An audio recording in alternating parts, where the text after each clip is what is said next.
Chapter 1. The Otherworldly Soul. Silence. Silence. A middle-aged woman shrieked hysterically. I do not wish to converse with you. I'm not speaking to you. I am merely talking at home. What business is it of yours? Came the voice of an elderly man.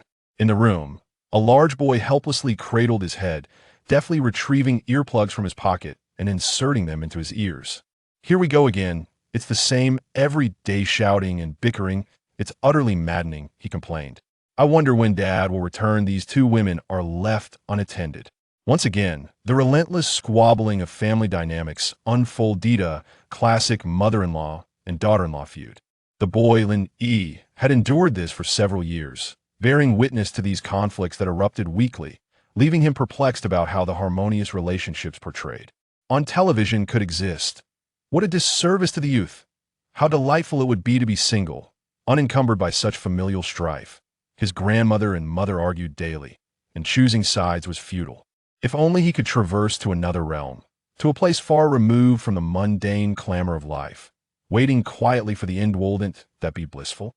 Lost in his thoughts, he felt a wave of drowsiness wash over him, his vision blurred, the cacophony of arguments fading into silence. And he succumbed to a deep slumber. Unbeknownst to him, the quarrel persisted, as they had forgotten the pot of noodles simmering on the gas stove. The consequence was dire, as the boiling broth extinguished the flame and gas gradually seeped out. Lenny could never have imagined the mysterious and untimely fate that awaited him. It's so cold, so cold. Startled awake by a chilling sensation, Lenny gasped. Did I forget to cover myself with a blanket again?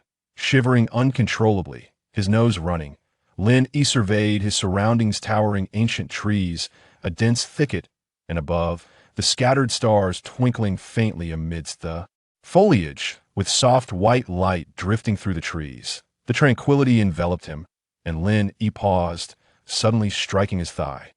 Where am I? This is no dream. Upon closer inspection, he noticed a pile of extinguished embers and a rudimentary grass nest behind him. Thwack! He slapped himself again. This is not a dream. How did I end up in this wilderness? It's freezing.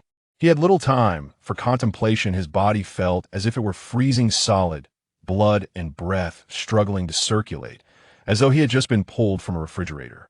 He rummaged through his belongings, discovering a small box resembling a lighter and a long dagger. Testing the small box like a lighter, it ignited immediately. He hastily gathered some dry grass to kindle a fire. As the thin smoke spiraled upward, a beacon of hope-bright yellow flames flickered to life in the dim forest. He circled the fire to warm himself, examining the small box and the dagger that had been tossed aside. The box was rectangular, the size of 3 lighters, entirely black, with a button on the top that, when pressed, emitted blue and red flames of intense heat. The thick logs caught fire at the slightest touch of that flame. The dagger, approximately 25 centimeters in blade length and 40.5 centimeters overall, was matte black, reflecting no light, its material unknown. When he had ignited the fire, he had effortlessly sliced through a log as thick as his forearm, feeling as though he were cutting through wax. There was hardly any resistance. Amazed, he marveled at this weapon, a man's dream tool if only it were a bit longer. After inspecting his gear, he turned his attention to himself. He ran his fingers over his head short, uneven hair. He then assessed his physique. All limbs intact, yet alarmingly thin, resembled someone who had gone weeks without food, skeletal and frail. His attire consisted of a jumpsuit, unknown material, in shades of gray and black, paired with matching shoes. Further exploration revealed a delicate necklace strung with jade, a translucent white stone inscribed with the character E in traditional script. Apart from these few items, knife, lighter, necklace, and his emaciated form, there was nothing else. He contemplated his meager possessions, the dagger, the lighter, the necklace, and his gaunt body. It was evident that this was not his body. Its previous owner had likely perished in a wilderness survival endeavor or had gone missing. Perhaps they had starved or succumbed to the cold, leading to Yi's unexpected soul transfer. But when had he died? Was this truly a journey to another world? Yet, was this not precisely what he had longed for? A smile crept across Yi's lips. There was no time for hesitation. His immediate concern was to replenish this bodhisattva energy. He regarded the two seemingly divine tools, the dagger, that could slice through iron and the lighter that produced intense heat with disbelief. Surely, any earthling with such equipment would not starve in the wild. Seizing the dagger, he began to dig at the roots of a tree, and soon, two plump earthworms appeared before him. As expected, a grin spread across Lin Yi's face that he swiftly snatched the worms and tossed them into his mouth, chewing vigorously before continuing his foraging. In the space monitoring station of Trial Star Number 3. Report. Proceed. Subjects 32, 69, 358, and 6,643 have confirmed cessation of vital signs. Subjects 32 and 69 are volunteers, requesting retrieval of their remains. Request approved. The general stated sternly that as soldiers pressed buttons, a mechanical voice intoned. Subject 32 confirmed deceased, initiating retrieval. A beam of light shot forth from the monitoring station, piercing the atmosphere to the planet below, but a battered corpse, covered in bite marks, was slowly drawn toward the station, amidst the continuous roar of beasts below. Retrieval successful, the mechanical voice announced. Subject 69 confirmed deceased vital signs restoring. Should retrieval proceed? Report. I understand cease retrieval, the general pronounced coldly. But the soldier hesitated. Follow orders. Yes, though reluctance flickered in the soldier's eyes. He input the termination command. Having witnessed such moments of false hope too many times, he felt a pang of sympathy, yet military orders were absolute. Perhaps retrieval could save them in time, but most would emerge crippled, reduced to a state of dependency for the remainder of their lives. Yet such was the nature of the planetary trial's fate, decided by the heavens. Upon entering the trials, all participants signed waivers regarding life and death, absolving others of blame for their demise. The general observed the soldier's expression and smiled, saying, "Relax, you will grow accustomed to it." Besides, they chose this path themselves. Success brings glory, while failure leads to oblivion. This round of planetary trials has only about 1,000 volunteers. The rest are criminals serving life sentences or facing execution, seeking a reprieve. Conditions are far better than a century ago, when the mortality rate soared to over 90% often. From hundreds of thousands, fewer than 10,000 would awaken or survive to the end. They are fortunate at least their families or descendants will be secure, whether they succeed, awaken, or perish. The recently deceased volunteer has upgraded his family to the 4th level of assistance. The soldier expressed his astonishment. Yes, sir. It is important to note that the Federation categorizes assistance recipients into 5 levels, with level 1 being the highest and level 5 the lowest. Even the lowest tier ensures a certain degree of comfort and access to various benefits. Level 4 equates to a modestly prosperous life, accompanied by stable employment and regular holidays. Regardless of the circumstances surrounding one's unexpected demise, the Federation will conduct thorough investigations. There exists a substantial guarantee of personal safety.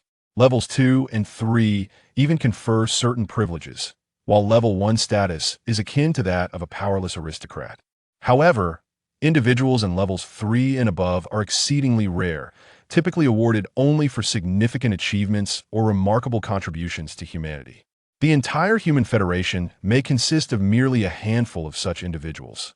Meanwhile, Lin Yi, who was busy digging for earthworms, remained oblivious to the fact that he had narrowly avoided being drawn away moments ago. Yet, even if he were aware, it is unlikely he would care. He is inherently a person who adapts to circumstances. He might be astonished by the advanced technology of the present day and the sheer misfortune of a situation.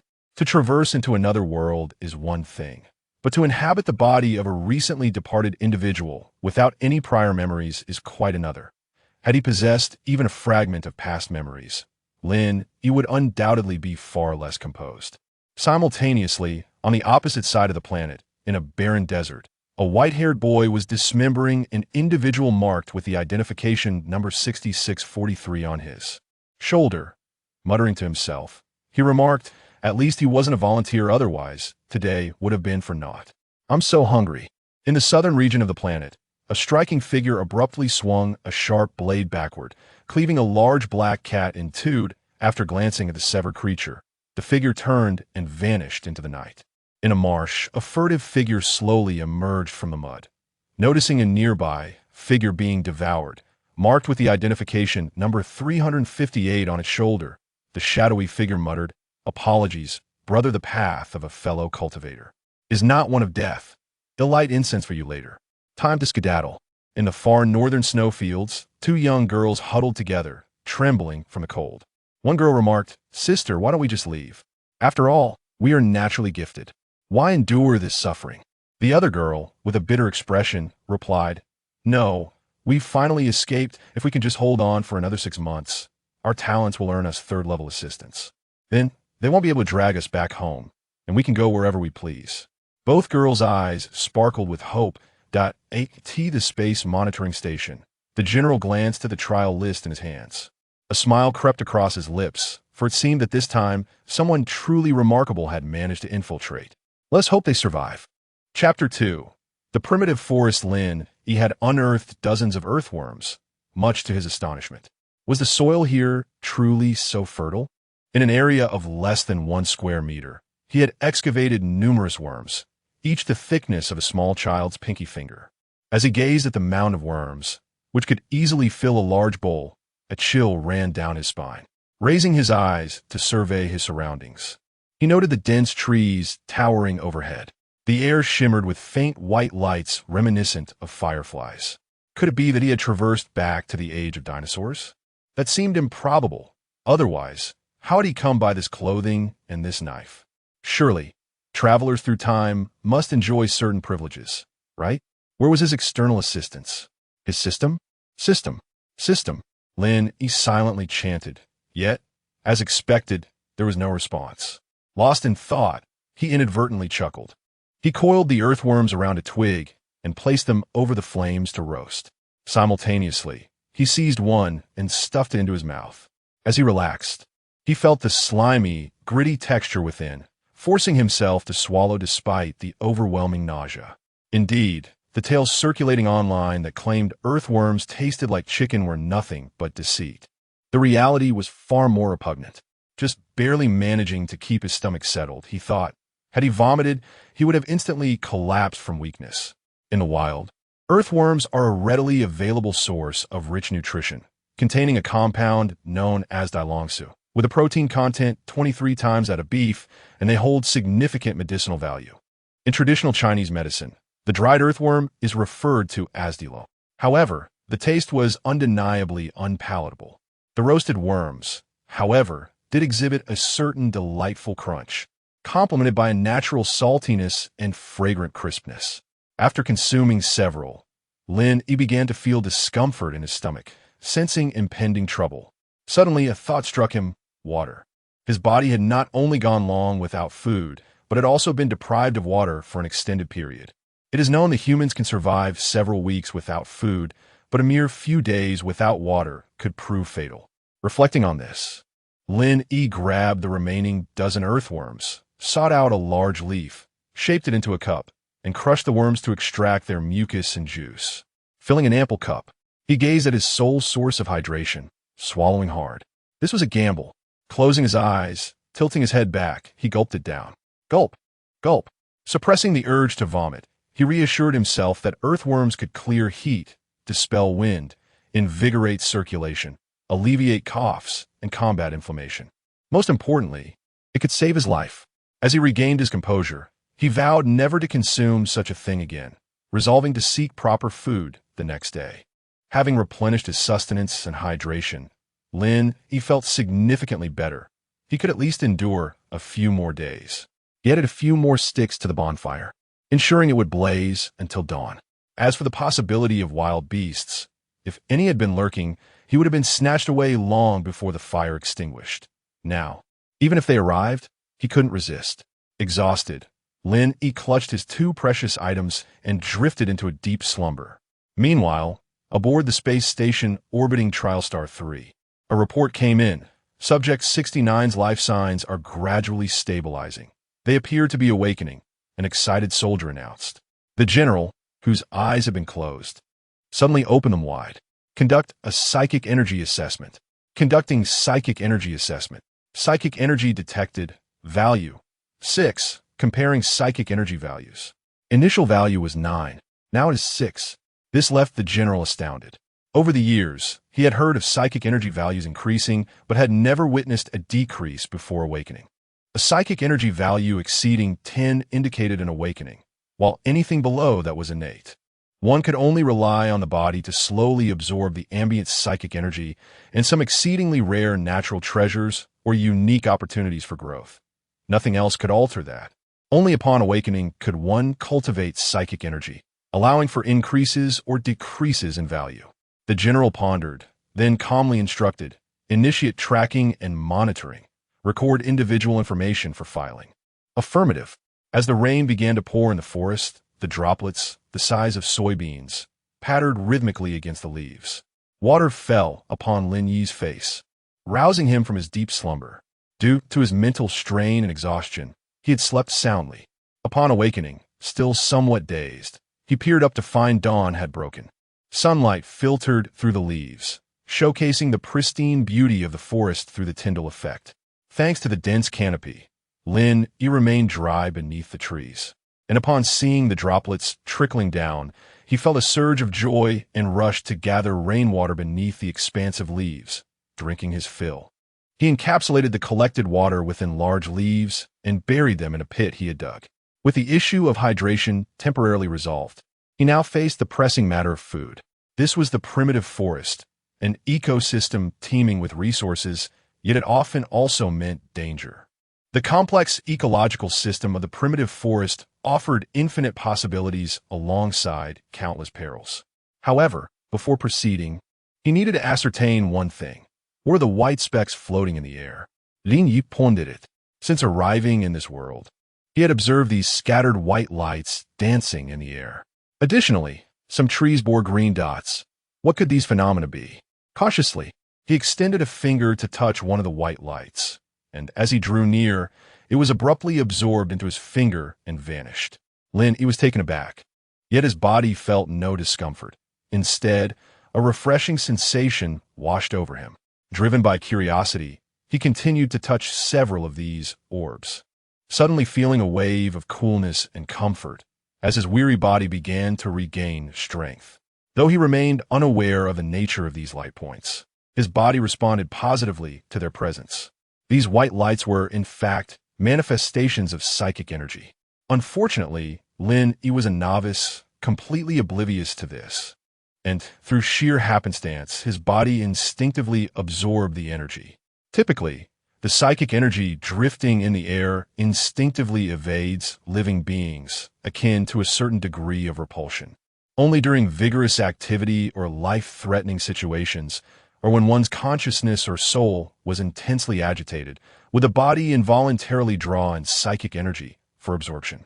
In ordinary circumstances, humans cannot perceive psychic energy and can only vaguely sense it, rendering them incapable of capturing it without substantial spiritual strength. However, due to his transmigration, Lin Yi's soul had merged from two lives, endowing him with extraordinary spiritual strength and triggering a form of mutation. Thus, he could see and autonomously absorb psychic energy, a talent that could be considered a form of awakening, though others were unaware of it and unable to test for it. Lin Yi, too, remained oblivious as he equipped himself and set forth to touch the floating white lights, embarking on a journey to seek food. The primitive forest stretched vast and wide, making it easy for an ordinary person to become lost.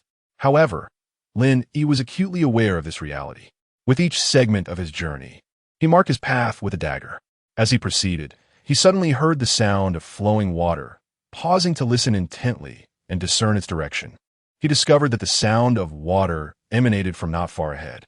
Lin Yi halted, scrutinizing his surroundings, noting numerous animal tracks on the ground. Additionally, he observed scratch marks on the tree bark. Glancing up, he noticed the canopy ahead had thinned considerably, allowing sunlight to penetrate and illuminate the previously shadowy forest. If his guess was correct, a water source lay ahead, frequented by numerous animals, including carnivorous ones, each day. Lin Yi slowed his pace, gripping the dagger in his hand, and gently parted the foliage with his left hand, moving forward with stealth. Minutes later, the sound of water grew louder, and Lin Yi, peering through the trees ahead, glimpsed the rising mist.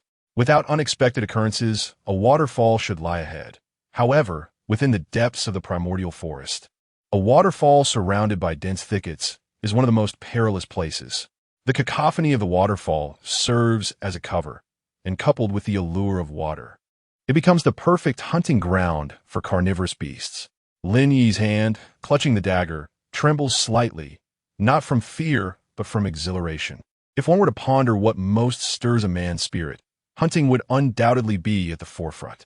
It seems to be an instinctual calling, an innate drive that awakens with fervor, a primal urge lurking within the very essence of one's genes, now yearning to manifest. In his past life, the only legal form of hunting was fishing. According to incomplete statistics from the Chinese Fishing Association, there are approximately 140 million anglers in China, which translates to 1 in every 10 individuals being a fishing enthusiast. This enigmatic organization boasts the remarkable skill of never returning empty-handed, shrouded in mystery and allure. However, this is not his former life.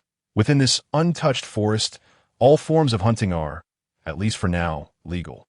Lin Yi's blood surges with anticipation. This marks the first time in his life he embarks on a hunt. He tightens his grip on the hunting knife, striving to calm his racing heart.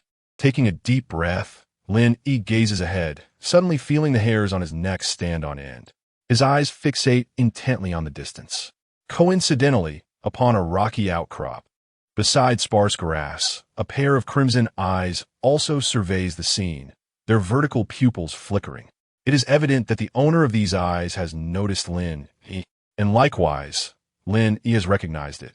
Both parties remain utterly still, locked in an unwavering gaze. Alas, Lin Yi internally curses his misfortune. He has stumbled into a perilous encounter. The creature, with its vertical pupils, regards Lin Yi with a hint of confusion, perhaps having never encountered such a being. Both remain motionless, caught in a stalemate. The creature's eyes reflect uncertainty, deliberating whether to strike, unfamiliar with the presence of such a creature. Meanwhile, Lin Yi is paralyzed by fear. Yet the proximity between them is undeniable. After a moment of contemplation, the creature resolves to attack, its claws poised, its body tense for a lunge. Lin Yi realizes that escape may be futile. His 2 legs can never outrun its 4, and his body remains in a weakened state.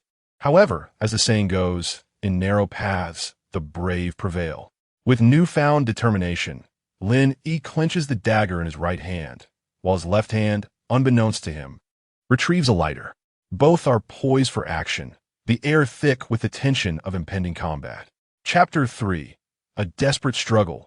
A bountiful haul, the vertical-pupiled creature slowly rose, assuming an aggressive stance. It resembled a lithe panther, with exposed fangs and tawny fur. Lin Yi's pupils dilated. This was no ordinary leopard. Its size rivaled that of a tiger, and its eyes were a menacing crimson. This is a dire situation, Lin Yi thought. Is this how it ends? His legs trembled as his mind raced. As the mutated leopard lunged, an ebon blur erupted from the left, intercepting the beast. Caught off guard, the leopard was tackled mid-leap. However, the anticipated carnage did not materialize. The shadowy figure, smaller than the leopard, demonstrated remarkable ferocity. It targeted the jugular, its fangs sinking into the leopard's throat. With a sickening thwack, blood gushed forth, severing the leopard's windpipe. The mutated leopard, though mortally wounded, retaliated. Its crimson pupils flared, and the ejected blood solidified into a volley of crimson spikes that pierced the ebony assailant. A trail of cerulean blood marked the black figure's passage. It howled, launching another attack. The mutated leopard, its gaze malevolent, once again focused its crimson pupils, causing a torrent of blood to erupt from its lacerated throat, transforming into a deadly barrage of spikes that impaled the black figure. A plaintive wail echoed through the forest. The shadowy figure collapsed, revealing a feline form with a jet-black coat adorned with azure stripes and a tail of the same hue. Cerulean blood splattered the ground, and the creature fell silent. The mutated leopard, diminished in size, gasped for breath, its throat ravaged. Air whistled through the shattered windpipe, each exhalation accompanied by a spray of blood. Lin Yi stood transfixed, struggling to comprehend the rapid sequence of events. The battle had transpired in mere seconds. He surveyed the carnage. Blood splattered across the forest floor, leaves, tree trunks, and rocks. The cloying scent of blood permeated the air. After a moment of stunned silence, Lin Yi snapped back to reality, his gaze fixed on the struggling leopard. A wave of dread washing over him. He glanced at the fallen feline, realizing that he would likely be lying dead on the ground if not for its intervention. He then regarded the dying leopard, surveyed the dense foliage, and considered the lingering scent of blood. Recalling the leopard's unsettling abilities, he retreated. He retreated nearly 30 meters and perched in a tree, waiting patiently. After 3 minutes, the leopard's breathing ceased and its body stilled. Lin Yi descended from the tree and waited another 5 minutes before approaching the scene of the battle. He carefully avoided the pools of blood, approaching the leopard's carcass. He nudged it with his foot, confirming its demise. A grin spread across Lin Yi's face as he unsheathed his long dagger and began to skin the beast. The mutated leopard was immense, nearly the size of a mature water buffalo. Even after losing blood, it remained as large as a calf. Lin Yi's movements were practiced, honed by his experience working at a slaughterhouse before his transmigration. He had slaughtered over 50 cattle during his summer job. Skinning a leopard was a simple task. Such a large beast cannot be transported whole, he mused. I'll have to settle for a portion of its meat. With that thought, he severed the leopard's thighs and carved out a tenderloin and a large portion of belly meat, wrapping them in the hide. Lin Yi swallowed hard, eyeing the nearly human-sized package of leopard skin. He dragged the bundle and retrieved the peculiar feline. Suddenly, Lin Yi's eyes widened. He noticed the feline's head, specifically the 3 vertical azure stripes, which contain a multitude of minute cerulean specks. Curiosity piqued. Lin Yi drew his dagger and dissected the feline's head, revealing an irregular azure crystal, roughly the size of a pigeon egg.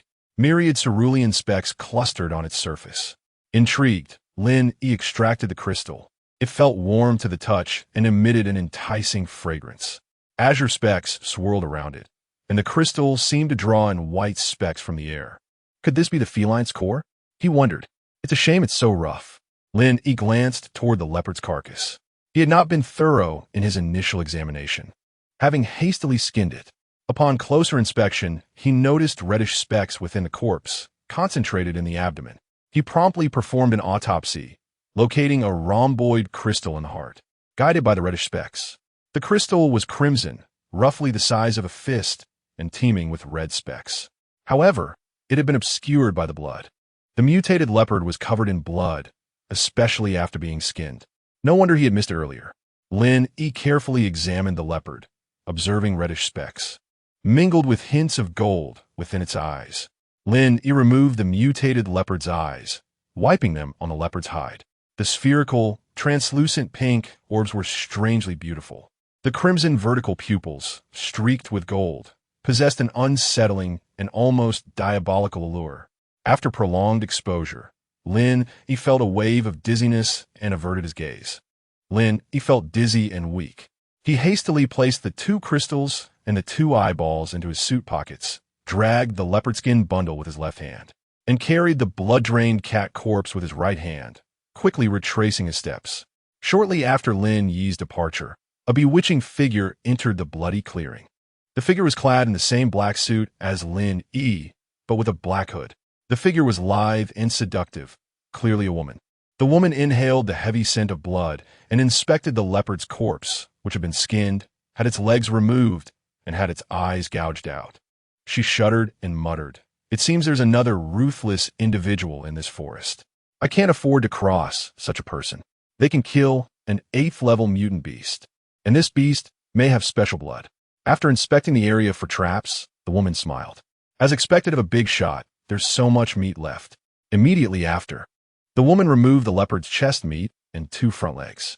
The ring on the middle finger of her slender hand shone, and the front legs and chest meat disappeared.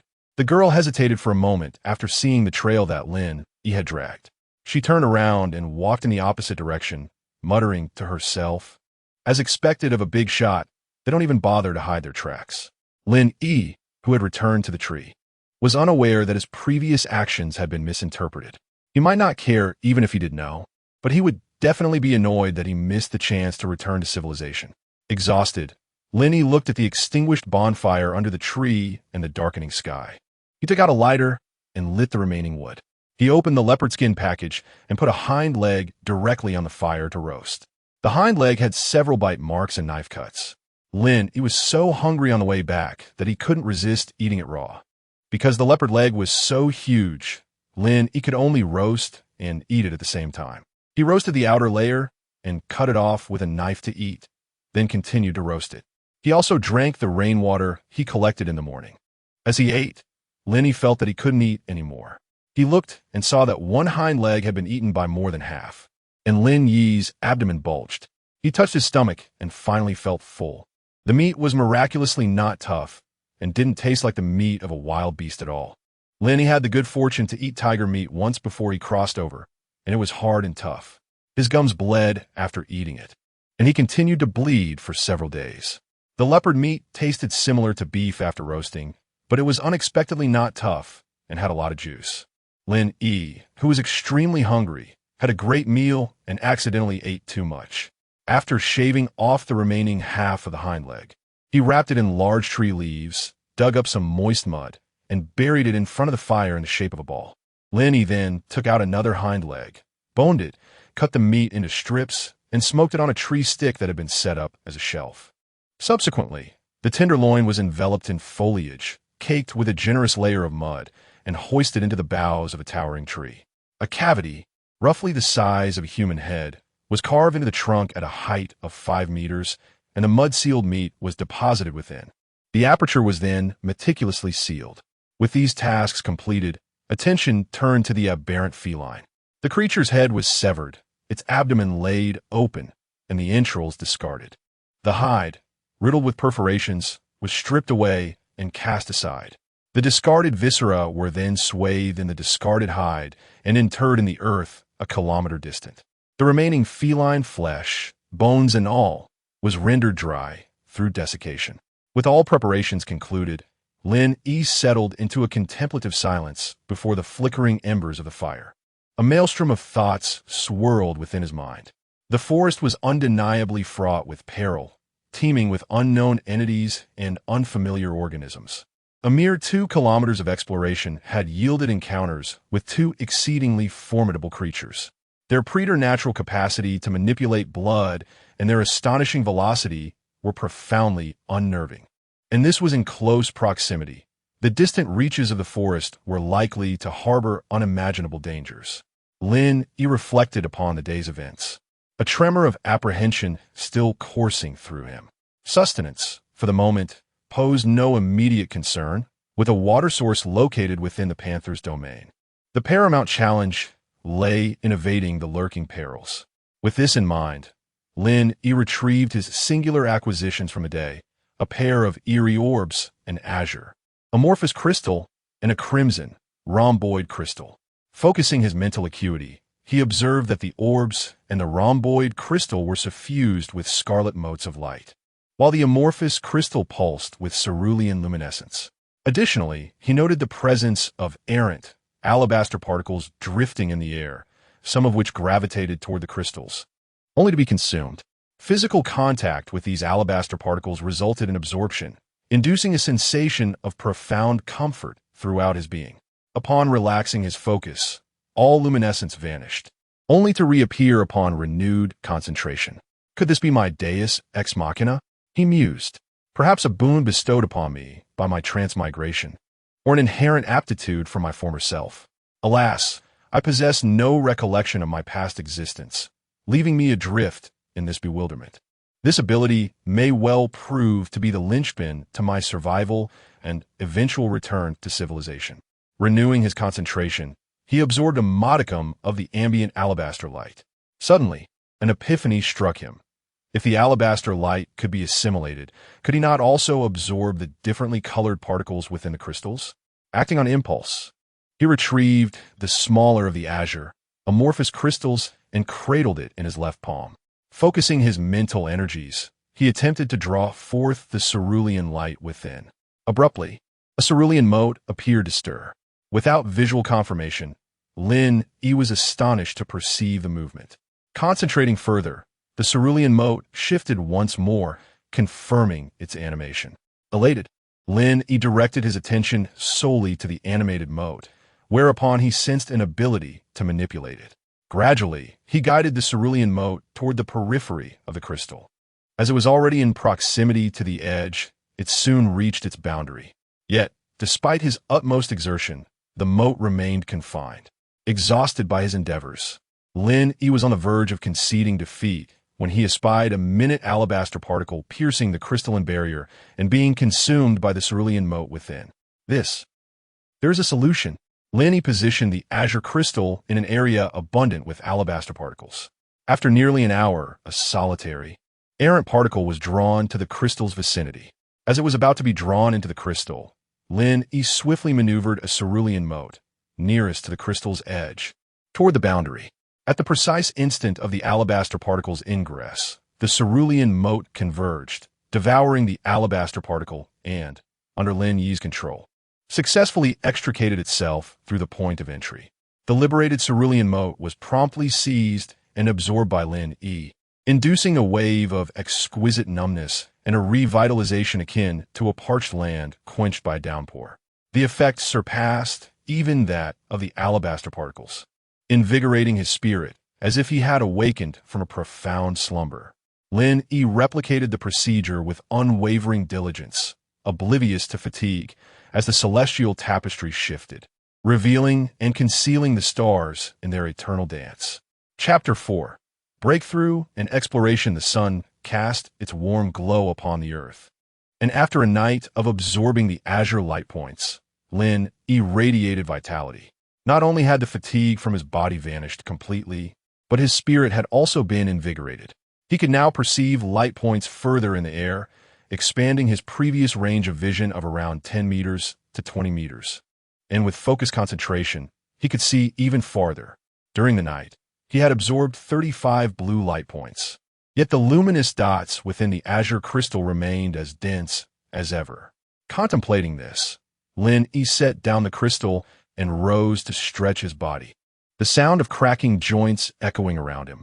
Feeling a rumble in his stomach, he reached for several slices of meat that had been cured the day prior and began to chew on them, savoring the crisp flavor reminiscent of chicken. Finally freed from the necessity of consuming earthworms, the mere thought of them sent a shiver down his spine, prompting him to chew more vigorously on the meat. After devouring a few slices, Lin Yi unearthed a small portion of hind leg meat that he had buried near the fire pit the previous night. Upon opening it, a fragrant aroma wafted through the air. The meat bore a resemblance to braised pig's trotter, and as he tore into it, the distinct muscle fibers became apparent. Igniting his appetite, cradling the sizable chunk of meat, larger than his own head, he began to gnaw on it, the texture tender and juicy, reminiscent of his mother's braised pork trotters. Tears involuntarily streamed down his cheeks. Uncertainty loomed over him regarding his ability to return home. It seemed unlikely, as this body was no longer his original form. Even if he could return, what would he do? This place undoubtedly was not Earth. Occasionally listening to their quarrels brought a peculiar sense of happiness. Whether it was the steam rising from the food or the wind playing tricks on his eyes, Lin Yi felt a glimmer of moisture at the corners of his eyes. He quickly finished off the remaining hind leg meat, yet an odd sensation of hunger persisted. He patted his flat abdomen, noting the clear outline of his abdominal muscles. What was happening?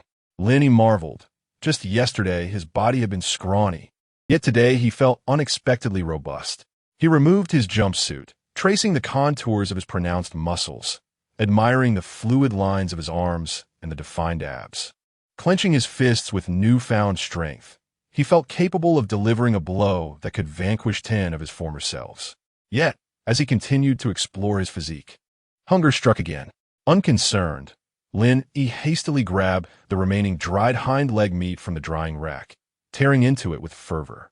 The meat, not entirely dried, offered a satisfying chew, and before he knew it, he had consumed the entire piece. Stifling a dry belch, he gazed at the bare rack, recalling that he had devoured an entire hind leg, weighing dozens of pounds, for breakfast. Lin Yi was astonished by his own capacity, patting his slightly protruding abdomen in disbelief. Realizing he might starve before even leaving the forest, having thought the meat would last much longer, only to consume it all in one sitting.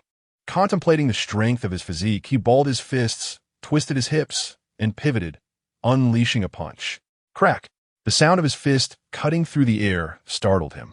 Was he truly capable of such power? He examined his unscathed fist and felt the firmness of his forearm. A smile broke across Lin Yi's face for the first time since his arrival in this world. This transformation must be attributed to the blue light points within the crystal. However, the absorption of those points required a timely replenishment of energy. The blue light points seemed to accelerate his physical evolution, demanding substantial energy consumption, thereby making further absorption unfeasible in the short term, especially considering his dwindling food supplies. Lin Yi assessed his remaining provisions: a piece of mutated cat jerky, an entire strip of pork hidden in a tree, and 2 large bone sticks. These were all that remained for sustenance. And if he were to absorb more blue light points, this meager supply would not last through the day. He also lacked water. His throat remained parched. After a moment of contemplation, Lin Yi resolved to relocate.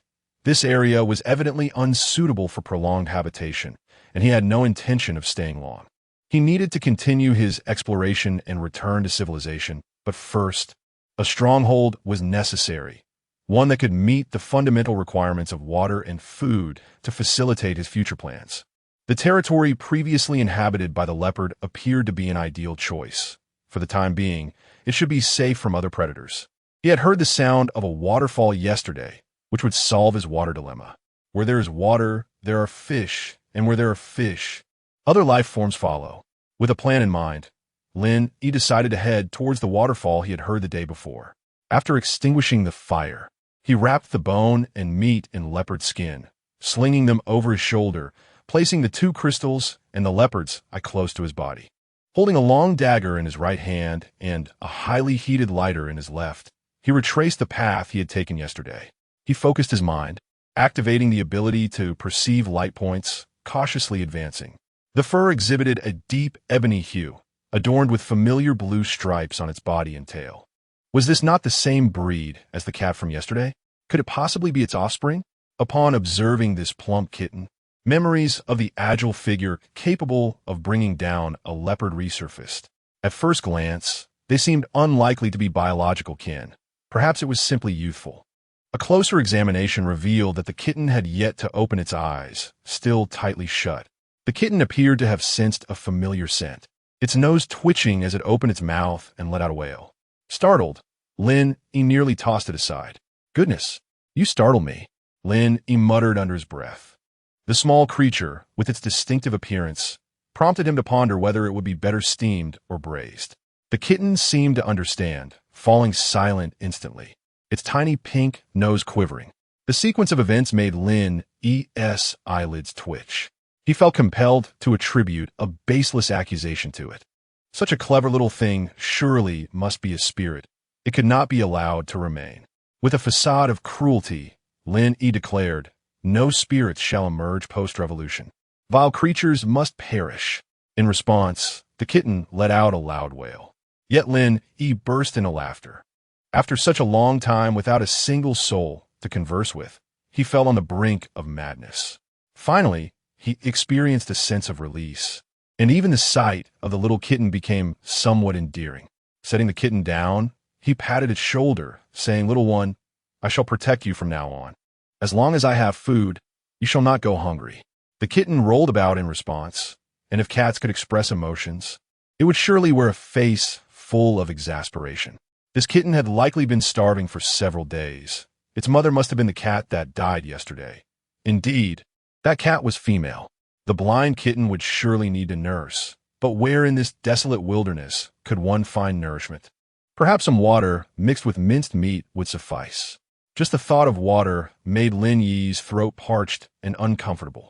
After wandering around the cave, he stumbled upon a small puddle in a corner, where bioluminescent stalactites dripped water. The puddle brimmed with water, yet it seemed to retain its fullness despite the continuous dripping. How curious! After observing for a while and noticing that dozens of drops had fallen, he found the puddle still full, with not a single drop leaking away. Surely this water was safe to drink. An idea struck him. He seized the little kitten and positioned its mouth at the edge of the puddle. The kitten instinctively began to lap at the water, drinking with fervor, as though it had long been parched and had finally found a refreshing oasis. After watching for a moment and confirming the kitten was unharmed, he tossed it onto the makeshift nest, disregarding its cries. "This is for your own good. You cannot drink excessively after such prolonged hunger." With that, without concern for cleanliness, he buried his head in the puddle, drinking deeply. After quenching his thirst, he noticed the puddle remained unchanged, still brimming with water. Chapter 5. The Spiritual Spring. A temporary abode. He gazed at the seemingly unyielding pool of water, realizing that something was amiss. Not only did the water continue to drip without overflowing, but he had also consumed nearly a liter, yet the level remained unchanged. Strangely, the water possessed a remarkably sweet taste. Concentrating his thoughts, he perceived a multitude of tiny white orbs dancing in the air, which he could inhale with every breath. No wonder he felt less fatigued since entering this place. It explained why the little kitten, despite being hungry for days, had not perished and still meowed incessantly. It turned out there were so many of these ethereal particles. For the sake of convenience, he decided to call them spiritual energy. As Lenny looked into the pool, he was momentarily blinded by the brilliant white light emanating from it. After a brief period of adjustment, he noticed that the water was teeming with spiritual energy, overflowing and dissipating into the air. Glancing sideways, he saw a curving band of white light connecting the pool to the depths of the cave, leading further into the mountain. The stalactites above radiated an equal brilliance, indicating that the concentration of spiritual energy here was substantial, perhaps even a spiritual mine, with the stalactites serving as spiritual stones. Assuming this theory to be true, he recognized the benefits of absorbing this energy. It could bolster his strength and alleviate fatigue, although he had yet to discover its other potential uses. He drew his long dagger and began to carve away the rocky edges of the pool, focusing on a luminous band he had observed.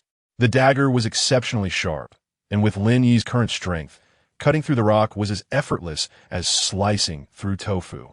Within moments, he had cleared the area surrounding the white light and plunged his dagger into it. With a powerful gush, water erupted forth, propelling Lin Yi backward. The pressure soon subsided, allowing the water to flow gently. Before long, the previously sunken area transformed into a large pool. It appeared that the white light was indeed a spring brimming with spiritual energy, suggesting the existence of a waterway leading to even greater depths. This was a mystery for another time. For now, he contemplated how to utilize this spiritual spring. The idea of bathing in such a vast pool was undeniably appealing. However, he realized the necessity of excavating a separate reservoir. One couldn't very well drink bathwater. With that thought, he set to work, swiftly cutting a gap in the rocks. The cave walls and floor were composed of solid stone, making it easy to carve. After half an hour, he had excavated a water reservoir approximately 1 meter wide and 2 meters deep, neatly stacking the removed stones along the perimeter. Once the reservoir was complete, Lin Yi fashioned a makeshift room for himself, a rectangular stone platform, about a person's height, adjacent to the kitten's nest. He shaped the platform into a bed-like structure, expanding outward and crafting the remaining stones into brick shapes to encircle the newly formed pool. On the opposite side of the cave, he created a 2-meter-high, 3-meter-long and wide independent restroom, using the excavated stones to fashion various tables and stools. In a moment of leisure, he crafted a grand round table accompanied by 4 or 5 tall stone stools. Thanks to the razor-sharp dagger, these tasks were not particularly arduous, and although Lin Yi's craftsmanship needed refinement, it sufficed for a temporary outpost. Meanwhile, the little kitten, no longer meowing, listened intently to the sounds of Lin Yi digging and stacking stones, clearly entertained by the activity. After completing his work, Lin Yi, drenched in sweat, removed the bodysuit he had worn for an indeterminate number of days. This suit was remarkable. Not only was it breathable and waterproof, but it also allowed sweat to escape while keeping insects at bay. Without it, the swarms of mosquitoes in the forest would have claimed his life countless times over. The only drawback was its lack of warmth, which left him feeling cold, likely a fate that had befallen the previous occupant of this body. As his first sensation upon arriving was indeed a chill. After shedding his shoes, he leapt into the expansive pool, causing a splash that startled the little kitten. Meow. He chuckled heartily, relishing the refreshing bath while simultaneously washing his clothes and humming a cheerful tune. However, as he continued bathing, he noticed a peculiar sensation of swelling within his body, causing him to feel alarmed. Quickly, he concentrated, gathering the spiritual energy within and focusing his gaze. Suddenly, a blinding white light enveloped him. Countless white orbs rushed towards him, increasing in number and speed.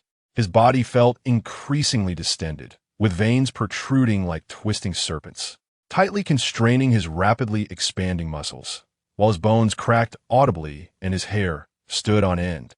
Frantically, he swam towards the edge of the pool, but an intense pain shot through his eyes as something within him seemed to shatter, sending waves of tingling sensations throughout his body. Black substances began to seep from his pores, and despite the overwhelming discomfort, he was unable to focus on anything else as the pain intensified, forcing him to arch his back and cry out in agony. After what felt like an eternity, the it is akin to a pure and immaculate jade, which hold a value far superior to a piece marred by numerous imperfections. A purer ocular structure significantly enhances visual acuity. Stepping out of the cave and gazing skyward, Lin Yi's vision pierced through the sea of clouds, revealing a soaring eagle against the azure expanse, every feather vividly discernible. "My goodness!" Lin Yi exclaimed, astonished by the spectacle. Compared to his former self, he felt akin to a blind man. Furthermore, he discerned a colossal mass of energy within the eagle, suggesting it was indeed a mystical creature. Suddenly, as Lin Yi observed, he and the eagle locked eyes in a moment of intense connection. The piercing gaze of the eagle startled him, prompting a hasty retreat back into the cave.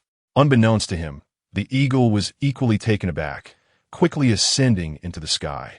Its authoritative gaze seemed to encounter a formidable adversary, compelling it to flee. Lin Yi was astonished. He was certain his vision rivaled that of the eagle, which could spot prey from an astonishing distance of 36 kilometers and accurately target it while in swift flight. Regrettably, he lacked the ability to soar. Otherwise, he would have relished the opportunity to ascend and test his newfound capabilities. Such innate talents of certain species were indeed enviable, born with advantages that surpassed those of others. Reflecting on the two abilities he had just awakened, combined with his enhanced vision and significantly improved physical prowess, Lin Yi felt assured of his survival in this primal forest. However, he recognized the necessity of managing this surging power, otherwise he risked wreaking havoc in his surroundings. Observing the newly formed craters on the ground, he fell into a contemplative silence. The most effective method to control this burgeoning strength lay in experiencing it, sensing its intensity and the limits of its reach. Engaging in combat would be ideal, yet the wilderness offered little in terms of opponents. Although it was teeming with wild beasts, battling them would yield little benefit. Moreover, there was the uncertainty of whether he could prevail against them, given his unfamiliarity with this new world. The thought of these challenges sent a wave of frustration through Lin Yi. Why was he, among all adventurers, so disadvantaged? Thus, he opted for an alternative approach: martial arts practice. Indeed, martial arts. In his youth, Lin Yi had been an ardent enthusiast of martial arts, having trained in various styles and even enrolled in classes. Regrettably, adulthood had seen him neglect this passion, with few opportunities to showcase his skills. Following this infusion of spiritual energy, his body surpassed certain limits, awakening latent talents and significantly amplifying his mental acuity. Memories of past training began to resurface, becoming increasingly vivid. Recalling the martial arts he had previously studied, Lin Yi decided to commence with Tai Chi. After a moment of contemplation, he began to practice, albeit clumsily at first. With a calm mind, he initiated the movements. The strong man pounds the mortar, the lazy Tai, sealing the energy, single whip, white crane spreads its wings, diagonal step, knee wrapping step, and so forth. Completing a full set left him yearning for more, and after repeating the series several times, he felt invigorated. Recognizing the adage of biting off more than one can chew, Lin resolved to focus on mastering one form before advancing to others. He continued to practice at a leisurely pace. Chapter 6. The Waterfall Adventure. Several hours later, a profound hunger enveloped Lin Yi's entire being. He came to a halt, realizing that his efficiency was still inadequate. He needed to devise a strategy, as losing control of himself in this perilous environment was dangerous. Thoughts of the peculiar leopard and cat he had encountered earlier, as well as the soaring eagle that graced the sky, filled him with an acute sense of crisis. Any one of these creatures could easily bring about his demise. Clenching his fists, he felt a twinge of self-preservation. It was time to venture outside. After finishing the remaining meat and mashing some raw flesh mixed with a spiritual spring to feed the little kitten, he watched as the kitten, despite it being its first meal, devoured the food eagerly, its tiny belly round and full, before drifting off into a deep slumber. With a temporary stronghold established, Lin planned to explore the surrounding area for signs of civilization, but first, he needed to master his explosive powers. Suddenly, he recalled the colossal waterfall he had previously seen, which might serve as an excellent training ground, provided there were no ferocious beasts lurking nearby. After a brief tidying up, he donned his clothes and gathered his gear, stepping out into the brilliant midday sun, where visibility was exceptional. Activating his ability, Lin embarked on a journey of spiritual exploration. Having endured so much, he had grown increasingly cautious, and the restless heart within him had finally quieted. With the capacity to utilize his powers, he recognized that no expenditure could compare to the value of his own life. Moreover, since his recent breakthrough, he could now maintain his spiritual search for extended periods. As he gazed ahead, the flora and fauna transformed into three-dimensional shapes composed of vibrant green light points, while animals were depicted in a spectrum of other colors. By observing the quantity and concentration of these light points, he could discern the energy levels of the plants and creatures, thereby assessing their strength and weakness. Apart from a few towering trees, the majority of the vegetation consisted of sparse energy points. With his spiritual search activated, the world morphed into a kaleidoscope of energetic hues. This ability was rather extraordinary, and Lin felt a thrill of excitement. Thus far, he had not encountered any drawbacks. With such a power at his disposal, he could foresee dangers and ensure his own safety. Utilizing this ability, he deftly avoided the wildlife and hurried towards the waterfall. The thunderous roar grew louder as he navigated past the last dense cluster of trees, revealing a scene that left him utterly astounded.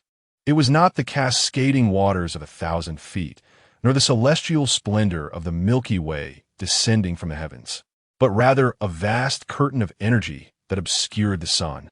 With his spiritual search still active, the brilliance of the energy was so intense that it pained his eyes, prompting him to deactivate his ability. What lay before him was beyond description. In that moment, a thought crossed his mind. How wonderful it would be if Li Bai were here. He could only imagine the earth-shattering verses he might compose. Before him, a magnificent veil of water vapor rose, ethereal and ascending into the clouds. The mist concealed the top of the waterfall, as if it pierced the heavens. Below the cascade, a massive, deep pool lay, its surface rippling from the force of the flowing water. After a brief moment of acclimatization, Lin cautiously reopened his spiritual search, deliberately avoiding direct eye contact with the waterfall, instead focusing on the surroundings and the pool. Numerous creatures inhabited the area, yet none appeared overly formidable. A significant portion consisted of herbivores. Based on his previous observations, he noted that the energy clusters formed by carnivorous animals were tinged with a faint crimson hue, while herbivores exhibited purely pure energy orbs. Of course, this was not absolute, as the fish in the pool displayed a myriad of colors, albeit lacking any substantial energy clusters. For now, this place seemed relatively safe for him. The enormity of the waterfall posed a challenge. How could he utilize it for training? To simply wade into the torrent would be tantamount to courting death. He would likely be crushed by the force of the water before even reaching the base. After pondering for a moment, he took the plunge into the water. A few minutes later, with a splash, several large fish were thrown ashore, followed by Lin, emerging from the depths. The abundance of resources here was astonishing. Initially, he assumed the fish were small due to their minimal energy readings. Yet the ones near the shore measured at least half a meter in length, with the larger ones exceeding 2 meters. He was astounded. If he did not absorb the blue light points, just one of these fish could sustain him for several days, assuming it did not spoil. Suddenly, a jolt of realization struck him. There was another presence. From a thicket by the shore, a petite shadow emerged. The rising mist obscured her form, and with the dense underbrush, he remained oblivious to her proximity. If it weren't for his ongoing spiritual search, he might never have noticed her. After a moment's contemplation, he resolved to approach the girl, grasping one of the freshly caught fish by its tail as he moved closer. The waterfall's roar was deafening, and it wasn't until he stood a mere 3 meters behind her that she finally turned, startled by his presence. In an instant, she pivoted, drawing a long sword. But alas, it was too late. In that fleeting moment, he swung the fish like a club, striking her squarely on the forehead. With a thud, she collapsed, her sword clattering to the ground. He discarded the fish and scrutinized the girl before him. Her brows were sharp as a blade, her nose elegantly arched, and her face bore a harmonious blend of angularity and softness. Tall and athletic, she was a strikingly beautiful maiden, albeit marred by a prominent bump on her forehead that disrupted her allure. Casting a glance at the discarded fish, he noted that the impact had left it in a state of decay, then turned his attention back to the girl's injury. Relieved he had not used his hands, he recognized that encountering a person like her was a rare opportunity. He picked up the silver-hued long sword, approximately 4 feet in length, with a double-edged blade and a hilt coiled in serpentine design.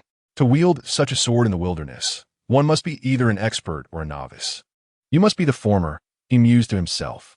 He pierced 2 fish effortlessly with the sword, demonstrating its razor-sharp edge, comparable to that of his long dagger. Gently lifting the girl, he hoisted her over his shoulder, the sword with the fish in his right hand, and made his way back to the cave. Upon his return, he found the little kitten still in a deep, blissful sleep, its purring resonating like a gentle melody. He set the girl down and fashioned a rope from leopard skin to bind her hands and feet. It was prudent to restrain her. Her athletic build and the scent of blood indicated that she was undoubtedly a skilled fighter, and she would likely resist upon awakening. As he observed the girl, still in slumber, he resolved to make another trip to the waterfall to catch more fish for storage and drying. Hunger had become a pressing concern. After several trips, he managed to haul in a dozen large fish, some measuring half a meter, while the largest exceeded 2 meters in length. He glanced at the girl again. She remained unconscious. It seemed she would not awaken any time soon, so he decided to tend to the fish first. He quickly constructed a rudimentary rack, kindled a fire beneath it, and began to gut the fish, splitting them in half and securing them with vines to hang over the flames for smoking.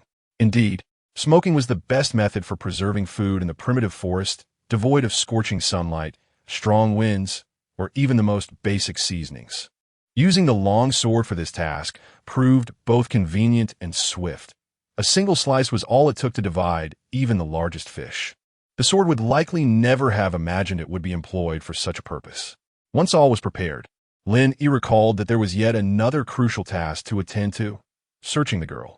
Of course, as a gentleman, he took advantage of her unconscious state to examine the pouch at her waist, along with various items, including a necklace around her neck and rings on her fingers.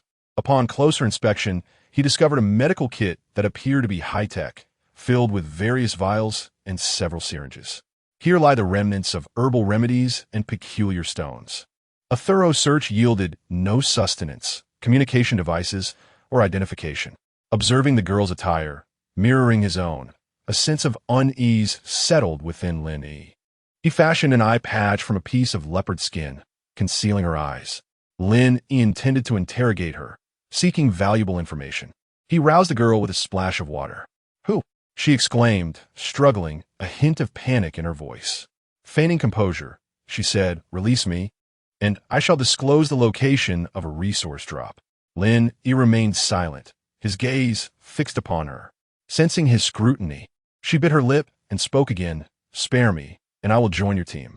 You shall be the leader. Lin, he was taken aback. Murder? Team? Leader? This place seemed extraordinary. He pressed his dagger against her throat, the chilling touch causing her to tremble. I ask, you answer, without hesitation, or you shall meet your end. Lin, he declared, attempting to intimidate her. She shuddered once more. What is your name? Lin Yi demanded. Jiang. Jiang Ning.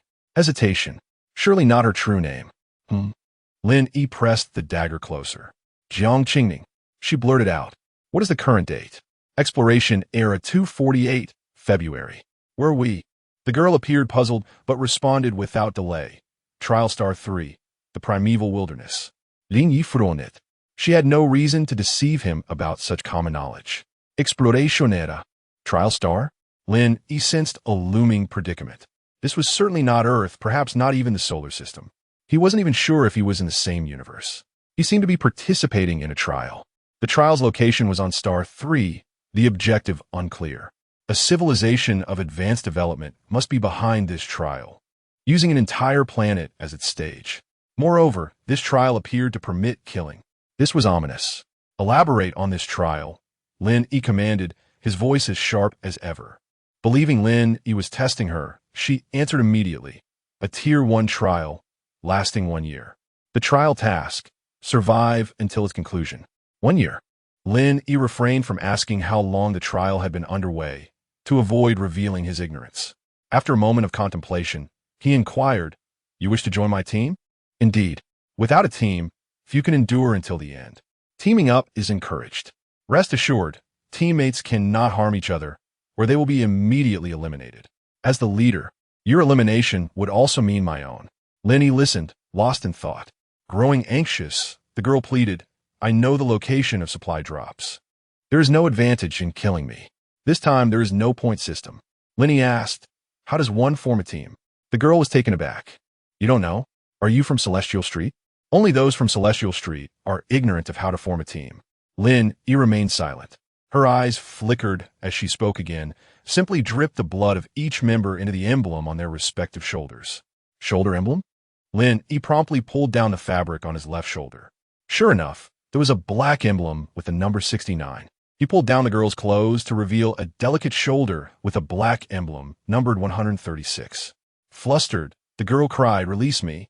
I'll do it myself. Ignoring her, Lin Yi sliced his finger and dripped blood onto emblem 136. Miraculously, the black number absorbed the blood. Repeating the process, he cut the girl's finger and dripped her blood onto his shoulder, where the number absorbed it. Suddenly, both their shoulders burned, and they felt a connection. A sense of kinship.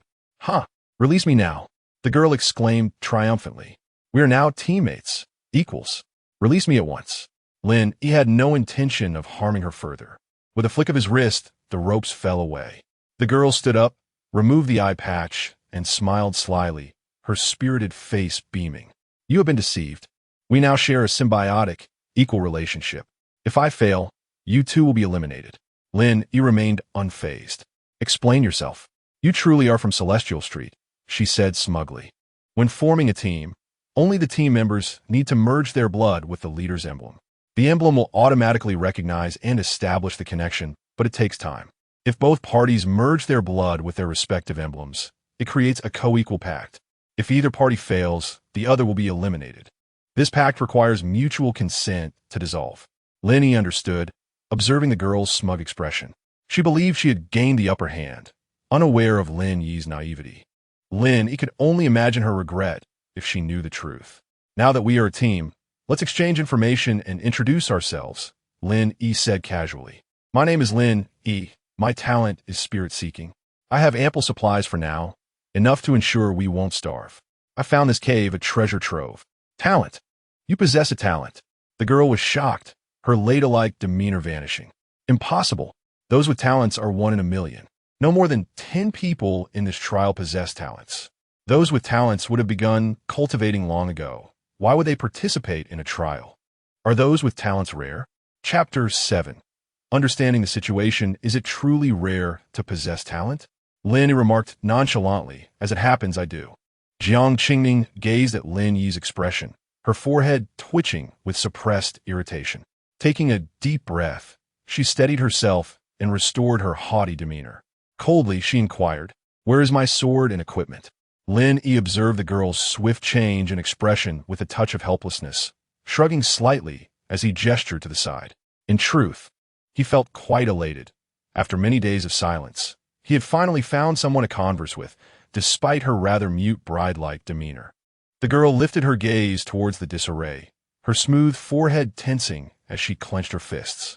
Before her lay a chaotic mess of bags, with a white longsword awkwardly plunged into the ground, its hilt smeared with fish scales and its blade dripping with fish blood. With an angry glare, her brows furrowed. Lin Yi scratched his head, feeling somewhat embarrassed. "It seems you know quite a bit about the trials. I, on the other hand, am not very informed. Since we're teammates now, could you enlighten me?" She snorted in reluctance and replied, "It's obvious you were just brought in to fill numbers. The Star Street remains as chaotic as ever. The trial we're currently undergoing is the planetary trial, formerly known as the planetary adaptation and evolution trial. This trial is divided into 6 levels, and we are at the first level, known as the Enlightenment trial. It is the most significant event for the entire human federation and serves as the foundation for its development, aimed at cultivating the most powerful and capable explorers to venture into the unknown star realms and expand humanity's territory."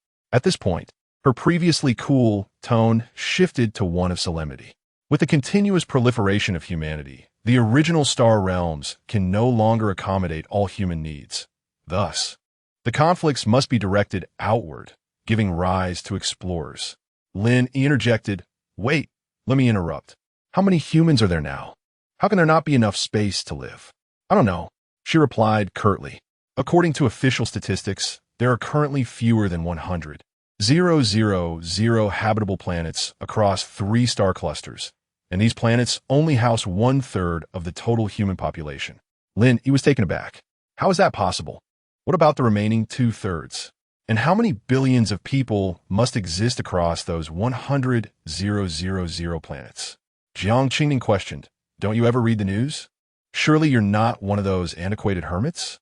The remaining 2/3 of the population are either distributed across various space stations on planets or scattered throughout Star Street and Polar Star Street. As for the numbers, I cannot say. Lin Yi pondered, that shouldn't be the case. The girl continued, "The root cause lies in the technological explosion that occurred 10,000 years ago, when a remarkable genius developed a longevity serum, altering the human genome and significantly extending human lifespan. The average lifespan now exceeds 600 years, with some exceptional individuals living over 2,000 years. However, as the population grew, other technological advancements lagged, and we were far from being able to leave our planets. This led to horrific wars over resources, nearly shattering Earth during the war of 10,000 years ago." Lin interrupted again, "Earth? Where is it? How far away is it from here?" Frowning, the girl expressed her dissatisfaction. "Please do not interrupt. I don't know. I've only read about it. All I know is that it is our ancestral home, the most suitable place for our existence. There reside the high-ranking officials of the Human Federation, along with elite explorers and nobles." The mention of Earth disrupted Lin Yi's thoughts. The girl spoke again, her cool voice tinged with curiosity. "Aren't you from Star Street? You should know these basics. Could it be that you hail from Polar Star Street?" Lin Yi did not respond to her query, but instead asked, "Please introduce me to Star Street and Polar Star Street, sharing your insights." Despite her lingering confusion, she began, "Star Street is essentially a massive garbage dump that spans the 3 major star systems, named for its resemblance to a street. Polar Star Street, conversely, is a colossal asteroid belt encircling the entire human star domain across the 3 major star systems. These 2 areas are home to 1/3 of humanity." Lin Yi's mouth twitched at her description. A garbage dump? An asteroid belt? It sounded more like a novel than reality. He reflected on her assumption that she had originated from a refuse heap. Contemplating his own youthful body and the average lifespan of 600 years, it seemed he still had centuries to endure. Feeling somewhat exasperated, Lin Yi inquired, "What are your plans for this trial?" Jiang Qingning replied, "Just endure it. What other plans could there be? In 9 months, it will be over. Haven't you awakened your talent? What is it?" Spirit seeking the ability to perceive energy. Linje answered proudly. And then what? She asked, puzzled. Is that all? What use is seeing energy? Lin Yi's expression darkened, and he activated spirit seeking instantly.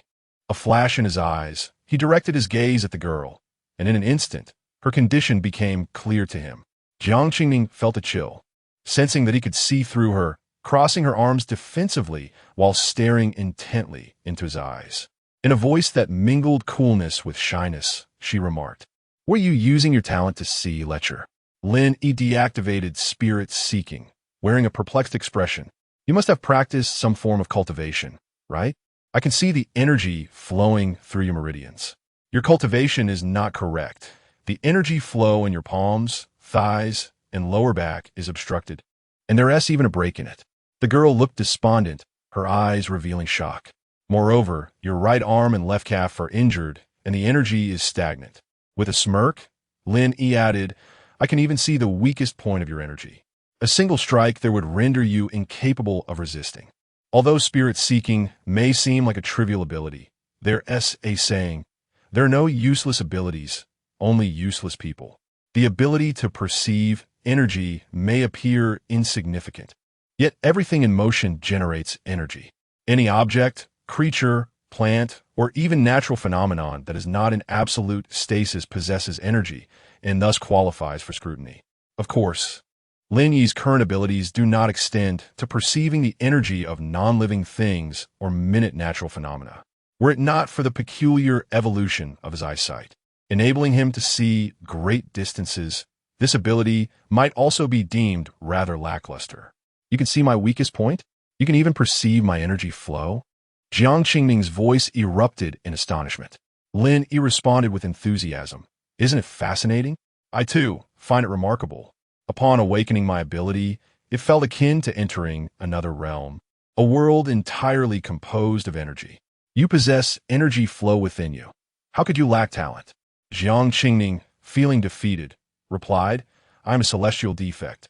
As you can see, the energy flowing in my meridians does not stem from any practice cultivation, but rather from the natural path most suitable for me. Unfortunately, it is incomplete, rendering the energy unable to circulate, and I cannot adapt to any other cultivation methods. The heavens have severed my path." The girl pursed her lips, her fists clenched tightly. Lin Yi was at a loss for words, unable to offer even a comforting phrase. Indeed, what fault lay with her? After a moment, Lin Yi could not restrain himself any longer. "If your path is severed, then mend it yourself. If the heavens have obstructed your way, carve out a new one. There must be a way." She raised her head, biting her lip as she softly declared, "There will surely be a way." It was as if she were reassuring herself. Moments later, the girl's spirit surged anew. "Your talent is impressive, and my sword is no less. In a fair duel, you may not necessarily be my match." Lin Yi chuckled softly. "All right, we are teammates now. There is no need for hostility. Let's first contemplate how to navigate through this trial." Lin Yi continued, "With 9 months remaining, we ought to devise a plan for our forthcoming endeavors." Chapter 8. The Plan Planning? The young girl pondered. "Earlier, you mentioned that you discovered a treasure here?" Lin Yi replied with a sense of pride. "Indeed, this is a natural treasure, a convergence of spiritual energy." "Spiritual energy?" the girl questioned. "You must mean spiritual power." She turned to observe her surroundings, having been distracted by the lecherous man before. She had not taken the time to truly examine this place. Above her, stalactites emitted a soft glow, while neatly arranged stone seats, benches, and a stone bed adorned the area. On a stone platform, various woven furs formed a nest where a small black cat slept soundly. Dried fish hung at the cave entrance, and 2 pools of water, one large and one small, lay within. Jiang Qingning strolled towards the larger pool, cupping her hands to scoop up some water. As she tasted it, her eyes lit up. "This is a spiritual spring." Lin Yi watched her drink, momentarily speechless, contemplating how to explain that the water in the large pool was, in fact, his bathing water. She took another sip. "Why does this water have an odd taste?" "This is a spiritual spring," Lin Yi explained hastily. "There's a springhead beneath it, and due to water pressure, once the pool is full, it 1T overflow. I'll find time in a couple of days to dig a drainage channel and let the old water out. He quickly changed the subject. This cave will serve as our temporary base. Tomorrow, I'll dig you a room. No need, I can manage on my own, Jiang Qingning replied, observing Lin Yi's strange demeanor with a furrowed brow. She picked up a long sword, twirled it with a flourish, and the blade sang as it shimmered with cold light. The scales and blood of fish were flung off, restoring the sword's icy sheen. Approaching the wall, she wielded the sword with precision, and with swift strokes, shards of stone fell to the ground, revealing a room larger than Lin Yi's by half. Lin Yi, astonished by her prowess, nearly dropped his jaw in disbelief, thinking to himself, I can't provoke her. In a one-on-one, I truly cannot compete. I must ensure she never learns that the water is for my bathing. Silently, he withdrew a dagger and began to dig a drainage channel. After their combined efforts, the cave had transformed remarkably, now featuring 2 additional rooms and an enhanced pool. Once finished, Lin Yi inquired, what was that resource drop point you mentioned earlier? Jiang Qingning's cool voice replied, the resource drop point is a random deployment conducted by space detection stations. Although it's termed random, most people are aware of it. She scoffed. In fact, the locations are sold in the black market. This is permitted by the rules. After all, it's quite challenging for ordinary individuals to survive a year on such planets. This is a trial, not a death sentence. Lin Yi remarked it. You say many know about it. Does that imply we must compete? This is a blatant scheme. It's clearly designed to incite us to turn against one another. But what purpose does that serve? Isn't the ultimate goal of this trial to cultivate exceptional explorers? Are there not unknown realms to be explored? Unclear. Prepare for battle. She coldly responded. Indeed, Lin Yi thought, this trial permits killing. Jiang Qingning continued.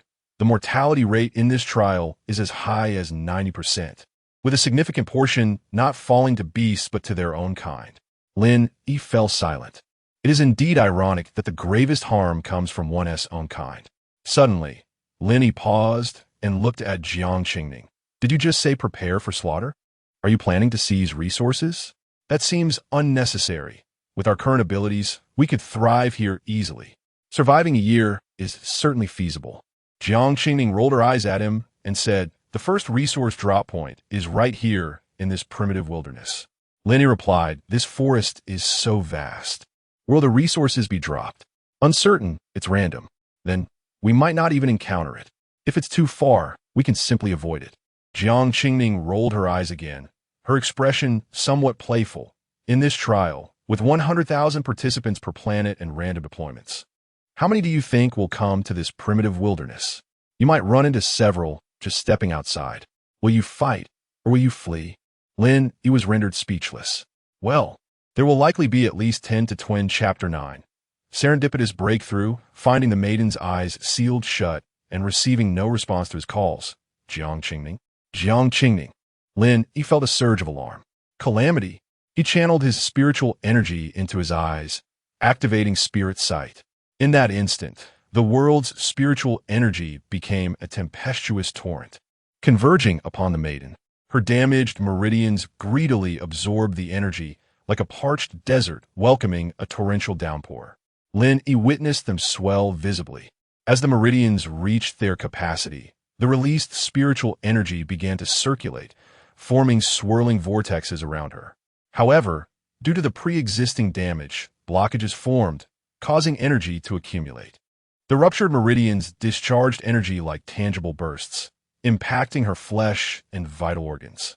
Jiang Qingning shuddered violently, and a mouthful of blood escaped her lips.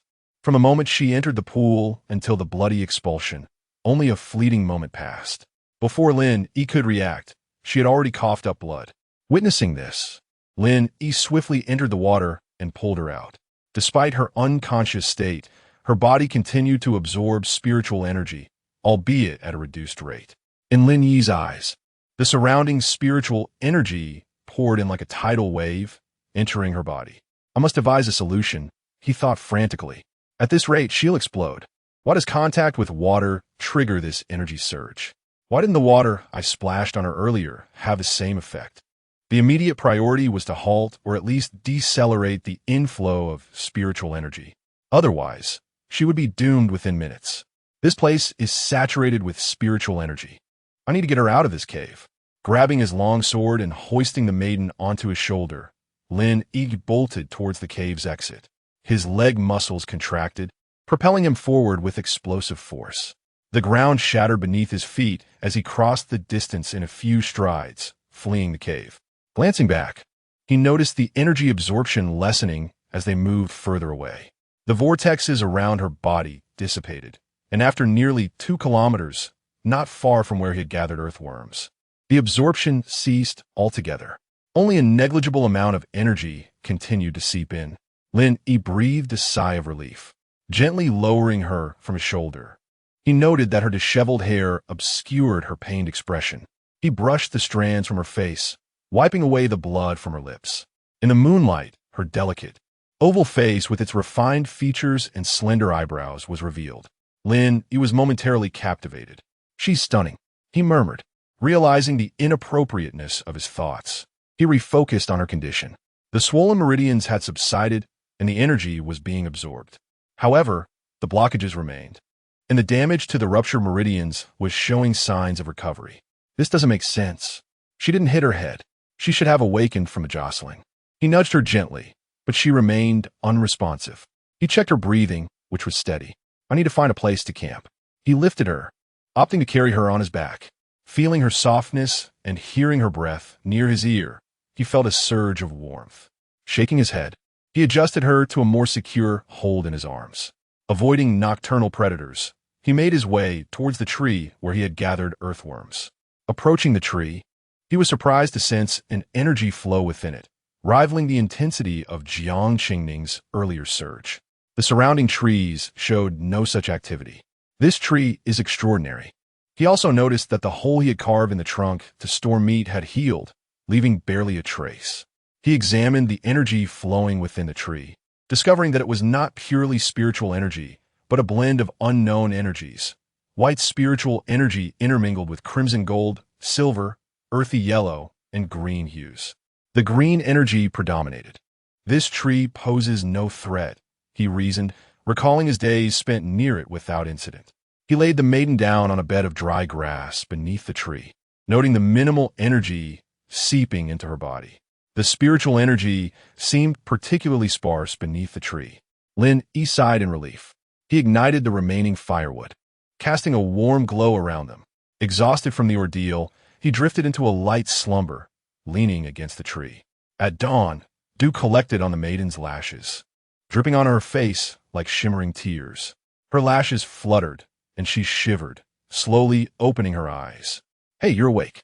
How are you feeling?" A boisterous voice broke the silence. Lin Yi was devouring a roasted pork knuckle. Jiang Qingning stared at Lin Yi's greasy face and the pork knuckle in his hand. Her throat tightened, and she swallowed hard. "Here, have some grilled liver to replenish your blood," Lin Yi offered, handing her a skewer. She accepted it and took small bites. "Hey, you haven't answered me. What happened yesterday?" "The spiritual energy was flooding into you. If I hadn't pulled you out and fled the cave, you'd be dead. We're teammates. Don't sabotage me. If you die, I'll be eliminated." "I apologize," she said, her voice tinged with regret. "Yesterday was an accident. It won't happen again. Tell me what happened. Maybe I can help." Lin Yi continued to eat. After finishing the liver, she explained, "Yesterday I tried to absorb spiritual energy, but the concentration was too high. It triggered a reaction in my damaged meridians, and I lost control. But it wasn't without benefit." She clenched her fist, producing a series of cracking sounds. Lin Yi stared in disbelief, unable to reconcile the delicate fist with the explosive sound. "I've broken through the human limit, according to the cultivation stages. I've reached the second stage. Limit breaker," she said. After his initial surprise, Lin Yi asked, "Limit breaker? How many stages are there? What are they?" "You don't know? You've reached Limit Breaker 2. She replied, "There are 13 stages, also known as 13 realms. The first 5 are Spirit Gathering, Limit Breaker, Windrider, Skywalker, and Explorer. And the rest? You won't encounter them anytime soon. There's no point in explaining." She answered evasively. "However, there's a special realm called Awakening. It's not one of the 13 realms, and anyone can enter it, even multiple times." "Are you talking about awakening a talent?" Lin Yi asked. taking another bite of the roasted pork leg. Chapter 10 Encounter. Battle. Jiang Qingming cast aside the skewer from the roasted meat and wiped her mouth, stating, "Not entirely." The awakening realm encompasses not only the awakening of talents, but also the awakening of other elements, such as traits and domains. Talent awakening is relatively rare, and there are secondary and tertiary awakenings, which you'll come to understand in due course.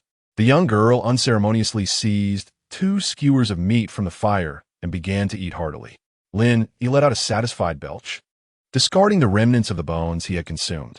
What shall we do next? Should we return to the cave? Of course we shall return. As long as I refrain from actively absorbing spiritual energy, the cave poses no threat to me. It is merely an ordinary spiritual mine, Jiang Qingming replied, finishing off her 2 skewers. Moreover, if utilized properly, it can enhance one's strength. The girl clenched her fist, her eyes sparkling with excitement. Seeing that she had nearly finished her meal, Lin Yi began to pack their belongings, tossing the longsword back to Jiang Qingming before stooping to hoist a half of the wild boar they had acquired that morning.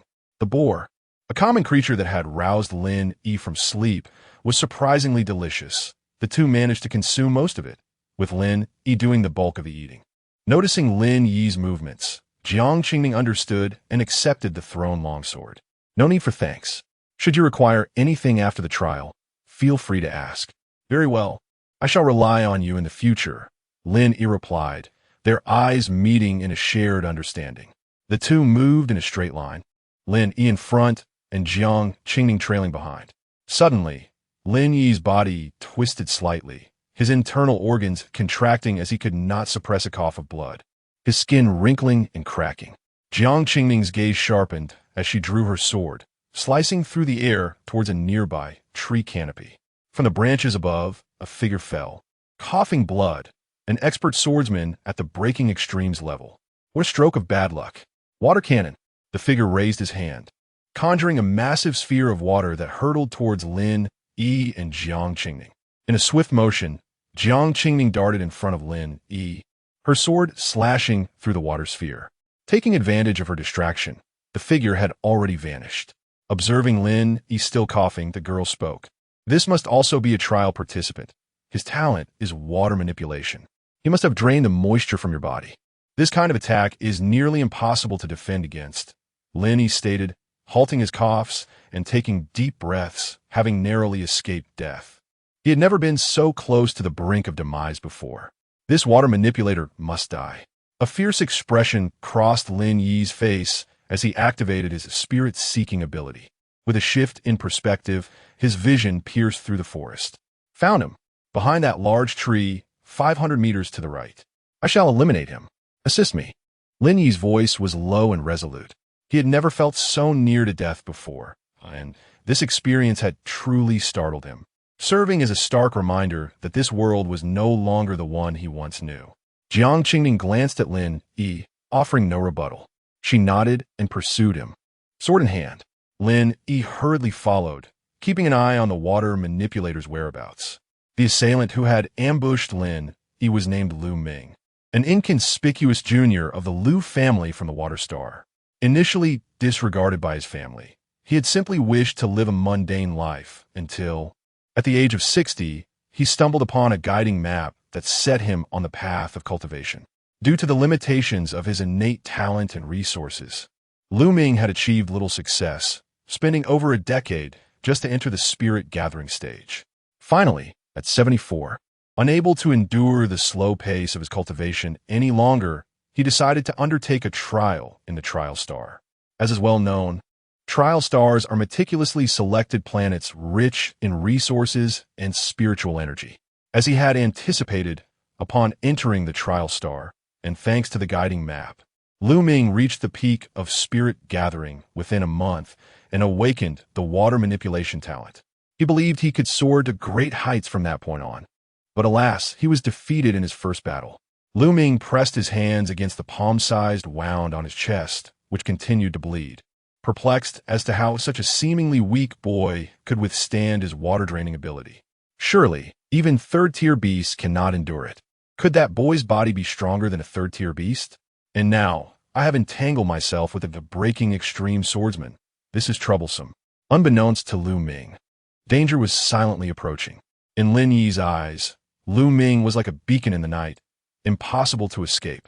The two stealthily approached the tree where Lu Ming was hiding. Lin Yi gestured to Jiang Qingning, signaling her to flank him. Taking a deep breath, he crept within 2 meters of Lu Ming's position, gathering his spirit energy into a fist, preparing to launch a powerful strike.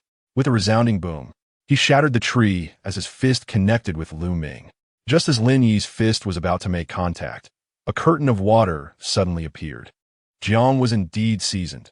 At the critical moment, the water barrier absorbed the force of Lin Yi's punch. Lu Ming, frightened, retreated, raising his hand to unleash his water manipulation and extract moisture from the assailant. However, a sharp sound of a sword echoed. A flash of cold light streaking across the sky. Lu Ming's world flipped upside down as his head fell. Shock and disbelief etched upon his face, blood gushing forth. Blood splattered across Lin Yi's face as he gazed at the headless corpse and the rolling head, an inexplicable sensation welling within him. A living being had perished in an instant. Life was indeed fragile, and death lurked much closer than one might think. Regaining his composure, he observed Jiang Qingning, who was nonchalantly examining the corpse. Lin Yi's lips twitched. She was truly a cold-blooded killer. Wiping the blood from his face, he crouched down to assist her in searching through the remains. Jiang Qingning skillfully sliced open the clothing of the headless corpse, beginning her search. Moments later, Shi'ar Chapter 11. The guiding diagram upon returning to the cave. Lin Yi was immediately met with the pitiful cries of the little kitten. Having been away for a day and a night, the poor creature must have been starved. Lin Yi hurriedly scooped up the kitten, only to be astonished to find that it had opened its eyes, its small orbs darting around, stained with tears, mewing softly. There was an inexplicable cuteness to it. Jiang Qingning glanced at the kitten and recognized it as a blue spirit cat, a remarkably rare beast. In its adulthood, it could reach the 6th tier with unknown capabilities, and its deep blue eyes suggested a potential mutation. Lin Yi noted the azure hue of its eyes, pondering why it was called a blue spirit cat when it appeared black. As he stroked the kitten's dark fur, it instantly calmed down. Jiang Qingning, somewhat exasperated, remarked that she had no idea, perhaps its blood was blue. Lin Yi recalled that during the battle between the leopard and the spirit cat, the latter had indeed bled blue. With this in mind, Lin Yi began to prepare food for the kitten, mashing raw meat and mixing it with spiritual spring water to create a paste, which he poured into a freshly carved stone bowl. He set the kitten down, and it eagerly crawled towards the bowl, devouring the food with delighted mews. Watching the kitten eat joyfully, Lin Yi felt his heart lift. While Lin Yi was occupied with the kitten's meal, Jiang Qingning returned to her room, sitting cross-legged on her stone bed with her sword resting across her legs. Quietly meditating, after ensuring the kitten was settled, Lin Yi too retreated to his own chamber. Sitting on the stone bed, he reflected on the events of the past few days. Since his inexplicable arrival in this world, he had encountered a brutal battle between a leopard and a spirit cat, only to find himself fortuitously benefiting from it. In his ignorance of the blue crystal's nature, he had absorbed its luminous points and inexplicably achieved a breakthrough. Soon after, he met Jiang Qingning, becoming her ally, and he had even rescued her during an unforeseen attack, narrowly escaping death himself. He felt acutely aware of his own weakness. A brood endowed with power, yet lacking skill. Since breaking through to the extreme realm, Lin Yi sensed a vast reservoir of energy and potential within him, akin to possessing a treasure mountain, yet being unable to traverse its paths. He could only utilize a fraction of the spiritual energy within, akin to a child wielding an oversized stick. Calming his thoughts, Lin Yi discerned that he did not lack strength. Rather, he was deficient in the finesse and experience requisite to wield it effectively. He resolved to refrain from absorbing any more spiritual energy or blue crystals for the time being and focus instead on honing his skills. However, based on his memories from his previous life, he realized that he could only marginally improve his physical prowess while remaining inept at harnessing the true treasure within, his spiritual energy. Initially, Lin Yi considered consulting Jiang Qingning, but given that she had only absorbed spiritual energy the previous day, he doubted the usefulness of such an inquiry. He could only seek her guidance on combat techniques, and the thought of her formidable swordsmanship sent a shiver down his spine. Suddenly, an idea struck him. What if he could cultivate spiritual energy? In a flash of inspiration, Lin Yi rummaged through his belongings, retrieving a withered, yellow diagram. He recalled Jiang Qingning mentioning that it resembled a guiding diagram for cultivating spiritual energy. As a celestial remnant, she possessed innate cultivation techniques, albeit incomplete, rendering the diagram useless to her.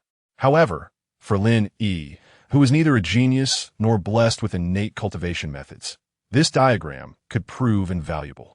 The fact that the individual endowed with water control had kept this diagram close by suggested its significance. Perhaps their remarkable abilities stemmed from it.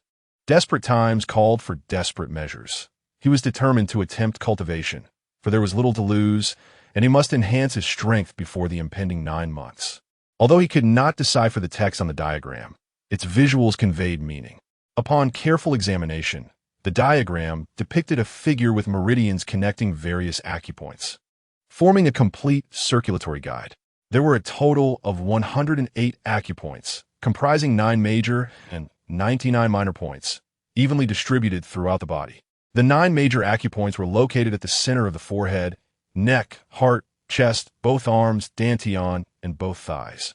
The initiation point seemed to begin at the heart, allowing spiritual energy to permeate through all acupoints, ultimately forming a cycle to attract the spiritual energy of the heavens and enhance control over it. Yet, the challenge lay in identifying all 108 acupoints and mastering the flow of energy to connect them. Having observed Jiang Qingning, Lin Yi noted that the human meridians inherently contained energy, albeit sparse and stagnant, while acupoints also harbored energy. The energy in the meridians flowed in linear patterns, while that in the acupoints existed in dot-like formations. This realization simplified matters. Lin Yi's innate talent for sensing energy would aid him in locating his acupoints. The true difficulty lay in facilitating the flow of energy. Lin Yi halted his contemplations, recognizing that excessive theorizing was futile. Practical application was the only true test of understanding. With determination, he set to work, resorting to the most rudimentary method available, similar to how he had absorbed the blue energy from the crystal, using his mental strength to guide and propel the energy. He decided to begin with his left hand, hoping to mitigate any severe repercussions. Focusing intently, Lin Yi attempted to draw forth the energy from the acupoint in his left hand, yet found it unresponsive. Undeterred, he began with the smallest acupoint, gradually coaxing the energy until suddenly it stirred. The energy within the tiny acupoint began to flow, slowly at first, then more vigorously, as though igniting a chain reaction. Controlling the energy in his meridians, he directed it towards the nearest minor acupoint, and upon impact, the acupoint trembled but did not yield. Lin Yi remained undaunted. Progress was progress. He persisted, striking the acupoint again and again. By the 5th attempt, the energy within the acupoint surged with increasing intensity. On the 6th attempt, it finally broke through, creating a powerful suction that drew in the surrounding spiritual energy. The energy entering the acupoint was propelled by the flowing energy in the meridians, seamlessly merging with the others. Lin Yi found the task considerably easier now, simply needing to direct the initial flow of energy towards other unactivated acupoints. 1-2. Several acupoints opened, and the energy within his meridians surged faster, with more acupoints yielding until his entire left hand, save for the major acupoint, was unlocked. However, when all the energy converged upon the major acupoint, it hesitated momentarily, remaining still. Lin Yi, unwilling to concede, pressed on. The energy within his meridians surged once more, drawing in the ambient spiritual energy and forming swirling vortices around his body. Though not as grand as Jiang Qi Chapter 12, Fortification after an indeterminate span, Lin Yi roused from his unconsciousness. As his eyes fluttered open, a sharp, searing pain coursed through his body, particularly his arm, where the agony sent jolts through his nerves. What happened? He muttered, tapping his head. Fragments of memory returned. He recalled channeling energy to unblock an acupoint, succeeding, and then nothing. He lifted his throbbing left hand, noticing an unprecedented surge of spiritual energy within him, nearly threefold. Moreover, the energy flowing through his left hand felt remarkably controlled, as if an extension of his will, a sensation absent in other parts of his body. It seems I succeeded, he mused. This pain must be a consequence. He circulated spiritual energy through his meridians, which offered a modicum of relief. It worked. My strength has nearly doubled. What if I could unblock all the meridians in my body? The prospect was staggering. He raised his hand, forming a fist, and the air cracked. He was astounded. He now possessed the strength to obliterate the water manipulator without needing Jiang Qingning's final strike. This path veers ever closer to brute force, he thought. I mustn't rely solely on strength. He shook off the notion and headed towards Jiang Qingning's chamber. The room, recently repaired, lacked a door, so He entered unannounced. Jiang Qingning sat cross-legged on the stone bed, her sword across her lap, eyes closed in meditation. As He entered, her eyes snapped open, her slender phoenix eyes flashing with a keen, piercing light that made him uneasy. Hey, He stammered, slightly unnerved. Jiang Qingning fixed him with a cold stare. What brings you here at this late hour? He was taken aback. Is it night already? He had been too preoccupied with his newfound power to notice. How to explain? He wondered. I wanted to ask you about swordsmanship, he offered tentatively, scratching his head. Jiang Qingning regarded him skeptically, noting the beads of sweat on his brow. Tomorrow, she said. It's too late now. Fighting would attract beasts. Relieved, He agreed and retreated as swiftly as possible. A faint smile played on Jiang Qingning's lips as she watched him flee. He glanced at the inky blackness outside the cave. It truly is late, he realized. I must have been unconscious for a long time. Luckily, I was inside. Otherwise, I would have been prey. He contemplated adding a window to his room, but decided to focus on understanding his enhanced abilities. Activating his spirit sense, he examined himself, focusing on his left hand. The energy flow in its meridians was indeed faster and more controlled than elsewhere. However, the meridians were slightly fractured, the leaking energy assaulting the delicate nerves. That explains the pain, he thought. What to do? This injury won't heal quickly. Intense combat could exacerbate the pain. After fruitless deliberation, He abandoned the problem for the moment. Unable to sleep, he wondered what to do in the dead of night. Until I find a solution, I should postpone unblocking more acupoints, he decided. Otherwise, even walking will be agony. He retrieved all the crystals he possessed, including the blue one he had obtained from witnessing the leopard and cat fight, the red one from the same source, and the 4 from the water manipulator, 1 black, 2 green, and 1 white. He had already absorbed the blue crystal, which enhanced his mental acuity and energy absorption. He had yet to discern the red crystal's effects. Seizing the opportunity, he began to absorb the red crystal, using the same method as before. His enhanced mental strength, a result of his breakthrough in the blue crystal, made it easier to draw in the red energy. As he absorbed the red energy, his body warmed, his blood coursing faster, and his heart beating stronger. After absorbing 20 or so motes of red energy, he felt a nascent ability to control his blood flow. After nearly 100 motes, the control became more pronounced. The red crystal granted the ability to manipulate blood, a skill potentially as potent as water manipulation. A fabricated talent? You marvel it. However, it was of limited use to him at this stage. He lacked the time to fully absorb the crystal. The crystal barely diminished after absorbing nearly 100 motes. He set aside the red crystal and picked up a green one, absorbing it in the same manner. After absorbing nearly 100 motes, he felt lighter, indicating an increase in speed. Not useful now, he concluded. He then picked up the white crystal and began to absorb it.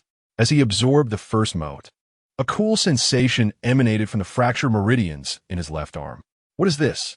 He wondered and continued absorbing. 2 motes, 3, 5. The coolness intensified until, at the 50th mote, he noticed a minute fracture in a meridian had healed, the fissure vanishing, leaving the meridian more resilient than before. A solution, he exclaimed, elated. This white crystal must have healing properties. Without hesitation, he continued absorbing one wound healing, then two, then three, one meridian, then two. The pace quickened, and his elation grew with each healed meridian. By dawn, he had completely repaired the fractured meridians in his left hand. A small portion of the white energy in the crystal had been depleted. Gazing at the remaining energy, he felt confident that it would suffice to heal the rest of his meridians. Flexing his now pain-free left hand, he grinned. I can continue unblocking acupoints. He retrieved the meridian chart and resumed channeling energy to assault the acupoints, growing stronger. Oblivious, he missed his appointment with Jiang Qingning. Chapter 13. Sparring at noon, an overwhelming sense of hunger jolted Lin Yi from his meditative state. As he felt a surge of power coursing through his body alongside the vibrant spiritual energy within, a faint smile crept upon his lips. Yet, the gnawing hunger once again pulled him back to reality. Goodness, what time is it? Famished. Lin Yi exclaimed. Rising from the stone bed where he had been practicing and stowing away the almost half-absorbed white beast crystal.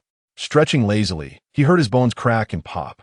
After nearly a day of channeling energy and absorbing the crystal, most of his meridians and acupoints had been opened, leaving only the pathways around his heart and head unconnected. Stepping outside, he glanced at the sky to find the sun hanging high. A fleeting thought crossed his mind. Was there something important he had yet to do? He couldn't quite remember. As he walked towards the cave entrance, a foul smell of burnt protein suddenly wafted through the air. He felt a chilling gaze fixated upon him. Turning his head, he spotted a striking figure standing in the distance. A slender girl, with a white longsword at her waist and a wooden sword in hand, directed a resentful look at Lin Yi. Upon seeing her, Lin Yi's memory sparked. He had seemingly missed an appointment with her. Casting his eyes upward at the blazing sun, he realized, indeed, he had forgotten. Well, if I say it was an unexpected circumstance, would you believe me? He said, approaching her. The girl remained silent, tossing the wooden sword towards him while unsheathing her longsword. Aren't you eager to learn swordsmanship from me? She challenged, her expression unwavering. With a flick of her wrist, she brandished her sword. Come then, I shall only use the spine of my sword. Seeing the girl's seriousness, he felt a wave of guilt wash over him. Holding the wooden sword, he hesitated. He wasn't too proficient with it. Sensing his discomfort, Jiang Qingning suggested, if you cannot wield a sword, let us compete with our martial arts instead to better understand each other. With that, she sheathed her long sword and formed a fist with her delicate hand. Embarrassed, he scratched his head and set the long sword aside, mirroring her with a Tai Chi stance. As he assumed the position, he focused his energy inward, embodying a serene yet powerful presence. Jiang Qingming's eyes brightened at the sight of his natural posture, and she mirrored him with a fist of her own. When their fists met, a formidable energy surged forth, and he suddenly perceived that he was not facing a mere girl, but a fierce beast radiating authority. Panic surged within him. Surely she wouldn't seek revenge now? He thought. However, with both poised for combat, he clenched his fists and adopted a defensive stance. Jiang Qingning, perceiving this, stepped forward, her left foot pressing down with explosive speed, vanishing from sight. Remarkable speed. Lin Yi gasped, activating his spirit sense to scan for her presence. Nothing? How could this be? Suddenly, a searing pain shot through his back. Using the force of the blow, he rolled forward, regaining his defensive posture, albeit with an open flank. Jiang Qingning, undeterred, seized the moment to strike, her fist hurtling toward his abdomen with incredible swiftness. Thanks to his spirit sense, Lin Yi finally discerned her movements, but it proved futile. Her speed was overwhelming. As pain radiated from his abdomen, he refused to retreat. Inst API call failed with status code 429. Error. Code. For 29 message. Resource has been exhausted, e.g. check quota. Status. Resource exhausted, Chapter 14. The addictive pursuit of cultivation. Lin Yi glanced at the young girl and picked up the wooden sword, following her inside. Upon entering the cave, he found Jiang Qingning already seated on a stone pedestal in the stone hall. Mimicking her, Lin Yi sat down as well. Jiang Qingning looked at him, initially contemplating giving him a good beating to vent her frustrations, only to be surprised by his unexpected prowess. With resignation, she remarked, "Your strength exceeds my expectations. You possess great power but lack experience and skill. However, your martial techniques are quite sophisticated, alternating between gentleness and ferocity, showcasing a remarkable intent. Yet, you have yet to harness their full potential.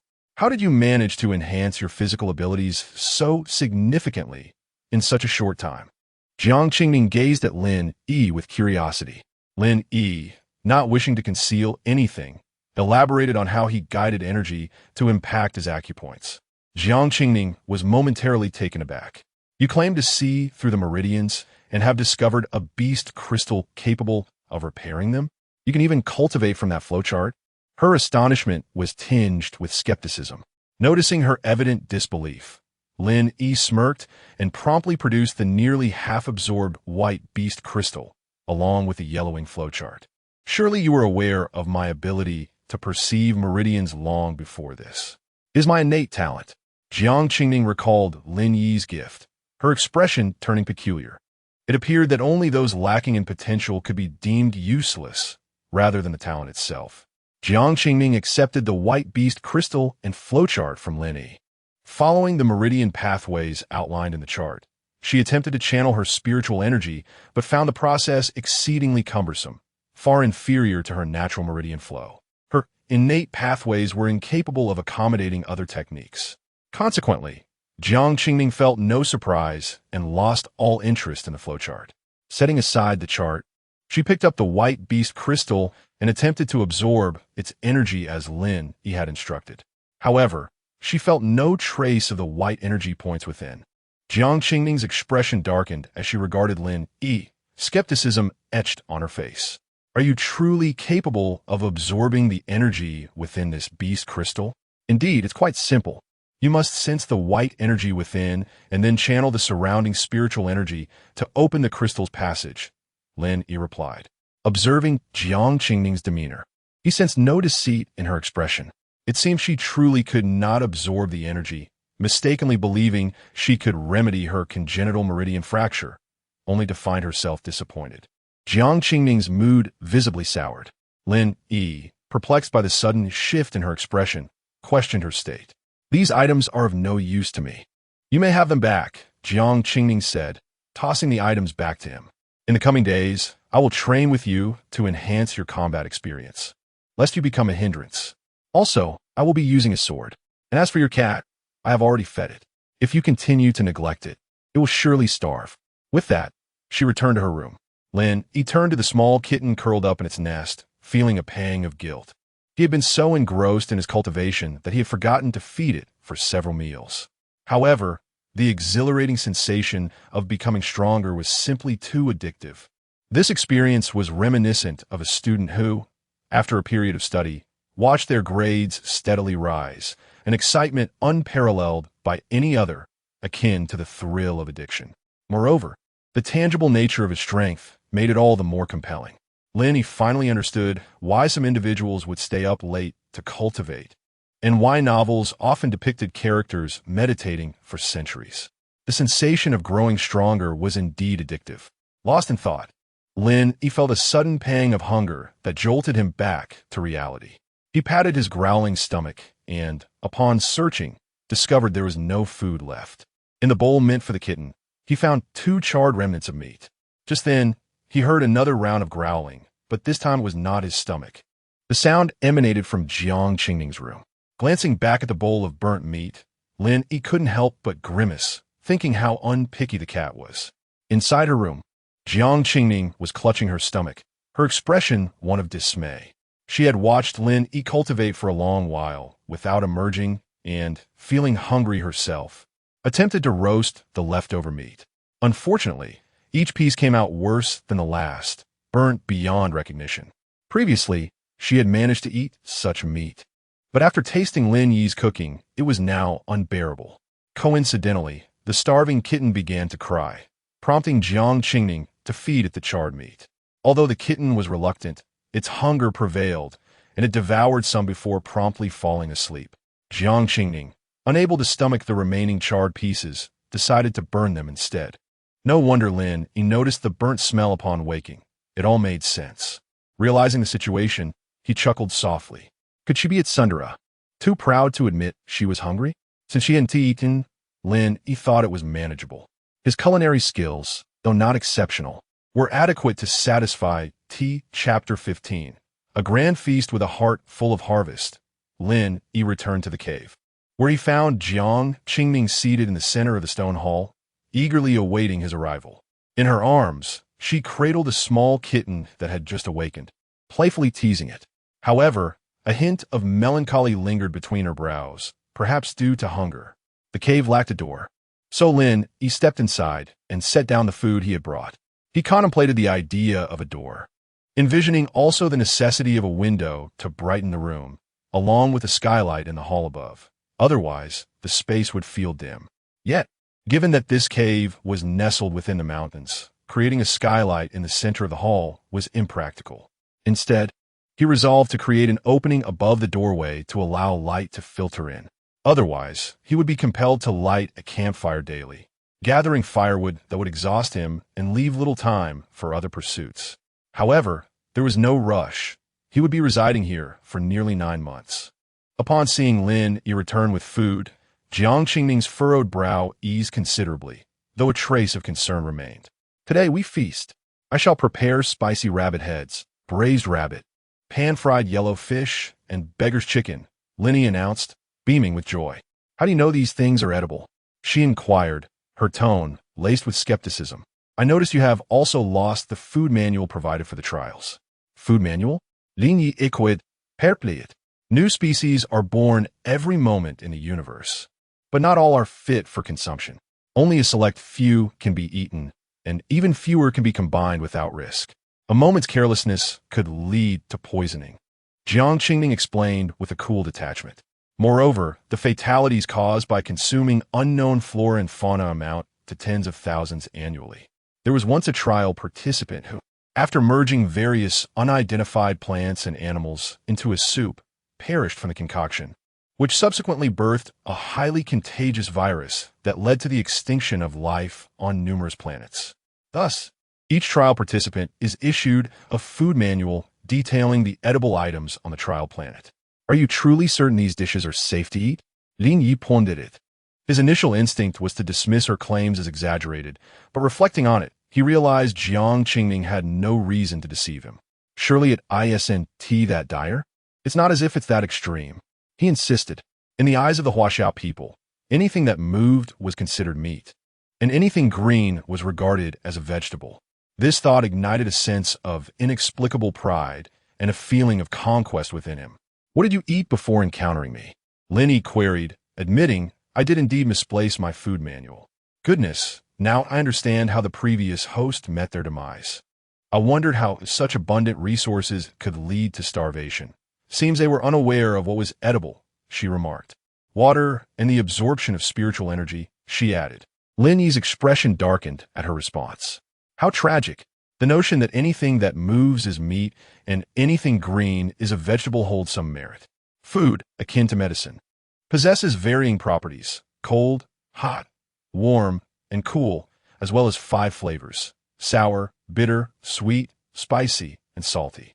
As long as one understands the fundamental principles of dietary science and ensures that the properties of the food do not conflict, there should be no significant issues. Moreover, Lin Yi was capable of perceiving the fundamental forms of energy, making the understanding of dietary principles as simple as eating and drinking. Rest assured, as long as I am here, you shall not go hungry, Lin Yi declared with unwavering confidence. Yet, you still haven't answered how you ascertain these items are safe to consume. Jiang Qingming's cool voice interjected once more. Fear not. I have memorized the entire food manual, Lin Yi replied, though a hint of uncertainty crept into his voice. That manual comprises 20 terabytes of information, he added, feeling slightly embarrassed. Do not worry. We can always test for toxicity, Lin Yi suggested, glancing at the small kitten. The kitten seemed to sense his ulterior motive and quickly burrowed into Jiang Qingming's embrace. Observing Lin Yi's confidence, Jiang Qingning's apprehension diminished, her tightly furrowed brow relaxing slightly. Lin Yi disregarded her and approached the water basin, drawing a dagger to begin preparing the ingredients. He first cleaned the scallions, ginger, and garlic, setting them aside for later use. To hold these items, he meticulously carved several stone plates. Lacking tools, he resorted to using available materials to create them.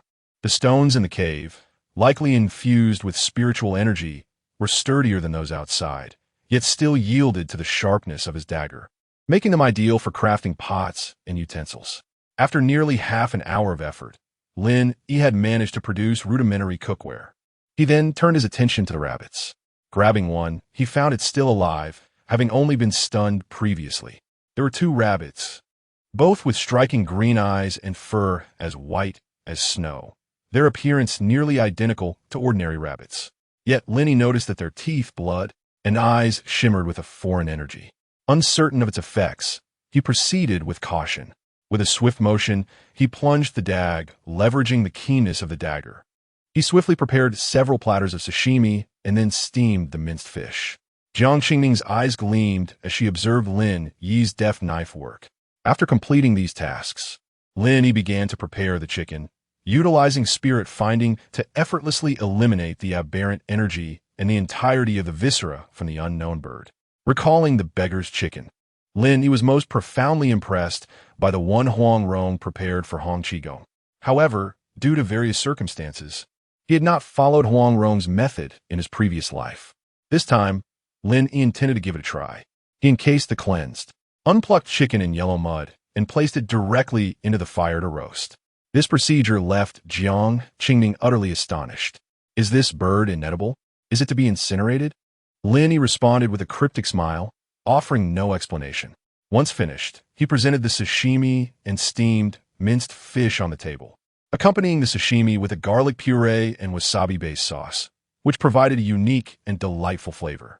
Famished after a prolonged period, the 2 humans and 1 feline disregarded all decorum and indulged in a hearty feast. The usually composed Jiang Qingning abandoned all reserve at this moment. After observing that the kitten and Lin Yi suffered no ill effects, she eagerly joined the fray. The 2 humans and 1 cat vied for the repast with gusto, though the kitten was primarily on the receiving end of playful harassment. Chapter 16. The feast it's mine. Lin Yi éclamet triomphantly. Having snatched a piece of meat from under the kitten's claws, Jiang Qingning, savoring the sweet fish in her mouth, watched the playful interaction between the man and the cat, a sense of contentment blossoming within her. After a period of frolicking, the duo and their feline companion finished the sashimi and pan-fried fish. The young woman and the kitten gazed expectantly at Lin Yi, who promptly presented the braised rabbit meat. A generous pot of it. Its aroma and vibrant color filled the air. Lin Yi, using his handcrafted chopsticks, picked up a piece of the braised rabbit. The meat, a perfect blend of lean and fat, appeared slightly browned due to the absence of seasonings. Its natural, succulent hue made it incredibly enticing. He placed the rabbit meat in his mouth and chewed slowly. As he savored it, juices burst forth and the rich, savory flavor of the meat exploded in his mouth.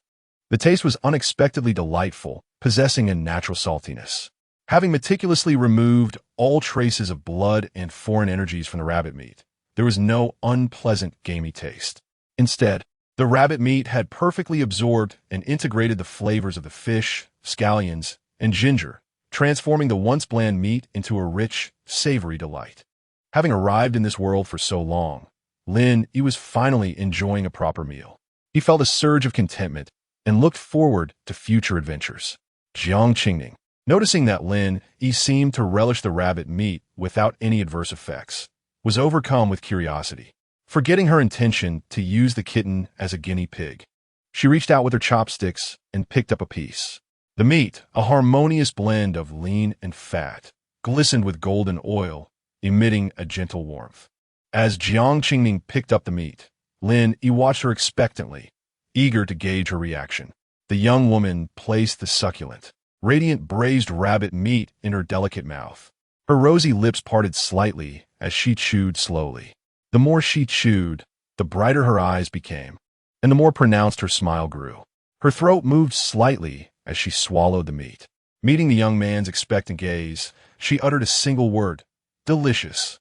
Upon hearing this, the young man's face lit up, his lips curving into a gentle smile. It seemed that this one word was worth more than any elaborate praise. For a chef, delicious is the ultimate compliment. However, the way it is spoken by different people, along with different forms of expression, can make a chef feel the customer's love for his dishes. For the young woman, a bite of fragrant braised meat was worth more than any delicacy in this primitive wilderness. Moreover, since the beginning of the exploration era, the skyrocketing population, scarcity of resources, and the discovery of increasingly bizarre creatures in the universe have led to various deaths and disasters caused by indiscriminate consumption. Culinary culture seems to have been reduced to its bare minimum. Nowadays, people eat solely to fill their stomachs, with little regard for the taste or the significance behind it. However, Lin, he was oblivious to all of this. The taste is all right, I guess. Sadly, the ingredients and seasonings are limited. Otherwise, the flavor could be several levels higher. The young man said smugly. A glimmer of admiration flashed in the young woman's eyes. In this era, the young man's actions would be considered a deviation from the norm. To be able to cook so deliciously, one must have spent a great deal of time studying it. Would he still have time to cultivate and study? However, the young woman did not think so. Anyone who could reach a high level in any field was bound to be talented, even if their pursuits were considered unconventional by most. It wouldn't be bad to be able to eat such delicacies regularly, the young woman mused. As for cultivation and martial prowess, she only needed to be strong enough herself. Seeing that the young woman remained silent, Lin, he thought nothing of it. After all, the current conditions were rather limited. Since there were only 2 rabbits, the stew was barely enough for the 2 of them and the cat to have a taste. Adding the 3 fish from before, they were only half full. After all, their appetites had been steadily increasing after their cultivation. The beggar's chicken would have to wait, as the chicken was quite large. Lenny pondered, how could a meal be complete without soup? The fish head soup hasn't even been started yet. Without further ado, he began to work, while the young woman and the cat watched quietly, unable to assist. Lenny planned to stew 3 pots of fish head soup using the 3 large fish heads. It's a pity there are no chili peppers. Otherwise, I'll make a chopped chili fish head. What waste of such big fish heads. He placed the cleaned fish heads into the stone pots and pan-fried them until both sides were golden brown. To save time, he operated on 3 fronts simultaneously. Due to the lack of seasonings, he chose to make a clear fish head soup. The most important thing to note when making clear fish head soup is the fishy smell. After pan-frying the fish heads until both sides were slightly charred, he added ginger and scallions to remove the fishy smell. Sadly, ginger and scallions were all he had. After adding the ginger and scallions, he poured in spiritual spring water, submerging the fish heads. When making clear fish head soup, it is important to avoid adding seasonings, especially salt. Unfortunately, Lenny had no salt to add even if he wanted to. Without adding any seasonings, he simmered the soup over medium heat for 30 minutes, until the fish soup became fragrant and rich. Once the fish soup turned milky white, he reduced the heat to low and let it simmer slowly. As it simmered, the fragrance grew richer, making the kitten drool. It jumped out of Jiang Qingming's arms and scurried back and forth between the 3 pots. The young woman also looked forward to it. Before the fish soup was ready, the 3 of them caught a whiff of a unique meat fragrance. The aroma seemed to emanate from the nearly extinguished bonfire. A smile appeared on Lin Yi's face, and with a mysterious air, he cleared the bonfire, revealing a ball of mud. The unique meat fragrance seeped out of the cracks in the mud ball. The eyes of the young woman and the cat were fixed on the mud ball. Sensing their gazes, Lin Yi no longer concealed it and cracked open the mud ball. The moment the mud ball cracked open, a unique, savory aroma lingered in the air for a long time. Lin Yi completely peeled off the mud shell. The mud had completely adhered to the chicken feathers, and as the mud shell was peeled away, the skin and feathers were removed in one piece. The charred chicken feathers and skin were completely removed, revealing the juicy, tempting chicken meat inside. It looks like it's a success, Lin Yi thought, relieved. This dish, known as beggar's chicken, has a cultural history of thousands of years. It is also known as wealthy chicken and was originally created by beggars. Legend has it that when Zhu Yuanzhang was leading his troops to conquer the country, he was once defeated and had been running for 3 days and 3 nights. The enemy was in hot pursuit, and Zhu Yuanzhang was exhausted and starving.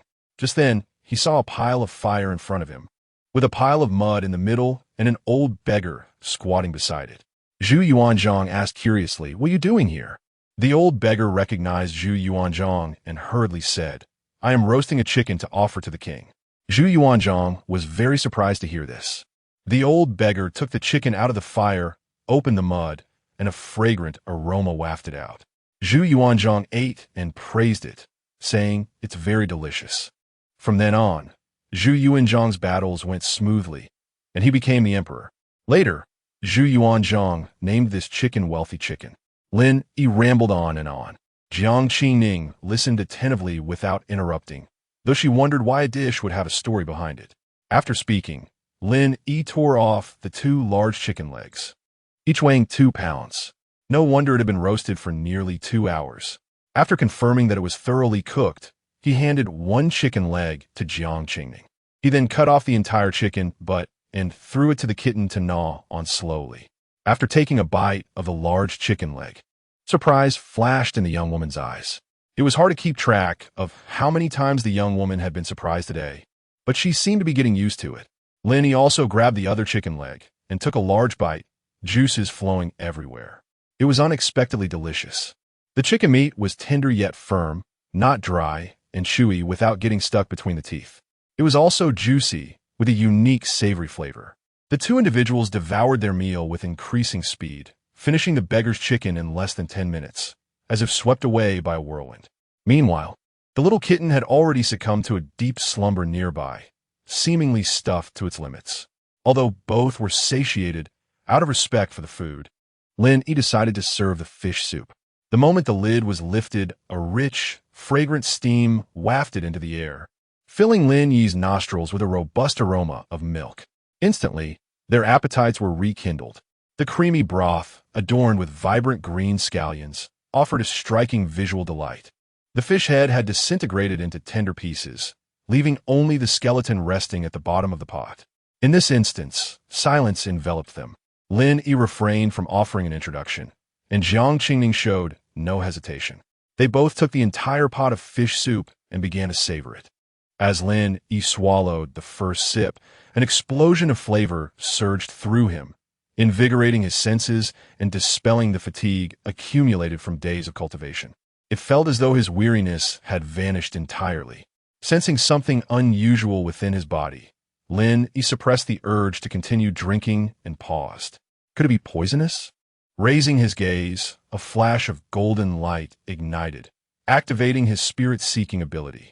His eyes scanned the soup, discovering a peculiar energy emanating a gentle glow within. Observing Jiang Qingning as she continued to sip the broth, he noted that this energy swiftly permeated her body, being absorbed entirely by her meridians, muscles, and bones, resulting in a noticeable enhancement of vitality. After a prolonged observation, he found no peculiarities even as Jiang Qingning finished her soup. It was likely not toxic, perhaps the fish, having been simmered with the spirit spring and other ingredients, had undergone a remarkable transformation, yielding new energy. This energy seemed temporarily harmless to the body and immensely nourishing. Lin Yi inquired, "Do you feel anything after finishing the fish soup?" Jiang Qingning replied, her spirit rejuvenated, "I feel an unprecedented relaxation in my body, as if all fatigue has dissipated and any lingering injuries have begun to heal." His observations corroborated her claims. Resolving to disregard any concerns, he lifted the pot and began to drink directly from it. The two then shared the remaining portion intended for the little kitten, exchanging smiles.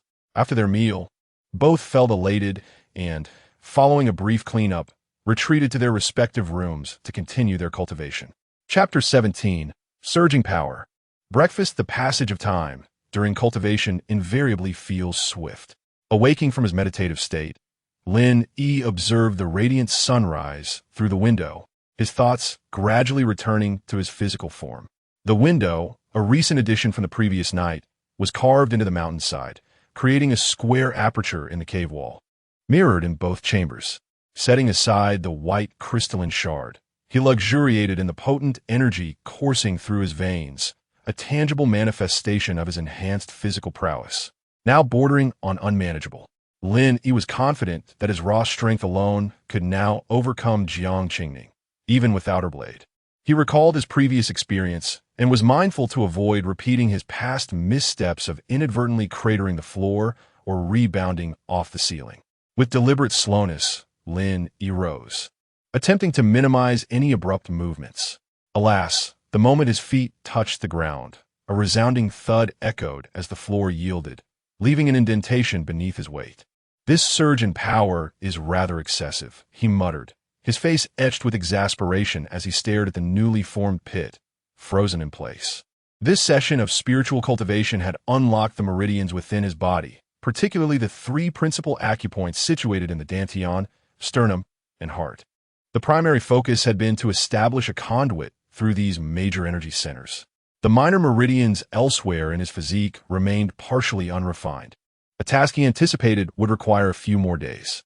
However, these peripheral areas posed no significant challenge. The real conundrum lay in deciphering how to access the meridians and acupoints in his neck and head, regions obscured from his own vision.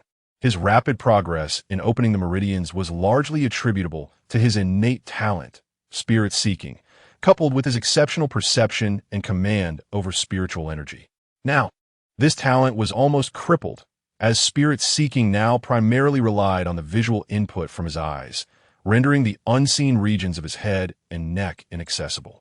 Lin Yi hesitated to experiment blindly, wary of the potential consequences of misdirecting his spiritual energy, potentially severing a nerve or disrupting the delicate flow within the intricate network of meridians.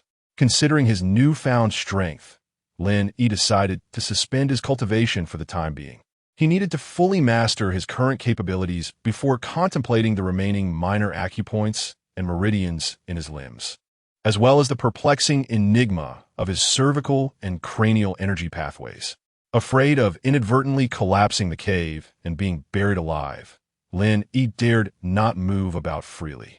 Instead, he settled into a cross-legged posture, attempting to gather his scattered thoughts and consolidate his understanding of his abilities. Talents: spirit-seeking, illusion-breaking. Spirit-seeking proved invaluable, particularly when venturing outdoors. It allowed him to perceive the terrain, detect living organisms, gauge the strength of adversaries, and observe the flow of energy within his own meridians.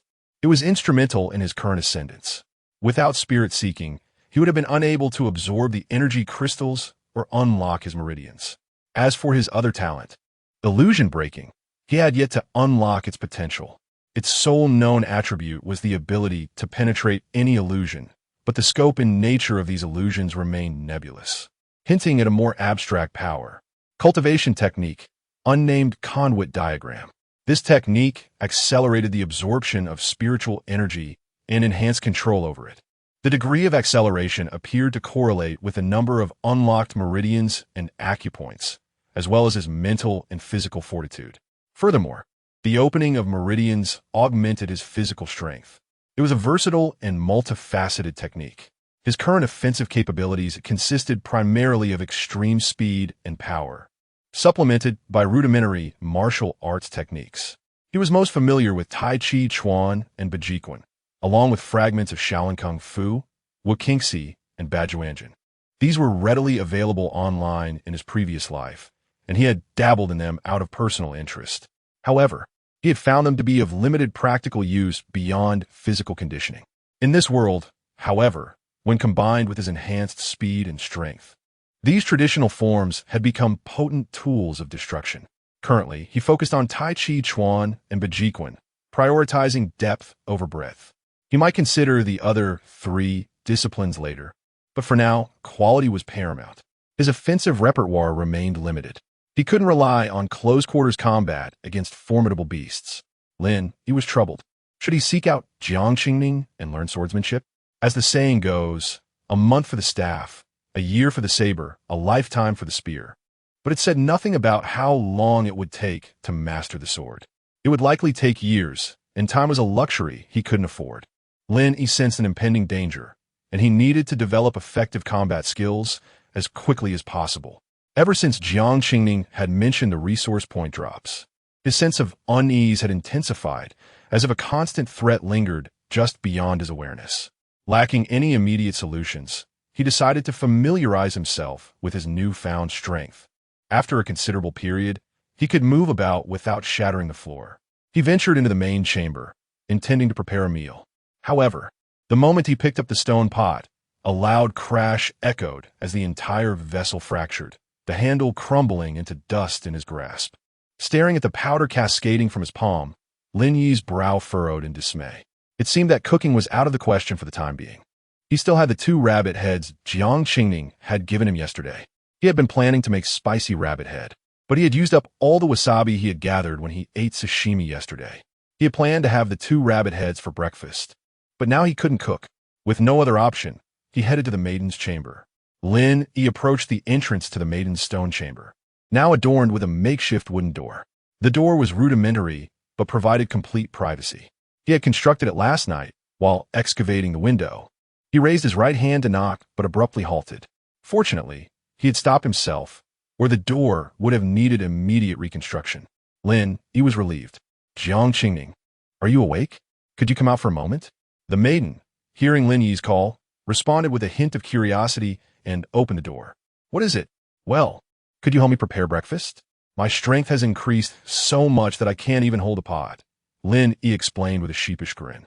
A flicker of surprise crossed the maiden's face, followed by a slight frown. She remained silent before stepping out of her chamber. She eyed Lin Yi and asked how. Lin Yi considered her question. Judging by her demeanor, she seemed to lack any culinary experience. He needed to keep it simple, or he might end up with no breakfast at all. Okay, grab a pot and boil some water. Then put the rabbit heads in the water briefly, take them out, and pluck the fur. After that, just skewer them and roast them. The maiden remained silent and proceeded to follow his instructions. Unfortunately, she struggled to light the fire, leaving her face smudged with soot. Lin Yi couldn't bear to watch any longer and produced a lighter. Don't you have one of these? The maiden, her face streaked with ash, resembling a small, soot-covered feline, replied expressionlessly. During the trials, each person is only allowed to bring 2 items. I brought a sword and a medical kit. Lin Yi understood. Using the lighter, he quickly ignited the fire and brought the water to a boil. After placing the rabbit heads into the pot, the maiden seemed unsure of what to do next.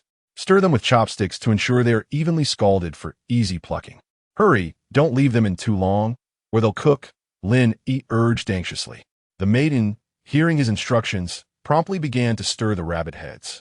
After a period of commotion, they finally partook of roasted rabbit heads, despite the somewhat charred exterior of the rabbit heads.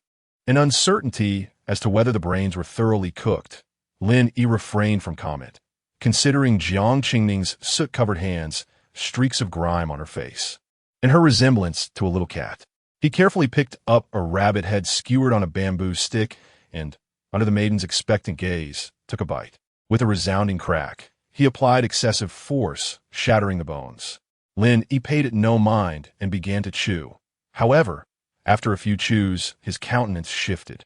Yet, observing the maiden's hopeful expression, he betrayed nothing.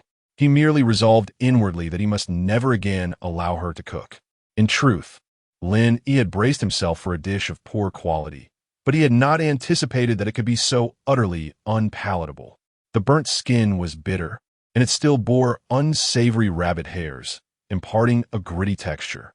Following the bitterness came an acrid, astringent sensation. Moreover, Lin Yi had inadvertently crushed the skull, and the brain within remained raw, its flavor defying description.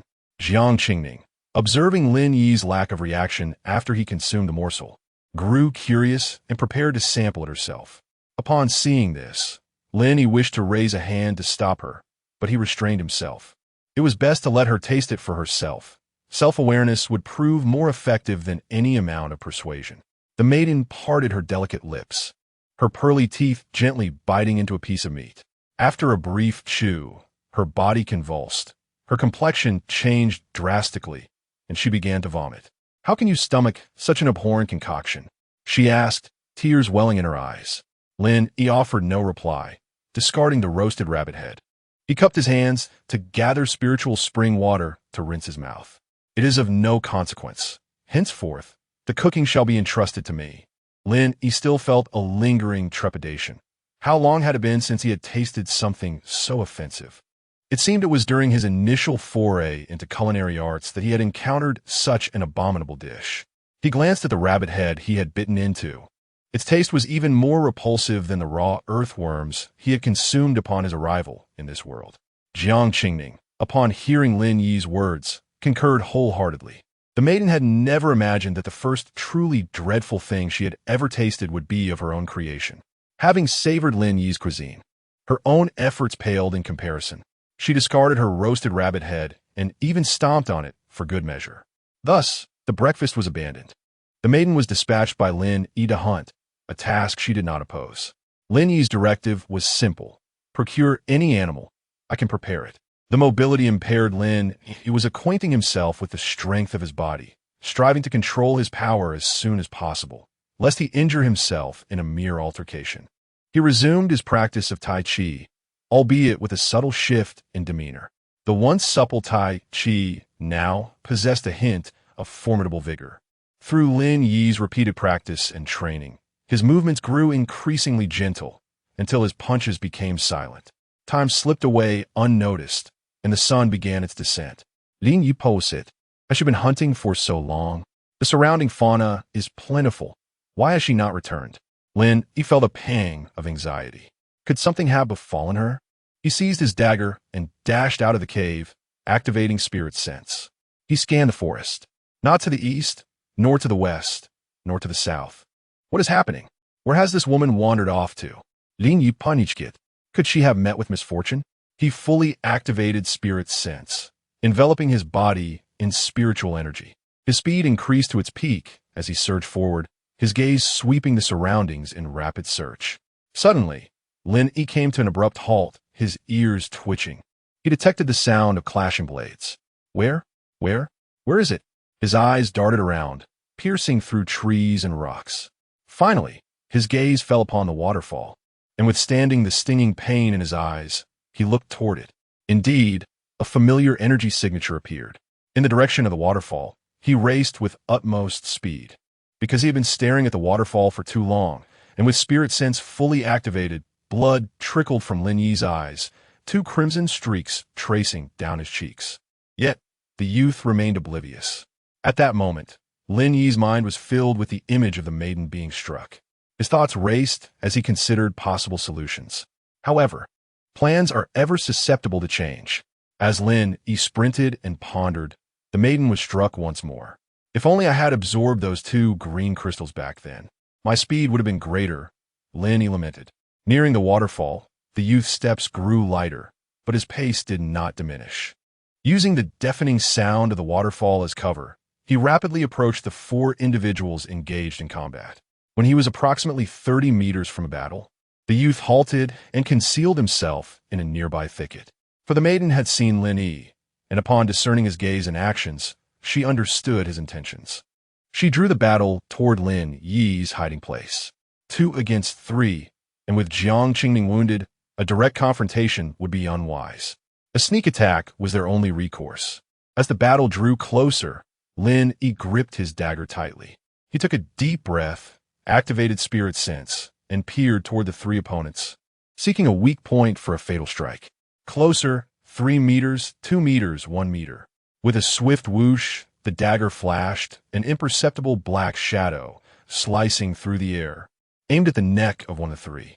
The target, caught unawares, was decapitated in a single stroke. Having delivered the blow, Lin Yi intended to exploit the momentum to strike the weak point of the second opponent. However, the act of severing the first neck created a slight obstruction, causing a half-second delay. This was enough for the second opponent to react, raising an arm to shield a vital spot, sacrificing a limb to avert a fatal blow.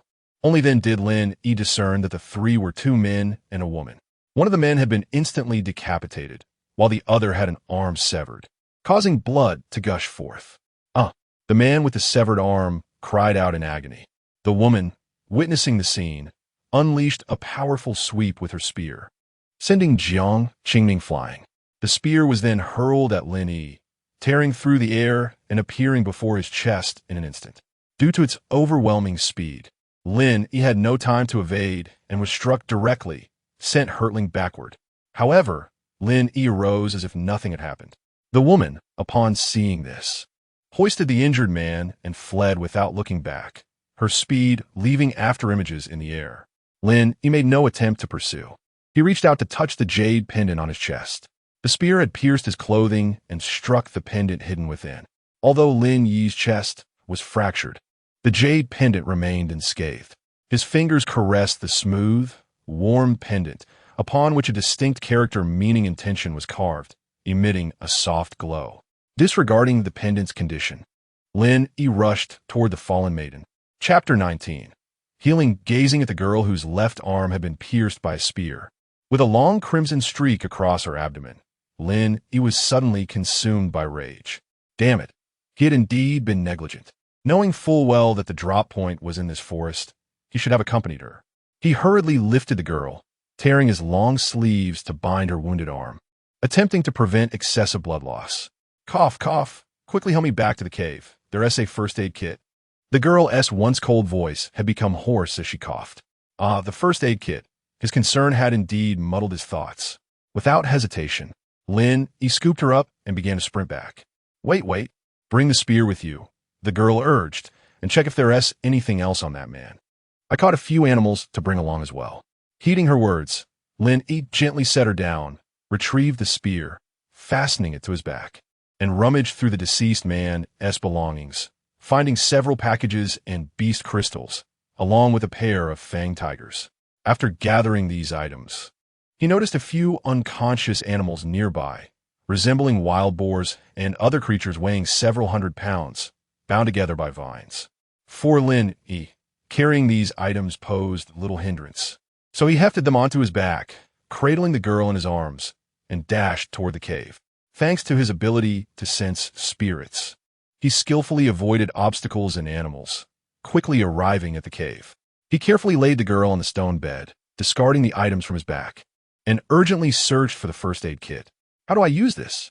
Which one do I need? Lin Yi poured out the contents of the kit, looking to the girl for guidance. Jiang Qingming rolled her eyes at his clumsy actions, grabbed that green syringe and one bottle of the red pills. Lin Yi selected the necessary items from the assortment and handed them to her. The girl took the syringe and pills, deftly opening the pill bottle and pouring 3 red capsules into her mouth. Then, she took the green syringe and plunged it into her carotid artery. Lin Yi watched in astonishment as she performed these actions with practiced ease. As the serum coursed through her veins, her skin flushed a vivid red, her breathing quickened, and her body temperature soared. Indeed, it was alarmingly high. Lin Yi observed the waves of heat emanating from Jiang Qingming's scarlet skin, internally lamenting that she might be cooking from the inside out. The girl grimaced in pain, gritting her teeth. Quickly, fetch me water. Throw me into the spirit spring. Lin Yi wasted no time, lifting her once again and heading toward the spring, immersing her body while leaving only her head above the surface. The moment she entered the water, her expression softened, though the spring quickly turned crimson with her blood. An extraordinary sight unfolded. The gaping wound on her abdomen began to writhe, and the puncture in her left arm also twitched. Jiang Qingming's face reddened further, as if she were enduring unbearable agony. Lin Yi, at a loss, moved closer, only to find her grasping his hand tightly, biting down hard. He exclaimed in surprise, attempting to withdraw his hand, but she held on with fierce determination. He dared not use excessive force, fearing he might injure her further, especially since he had yet to fully master his own strength. Even with his current physical prowess, the pain from her bite was excruciating, hinting at the Chapter 20, The Art of Firearms, prologue. Though he possessed a well-crafted weapon, Lin Yi lacked proficiency in its use. For the time being, it would serve merely as a sharp stick. The young girl seemed to sense Lin Yi's thoughts and inquired, "Do you know how to wield a firearm?" Lin Yi shook his head. "No, I have never learned nor understood it. Perhaps you could teach me?" The girl raised an eyebrow, a playful smile gracing her lips. "Of course. If you wish to learn, you must call me master." Lin Yi's lips twitched. Her mischievous demeanor took him by surprise. Yet, she underestimated the audacity of a young man from the 21st century. Without a moment's hesitation, Lin Yi proclaimed, "Master, master," even adding an extra call. Jiang Qingning, taken aback by his directness, momentarily fell silent. She soon regained her composure, embodying her cool, goddess-like persona, and explained, "The most fundamental techniques in firearms are intercept, grip, and thrust. These are the essence and core of all firearm techniques. When executed skillfully, the power from the wrist to the waist can be unleashed in an instant." With that, she took the long gun from Lin Yi's hands and began to demonstrate. Her slender, agile figure wielded the imposing firearm with grace and confidence, generating a striking visual impact on Lin Yi. Each intercept and grip produced a gust of wind, with the gun's tip tracing unpredictable arcs, its body moving like a swimming dragon, exhibiting remarkable agility. The thrust was as swift as an arrow released from its bow, striking with the force of thunder and lightning, rapid and fierce. After a brief demonstration, the girl paused to catch her breath before tossing the long gun back to Lin Yi, continuing her explanation. She elaborated that other techniques, based on the foundation of energy release and efficiency, primarily evolved from intercept, grip, and thrust.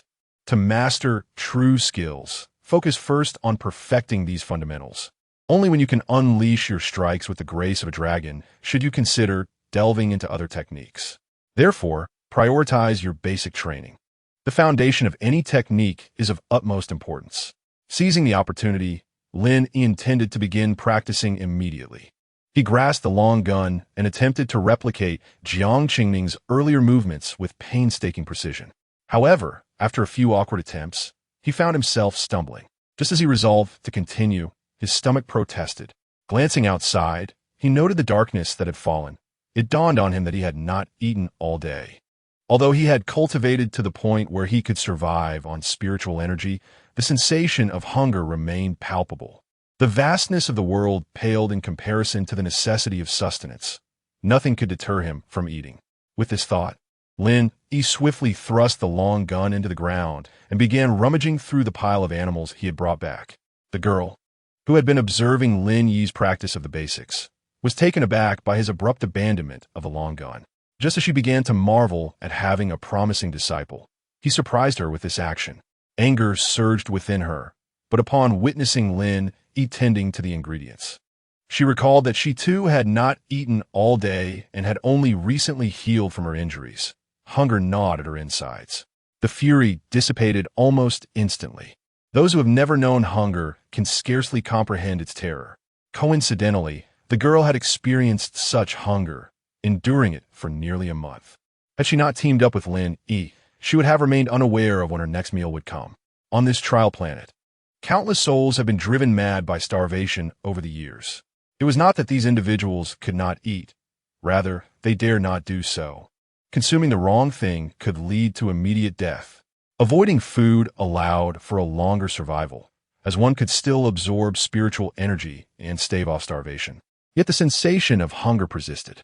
Eventually, desperation would drive one to madness.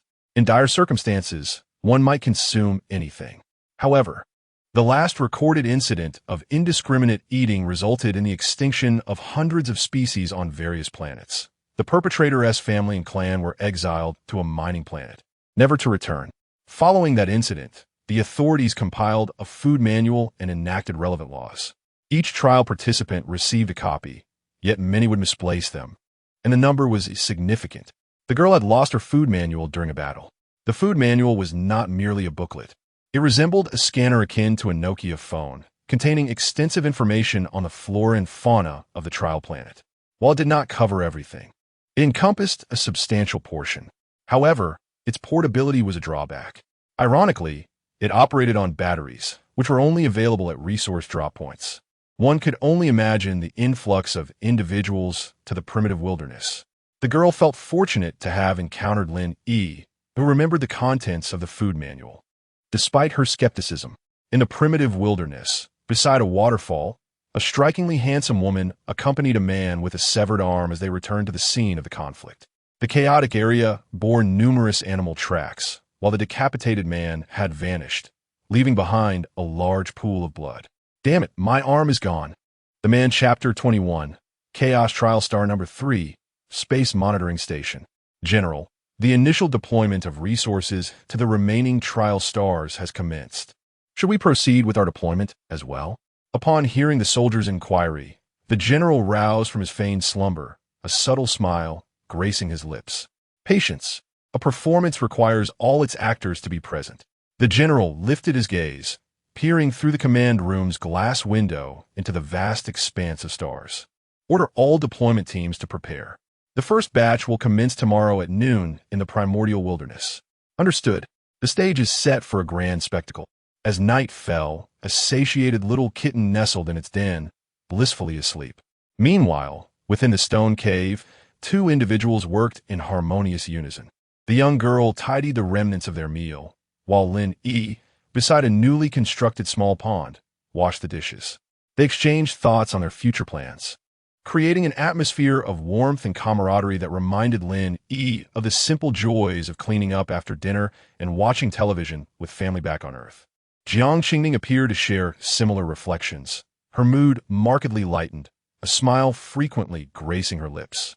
Within the confines of this cave, they felt an extraordinary sense of relaxation. For it was once the lair of the little kitten, offering remarkable concealment. Had Lin Yi not heard the kitten's cries, he would never have discovered this sanctuary. Since Lin Yi adopted this cave as a temporary stronghold, he had planted numerous trees and shrubs outside, enhancing both its concealment and soundproofing. He had also set several traps at the entrance and windows. Any animal approaching the cave would be immediately detected by Lin Yi, who could discern whether it was a beast or a human with his innate talent for sensing spirits. It could be said that this cave was the safest haven within this desolate wilderness. After tidying up, Lin Yi extinguished the campfire and lit 3 fish oil lamps. These lamps, crafted from stone bases and freshly pressed fish oil, featured wicks made from an unknown coarse fiber. The wicks, ignited by the fish oil, burned brightly with no unpleasant odor. Most importantly, they were durable. A single wick could burn for nearly 23 days, provided there was enough oil. As the fish oil lamps illuminated the cave, Jiang Qingning, having completed her tasks, sat cross-legged on a stone stool, awaiting Lin Yi's completion. When the lamps were lit, her astonishment was palpable. "Have you never seen one of these?" Lin Yi inquired, pondering her reaction. "I have seen them," she replied, her tone cool yet revealing surprise. "I was astonished because these artifacts belong to a bygone era, typically associated with primitive peoples. I never anticipated encountering one in reality." Lin Yi was rendered speechless by her answer. How many years had passed? How advanced was contemporary technology? After the trials, he would need to delve deeper into the current state of history. This is called a fish oil lamp. As long as it serves its purpose of illumination, it should last around 12 days. You could take one back with you when you return to your room. Absolutely. Jiang Qingning's face lit up with delight. Lin Yi contemplated for a moment, realizing that the number of people in this wilderness was steadily increasing. We should venture out together for safety. Jiang Qingning wholeheartedly agreed, reflecting. Had you not arrived in time, I might have met my end. Death, it seems, is not far off. Logically, resource deployment should have commenced by now. Nearly every trial star received supplies monthly. It had been over a month without any response, which puzzled them both. With the passage of time, the influx of people would likely escalate, complicating matters. What do you know about the trials? What do you understand about resource deployment? Lin Yi invited urgently. After a moment of contemplation, Jiang Qingning began to explain. The ultimate purpose of the trials is to select the most exceptional explorers and warriors. The resource deployment is designed to incite conflict among participants, facilitating a natural process of elimination. The resources offered are diverse, ranging from food and weapons to combat techniques and cultivation methods, including ordinary medicines and elixirs, even energy crystals. In essence, nearly everything imaginable will be made available. Lin Yi, upon hearing this, marveled at the cleverness of the strategy. To attract participants through the purest form of incentive is often irresistible. On a trial star, these incentives are magnified. Imagine a fresh piece of meat tossed into a pack of starving wolves. The pandemonium it would cause, is unfathomable. I can only wonder how many people would flock to this primordial wilderness. Lin Yi turned to Jiang Qingning. Would you consider competing for those resources? Her response seemed unexpected. Had I not encountered you, I would have certainly joined the fray. Now that we have sustenance and shelter, we merely need to endure for 9 months. If there is something you desire, I can assist you, provided our safety is assured. Upon hearing her response, Lin Yi felt a weight lift from his heart. He had feared her inclination to compete. Now, with her disinterest, he felt a sense of anticipation stirring within him. The maple forest would undoubtedly be lively, and perhaps he could seize an opportunity. Before that, he needed to enhance his strength, ensuring he was capable of taking advantage of any situation. With that, the two retreated to their respective rooms. Jiang Qingning commenced her meditation, while Lin Yi collapsed into a deep slumber, weary from the past few days. The moon hung high in a starry sky. Noon arrived at the southernmost edge of the primordial wilderness. A dubious figure stealthily approached the thicket, entirely covered in sticky mud, some of which had dried and cracked. The figure's features were obscured, revealing only a pair of bright eyes that glimmered with mischief, occasionally flashing a grin that displayed white teeth. At last, I've escaped that wretched swamp. Random deployment is utterly unreliable. I was dropped right in the swamp's heart. Thankfully, I didn't drown. This system must be revised. With hands clasped, the figure murmured, "Brothers, forgive me. Grant me your blessing. Once I pass the trials, I shall surely pay homage." The figure repeated this several times, bowing in gratitude. At that moment, a line of red lights appeared in the sky, rapidly descending toward the forest. Upon reaching a certain height, parachutes deployed from each light. A multitude of large containers began to drift toward the forest in waves. The dubious figure, lost in prayer, suddenly had a revelation, excitement radiating from him. Indeed, early arrivals cannot compare to timely ones. "Thank you, brothers. I'll pay homage shortly." With hands clasped in thanks, he bowed once more before vanishing, racing toward the forest. Chaos ensues. Chapter 22. Descent. The code as Lin Yi lay peacefully asleep. He was abruptly awakened by a series of howling sounds. Blinking his drowsy eyes, the howling grew increasingly louder, sending a shiver down his spine. What on earth was happening? What was making such a ruckus? He hastily leapt from his bed and rushed out of the stone cave. To his surprise, he found a slender figure standing quietly at the entrance, sword in hand, gazing intently at the sky. The figure's mesmerizing eyes revealed an unprecedented seriousness. Lin Yi followed her gaze and noticed a multitude of objects cascading from the heavens. As his spiritual senses activated, Lin Yi discerned that these were enormous jars, each accompanied by parachutes. The number was likely in the thousands, and among them, several emitted powerful energy signatures. Coincidentally, a few were drifting towards the cave.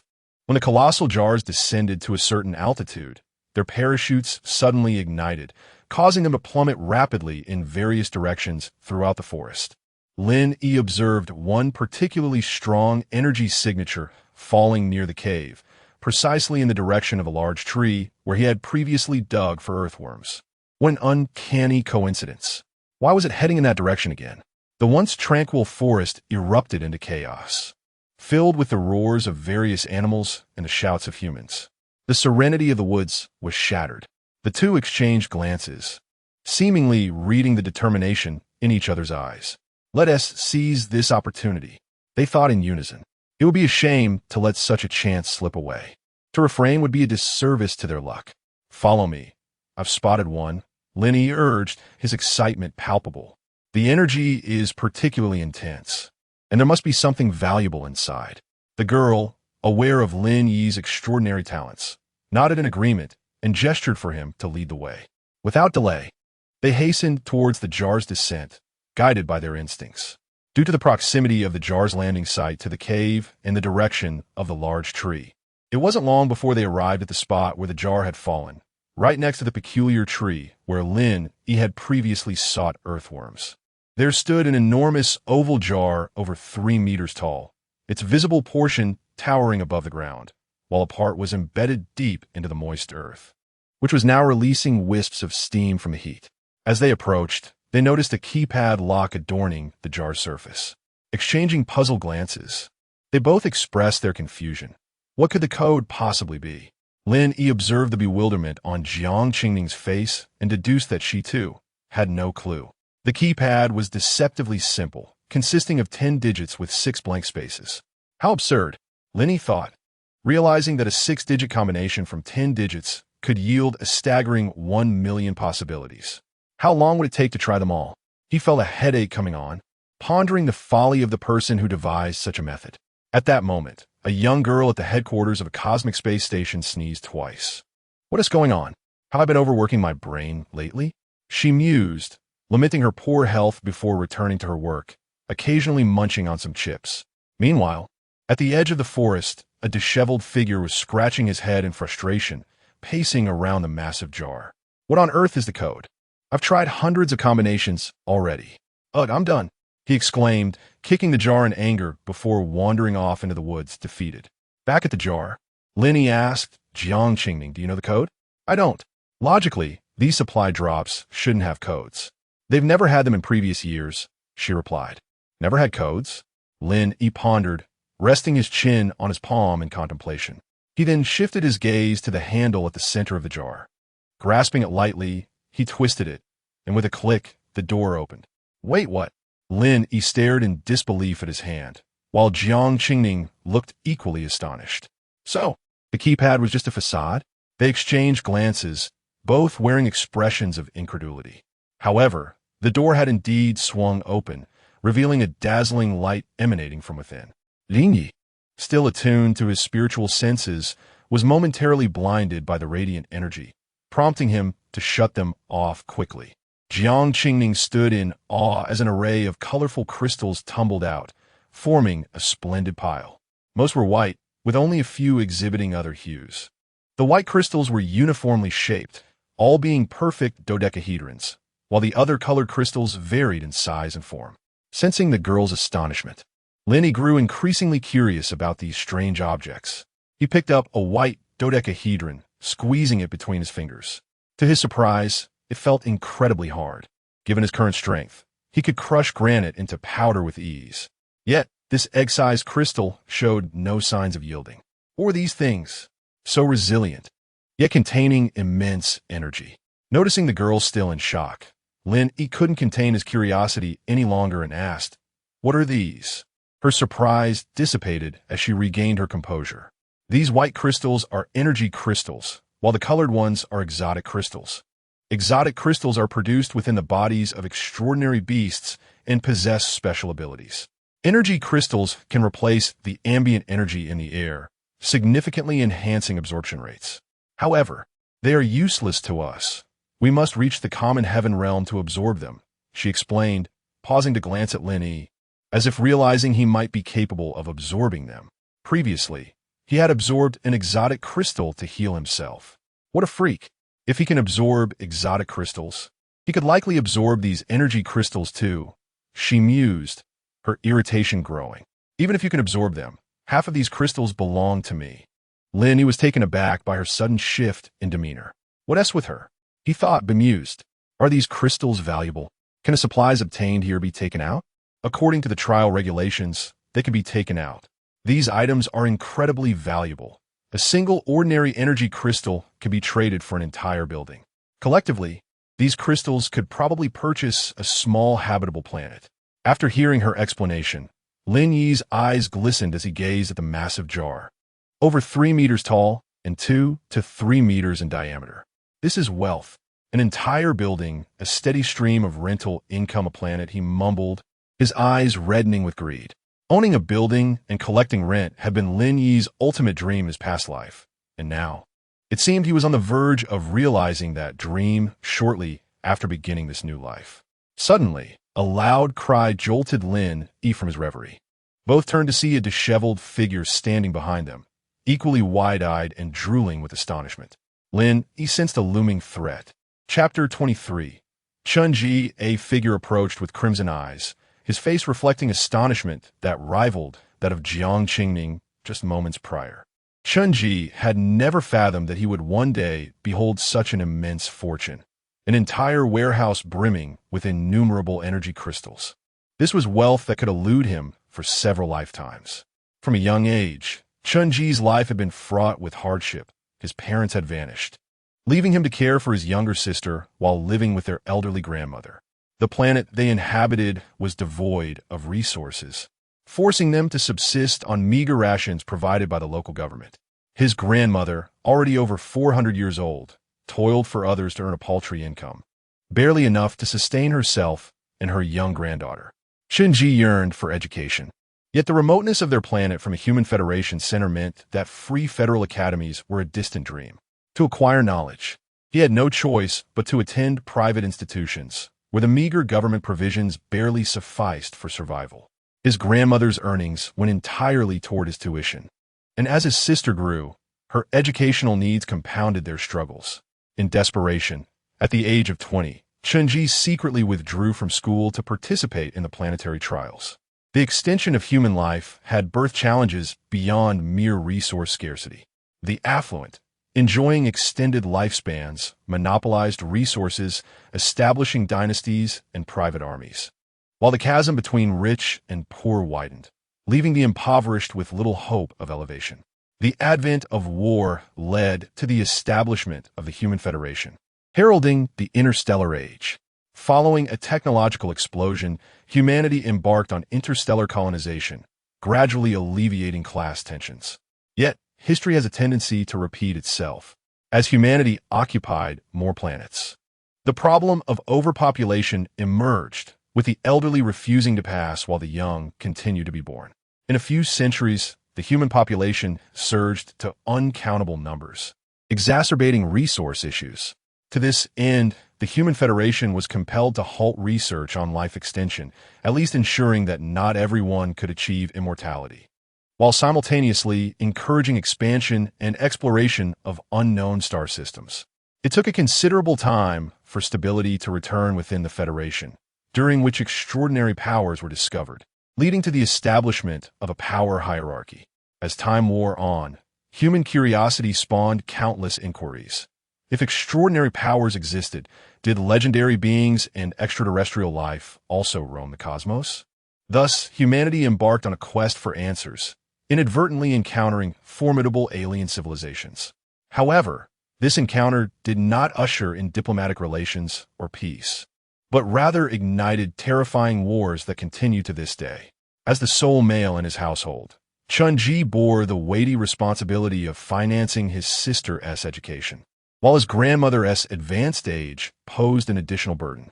400 years is considered exceedingly old among the impoverished, and he had never encountered anyone more venerable than his grandmother. The tales of individuals living beyond 1,000 years felt implausible to him. Hence, he entered the trials, viewing it as the only viable path amidst the stars, a grueling ordeal akin to an examination, yet far more pragmatic and merciless. The trials were open to all under a century in age, and passing the preliminary level guaranteed fourth-tier assistance. Should he perish, his family would still receive fifth-tier aid due to his volunteer status, ensuring their sustenance. Gazing at the mountains of energy crystals before him, Chun-Ji recalled the specifics he had read about in his textbooks, and a torrent of thoughts flooded his mind. Suddenly, he sensed a searing gaze upon him, imbued with ill intent. He turned to find Lin Yi and Jiang Qingning, their expressions betraying a readiness for confrontation. Lin Yi scrutinized the lecherous figure before him, affirming that he was indeed a thief. He beckoned Jiang Qingning to assume a defensive stance, and upon witnessing their demeanor, Chun-Ji realized he had been misinterpreted. "Please, spare me," he exclaimed, his voice echoing in desperation. "I am merely Chun-Ji, here to partake in the trials to secure a meager livelihood." His cries grew louder as he recounted his perilous experiences over the past month. Having survived numerous life-and-death encounters, he knew he lacked the combat skills to defend himself. In such a predicament, surrender was his only recourse. He hoped not to encounter any truly menacing foes, as he might still salvage some benefit from this ordeal. Both Lin Yi and Jiang Qingning were startled by his pleas, exchanging skeptical glances born from previous encounters that had turned violent. Lin Yi had nearly met his end at the hands of a water manipulator, while Jiang Qingning had barely escaped 3 assailants. The immediate capitulation of this man raised their suspicions. Yet, they hesitated to act, with Lin Yi activating his sensing abilities to scrutinize the man further. He discovered that the man possessed no formidable energy or signs of cultivation. He was simply an ordinary individual. But how could an ordinary person survive so long in this perilous environment? Determined to unravel the mystery, Lin Yi intensified his scrutiny, yet found no evidence of extraordinary capabilities. Chen Ji, feeling unnerved under the intense gaze of the formidable figure, sensed an unsettling aura emanating from him. "My intentions are innocent, I assure you," he pleaded, desperation creeping into his voice. "You may have all the crystals. I require none. Do you wish to possess my crystals?" Lin Yi's voice rose sharply, while Jiang Qingning's expression darkened. Chen Ji, bewildered by their reactions, felt a wave of panic wash over him. Suddenly, his vision darkened, and he felt nothingness engulf him. Lin Yi had swiftly maneuvered behind him, striking him unconscious. Once Chen Ji lay motionless on the ground, Lin Yi exhaled in relief, confirming his earlier suspicion. He was indeed an ordinary man. "Based on my observations, he is merely an ordinary individual," Lin Yi stated. Jiang Qingning, astonished, questioned, "You mean to say he is an ordinary person? How could an ordinary individual survive here for so long?" "Indeed, I discern no signs of cultivation or substantial energy within him. His reaction to my attack was non-existent. Let us bind him and cover his eyes, then return to our lair to extract information once he awakens. But what shall we do with these crystals?" With that, Lin Yi set about securing Chen Ji, while Jiang Qingning pondered their next steps. "The quantity is too vast for us to transport at once. You should absorb a portion and take it back. The remainder can be buried here." Recognizing the practicality of this plan, they set to work, with Jiang Qingning wielding her sword to dig a pit while Lin Yi gathered the displaced earth. The two labored energetically, their determination unwavering. Chapter 24. Interrogation. The two labored for over an hour, excavating a pit approximately 5 to 6 meters deep. They had dug beside a colossal jar, and once completed, Lin Yi collected several white crystals before sealing the hatch. He then proceeded to the opposite side of the enormous jar and delivered a powerful kick. With a resounding thud, the jar toppled into the pit, prompting the pair to begin covering it up. They continued until the pit, along with the depression created by the jar, was entirely filled, placing a stone atop it as a marker. Within a day or two, the fallen leaves would completely conceal the fresh earth. After carefully surveying the surrounding area within a kilometer radius and confirming the absence of any onlookers, they both exhaled in relief. "Should we search for other jars?" Jiang Qingming inquired, glancing up at Lin Yi. Lin Yi pondered for a moment before responding, "Perhaps it's best to refrain. The value of this jar alone is substantial enough. We can seek out more at another time. After all, there are plenty of jars, and acquiring more would not guarantee our ability to safeguard them. Besides, we have a burden here." He gestured towards Chen Ji, who lay unconscious on the ground. The two were at a loss regarding how to deal with him. To simply release him would be impractical, especially as he was aware of the substantial energy crystals in the vicinity. Killing him was also out of the question, as he posed no immediate threat. They were not yet so depraved as to take a life without cause, especially that of one of their own kind. Lin Yi turned to Jiang Qingning. "We cannot let him go. Let us take him back to our cave and confine him. He has managed to survive as a mere human until now, which suggests he possesses some merit, perhaps even secrets worth uncovering." The girl nodded in agreement. "Then let us capture him and interrogate him. We should be able to extract something useful." "Excellent." They hurriedly tidied the area before Lin Yi effortlessly lifted Chen Ji over his shoulder. Utilizing his spirit-sensing ability, he guided Jiang Qingning through the tumultuous forest, returning directly to their cave. In the remote wilderness to the west, a white-haired youth clad in animal skins was fixated on a massive jar before him. He kicked the jar, but it yielded no response. After circling the jar, he discovered a keypad lock. The youth pressed several random numbers, but to no avail.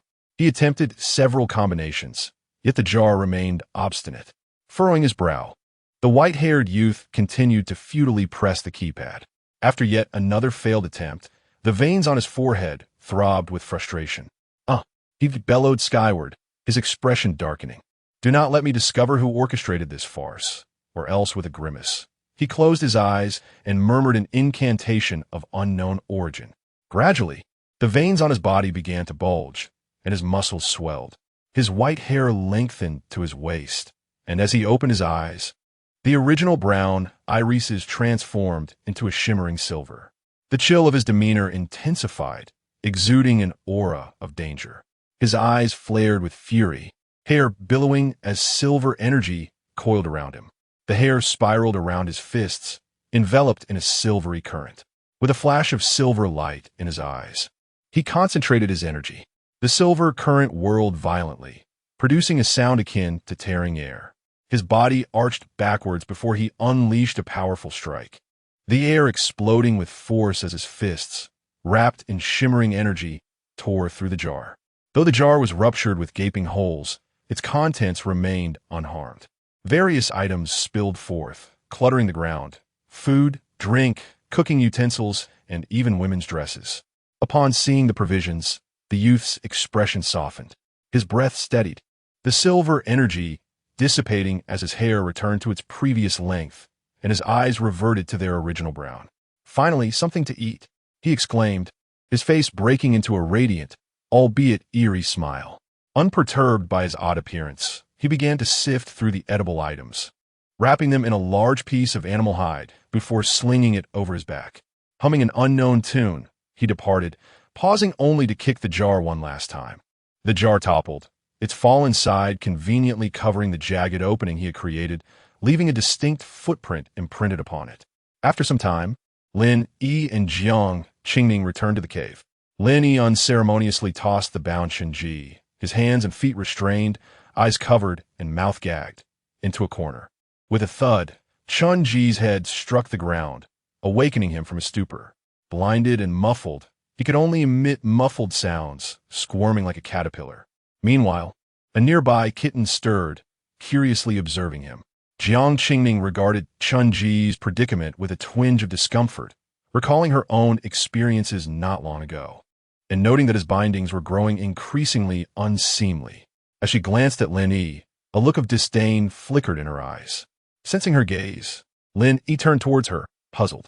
Jiang Qingning, feeling exposed, averted her eyes and retreated into her stone chamber. Lin Yi, dismissing head actions, focused instead on extracting valuable information that would aid their survival on this planet. He promptly removed the high gag from Chun Ji's mouth. "Help! Help! Please! Spare my life, kind sir!" Chun GCRI API call failed with status code 429. Error. Code 429. Message. Resource has been exhausted. E.g. check quota. Status. Resource exhausted. Chapter 25 reactions from all sides. Lin Yi glanced at the unconscious Chun Ji on the ground and, with a sense of resignation, deactivated his spiritual observation.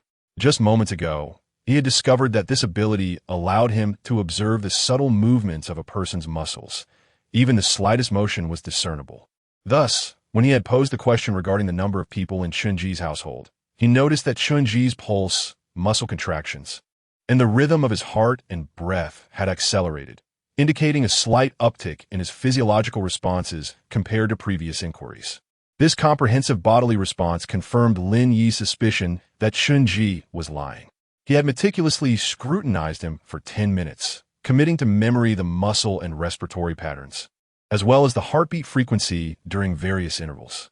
After all, one cannot exert complete control over every muscle or cell within oneself. Henceforth, Lin Yi could assert with certainty that he could discern deception at a mere glance. If this ability were harnessed in combat, it could lead to preemptive strategies against adversaries. With each application of his spiritual observation, Lin Yi recognized the extraordinary potential of this ability. He found himself eagerly anticipating the realization of another latent talent he possessed, one that surpassed even his spiritual observation, yet remained dormant. As Lin Yi pondered these matters, a small kitten nearby mewed plaintively. The lazy cries of the kitten instantly relaxed his tense demeanor. Since the onset of resource drops, Lin Yi had remained in a state of heightened alertness, never allowing himself to unwind until the kitten's call prompted a sudden wave of relaxation, lulling him into a state of drowsiness. He had anticipated a multitude of individuals converging here following the resource drops. Yet after such a prolonged period, encountering only one person felt rather peculiar. He was apprehensive about the potential for uncontrollable events to unfold. However, the moment he relaxed, he recalled that this trial involved merely 1 million participants dispersed randomly across the vast expanse of the planet, akin to a few drops of water in a pond, insignificant and easily overlooked. Contemplating this, he felt a wave of calm wash over him. Nonetheless, he could not afford to be complacent. Having already encountered 6 individuals within a mere 10 kilometers of this forest was noteworthy. In fact, he had encountered 6 people from the location where he first released the worms to the waterfall. This indicated a relatively high population density within the forest. It could not simply be a matter of luck, whether good or bad, that he stumbled upon people after walking just a few kilometers. Meanwhile, another individual was grappling with his own perplexities. At the spatial monitoring station on Trial Planet number 3, a general scrutinized a tracking report handed to him by one of his subordinates. The subject of this report was none other than Lin Yi. The general's brow furrowed as he pondered the implications of this young man not merely experiencing a fleeting moment of brilliance. How could he have encountered 6 individuals in the span of just a few days within the vast wilderness, encompassing tens of millions of square kilometers with a total population of barely a few tens of thousands? This alone could be attributed to luck, but the general's gaze fixated on a particular data point. How had Lin Yi's spiritual energy value surged so dramatically? It had far exceeded the threshold of the breaking limit realm, even surpassing that of the common heaven realm.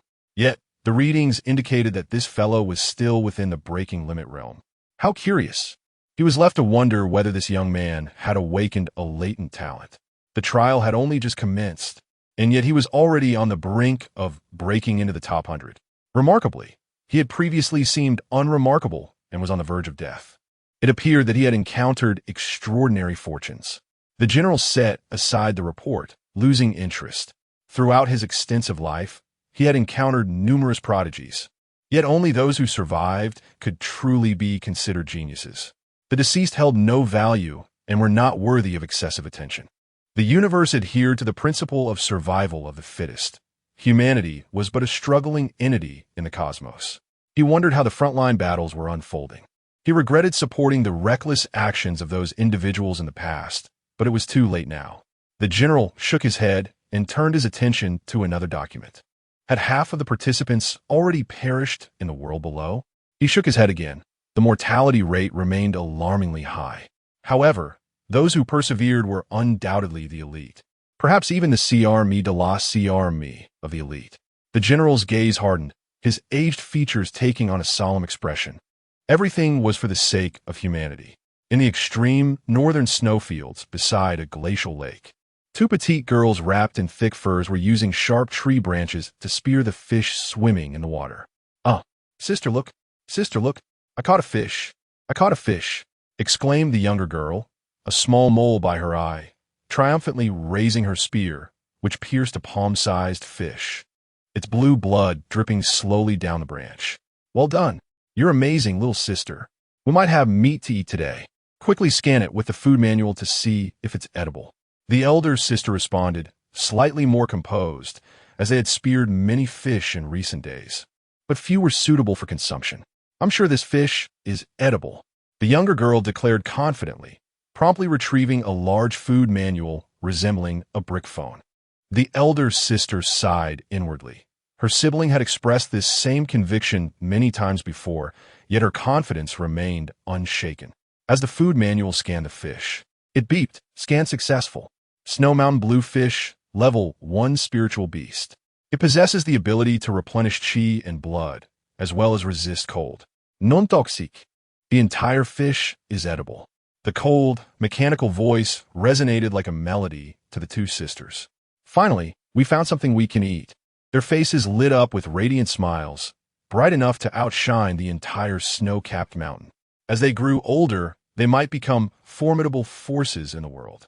At that moment, a multitude of fiery red lights appeared in the distant sky, resembling meteors falling and gradually fading away. The elder sister observed this and remarked, "It seems the resource drops have commenced. Now the real battle begins. We must prepare ourselves." Okay, okay, let's join the battle. Fight, fight, the younger sister chirped excitedly, her expression brimming with eagerness. Ow, why are you hitting me? The younger girl, with her tiny hands clutching her head, looked up at her sister with teary eyes, resembling an adorable pet. I'm not hitting you. I'm just warning you. It's a fight, you know. We should keep our distance. Do you understand? The elder sister sighed in exasperation at her oblivious sibling, feeling utterly helpless. On a small island to the south of the planet, where the sea breeze gently blew, a striking figure leaned against a tree branch, a long knife resting beside her. Her gaze was fixed on the streams of meteors traversing the night sky. Her icy expression betrayed no emotion as she continued to watch until the final meteor vanished from sight. Standing upright, she drew her long knife, sheathed it, and murmured to herself, "It appears it is time to set out. The first batch of resources should contain something worthwhile." With that, she soared into the air, walking upon the waves, gradually heading north. Chapter 26. The beast tide. The following morning, sunlight filtered through the sparse leaves, illuminating the windowsill and casting a gentle glow upon the young man's face, causing his long eyelashes to flutter. The warm rays roused Lin E from his slumber, his eyes slowly opening, pupils focusing, a glint of gold flashing within their depths. Subsequently, Lin E languidly turned over and drifted back to sleep. Noon Lin E awoke once more, his eyes still heavy with sleep. Ah, so comfortable. Lin E stretched deeply, his bones audibly cracking. There's nothing quite like waking up naturally. It's been ages since I've had such a restful sleep, he mused contentedly. Achieving the ideal of waking without an alarm was among his life's aspirations. He never imagined he would realize it in this other world. Having been here for merely a week, Lin E had fully acclimated to his new existence. He was, by nature, an adaptable individual, though perhaps existence was a more fitting term than life at this juncture. Or perhaps not, for he had indeed surmounted the struggle for survival, possessing the means to defend himself, at least within this forest. Lin E glanced around the rudimentary dwelling, stroking his chin thoughtfully. No, this is far too Spartan. I'll be residing here for nearly 9 months. How can I possibly endure without even the most basic amenities and furnishings? He couldn't help but find his own thoughts somewhat incongruous. This was, after all, a planetary trial, a struggle for survival. Was he perhaps being frivolous? Furthermore, he had neglected his cultivation for 2 days now, and he found himself longing for the familiar sensations. Should he perhaps devote himself to cultivation today? Yet, the allure of indolence was undeniably strong. Indolence it is, then, and with that, Lin E reclined once more. Deep within the heart of the primordial wilderness, nestled within the ancient mountains, a majestic dragon beast, its scales shimmering with golden light, seemed to sense something amiss. Slowly, it opened its golden, vertical pupils. Instantly, a palpable aura of power permeated the entire mountain range, distorting the very air. The once bustling wilderness fell into an unnerving silence, broken only by the occasional whimper of submission from the creatures dwelling within. As the dragon beast's golden eyes flashed brilliantly, an unusual wave of energy rippled outwards, engulfing the primordial forest. The dragon beast, possessing considerable intelligence, seemed to detect the presence of other interlopers within the forest, entities not native to this world. It furrowed its brow and emitted a low, guttural growl of displeasure. The wave of energy, as if sensing something specific, caused the dragon beast's eyes to light up with a flicker of excitement. The majestic head turned towards a particular direction, drawn by an unseen force. The dragon beast rose slightly, causing the surrounding space to tear apart with violent explosions. The flora and fauna sucked into the resulting rifts. The sudden appearance of these spatial fissures seemed to startle the dragon beast, or perhaps the fragility of the surrounding space was what confined it. Reluctantly, the dragon beast settled back down, the spatial rifts vanishing as quickly as they had appeared.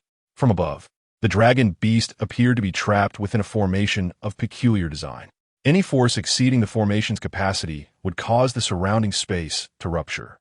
Damn that mystic emperor. One day, this formation will no longer hold me, and I shall lay waste to the human starfields. The dragon beast roared, its voice resonating with fury. As if struck by another thought, the dragon beast suddenly howled towards the heavens. One day, I shall have my revenge. Its roar echoed throughout the primordial forest, causing the beasts, starting from the ancient mountains, to succumb to their primal fear and flee in disarray. The wave of terror spread outwards, like ripples expanding across a pond, destroying trees and trampling vegetation in its wake. More and more creatures joined the stampede, some willingly, others forced into the frenzy. The larger beasts crushed the smaller ones. Carnivores preyed upon herbivores, and chaos reigned. Lin Yi, slumbering peacefully, was abruptly jolted awake by a deafening roar. "What in the world is that?" he exclaimed, startled. Ouch! The sudden fright caused him to tumble from his stone bed, his forehead colliding with a sharp corner. The corner crumbled, while Lin Yi nursed a rapidly swelling bump on his head. Jiang Qingning was also startled awake, her cultivation interrupted. A trickle of blood escaped her lips. Her practice had always been more arduous than most, and the sudden, imposing roar had disrupted her flow, causing a temporary surge of energy within her flawed meridians, resulting in internal injury. Fortunately, the injury was minor and would likely heal within a couple of days. The young woman wiped the blood from her mouth, her eyes filled with apprehension. The roar had startled her, but perhaps her own faltering cultivation was the cause of her fear. A sudden realization struck her, and she leaped from her bed, pressing her ear to the ground, listening intently. For 5 long minutes, the young woman's expression grew increasingly grim. It seemed she was hearing something she desperately wished to deny. After another minute of listening, she was certain. "Damn it," she hissed, rising to her feet and rushing towards Lin Yi's room. "Lin Yi, Lin Yi, are you there? Come out quickly. We're in deep trouble," the young woman cried, her voice urgent and slightly frantic. "Come out. It's a beast tide. A beast tide." Lin Yi, still rubbing his throbbing forehead, heard the young woman's voice and hurried to open the door. But it was her last words that truly shocked him. A beast tide? The door flew open with a bang, but such trivialities were of little concern at the moment. "Explain yourself. Where's this beast tide?" Lin Yi demanded. "It's in this forest, and it's getting closer. I listened for 5 or 6 minutes before I was sure. It's a beast tide, and it's massive," the young woman exclaimed. Lin Yi's scalp prickled with dread. Beast tides were synonymous with extreme danger, whether in modern times, ancient lore, fantasy novels, or television shows. He had once, by chance, witnessed a small-scale rat swarm overseas. The sight was utterly horrifying, an experience he would never forget. The swarming rodents left nothing untouched, devouring everything in their path. This planet, this forest, teemed with countless powerful beasts. A large-scale beast tide would be catastrophic, leaving all the trial participants with no hope of survival. What do we do? What do we do? What can we possibly do? Let's assess the situation first. Lin Yi rushed out of the cave and climbed the high peak behind it. Standing atop the summit, he activated his spirit-seeking ability, focusing his mind and straining his eyes to see into the distance. His ability was pushed to its absolute limit. Instantly, blood streamed from the corners of his eyes. As far as his gaze could reach, he saw a torrent of energy surging towards them, a force of nature far greater than any waterfall. Lin Yi was forced to deactivate his ability. Against such a cataclysmic event, human strength was futile. The only option was self-preservation, and even that was far from guaranteed. Lin Yi fell into deep thought before snapping back to reality. It seems this is the only way. Chapter 27. Digging having come to a realization, Lin Yi hastily descended the mountain. He found Jiang Qingning, who was anxiously waiting, and exclaimed, "I have a plan that has an 80% chance of success to evade this disaster." The girl, upon hearing this, urged, "Stop dawdling and tell me quickly." Observing her impatient demeanor, Lin Yi felt a tinge of irritation on her face. Lin Yi scratched his head. "Don't rush. Just dig into the mountain at a downward angle, creating a sufficiently deep hole and then expanding the space. With the weapons we have and our current physical conditions, we can accomplish this in a short time. This should allow us to largely avoid the impending beast tide, provided it doesn't linger too long." After a moment of thought, Lin E continued, to be on the safe side, you should go catch a few large animals. The beast tide is still quite far from us. It will take at least 10 minutes to reach here. Hurry back with a few animals, and remember to drain all their blood and remove their entrails. Leave the digging to me. Rest assured, I will finish before you return. Lin E reiterated, make sure to drain the blood, absolutely. The girl tightened her grip on her long sword and replied, all right, I will do my best to return within 10 minutes. She then turned and dashed out of the cave, employing her swift footwork. Watching her vanish into the distance, Lin E began his task. As for why he instructed her to catch the animals instead of doing it himself, despite his heightened talent for locating them, it was because excavating the mountain was no trivial matter. A single misstep could lead to a collapse. Lin E gazed at the mountain, activating his spirit-sensing ability to observe the rock formations. With his talent in full swing, his vision penetrated the stone, swiftly analyzing the entire mountain structure. However, blood tears began to flow from the corners of his eyes, a sign of his talent being overexerted. It was indeed too strenuous. With danger looming, there was no time to dwell on the consequences. Only by surviving the present can there be a future, he thought, wiping away the blood tears before grasping his dagger and commencing the excavation of the rocky terrain. Just moments ago, Lin E had memorized the location of the most solid part of the mountain, where energy was concentrated. He deftly maneuvered his dagger, slicing the hard rock into uniform cubes, subsequently arranging them in the hall, leaving just a narrow passage barely wide enough for two to pass. Meanwhile, the little kitten watched curiously, meowing in distress as the stones piled up, nearly obscuring its view. However, Lin E had neither the time nor the inclination to attend to it. He needed to finish the air raid shelter before Jiang Qingning returned. Thanks to the dagger's extreme sharpness and Lin Yi's immense strength, within 2 or 3 minutes, he had carved out a triangular passage sloping down to the mountain's base, wide enough for 2 or 3 people to traverse simultaneously. The passage was dug between Lin Yi's and Jiang Qingning's rooms, reaching a depth of 20 meters. After completing the tunnel, Lin E was utterly breathless, despite his physical prowess allowing him to run for kilometers without fatigue. The exhaustion from digging a mere 20-meter passage was overwhelming. After resting for a minute, Lin E resumed his work, slicing through the rock. As he progressed, he sensed the concentration of spiritual energy below intensifying, comparable to that of the spring water above. Suddenly, his dagger struck something solid in the rock, rendering it immovable, nearly causing him to stumble. What is this? What would be so hard? Lin E pondered, considering that with the sharpness of his dagger and his current strength, cutting through the rock should be as effortless as a hot knife through butter. Cautiously, he withdrew the dagger, relieved to see it unharmed, and began to slice away the surrounding rock, revealing a massive, irregular white crystal. This is an enormous spiritual energy crystal, Lin E exclaimed, astonished, as he beheld the nearly man-sized, irregular milky white crystal. He struck it with his dagger, producing a sound akin to metal clashing. It appeared that he could not excavate in this direction. Turning back to the long, triangular passage, Lin E felt a wave of frustration wash over him for having wasted so much time and effort digging without purpose. In a fit of anger, he kicked the white crystal with considerable force. Spiritual energy crystal, or he winced in pain, clutching his foot. At that moment, the white crystal trembled, and rocks from above began to cascade down, nearly striking Lin E.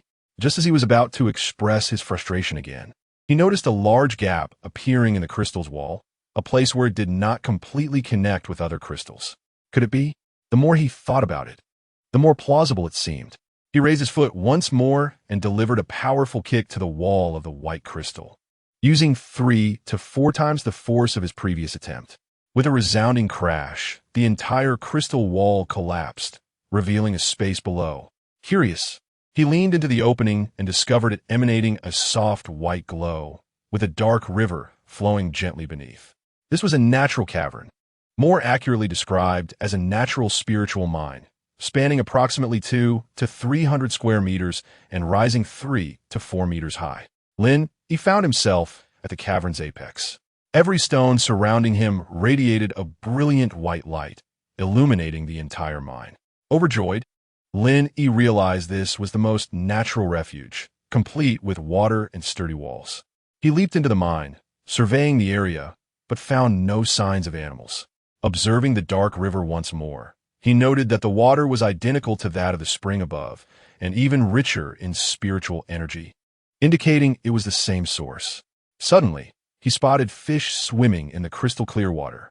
"Wonderful! There are fish!" he exclaimed, with a food source and a refuge at hand. He hurried back to fetch Jiang Qingning. Lin Yi leapt back into the tunnel he had just excavated, scooped up the little kitten along with its nest, and placed them in the mine before returning to the living cave, where he also deposited the still unconscious Qinji. Now, aside from the two rooms, the rest of the cave was filled with rocks, though a passage remained unobstructed for two to traverse. Lin Yi planned to block the passage as soon as Jiang Qingning returned. After anxiously waiting for 5 minutes, a graceful figure wielding a long sword appeared. Lin Yi beamed with a smile. However, his smile faltered when he noticed two other figures emerging behind her. Chapter 28. New teammates. Lin Yi's gaze fell upon the two figures emerging behind Jiang Qingning, and an immediate tension coursed through him, extinguishing his smile. His demeanor shifted to one of seriousness as he unsheathed a long dagger, gripping it in preparation for battle. When the figures fully revealed themselves, Lin Yi found himself momentarily stunned. One figure exuded an enchanting allure, while the other radiated a formidable strength.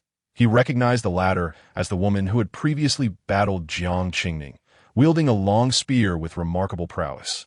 Her ability to bring Jiang Qingning to such a state had left a lasting impression on him. Her strength was undeniably impressive. The other figure, captivating yet unfamiliar, bore an impressive physique and donned a dark ring on her hand. However, what astonished Lin Yi the most was the visible injuries both women bore, suggesting they had not escaped unscathed. They stood parallel to Jiang Qingning, devoid of any hostility, their gazes icy. Observing this, Lin Yi relaxed his combat stance, though his vigilance remained unwavering.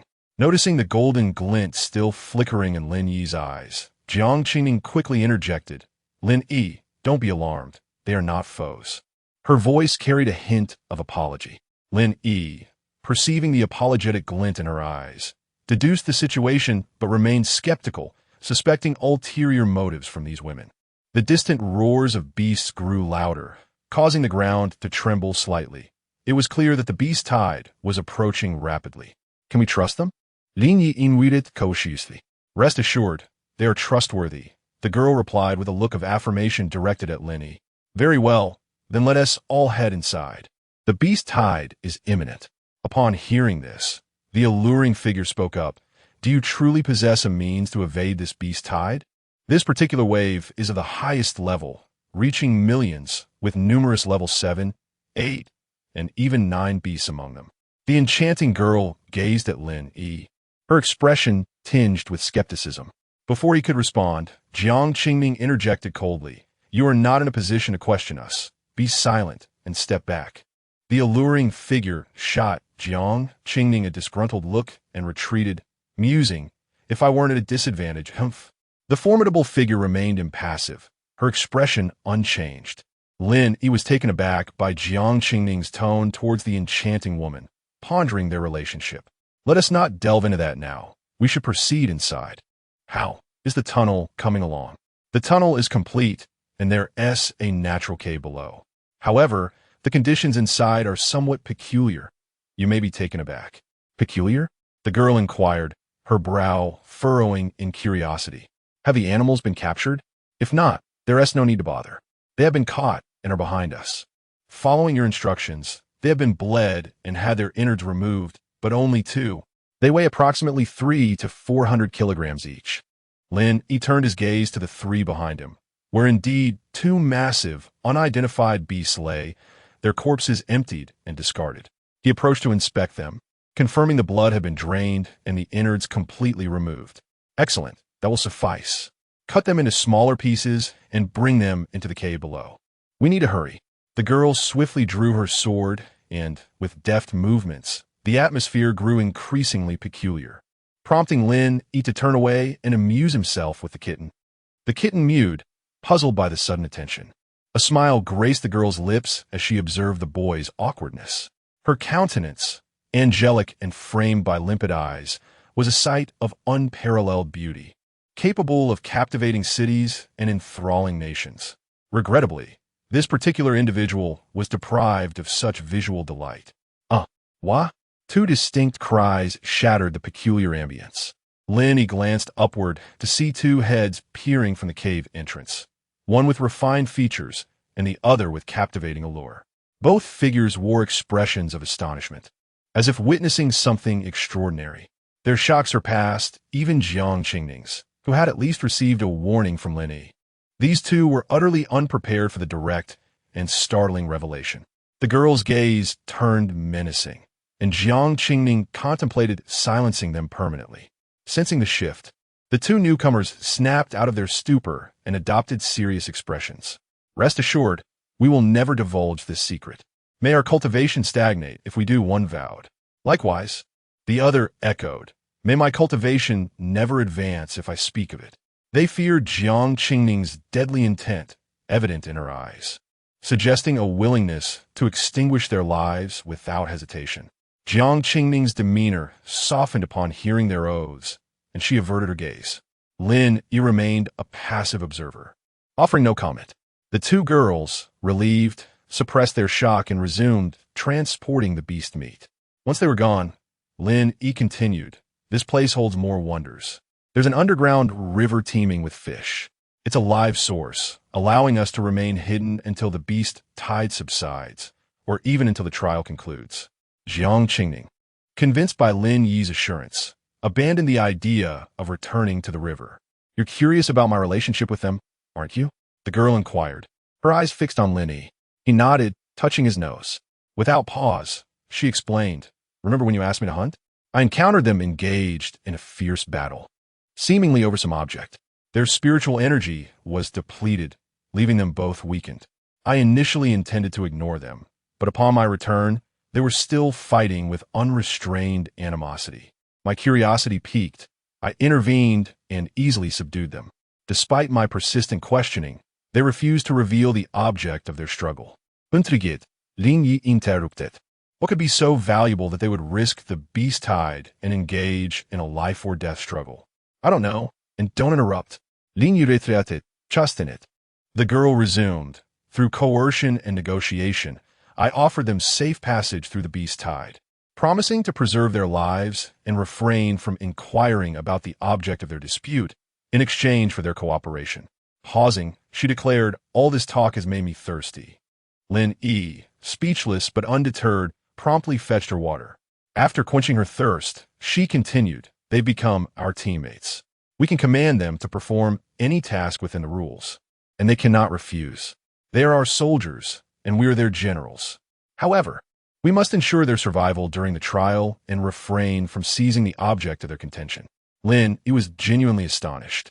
Such good fortune, he mused. A hunting trip that yielded two obedient teammates. It seemed that assistance was at hand. However, the immediate priority was surviving the beast tide. With two additional mouths to feed, the river's bounty might not suffice, and the duration of the tide remained uncertain. Seeing Lin Yi's lack of response, the girl added, their strength rivals or even surpasses ours. Had they not been weakened, I might not have prevailed. Furthermore, you've always desired to learn marksmanship, and one of them is a master. The other is no slouch either, and can serve as a sparring partner. Lin Yi recalled the skilled markswoman who had challenged Jiang Qingning and even inflicted injuries. It seemed reasonable to request her tutelage. With their inclusion, his team's strength would undoubtedly increase, allowing them to venture beyond their current confines. Lin Yi had no intention of remaining secluded for 9 months. Having arrived in this world, he yearned to explore it. Despite his adaptable nature, he harbored dreams. Dreams of poetry and distant lands, unfulfilled in his previous life, might now be within reach. Adventure and wilderness survival, the purest aspirations of every boy. The innate human desire to explore the unknown were now within his grasp. How could he remain content in this primitive forest? gazing at the cave entrance. Lin Yi's thoughts soared into the distance. Chapter 29. Hua, Tianjiao, and Yun Feifei. The roar of beasts echoed throughout the land, shaking the very earth, causing the entire forest to tremble at that moment. Lin Yi, along with his 5 companions and a cat, found themselves in the spirit mine, listening to the rhythmic vibrations and the cacophony of beastly roars emanating from above. The 4 sat in silence on the ground, feeling the tremors beneath them, imagining the chaos unfolding above. Chunji had long since awakened, yet Lin Yi chose to ignore him. He remained bound and gagged, lying in a corner, while the 3 women paid him no heed. The little kitten, having been fed some raw meat paste, had fallen into a deep slumber. Lin Yi's thoughts were tumultuous as he gazed at the 2 new team members seated before him. At this moment, the valiant young woman spoke up. "What are you staring at? Keep it up, and I might just gouge your eyes out." The other enchanting maiden laughed heartily, adding, "He barely qualifies as one of our captains. Be careful, he might just trip you up." Lin Yi dismissed their words entirely, refraining from retorting. Engaging in quarrels with women was, at any time, an unwise endeavor. Winning such disputes yielded no benefits, while losing them was simply irksome. However, women often misconstrued silence as a sign of cowardice. The valiant young woman, perceiving Lin Yi's indifference, turned her head away, refusing to acknowledge him. Feeling somewhat awkward, Lin Yi spoke up. "Since you will all be our teammates going forward, we should at least introduce ourselves." He took the initiative. "I am Lin Yi, skilled in boxing, and I possess the cultivation of the breaking limit realm." The enchanting maiden seemed taken aback, glancing at Lin Yi with newfound interest, as such youthful prowess in the breaking limit realm was indeed rare. The valiant woman, however, remained unfazed, for only one of the same realm could forge an equal contract with another. "Little brother, I am Yun Feifei, also at the breaking limit realm." As she spoke, Yun Feifei cast a flirtatious glance at Lin Yi. Her exquisite features, combined with an alluring aura and the playful wink, rendered her utterly captivating. Startled, Lin Yi quickly diverted his gaze, unable to meet her eyes. This woman was truly a temptress. "Hua Tianjiao," the valiant woman interjected coolly, still avoiding eye contact with Lin Yi. Such a fitting name. Lin Yi mused, recognizing that it suited her perfectly. He envisioned her clad in armor, wielding a long spear, riding a chestnut steed. She bore an uncanny resemblance to Mulan. He even recalled a long spear wrapped in leather, resting in the corner. Should he return it to her? Perhaps it was better to leave it for now. Hua Tianjiao resumed, "Strictly speaking, you are not our captain. That title belongs solely to that woman." Yun Feifei chimed in. "But little brother Lin Yi has forged an equal contract with her. If he eliminates her, she must be eliminated too, and vice versa." Lin Yi felt a twinge of awkwardness at being referred to as little brother. Hua Tianjiao replied, "Even if you can command us, what of it? You may only instruct us to act in the team's interest. Should you harbor any nefarious intentions, they will be duly recorded." Lin Yi's expression darkened. "What vile intentions?" "You underestimate me, Lin Yi." At that moment, Jiang Qingning opened her eyes, her gaze fixed intently on Lin Yi, the meaning behind her stare unmistakable. The other 2 women joined her in scrutinizing him. "What is with that look?" Lin Yi exclaimed, irritation rising. "She speaks the truth. All our actions will be documented, including every command we issue. While it may not affect us now, any blemish on our records could hinder our future as explorers," Jiang Qingning stated coldly. Lin Yi was taken aback. "Are you saying they can monitor us at all times? If that were true, it would be terrifying." Yun Feifei, unable to contain herself, teased, "Indeed, little brother, whatever you are doing, be it bathing or otherwise, will be under constant surveillance." A chill ran down Lin Yi's spine. Jiang Qingning shot Yun Feifei a glance. "It's not that severe or extraordinary. Every trial participant is monitored because, at the onset of the trials, a micro-liquid artificial intelligence is injected into our bodies. This AI is represented by the numbers on us. It merely collects our physical data, tracks our location, and monitors the contracts we forge. Periodically, it transmits signals to the space station, sending out information. Furthermore, this information lacks any real value. It is aggregated for reference when needed. But no one is constantly watching us." Realizing this, Lin Yi breathed a sigh of relief. It was a comfort to know he wasn't being watched. Liquid artificial intelligence? It seemed civilization in this world had advanced significantly. Is there a way to block the transmission of these signals? Lin Yi instinctively asked. 3 pairs of eyes turned toward him once more. Why would you ask such a question? Blocking signals is indeed possible. You would need to find a special energy source or a significant amount of energy to do so, Jiang Qingning replied. A significant energy source? Isn't that exactly what we have here? Lin Yi's eyes flickered with realization. He still wished to evade surveillance and prevent data collection. What if his origins were revealed? Given the advanced technology here, being captured for dissection was not out of the realm of possibility. Indeed, it should suffice, Hua Tianjiao interjected, but there's an even simpler method. Would you like to know? Intrigued, Lin Yi asked what method. Hua Tianjiao flashed a mischievous smile. Simply sever your shoulder and replace all your blood. Lin Yi's expression darkened. He chose to ignore her and walked away. Jiang Qingning, relishing the rare sight of Hua Tianjiao being bested, followed Lin Yi, saying, "Rest assured, once the trials conclude, the artificial intelligence within us will be extracted, as such technology is military property and strictly regulated." Lin Yi understood. Let me show you the underground river. I'm concerned that after the beasts pass, the cave above may collapse, and we need to find an escape route. Jiang Qingning nodded. And Lin Yi led her toward the central underground river. The cavern was modest in size, roughly 200 to 300 square meters. A long, narrow underground river bisected the cave, its waters obscured, flowing gently. The visible portion of the river was merely a meter wide, stretching the length of the cave. The water was clear, revealing numerous fish swimming within. Jiang Qingning gazed at the river and inquired, "With your abilities, can you discern how deep this river is? Can you see where it flows or its source?"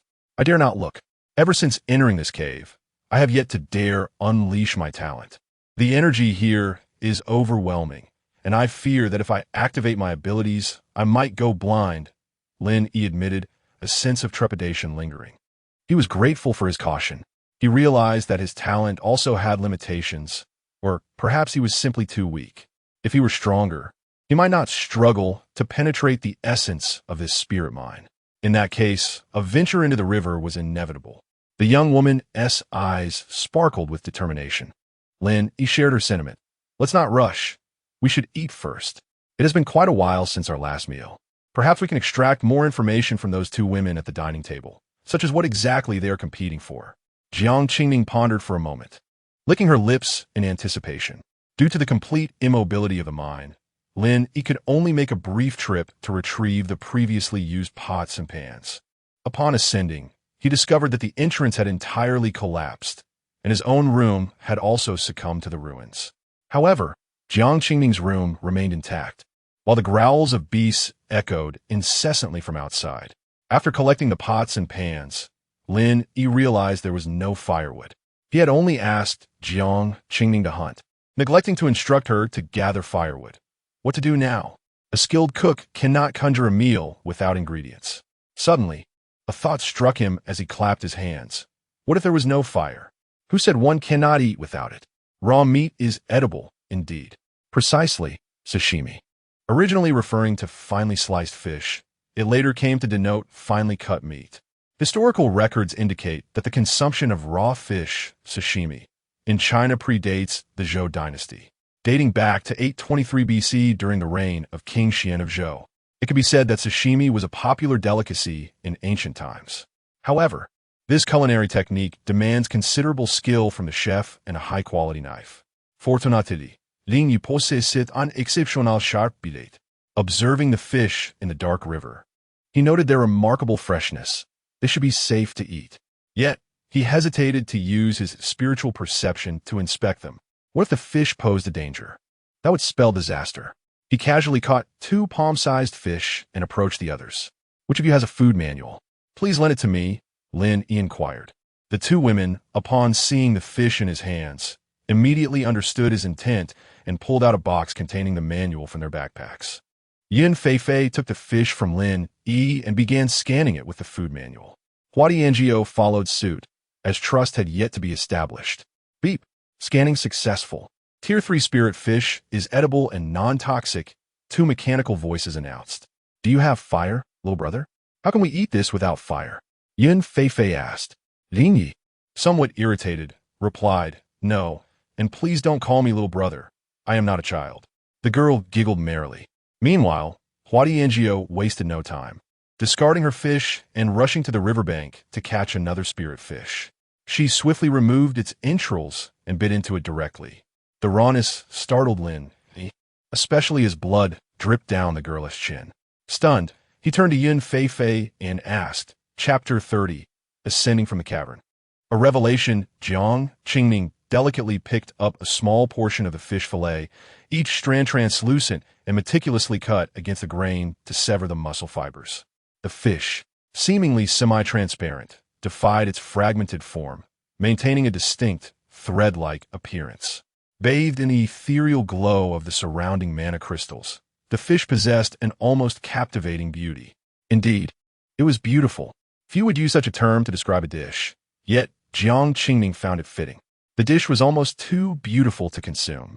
Nevertheless, under Lin Yi's expectant gaze, the maiden placed the fish in her mouth and began to chew. She anticipated a loose, crumbly texture, dissolving upon contact. Instead, she was met with an unexpected chewiness. It wasn't the resilient chewiness of beef, but rather a unique, fruit-like sensation. The initial taste was cool and subtly sweet, devoid of any fishy odor. It bore no resemblance to raw meat. The flavor was unexpectedly delightful. Her eyes grew brighter with each chew, and she eagerly reached for more. Lin Yi watched with immense satisfaction. As a chef, nothing pleased him more than seeing someone savor his creations. Hua Tianjiao then reached for the fish, but instead of the central pile of fillets, she selected a piece from the outer edge. She carefully lifted the translucent slice, its texture clearly visible. Without hesitation, Hua Tianjiao sought to discern the changes Lin Yi had wrought upon the fish's flavor. All this pomp and circumstance, she mused. I'll see if I can't find something to mock. The moment the fish touched her palate, Hua Tianjiao's thoughts momentarily ceased. This, how can it be so delicious? She murmured. The thin slice melted upon contact with her tongue, releasing an intense burst of umami, followed by a refreshing coolness and a subtle sweetness. Observing Hua Tianjiao's expression, Lin Yi lamented, Alas, there's no ice.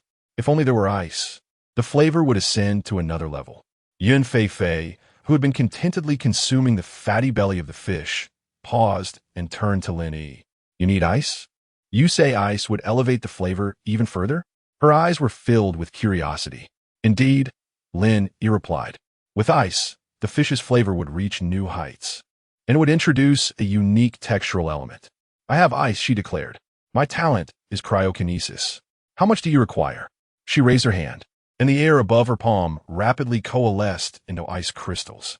The sight astonished Lin Yi, despite his anticipation, given the world's wondrous talents. Conjuring ice from thin air was still a remarkable spectacle. Yun Feifei's talent was far more impressive than the hydrokinetic he had previously encountered. Excellent, Lin Yi exclaimed. A large piece the size of this platter. He gestured to the dish containing the fish. Yun Feifei raised her hand and employed her cryokinesis, conjuring a circular ice plate, several centimeters thick, beneath the dish. Immediately, vapor rose from the fish, and a wave of cold emanated outward. The others felt the chill in the air, and their gazes toward Yun Feifei grew more solemn. Lin Yi also felt the cold. It was rare for him to feel cold, given his enhanced physique. If the chill had been any stronger, it might have rendered him immobile. Hua Tianjiao's perception of Yun Feifei shifted, as she had never witnessed this talent during their previous encounter.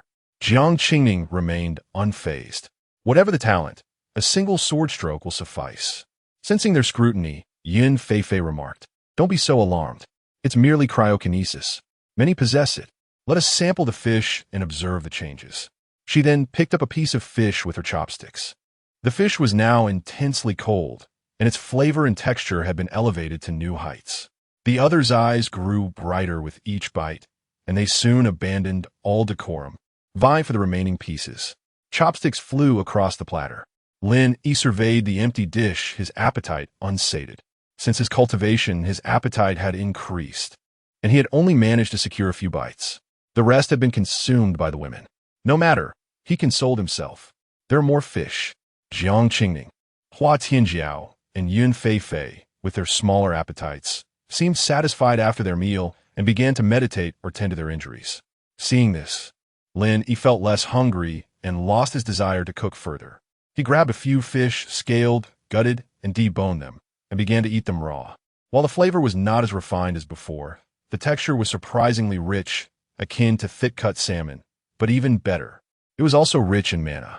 After devouring several fish, Lin Yi began to meditate, absorbing the mana within his body.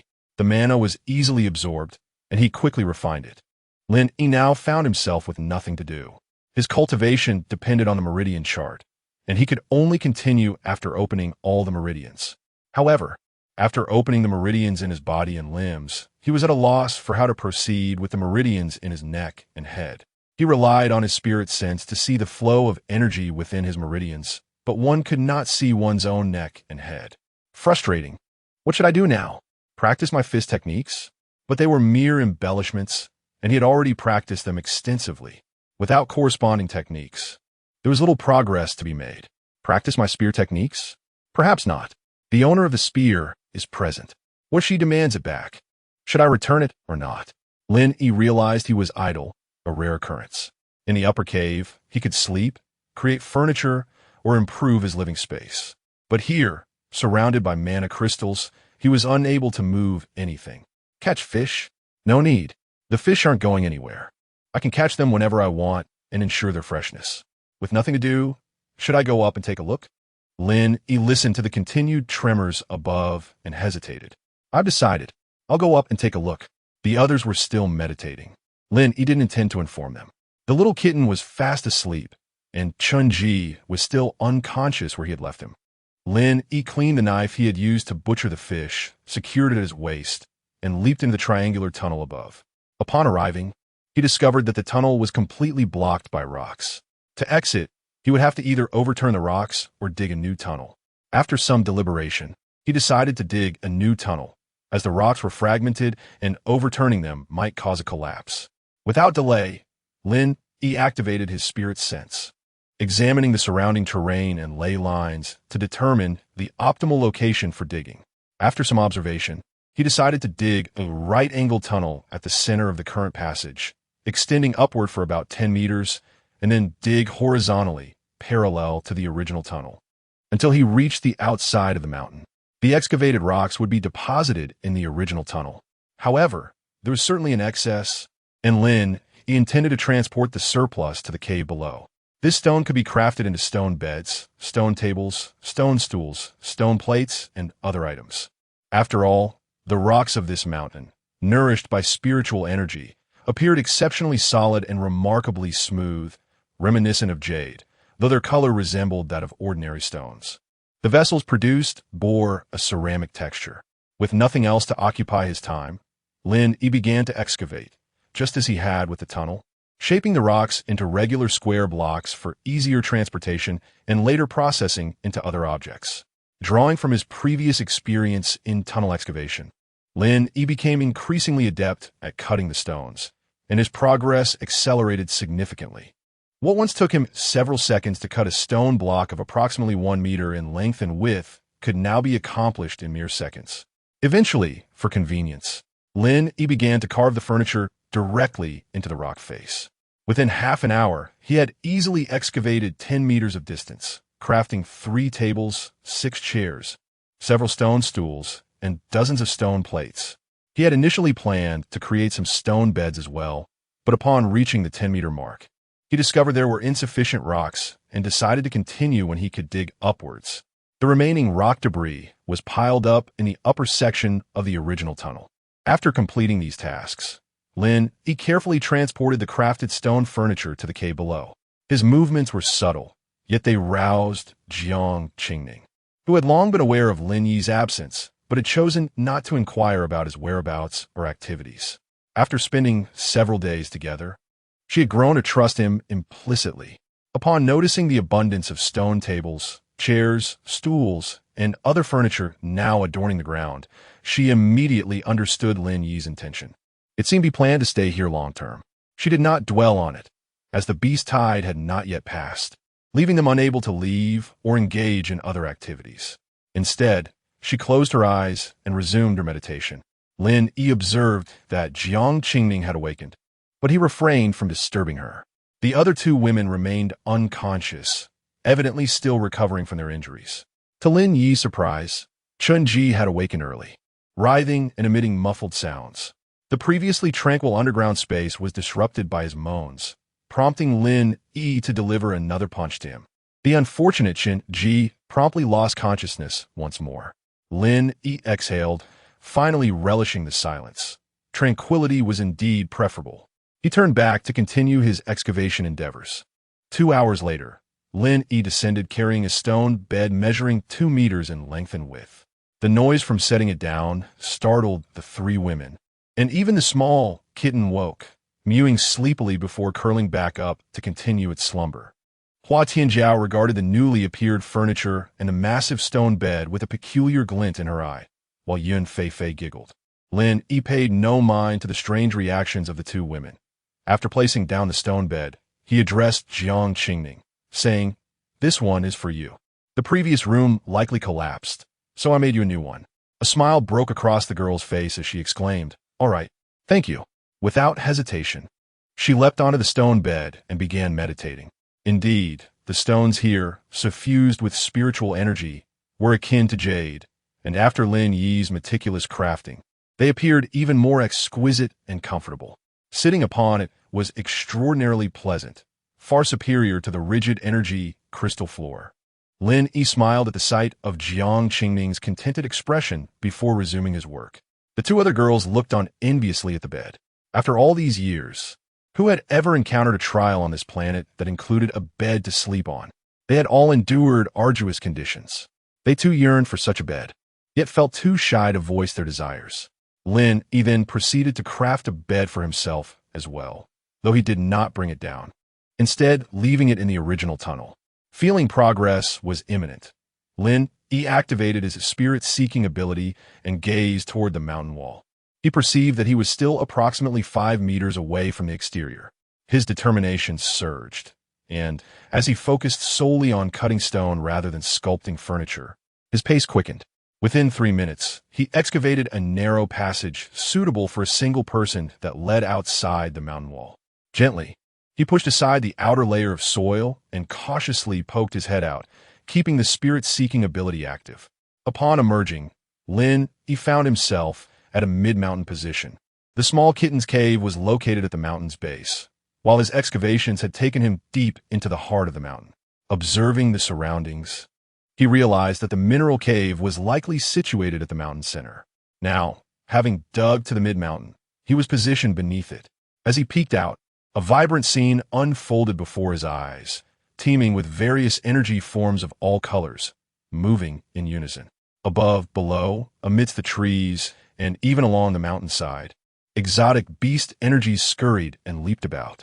The hole he had created was minuscule compared to the vast mountain, and as he only cautiously peeked out, the creatures had yet to notice his presence. With the spirit-seeking ability activated, Lin Yi could only see the colorful energy clusters. Out of curiosity, he shut off the spirit-seeking and retained only his far sight. The sights that greeted his eyes were astonishing. He had never before witnessed such a plethora of bizarre creatures. Fish with 6 eyes flying through the air, cats with 7 tails, 3-headed dogs, white horses adorned with floating flames, and pigs soaring in the sky, all in frantic flight. It was truly an eye-opening experience.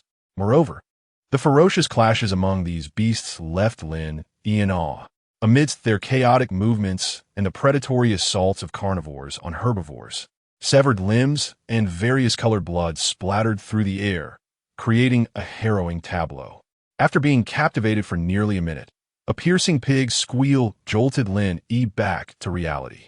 Lifting his gaze, he found a flying pig locking eyes with him, its expression imbued with intelligence. Lin Yi inwardly cursed. He had been discovered. Chapter 31. The talking pig. After an intense 10-second gaze, the winged pig seemed to have noticed Lin Yi. Initially, Lin Yi intended to remain motionless, pretending to be a stone. However, Both man and pig discerned the spark of intelligence in each other's eyes. Just as Lin Yi realized the gravity of the situation, the winged pig soared towards him with remarkable speed. What to do? Lin Yi instinctively curled his body and rolled backwards. As he fell, he drew out a dagger, gripping it firmly while bracing his core and spreading his legs to halt his descent in the passageway. The pig, possessing wings and incredible swiftness, would certainly not allow him to escape outwards. The only option was to retreat deeper into the mountain. Yet, the pig was quite large and appeared wise. It might very well collapse the mountain itself. As Lin Yi pondered this dilemma, a massive pig's head crashed into the very hole he had peeked through moments earlier. The opening was far too small, and the pig too rotund, becoming wedged firmly. The surrounding rocks, infused with spiritual energy, were exceedingly hard. The winged pig found itself stuck, unable to advance or retreat. Once again, man and pig locked eyes, both blinking in disbelief. "Young man, please assist me. I'm stuck," the large pig's head suddenly exclaimed. Although Lin Yi heard what resembled a pig's cry, astonishingly, he understood it. Goodness, this pig has become sentient, he thought, bewildered. Encountering a flying pig was already surreal, but for it to possess intelligence, and for him to comprehend its speech, was beyond his expectations. "Hurry, dig a larger hole. There's something big chasing after me. I must take refuge here," the pig implored, sporting a remarkably human-like expression, even managing a smile as it bribed him. "Rest assured, if I survive this ordeal, you shall be rewarded with an abundance of beast crystals. Choose as you wish." "This is absurd. The wilderness truly harbors the strangest of creatures," Lin Yi murmured, resolute in his disbelief. He adhered to the adage that non-human entities harbor different intentions, especially given the pig's evident intelligence and its seemingly dubious motives for seeking refuge in the cave. The pig's mention of a looming threat suggested it was indeed being pursued. With a determined thought, Lin Yi swiftly descended the original passageway and retrieved the stone bed he had prepared for himself. "What are you planning, young man?" the winged pig queried, sensing a foreboding as Lin Yi hoisted the immense stone slab. Once more, Lin Yi heard the pig's voice, now comprehensible to his ears, which struck him as bizarre. "You can understand me, can't you? I shall ask once. If you hesitate or deceive me, I will seal you here," he warned, slamming the stone bed into place. I understand. Please ask away. I have seen more than one human like you," the pig replied, urgency evident in its tone. "If it weren't for that white-haired fellow pursuing me, I wouldn't have fled here. That guy has a nose sharper than a three-headed dog. I simply took a morsel from him, and now he's chasing me across half the forest." Lin Yi's curiosity piqued. Clearly, other humans existed in the forest, one of which was white-haired and evidently formidable, given its pursuit of the pig. "Where do you hail from? What breed are you?" Lin Yi asked, bemused. For it was indeed his first time conversing with a pig, and he feared others might consider him mad for sharing such an experience. "I'm a legendary sky pig," the pig declared with pride, its head bobbing in affirmation. Lin Yi felt a chill, uncertain whether the line between man and pig had blurred. However, under his keen observation, the pig's heartbeat and muscle movements appeared normal, suggesting it spoke the truth. The description of the sky pig was quite fitting. After all, it was merely a pig with wings. Lin Yi regarded the pig with a hint of disdain and inquired, "Why did you fly towards me earlier? What kind of look is that? Do you scorn me, young man?" The pig retorted angrily. Lin Yi, uninterested in its response, thrust the stone slab against the wall, sealing off the section of the passage where the pig's head was lodged. "Hey, young man, what are you doing? I'm still here," the pig protested. But Lin Yi merely exhaled, having long wished to silence the loquacious creature. "If it weren't for my uncertainty, I would have dealt with you already. A nice pig's head would make for a fine meal," he grumbled. Ignoring the pig's protests, he turned to leave. It seemed unlikely he would escape anytime soon. Any exit would require digging another passage. Perhaps he might consider the idea of preparing a meal from the pig. Meanwhile, behind the stone slab, the pig, still cursing, sensed a chill and fell silent, murmuring to itself, "What is happening? Is it possible my noise attracted that white-haired fellow?" Lin Yi paid no heed to the pig's musings and proceeded to carve several large stone slabs, barricading the section of the passageway where the pig resided with multiple layers. Satisfied with his work, he felt relieved that the stones remained sturdy. They should adequately fend off any external beasts. Shortly thereafter, Lin Yi returned to the cavern below. Upon seeing him, Jiang Qingning's previously furrowed brow relaxed. In truth, she had been aware of Lin Yi's ascent and his intentions. Now, witnessing him refrain from venturing out alone, her concerns alleviated. Lin Yi contemplated whether to share his encounter with the talking pig. Surely, they wouldn't consider him foolish, would they? Jiang Qingning was kind-hearted. She would understand. Just then, Hua Tianjiao and Yun Feifei awakened from their meditation, their expressions hinting that their injuries had healed considerably. Lin Yi exchanged a glance with Jiang Qingning, who instantly understood and rose. He beckoned Hua Tianjiao and Yun Feifei over. Once all three women were seated on the stone chairs, Lin Yi hesitantly spoke. I have something to share with you. Today I encountered a talking flying pig. After finishing his tale, he looked up to gauge their reactions. Jiang Qingning frowned, her voice icy. You went outside? Yes, Lin Yi replied, scratching his head. Jiang Qingning fell silent. Hua Tianjiao displayed a mixture of skepticism and curiosity, but upon reflection, she recognized Lin Yi had no reason to deceive them. However, she remained silent. At that moment, Yin Feifei spoke up. Where's the pig now? It should still be nearby, right? Otherwise, you wouldn't have mentioned it. There are plenty of strange creatures in this universe, many of which can speak human language. The other two women turned their gazes toward Lin Yi, patiently awaiting his response. Indeed, you are correct. The pig is above us, trapped by the rocks. It should be unable to extricate itself for a while. I have sealed off that passage with stone, Lin Yi explained. Hua Tianjiao then inquired, is the pig strong? It must not be very powerful if it's stuck. Exactly. Lin Yi realized it. After all, the pig had been ensnared by the rocks, indicating it could not be overly strong. Nonetheless, its speed was undeniably impressive. How could I have overlooked this? It appears I was misled by those animated tales and novels from my past life. Shall we ascend and take a look? This suggestion came from Lin Yi. Indeed, we should investigate, for that pig overhead poses a significant threat. If it attracts even more formidable creatures, it would be a grave miscalculation. Let's see if we can resolve this matter, replied Jiang Qingning. The other two nodded in agreement. Without hesitation, Lin Yi leaped into the passage above, closely followed by Jiang Qingning, and then by Hua Tianjiao and Yun Feifei, who also ascended into the upper corridor. The passage, designed by Lin Yi to accommodate two individuals side by side, felt spacious rather than cramped. The original passage's ceiling had collapsed, creating a delay in excavation. And as Lin Yi dug a new route, he had piled the remaining rubble back into the original corridor.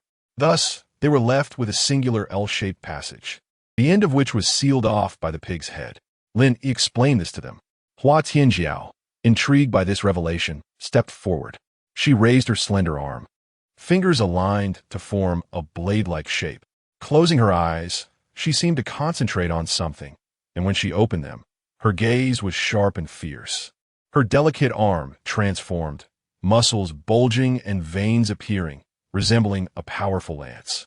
Lin Yi was taken aback, astonished by the sheer strength and grace of her arm, a sight he had never encountered before in a woman. Jiang Qingning also appeared surprised, while Yun Feifei remained unfazed.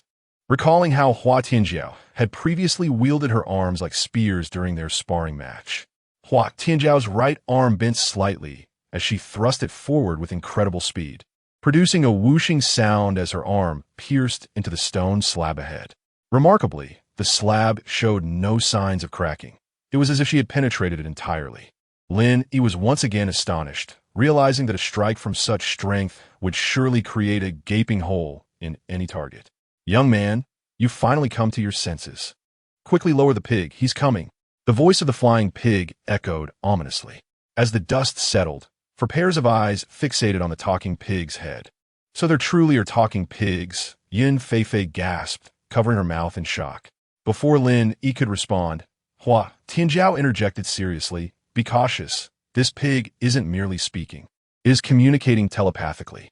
Such a feat indicates it is at least a level 9 beast. Her expression turned grave, her muscles tensed as she assumed a combat stance. Jiang Qingning, taking heed, drew her long sword, its white blade vibrating gently, producing a clear chime. Wait, what you all planning? The pig means no harm. It's not a level 9 monster. It's a flying divine pig, a sacred beast, albeit in its youth, the pig exclaimed in a panicked tone. Calm down. Let us talk this through. The three girls halted, but Lin Yi pressed on, dismissing the notion of a sacred beast and brandishing his dagger. With swift determination, he lunged forward, stabbing fiercely. A resounding thud echoed, akin to a hard object striking leather. Lin Yi stared in disbelief. His dagger had failed to penetrate, merely bouncing off and leaving a faint mark on the pig's face, without even severing a single hair. Stunned, Lin Yi reeled back, his expression a mix of confusion and suspicion as he scrutinized the pig's head, activating his senses to their fullest. Jiang Qingning and the others shared his astonishment, questioning the pig's formidable defense. Undeterred, Lin Yi approached once more, gripping his dagger tightly as his energy surged. He swung with fierce intent, the blade slicing through the air, producing a sonic boom. Another resounding clash echoed, and several of the pig's hairs floated in the air, a mocking testament to his failed attack. Ah, that hurts. What are you doing? You've hurt your pig. The pig screeched in a pitiful tone, lamenting its singed hairs. Observing the shallow scratch on the pig and the floating hairs, Lin Yi felt a surge of anger, his eyes ablaze with fury. You wretched pig, I shall slay you, he roared, just as Lin Yi prepared to launch another attack. A distant voice rang out, filled with wrath and vengeance. Wretched pig, I found you. Prepare to meet your end. The pig's cries ceased abruptly. Oh no, that white-haired boy is coming. We're finished. The pig's face reflected utter despair, a rare display of human-like emotion that left Lin Yi astonished. Divine white strike. The voice echoed from the mountainside, unmistakably belonging to a youth, imbued with a chilling authority. The piercing cry of the pig resounded throughout the forest, a harbinger of the chaos that was to unfold. Chapter 32. Is it worth it? A sudden voice startled them, and the shrill cries of the flying pig left Lin Yi and his companions with a ringing in their ears. Not only that, but amidst the ongoing beast tide, the pig's screams attracted a multitude of formidable beasts. The white-haired youth, however, paid no heed and continued to assault the pig's rear. Damn pig, you seek death. Silence. His voice was cold and unyielding. Before them, a mountain revealed a large portion of the pig's body, its rear drenched in blood. Though bloodied, it was merely a superficial wound. The excruciating pain provoked the flying pig to continue its howling, summoning even more beasts. Suddenly, a rhythmic sound of hooves echoed, and a fiery white horse neighed, charging towards the mountain summit. The white-haired youth, witnessing this, swiftly evaded the impending danger. Damn it, you pig. I will settle the score with you later. Meanwhile, Lin Yi and his companions, still within the cave tunnel, felt an unsettling premonition as if something dreadful was about to occur. Lin Yi's right eyelid twitched and his heartbeat quickened. Sensing impending doom, he activated his spirit-seeking ability to observe his surroundings. Peering through the rocks towards the sky, Lin Yi's pupils dilated in terror. Run! He swiftly turned, pulling Jiang Qingning with him as they dashed towards the lower spirit mine. Their speed left fleeting shadows in the air. Seeing this, Hua Tianjiao and Yun Feifei hurriedly followed suit. Just as they exited the tunnel, a powerful wave of pressure, accompanied by a fierce neigh, surged downwards, fracturing the mountain.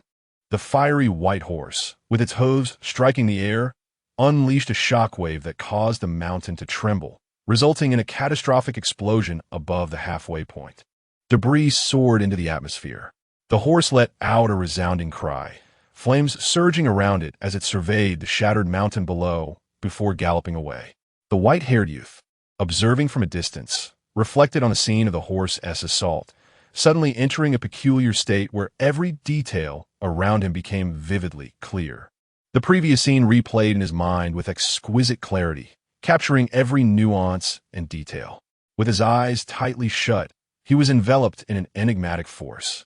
If anyone were present, they would be awestruck by this rare moment of enlightenment, a fortuitous encounter that was both serendipitous and elusive. Suddenly, the youth moved. He raised both palms forward, stepped back with his left foot and thrust his right foot forward. The air trembled, producing a deafening boom as the ground before him fractured and exploded.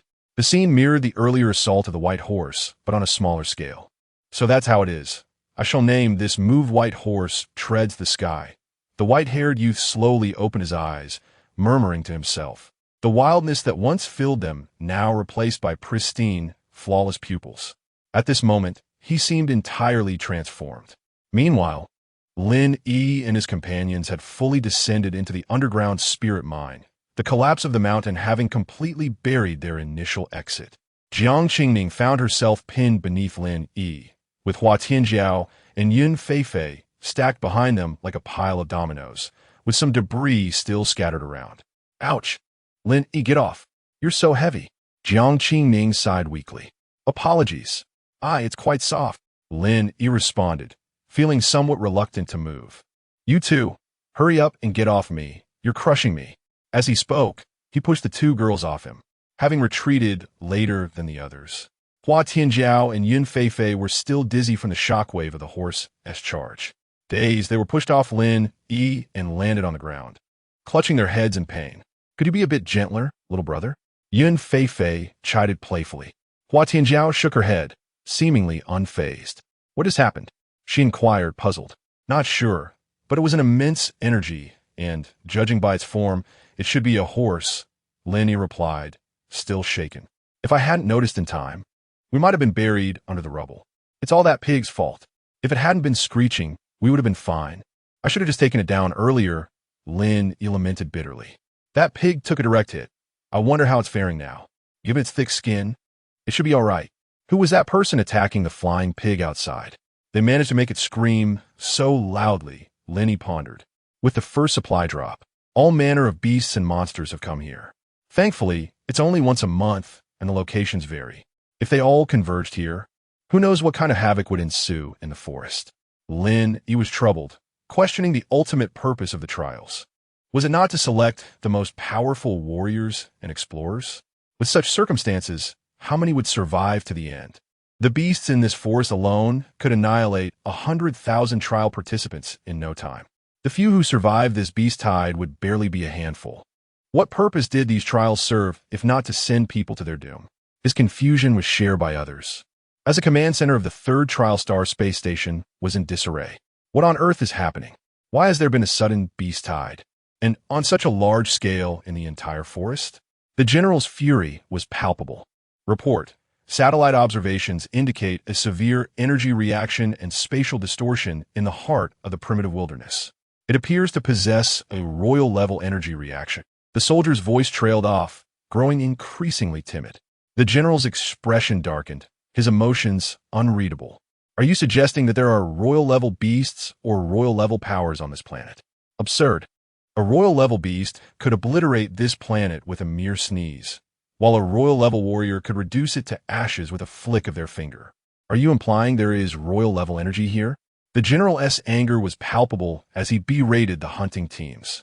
Why are there still so many ninth-tier beasts on this planet? He glared at the screen, showcasing the white horse's charge, cursing vehemently. Report the death toll from this incident. Since the onset of the beast tide, over 13,000 people have died, including 23 volunteers, and the soldier hesitated. And what? The general's voice was cold and oppressive, barely containing his rage. And the number is still rising, the soldier replied, his voice barely audible. Veins bulged on the general's forehead as he could no longer contain his fury, the air around him swirling violently. Warning! Warning! Energy intensity exceeds safe levels. A cold mechanical voice echoed. The soldier was thrown back. Chaos erupted in the command center, alarms blaring. Immediately halt the trials and extract all participants, the general commanded, his voice resolute, as if he had made a monumental decision. Unthinkable. General, please reconsider. I have made my decision. Do not unilaterally stop the trials. All 130,000 of us in the space station will face military tribunal consequences. General, please think this through. The general's gaze was unwavering. If something goes wrong, I will bear full responsibility. You cannot bear it. A clear, cold female voice accompanied the activation of the screen, revealing a striking figure before the general, tall, fair, exuding an air of authority. According to the Federation's regulations for trial participants, anyone who unilaterally halts the trials will face severe penalties, including death or life imprisonment. The woman continued, even if you possess honor to evade execution, what about the 130,000 in the space station? Their best fate would be relegation to the edge of the stars. You will fall from the rank of a general, a noble, to a prisoner, forever marked in history with disgrace. Can you bear that? Is it worth it? The general's gaze began to waver. Is it worth it? Indeed, is it justifiable? I, too, find myself in dire financial straits. Yet, a massacre unfolds below, claiming the lives of our successors, the very volunteers, the intrepid participants of the trials, those who dare to dedicate themselves to humanity. Their average age barely surpasses a few decades. Are we to stand idly by as they are slaughtered? The statuesque figure remained taciturn. After a moment of contemplation, a gentle voice emerged. How long will this surge of beasts persist? What is its scope? The general deferred to a nearby soldier, who stammered, reporting in, the current surge is of unknown origin, having persisted for nearly a day. Based on its magnitude, we anticipate it will continue for approximately a week, and its range may encompass the entire inland region. Trial star number 3 is divided into the inland, the northern wilderness, the western desert, and the southern sea.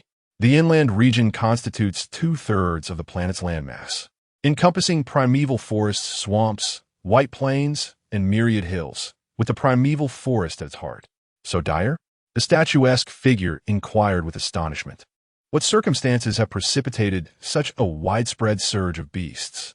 Regardless of the cause, if the trial continues, in 9 months, we will witness the demise of 1 million souls. The losses incurred by this trial will reach astronomical proportions. It must be halted. This trial is devoid of meaning. The general's eyes blazed with indignation as he glared at the statuesque figure. Elder Yun, temper your haste. Terminating the trial is not an option. My very existence is predicated on ensuring its continuation, regardless of the severity. The general, incensed, was about to retort when the statuesque figure interjected. However, I can, with my utmost authority, curtail the trial to 3 months. Simultaneously, the projects slated to proceed shall remain. It falls to you, Elder Yun, to demonstrate your prowess in adequately training them within 3 months. After a moment of deliberation, the general nodded. Acceptable. I can barely countenance such a compromise. Rest assured, entrust it to me. The general breathed a sigh of relief. Upon securing the general's assent, the statuesque figure bowed slightly before vanishing, and the light curtain deactivated. The general, gazing through the light curtain at the planet below, sighed softly. Young ones, I can only assist you to this extent. Whether you survive hinges on your fortune. I hope you will provide me with a pleasant surprise. At that juncture, Lin Yi and his companions, along with all the survivors on the planet below, received a message. Due to unforeseen circumstances, the trial period has been shortened to 3 months, at which point the trial will conclude. May fortune favor you all. The message materialized directly within their minds, leaving them profoundly shaken. How was this accomplished? They inquired of their companions, only to discover that they, too, had received the same message. What manner of sorcery is this, to transmit messages directly into the mind? Is it technology or arcane arts? Has this world's technology advanced to such an extent? Perhaps it is not as miraculous as one might imagine. Lin Yi glanced at the number 69 emblazoned on his shoulder. He recalled Jiang Qingning's explanation that each trial participant possessed a liquid artificial intelligence within their bodies. Perhaps this was the key. If information could be transmitted directly into the human body, could it also be used to terminate lives? Lin Yi was aghast at the thought. His apprehension was understandable. Having lived a life of quietude, devoid of advanced technology or extraordinary abilities, his psyche had been in a state of heightened vigilance since his transmigration to this world, akin to suffering from paranoia, constantly anticipating mortal peril or capture for vivisection. For an ordinary individual, the sudden presence of something capable of controlling their life would undoubtedly induce trepidation and bewilderment. The sensation of being controlled is anathema, with one's life hanging precariously in another's grasp. Lin Yi found himself in precisely this predicament, beset by uncertainty. The other three women exhibited a range of expressions. Jiang Qingning's countenance was serene, while Hua Tianjiao appeared slightly agitated, and Yun Feifei erupted in cheers. With only 3 months remaining, they could return home to their cozy beds. Familiar rooms, beloved relatives, and delectable cuisine. The prospect was exhilarating. Apart from Lin Yi, a palpable sense of joy permeated the space, enlivening the atmosphere. Jiang Qingning, noticing Lin Yi's disquiet, gently patted his shoulder. "What troubles you? Is this not cause for celebration?" Startled from his reverie, Lin Yi looked up at the maiden and the others, inquiring, what could have precipitated such a drastic curtailment of the trial? Is it the surge of beasts? Does the brevity of the trial indicate a significant loss of life or an impending escalation of difficulty? I have a premonition of ill fortune. Upon hearing Lin Yi's words, the women's jovial mood dissipated, replaced by somber contemplation. They, too, had considered this possibility, but the initially cheerful atmosphere had obscured it. Lin Yi's reminder rekindled their latent anxieties. "Little brother, do not dwell on such matters. It will age you prematurely. Let's proceed one step at a time. Do not be so morose. A smile becomes you more." Yun Feifei offered Lin Yi a comforting smile. Even the taciturn Hua Tianjiao chimed in with words of solace. "Do not always anticipate the worst. Should disaster strike, there are always those of greater stature to bear the weight. What is there to fear? At worst, this old woman will protect you." Jiang Qingning, too, patted Lin Yi's shoulder once more, offering him a reassuring smile. Lin Yi, heartened by the women's gestures, felt his anxieties assuage. Indeed, if the sky were to fall, there would always be someone taller to prop it up. What was there to fear? Lin Yi, too, flashed a smile. Chapter 33. Chun Ji's integration, the white-haired youth, hurtling through the forest, also received word that the trial would only last 3 months. A tempest of emotions flickered across his face before he grinned, revealing a ruthless smile. The trial's accelerated pace suggests momentous events are unfolding.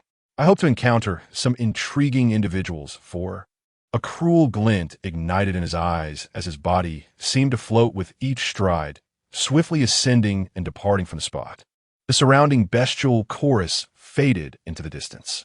Deep below, within the spiritual or cavern, Lin Yi's spirits were visibly lifted by Jiang Qingning and the others' consoling words. Subsequently, Lin Yi fashioned sizable stone beds for both Hua Tianjiao and Yun Feifei. The cavern, spanning several hundred square meters, allowed him to position the 2 beds, along with Jiang Qingning's, at the 4 corners, forming a square around his own. The central area served as a living space, furnished with the previously crafted stone stools, tables, chairs, and various utensils. A subterranean stream meandered through the cavern, visually bisecting it into 2 sections, with Jiang Qingning and Lin Yi on one side, and Hua Tianjiao and Yun Feifei on the other. The slender stream, barely a meter wide, was an unobtrusive feature of the cavern. Lin Yi's cooking and dining area was situated adjacent to the stream. At present, Jiang Qingning, Yun Feifei, and Hua Tianjiao were engrossed in their respective cultivation practices, while Lin Yi idled on his bed. Progress in comprehending the meridian map remained elusive, lacking the crucial head and neck meridians and acupoints. The flow of spiritual energy was entirely disjointed. Lin Yi had initially intended to seek guidance from Hua Tianjiao on swordsmanship, but seeing her immersed in cultivation, he hesitated to intrude. "What should I do?" Lin Yi murmured to himself, reclining on the bed. He sensed a nagging feeling of having forgotten something, yet couldn't quite place it. Glancing around, he noticed the little kitten sound asleep in its nest, the gluttonous feline always succumbing to slumber after a meal. Even the recent commotion had failed to rouse it. Suddenly, Lin Yi detected movement in a corner. His gaze focused, and the figure of someone bound, gagged, and blindfolded materialized. A jolt of recognition struck him. He had taken a prisoner. What was his name? Shinji, that's it. The whirlwind of events in recent days had completely erased him from memory. Several days had passed without water or sustenance. Could he have starved to death? Lin Yi rose from the bed and approached, noting Chun Ji's continued writhing. A wave of relief washed over him. He was still alive, and Lin Yi needed to extract information from him. He couldn't afford for him to die. A pang of guilt struck Lin Yi as he regarded the emaciated Chun-Ji. My apologies, brother. It was my fault. I mistreated the prisoner. Lin Yi hastily assisted Chun-Ji into a sitting position, untying his hands and feet, removing the gag. And finally, the blindfold. Freed from his restraints, Chun-Ji fixed his gaze upon Lin Yi, his voice raspy as he pleaded, "Great one, sir, I was wrong. I'll answer anything you ask, truthfully and completely. May I be struck by lightning and suffer a gruesome death if I hold back even a single word." Only Chun-Ji knew the torment he had endured these past days. He vowed that if given a second chance, he would never have participated in the trial, nor would he have set foot in this primeval wilderness. He would divulge everything the demon before him asked without a moment's hesitation. When the demon had inquired about his family, he had foolishly hesitated, thinking no one would venture to the outer stars to harm them. He had been gravely mistaken. Chun-Ji was consumed by regret. How could he have acted so rashly? That single moment of hesitation had subjected him to unspeakable suffering. Bound and immobile, gagged and blindfolded, he was left only with his hearing and sense of smell.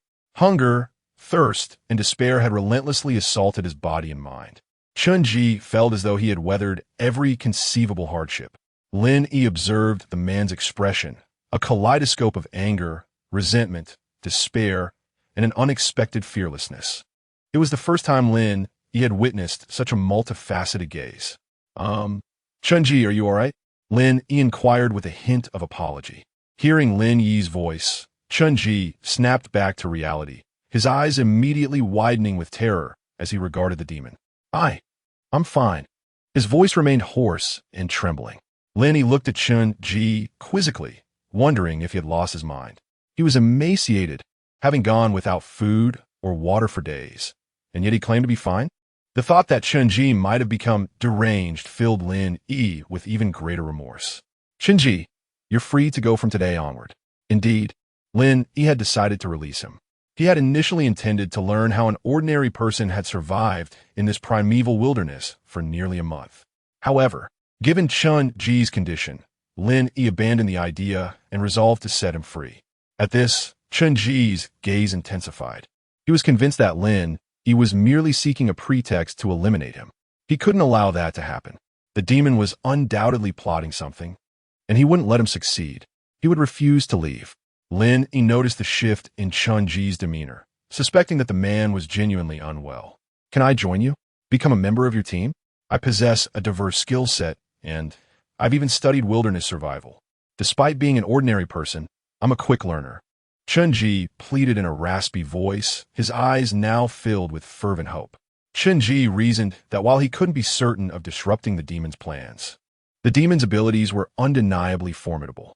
During his captivity, he had overheard a great deal. The team's strength was undeniable, and joining them would almost certainly guarantee his survival in the trial. Once the trial was over, he would immediately distance himself from the demon, never venturing near him again. Moreover, successful completion of the trial would grant him support, and few would dare to harm him, provided he didn't provoke the demon. Lin Yi hesitated, considering Chun-Ji's sudden change of heart. He was still curious about how Chun-Ji had managed to survive on this planet for so long. Acquiring those skills could prove invaluable in future trials. However, he needed to consult with the others first. He was no longer alone, but part of a team. Any new recruit would require their consent. The three women had long been aware of the situation unfolding near Lin Yi. They had noticed the bound figure in the corner, but had assumed he was a prisoner captured by Lin Yi and hadn't paid much attention. They had been preoccupied with their own concerns and hadn't had time to worry about a potentially hostile stranger. Lin Yi turned to them and announced, "This man wishes to join our team. What are your thoughts?" The three women rose from their meditative postures and approached Lin Yi and Chun-Ji. Lin Yi promptly helped Chun-Ji to his feet and led him to the dining area. As Chun-Ji sat on the stone stool, he noticed the stream flowing nearby. His eyes welled up, and he stumbled towards the riverbank, collapsing and plunging his face into the water, gulping down mouthfuls. Lin Yi felt an overwhelming sense of guilt. It was one thing to have captured someone, but to deny them food and water, binding their hands and feet, blindfolding them, and tossing them into a corner. He had even knocked him unconscious. The mere thought made Lin Yi feel less than human. At that moment, Jiang Qingning sensed something amiss. Why was the man still drinking? The girl quickly exclaimed, "Lin Yi, hurry, pull him away." It was then that Lin Yi, lost in thought, noticed Chun Ji still gulping down liquid, his stomach already distended. This was dire.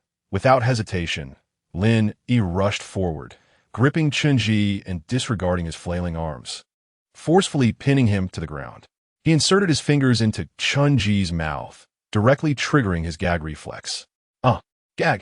Chun Ji retched violently, the contents spilling out uncontrollably, his previously swollen belly visibly shrinking, and his once bloodshot eyes gradually regaining clarity.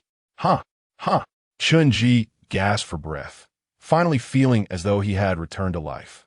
Chun Ji, are you trying to throw your life away? You're already weak, and yet you drank so much water. Lin Yi exclaimed in frustration.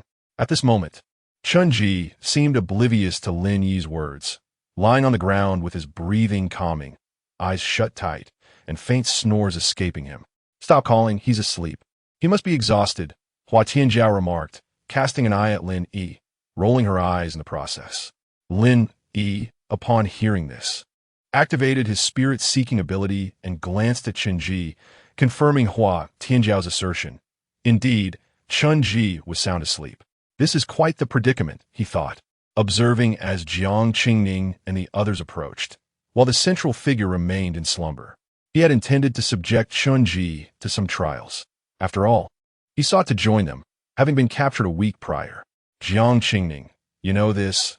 Lin Yi gestured towards the sleeping Chun Ji, explaining to the three women. Jiang Qingning nodded in acknowledgement. At that moment, Yin Feifei spoke up. If I'm not mistaken, this fellow should be an ordinary person. After hearing this, Hua Tianjiao began to scrutinize Chun Ji closely, and after thorough examination, she concluded that he indeed appeared to be just an ordinary man. But how could that be? How could an ordinary person survive for a month on this perilous planet? The notion baffled Hua Tianjiao. Jiang Qingning chimed in. That's right. He is an ordinary person. We verified it when we captured him. He is genuinely just that. Lin Yi added, indeed, at the time of capture, he was an ordinary person. Unfortunately, I couldn't extract any useful information during the interrogation. He scratched his head awkwardly, reflecting on how he had failed to ask any pertinent questions, ending up with Chun Ji in this state. Shaking his head to dispel such thoughts, Lin Yi considered, such a person is remarkable. Either they possess incredible luck or command unmatched skills. Yin Feifei then pondered aloud. What should we do about his joining us? Do you all agree? Should we assess him? The three women fell into contemplation, with Jiang Qingning being the first to conclude her thoughts, stating, I have no objections. Regardless of his circumstances, he could be beneficial to us. Hua Tianjiao merely nodded in agreement, while Yin Feifei echoed, I too have no objections. No matter his situation, he would be an asset. Even if he lacks abilities, we can certainly manage to support him. We need not worry about loyalty. Indeed, loyalty was not a concern, given the team contract would render such issues moot. After all, every trial participant was monitored in real time by a liquid artificial intelligence within their bodies, making such matters easily manageable. Yet, Lin Yi suddenly recalled something, glancing at the slumbering Chun Ji. He wondered if Chun Ji had received a notification regarding the trial's extension to 3 months, since he had been trapped in this mine without exiting. If he had not received it, the possibilities for manipulation would be vast. This led to another question. What kind of contract should they establish with him? A team contract, an equal contract, or a subordinate contract? Yin Feifei inquired. Jiang Qingning interjected, let's avoid the subordinate contract. It's too cruel. Almost no one would agree to it. And if he feels cornered, it could lead to a troublesome situation. What is a subordinate contract? Lin Yi asked, puzzled. Is there such a thing? Hua Tianjiao looked at Lin Yi with curiosity, but refrained from voicing her doubts, simply explaining. A subordinate contract is akin to a master-servant agreement that can dictate life and death. Lin Yi was astonished. It seemed the purpose of this trial was far from simple. As even such contracts existed, his suspicions regarding the trial's true intentions deepened. First came the supply drops inciting mutual destruction, then a massive beast wave, and now, the introduction of a master-servant contract. The more he pondered, the more complex this trial appeared. It seemed beyond the scope of a governmental operation. In a world where technological productivity was not lacking, one would expect corresponding laws to be in place. Why then did such a master-servant contract emerge? The more Lin Yi thought, the more disquieted he became, while Jiang Qingming and the others remained oblivious to any absurdities. Yun Feifei even suggested that they sign a master-servant contract. Lin Yi interjected, "Let us proceed with a team contract. He is our teammate." "Agreed," Jiang Qingming replied coolly. Hua Tianjiao nodded, and Yun Feifei pursed her lips, but also nodded in agreement. Then, each of them took a drop of Chun-Ji's blood and dripped it onto the tattooed number on their shoulders. Subsequently, they returned to their respective places to meditate and cultivate. Lin Yi sat cross-legged on his bed, his right hand resting on the tattoo of the number 66 on his left shoulder. He was indeed uneasy about the liquid artificial intelligence within him. "I must devise a way to either shield or eliminate it," he thought resolutely. Chapter 34. The wrong dig. As Lin Yi pondered, she gradually succumbed to slumber, producing a rare soft snore that, though faint, introduced a hint of sound to the tranquil underground space. Time slipped by unnoticed until Lin Yi awoke, her eyes fluttering open to behold the ceiling adorned with radiant white spiritual crystals, their gentle glow soothing to the eyes. How long had she slept? Her mind felt foggy. She patted her head, sat up, and surveyed her surroundings. To her surprise, Jiang Qingming, Hua Tianjiao, and Yun Feifei had vanished, leaving only Chun-Ji sitting on the ground, gnawing on a raw fish. Beside her, a small kitten mirrored her actions, clutching a fish in its paws and mewing cheerfully. Lin Yi promptly descended from her makeshift bed and approached Chun-Ji, inquiring about the whereabouts of the others. Startled by Lin Yi's voice, Chun-Ji turned, a flicker of panic in her eyes, though it quickly subsided. They went up to see if they could find a way out. The beast tide seems to have ceased. "Oh, they also mentioned discovering a talking pig," she replied, continuing to nibble at her fish. The little kitten, upon spotting Lin Yi, abandoned its meal and scampered joyfully towards her, tripping over the uneven spiritual crystals on the ground and tumbling at Lin Yi's feet, meowing incessantly. Lin Yi couldn't help but smile, scooping the kitten into her arms and gently stroking its back, eliciting a contented purr. Had they ascended? Indeed, the silence above indicated that the beast tide had likely dissipated. Yet, she wondered how much time had passed. Astonishingly, the flying pig had survived, having faced a direct blow from the fiery steed, a strike so powerful it had reverberated through the air, collapsing mountains. How had that pig managed to endure? If she hadn't fled swiftly, she might have sustained grave injuries herself, especially given that the pig had been half exposed to the attack. Could it truly be a divine beast? With these thoughts swirling, Lin Yi set the kitten down in its nest and offered it 2 fish before disregarding Chun-Ji and ascending the passage they had originally descended. Upon reaching the tunnel, she discovered that the previous route had been largely buried, revealing a newly constructed corridor leading to an unknown destination. After traversing nearly 100 meters, Lin Yi was astounded to find there was still no end in sight. How long had they been digging? This mountain was not particularly large, and having ventured over 100 meters without a conclusion seemed implausible. Had they truly digressed? Urgently, she sprinted forward, only to notice a bright light ahead after running an additional 50 meters. As she approached, her eyes fell upon white spiritual crystals embedded in the walls, emanating a soft illumination. How lavish! Lin Yi observed the crystals serving as lamps embedded in the walls, a smirk tugging at her lips. It was only natural, though. While the darkness held no significance for her, thanks to her innate talent for sensing spirits, this was genuine darkness for them. Continuing onward, she soon heard a clatter of sounds accompanied by voices. "Are you certain it's this way?" "It must be right," spoke a cool voice. "It should be correct," replied a commanding voice tinged with hesitation. "You said the same 3 days ago," came a sultry voice, laced with fatigue.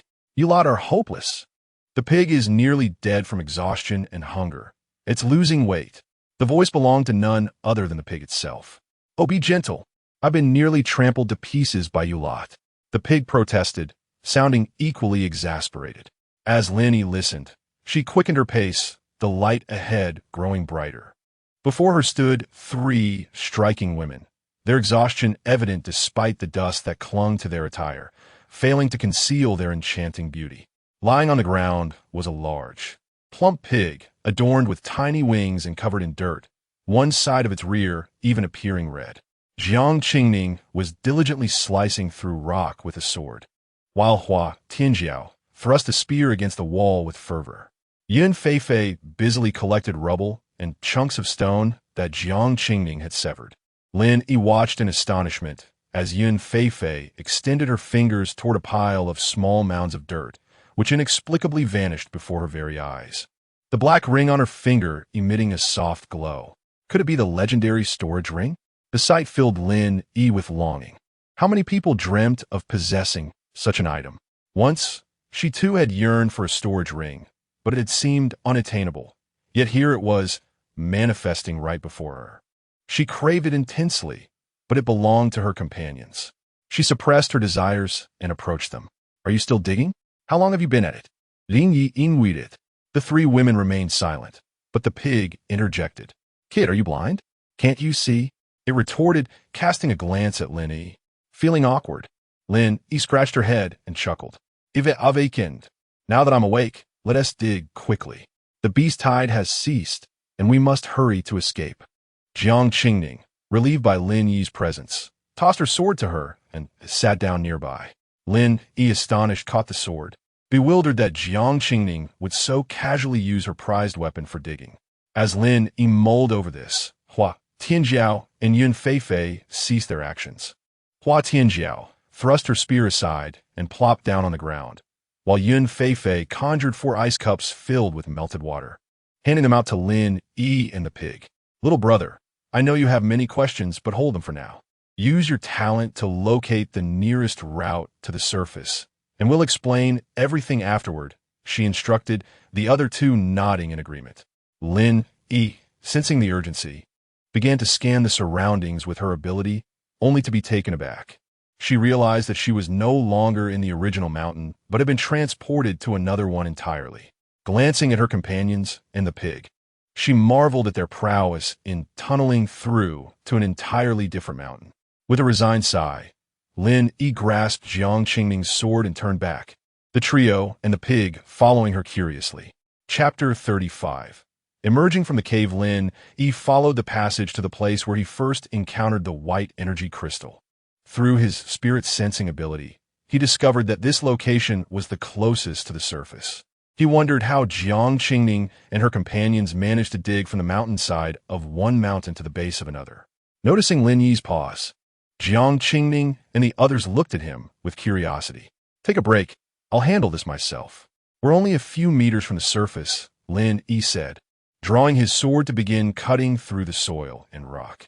The others exchanged bewildered glances, realizing they had indeed dug in the wrong place, their expressions reflecting their disappointment. The 3 girls and the pig observed silently, each lost in thought. Before long, Lin Yi, aided by the sharpness of his sword, carved out an upward passage. Gentle sunlight streamed in, dazzling the group who had been buried underground for over a week. Tears filled the girl's eyes at the sight of sunlight for the first time. However, Lin Yi remained unfazed, as his unique talent allowed him to see clearly even in darkness. He patiently waited for them to adjust to the brightness. After a considerable time, once their tears had ceased, Lin Yi led them up the newly formed tunnel. They emerged into a small expanse of lush grass, surrounded by forests and hills. The valley was encircled by several mountains, and the tranquility of the area was punctuated only by the occasional chirping of birds.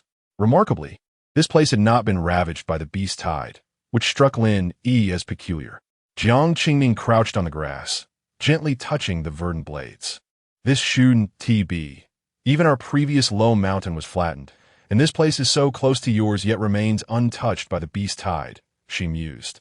Indeed, something is amiss. Abnormality often heralds danger, Hua Tianjiao cautioned. Little brother, use your talent to see if there is anything unusual around, Yun Feifei suggested. It's still active. I haven't turned it off. I've already scanned the surroundings, Lin Yi replied. This valley appears entirely ordinary, with no anomalies. Three pairs of eyes shot disbelieving glances at him, leaving Lin feeling somewhat embarrassed. Why are you panting while speaking? Are you feeling weak? Yun Fei retorted. Come on, pull me out. And you, why didn't you dig a larger tunnel? A pig-esque voice interjected, grumbling as it became stuck again. Lin rolled his eyes, turned around, and widened the hole with his sword, finally freeing the struggling pig. The pig shook off the dirt from its small wings, leaving Lin puzzled about how such tiny appendages could support its hefty form. Moreover, this pig communicated through thought, which was no small feat, little boy. Why are you staring at me with such strange eyes? What are you planning? The flying pig quivered, retreating slightly as Lin gazed at it. Lin dismissed the pig as concerns and turned to the three girls, inquiring, How long have I been asleep? And what transpired? There should be no danger around. We can discuss things in detail. How did you manage to dig to another mountain? At his words, the girls exchanged furtive glances, their faces tinged with embarrassment. It was Jiang Qingning who spoke first. You've been asleep for about a week. We saw you sleeping soundly, so we didn't wake you. After 3 days, the beast tide seemed to cease. Whether it truly stopped, we cannot say, but there was no noise or tremors from the ground. After a brief pause, she continued. On the 4th day, we heard the pig-esque cries and excavated it from the passage above.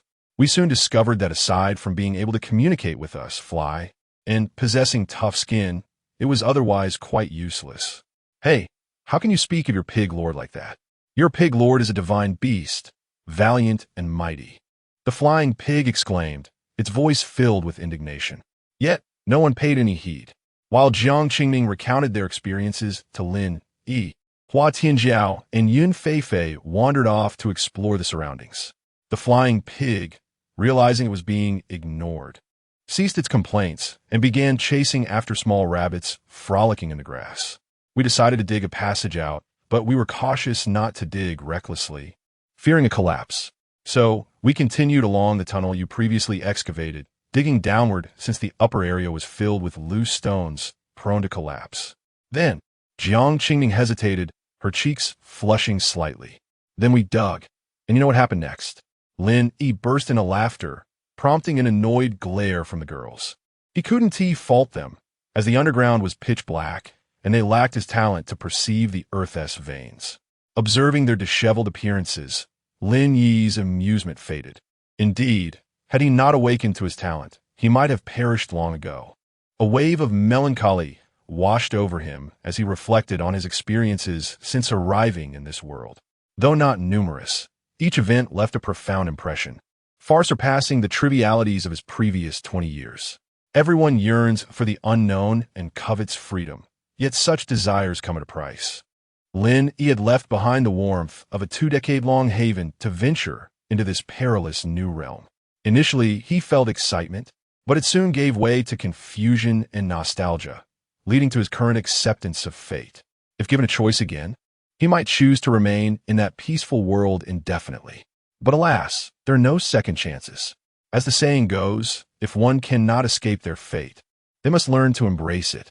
Humans are the most adaptable beings in existence. Gazing at the blushing girl before him, Lin felt a renewed sense of purpose.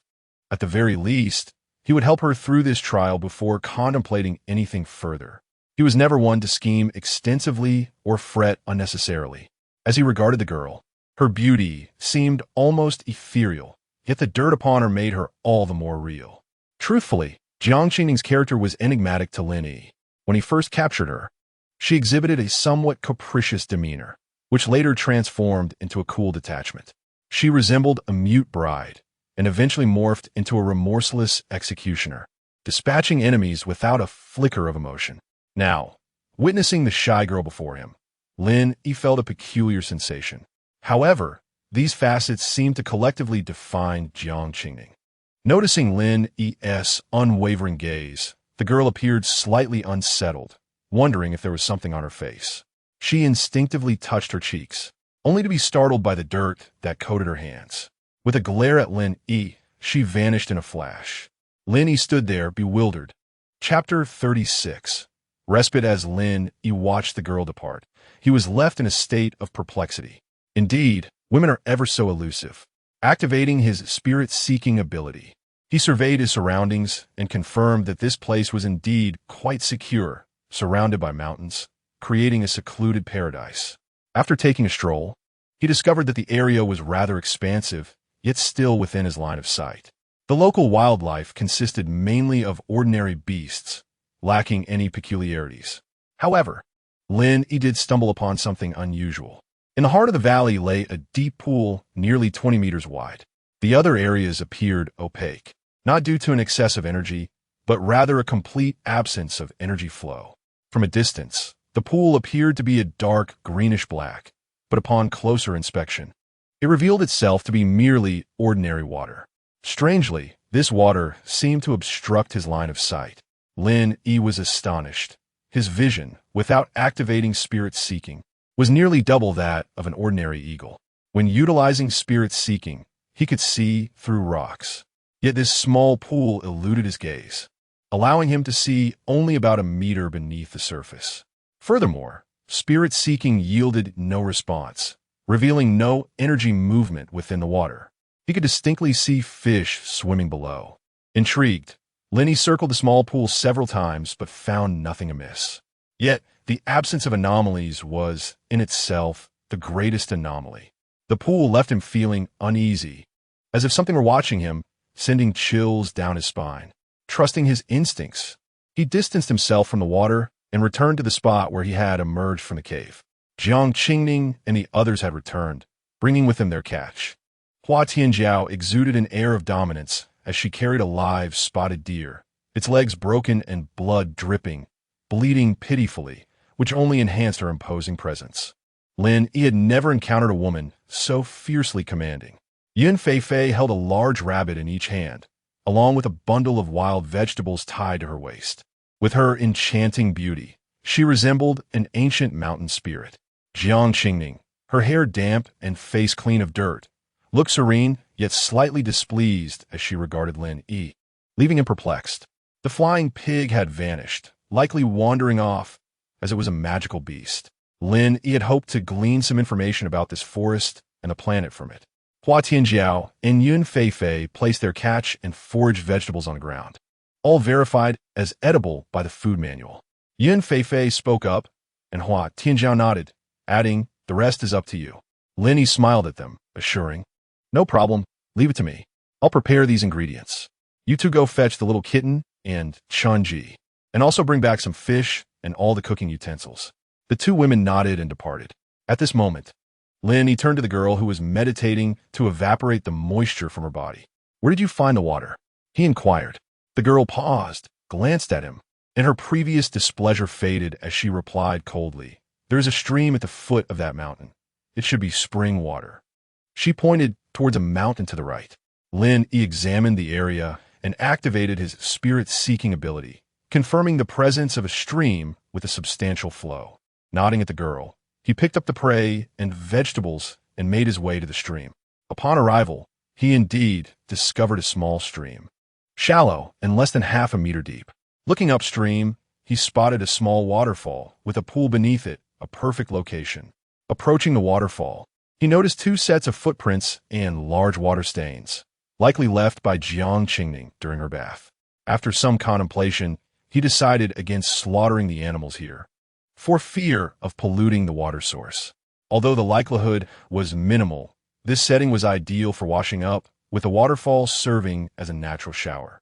The small pool was shallow, easily visible from the surface, with a depth of merely half a meter, surrounded by dense trees offering natural concealment. With a little modification, it could serve as an excellent bathing area. He then carried the prey down to the stream he had first discovered, finding a clean patch of relatively flat grassland to set down his catch. At that moment, Hua Tianjiao and the others arrived, carrying several large fish and some cooking utensils, followed closely by Qinji. Lin Yi noticed the little kitten nestled in Yun Feifei's arms.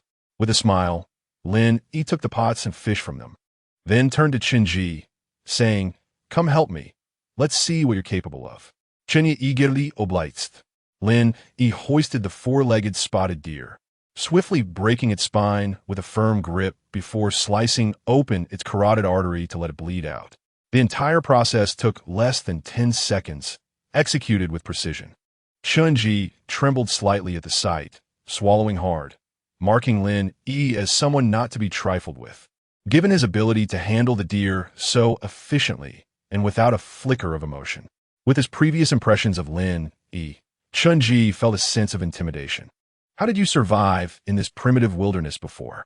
Lin Yi finally asked, a question he had long held in his mind. I wasn't in this forest initially. I only set foot here after the onset of the deployment. I was in the death marshes before, spending nearly a month there before arriving in this primitive wilderness. Chen Yi replied, Death marshes? That sounds ominous. How did you survive there? Were there no venomous creatures or large predators? How did an ordinary person like you evade such dangers? Lin Yi's curiosity deepened. Chun-Ji glanced at Lin Yi before responding. I had a teammate, but he died, bitten by a magical beast. I managed to hide in the marsh, but as for food, he hesitated. I had no food manual when I arrived on this planet. I lost it while fleeing from a beast. I simply ate whatever I could find. As for large animals, the moment I heard or saw any movement, I would immediately run and hide. As Chun-Ji spoke, a hint of fear and resignation crossed his face. Lin Yi, upon hearing this, felt a sense of awe at the man's survival. Chapter 37. The Chef's Dilemma. Did you not claim to be adept at wilderness survival? And that you learn quickly? Lin Yi inwarded, puzzled. Isn't this wilderness survival? Chun-Ji, perplexed, responded, While I escaped, I merely aimed to survive as best as I could. Standing before you, unscathed as an ordinary person, is quite an achievement. Lin Yi, taken aback, retorted, This is hardly wilderness survival. It's more akin to a desperate flight. He scoffed. Isn't wilderness survival about having good food, drink, and shelter? Look at your gaunt appearance. Chun-Ji felt an impulse to retaliate at Lin Yi's remark. The disparity in their perspectives stemmed from the times they inhabited. Lin Yi envisioned wilderness survival as exemplified by the likes of Bear Grylls or Les Stroud, where sustenance was not a significant concern. However, the harsh reality of Trial Star Number 3 featured ferocious beasts lurking everywhere. If Bear Grylls or Les Stroud were to venture here, they would likely perish within a week. Ultimately, it was a matter of differing worldviews. Despite Lin Yi's formidable abilities and physical prowess, his perceptions remained tethered to his previous world. Although he had encountered much since arriving in this realm, it was insufficient to shatter his earlier beliefs. Yet perhaps this ignorance was a blessing. For the unknowing are often fearless, and the fearless march boldly ahead. Chun-Ji, as a native of this world, may not fully comprehend it, but he possessed a foundational understanding of its dynamics, allowing him to approach life with a sense of reverence. Such individuals often thrive for extended periods. It was difficult to determine which perspective was superior. Each had its merits. After all, Lin Yi was once an ordinary individual himself. This was merely a gap in understanding, devoid of right or wrong. What skills do you possess? Lin Yi asked Chun-Ji. The question indeed left Chun-Ji momentarily speechless. What skills did he possess? No one had ever posed such a query to him. Over the years of struggles and challenges, he had acquired a multitude of skills, yet articulating them proved difficult. Noticing Chun-Ji's silence, Lin Yi continued preparing ingredients, unconcerned. They would have ample time to learn about each other, gradually uncovering their respective strengths. The sick deer was still bleeding out. He regretted the loss of the fine deer blood, unable to process it, merely watching it flow away with a heavy heart. Grasping the 2 rabbits, Lin Yi decided to skin them before boiling water was ready. These were ordinary rabbits, albeit larger, one weighing about 20 pounds. After removing the fur and entrails, they would yield a good amount of meat. With 5 people, 2 rabbits along with the fish and the sick deer should suffice for a meal. As their strength grew, so did their appetites. Ordinary food was insufficient, necessitating the consumption of powerful beasts to satiate hunger and enhance physical vigor. These regular provisions could barely fill them, even in large quantities. A single adult sick deer, along with hefty rabbits and several large fish, could easily sustain dozens of ordinary people.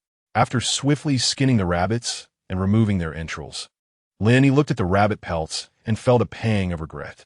The tastiest part of the rabbit was the head, and skinning it left little to savor. Once finished, Lin Yi, with Chun Ji's assistance, began to skin the deer, recalling regrettably. There was merely a clear broth. However, one could still concoct a venison bone stock. Contemplating this, Lin Yi began to make preparations. Chapter 38. Hot Pot. Storage ring. The sun had already crossed its zenith, descending towards the western horizon. Under a constructed canopy on the verdant grass, 5 individuals and a cat were gathered around a stone pot, a meter wide. The fire beneath crackled vigorously, occasionally emitting a series of sharp sounds. Lin Yi stirred the broth, a plume of boiling steam wafting up, infused with a rich aroma. Surrounding them were stone plates laden with freshly sliced meats and wild vegetables. The onlookers gazed at Lin Yi's actions, increasingly bewildered, exchanging glances filled with curiosity. Finally, Yun Feifei could no longer contain herself. Lin Yi, what on earth are you doing? All these vegetables, meats, and fish are raw. Are we to consume them the same way as last time, with that dish called sashimi? Lin Yi was taken aback by Yun Feifei's words, exclaiming, "Thank heavens. You have finally stopped calling me little brother." This prompted laughter from the group, with Yun Feifei's laughter ringing the loudest. Sensing her inclination to tease, Lin Yi quickly interjected to prevent her from uttering anything inappropriate. This is called hot pot. It can be considered a dish in its own right, primarily focused on freshness. But wait, it's not ready yet. Let me prepare a dipping sauce first. Hot pot. Isn't this a stone pot? Anticipation. Meow. Woo-woo. The conversation soon erupted into animated discussion. Lin Yi, unfazed, turned to prepare the dipping sauce. The valley boasted an abundance of resources. Although they could not find scallions or ginger, they discovered wild vegetables resembling mustard, chili, peppercorns, and garlic among what Yun Feifei and the others had gathered. However, their quantities were limited. Otherwise, they could have created a spicy, numbing hot pot. Unfortunately, there was no salt, but garlic could serve as a substitute. Additionally, they had found a fruit akin to lemon, delightfully sour, which could enhance the dipping sauce's flavor. These ingredients could sufficiently compensate for the absence of salt.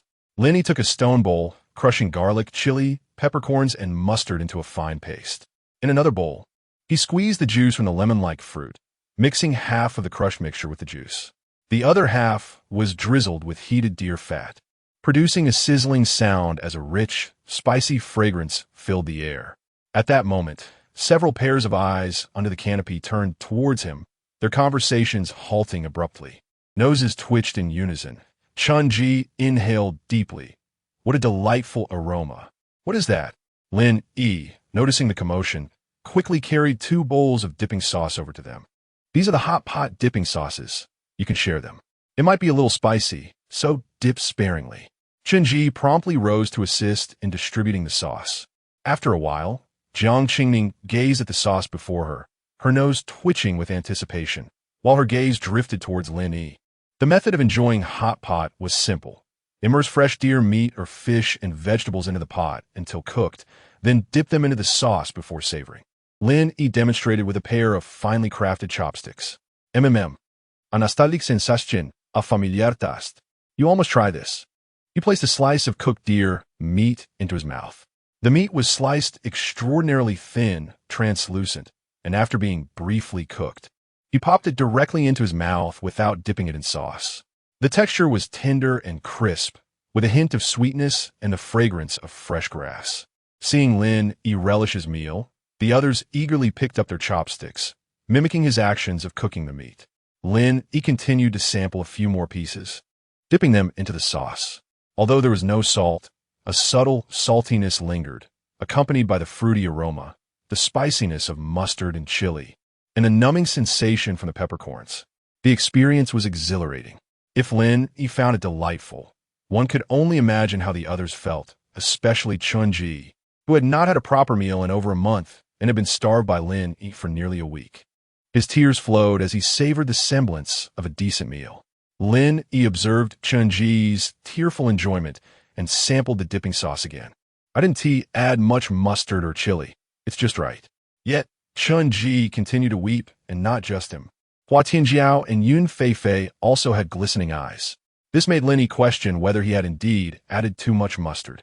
However, Jiang Qingning remained unfazed, her eating pace quickening yet still graceful. Chen Ji, on the other hand, devoured the food with abandon, disregarding whether the meat was fully cooked, shoving pieces directly into his mouth. In a mere half hour, dozens of pounds of deer meat and fish were nearly consumed, leaving the serving plates stacked high. After reaching a comfortable fullness, Lin Yi decided to halt his intake, as there were still matters to address. He brought the remaining meat and vegetables to the group and began to inquire while they ate, for the dining table is often the best setting for discussions, allowing information to be gleaned effortlessly. Qinji, how long is your trial period? 10 months, why? Qinji replied, his mouth full, sounding somewhat dazed. Lin Yi paused his eating at this revelation. This was a question he had long wished to ask, given that Qinji had been confined in that underground space, unaware of the beast tide and the changes in the trial period. It appeared he had not received the news that the trial duration had been reduced to 3 months. Jiang Qingning also halted upon hearing Lin Yi's question, locking eyes with him, both immersed in myriad thoughts. Hua Tianjiao and Yun Feifei, however, were oblivious to Lin Yi's inquiry, still engrossed in their meal. Yun Feifei, with a vegetable dangling from her mouth, cast a puzzled glance at the two. Seeing this, Lin Yi hastily shifted the topic. Yun Feifei, when you were in the tunnel collecting soil, was that your talent? Yun Feifei paused, her expression shifting to one of suspicion. She covered her right hand with her left, stating, "You all promised not to steal my things." At this juncture, Jiang Qingning interjected, "It's the storage ring." The item Hua Tianjiao was competing for was the storage ring. Our agreement for joining was not to covet their possessions. Upon hearing this, Lin Yi's eyes lit up. A storage ring? Can I take a look? How does it work? Where can I purchase one? How much does it cost? His enthusiasm was palpable. Yin Feifei, witnessing Lin Yi's gleaming gaze, instinctively stepped back. "Kid, don't even think about it. The storage ring is bound. You would have to kill her to take it." Hua Tianjiao spoke, her tone laced with coldness and mockery. The atmosphere grew tense instantly. "Don't be alarmed. I would not resort to murder over a ring."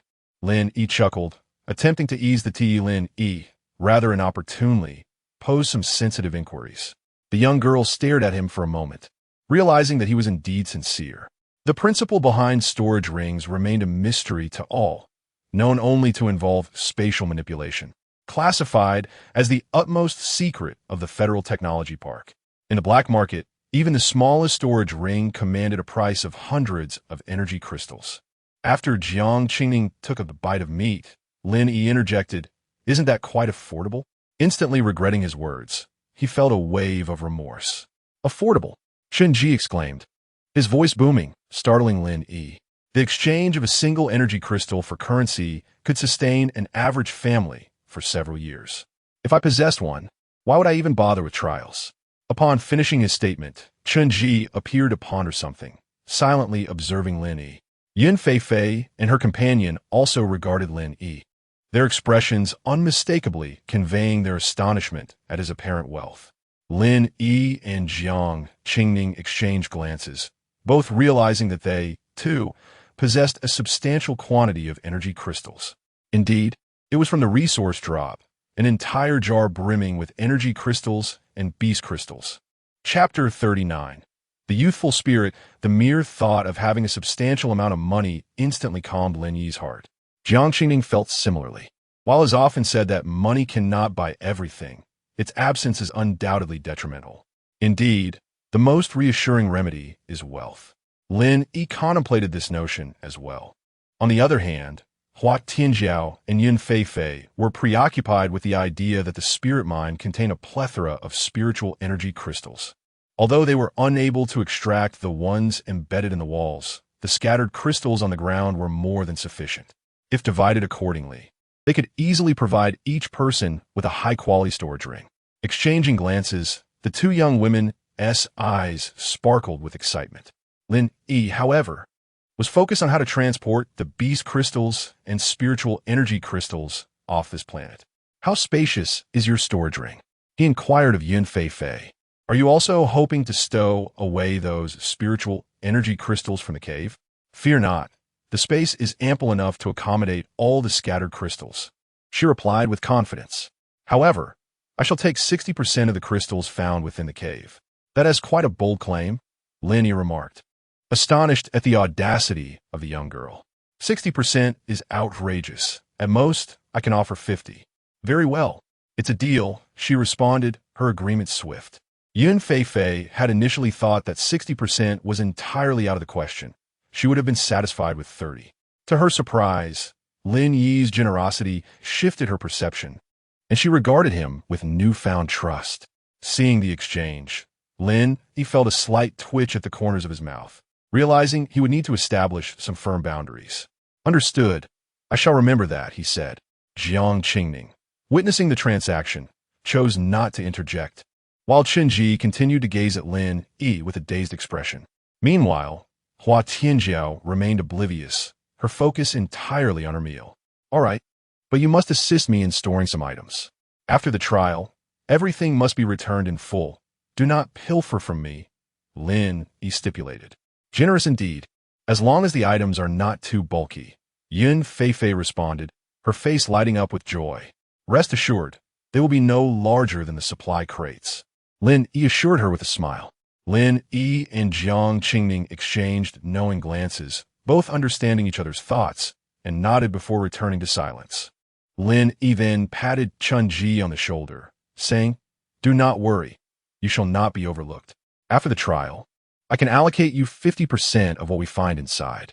Chun Ji, upon hearing Lin Yi's words, suppressed his excitement and nodded before continuing to eat. While Chun Ji's heart raced with exhilaration, he was also engulfed by trepidation.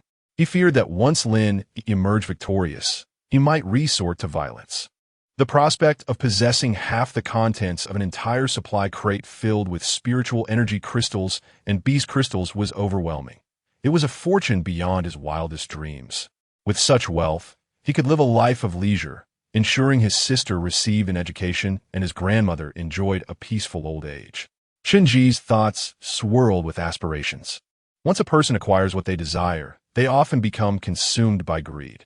Conversely, when one harbors attachments and ambitions, they may either resort to unscrupulous means to achieve their goals or find justification after exhausting all efforts. Chun Ji belonged to the latter category, despite his intelligence. He could not rise to greatness. He was neither greedy nor willing to resort to underhanded tactics. He merely wished for his sister's education and his grandmother's comfort, indifferent to his own fate. Thus, he had come to participate in the trial, never truly believing he would return, given the high mortality rate of 90%. However, meeting Lin Yi changed everything. Chun Ji observed this young man, who appeared to be of similar age, perhaps even younger. This individual possessed remarkable talent, ruthless methods, and immense strength, coupled with intelligence. Was this not the embodiment of his own aspirations? As these thoughts coursed through his mind, the flicker of fear dissipated, replaced by admiration and reverence. He silently resolved to emulate Lin Yi. Noticing the shift in Chun Ji's gaze, Lin Yi felt a twinge of curiosity but chose to disregard it, immersing himself in the culinary contest that had ensued. In the brief moments of their exchange, Hua Tianjiao had discreetly continued to feast, consuming more than half of the remaining meat, transforming from a valiant goddess into a quiet little glutton. Her cheeks puffed, yet her stomach showing no signs of excess. Yun Feifei also observed that what had once been a plentiful spread of dishes and meat had dwindled to mere remnants. Frustrated by the sight of Hua Tianjiao's bulging cheeks and the pile of empty plates beside her, she swiftly joined the fray for the remaining morsels. An hour later, the group lay contentedly on the grass, fully satiated. Lin Yi let out a satisfied burp, surveying the empty hot pot, devoid of even a drop of broth, as well as the completely devoured meat and vegetables. His gaze then fell upon Chun Ji's noticeably distended abdomen and the slight swell of the three young women's bellies. A smile of fulfillment graced his lips. For Chef, the most gratifying moment is witnessing patrons relish the dishes crafted by their hands, observing the satisfaction etched upon their faces. In this moment, Lin Yi felt a profound sense of contentment. Before his transmigration, he had merely been a youth battered by society. Transitioning from a safe haven into a cage of strife, shedding the fierce spirit that once defined him as he grappled with the burdens of growth. Not wishing to toil away, he had sought entrepreneurial funding to open a small eatery in his hometown, believing he could sustain himself through his culinary skills, content to live a quiet life. Alas, fate had other plans, and he found himself inexplicably transported to this new realm. There was little to lament. He had already received his fair share of education, completing university, only to find himself unemployed upon graduation, with no prospects of military service. Within a few short years, he had lost the vigor of youth. If one were to ponder the duration of true growth, it might well be encapsulated within a fleeting moment. He witnessed the struggles of his parents, recognized the harsh realities of life, and noted the graying hair of age. Ultimately, the vibrant youth he once was faded into the past, as dreams succumbed to reality. As these thoughts cascaded through his mind, he found tears streaming down his face. Jiang Qingning, sensing his unusual demeanor, glanced up, prompting He to quickly turn away and discreetly wipe the traces of his tears. Raising his gaze, he beheld the soaring eagle against the backdrop of blue skies and white clouds, alongside the blazing sun and scattered stars. Indeed, in this world, stars are visible even during the day. The boy was astonished. He was no longer confined to the world that had once bound him, but had entered a realm of unfamiliarity, free from the cages that once stifled his soaring spirit. In that moment, he felt an unprecedented sense of relaxation and liberation, as if all constraints had vanished. At that instant, the youthful spirit within him cleaved through the tendrils of growth that had entwined him. In that moment, the boy was unstoppable. Waves of sharp and unyielding energy emanated from him, spiraling upward toward the heavens. Jiang Qingning and Hua Tianjiao, along with the others, were left in awe. To them, He seemed like an unparalleled sword, his spirit surging skyward. He found himself enveloped in a peculiar state, feeling as though nothing in this world could impede him, just as nothing could hinder the indomitable spirit of youth. Chapter 40. The Three Energies. Moments later, He emerged from that peculiar state, feeling an unprecedented sense of well-being. In addition to the flowing spiritual energy within his meridians, there was another strange force. This energy resembled gas, yet it was distinctly different. He could perceive its presence and direct its flow. With a mere thought, a sharp, blade-like stream of gas manifested at his fingertips, swirling with a captivating allure. It resembled a glimmering dagger dancing upon his hand. "Is this what they call sharp energy?" A commanding female voice echoed.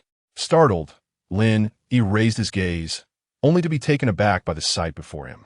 Barely a meter away, a formidable figure was intently observing the radiant stream between his fingers. The proximity startled him, and he noticed three more figures nearby, equally transfixed. In that fleeting moment of distraction, the girl extended her finger towards the gas stream.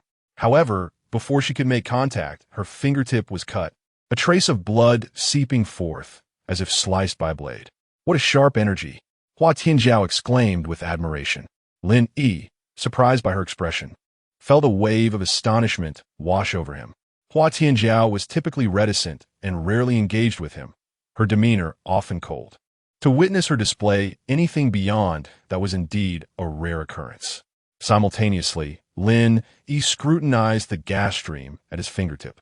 If it could elicit such a reaction from Hua Tianjiao, it must possess extraordinary qualities. Yet, upon closer examination, he discerned that its singular attribute was its sharpness. "Is there any particular significance to this sharp energy?" he inquired, directing his question toward Hua Tianjiao. Since discovering Yi's awakening of sharp energy, the girl's demeanor had shifted from aloofness to a newfound warmth. This is sharp energy, or more accurately, youthful sharpness. Its defining characteristic is indeed its sharpness. Do not underestimate this trait. Its sharpness knows no bounds. I once heard of a young prodigy who, wielding sharp energy, cleaved an entire planet in two. She paused, her eyes reflecting a glimmer of longing. Before she could continue, Yin Feifei interjected, "The most frustrating aspect is that this power cannot be cultivated. It is the most inconsequential of the three energies. In theory, anyone can awaken it, yet the awakened are exceedingly rare. Furthermore, This power is particularly unstable. One cannot predict when it will vanish, much like youthful sharpness itself. Indeed, Hua Tianjiao resumed, but it is universally acknowledged that those who awaken sharp energy are invariably young prodigies, destined to become formidable figures.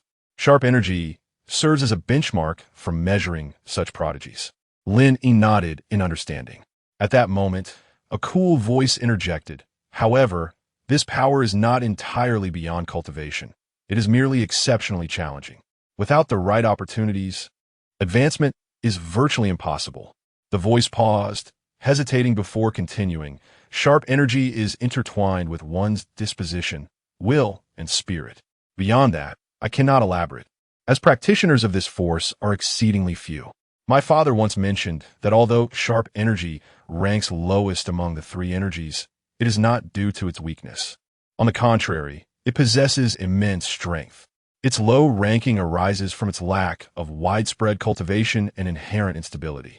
After hearing Jiang Qingming's explanation, Lin Yi could not contain his curiosity. What exactly are the three energies?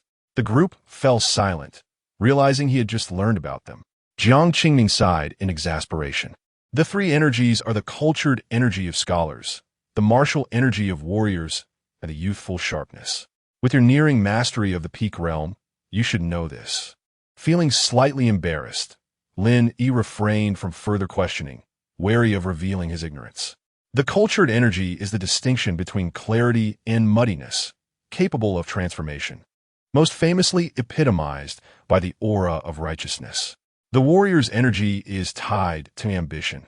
True warriors possess integrity, and without warrior energy, one cannot be deemed a competent martial artist. Jiang Qingming paused, casting a glance at Hua Tianjiao. Don't look at me. I haven't yet cultivated warrior energy. If I did, you wouldn't stand a chance against me, Hua Tianjiao retorted, rolling her eyes. Surprisingly, Jiang Qingming did not counter her claim, nor did Yun Feifei, leaving Lin Yi even more intrigued about the nature of warrior energy, which seemed to bestow tremendous power. However, descriptions of sharp energy are scarce. What is emphasized is the unwavering spirit it embodies, Jiang Qingming continued. There is a poem passed down from a master who wielded sharp energy.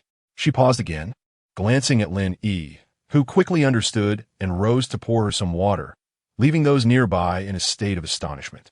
Chen Ji's eyes twitched in response.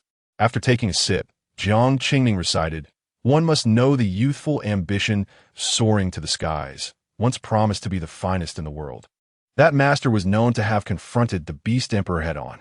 After uttering that line, sharp energy vanished, leaving the human star domain in shock. Due to its significant impact, the matter was suppressed, but the poem still circulated. At this moment, Lin Yi was lost in thought, murmuring, "One must know the youthful ambition soaring to the skies, once promised to be the finest in the world." No one understood the depth of this line or the bittersweetness hidden within better than he did. While the poem spoke of youthful ambition and being the finest, the underlying sorrow could only be grasped by those who truly understood. Lin Yi felt a profound sense of reflection. Growing up is an action. It had once dulled his sharpness, his spirit, and his aspirations. He began to accept his own ordinariness, realizing that many outcomes do not arise from effort, and even with effort, results are not guaranteed. Those who fear defeat do not necessarily win, but they will avoid catastrophic losses. Perhaps he once made many excuses for himself, yet now, having traversed into this extraordinary world, he felt unencumbered, with the past severed and the future unwritten. Would he still be the same as before? Would the results mirror those of the past? In his youth, he believed that triumph was swift and unwavering, disbelieving in the concept of separation. Years later, he understood that the desire to gather osmanthus blossoms while toasting wine could never match the carefree days of youth. But what does it matter? The youth laughed, unabashedly and freely. The past had become history, and the future was yet to unfold. The present was the greatest gift. I am who I am, undefined by the world. What significance does lofty ambition hold? What use is there in worry? Why not dare to venture forth? You are still you. You are still that youth. The youth needs not fear nor be defined. One should simply forge ahead with courage. The youth advances fearlessly, regardless of the multitude of challenges, obstacles, or disappointments ahead. But so what? A youth remains a youth. At this moment, Lin Yi's eyes were clear, his mind awakened, as he re-entered that extraordinary state. The air around him swirled, and sharp energy surged towards the heavens. The youth, now radiant with brilliance, left Jiang Qingning and the others astonished, prompting them to hastily retreat 10 meters away from him.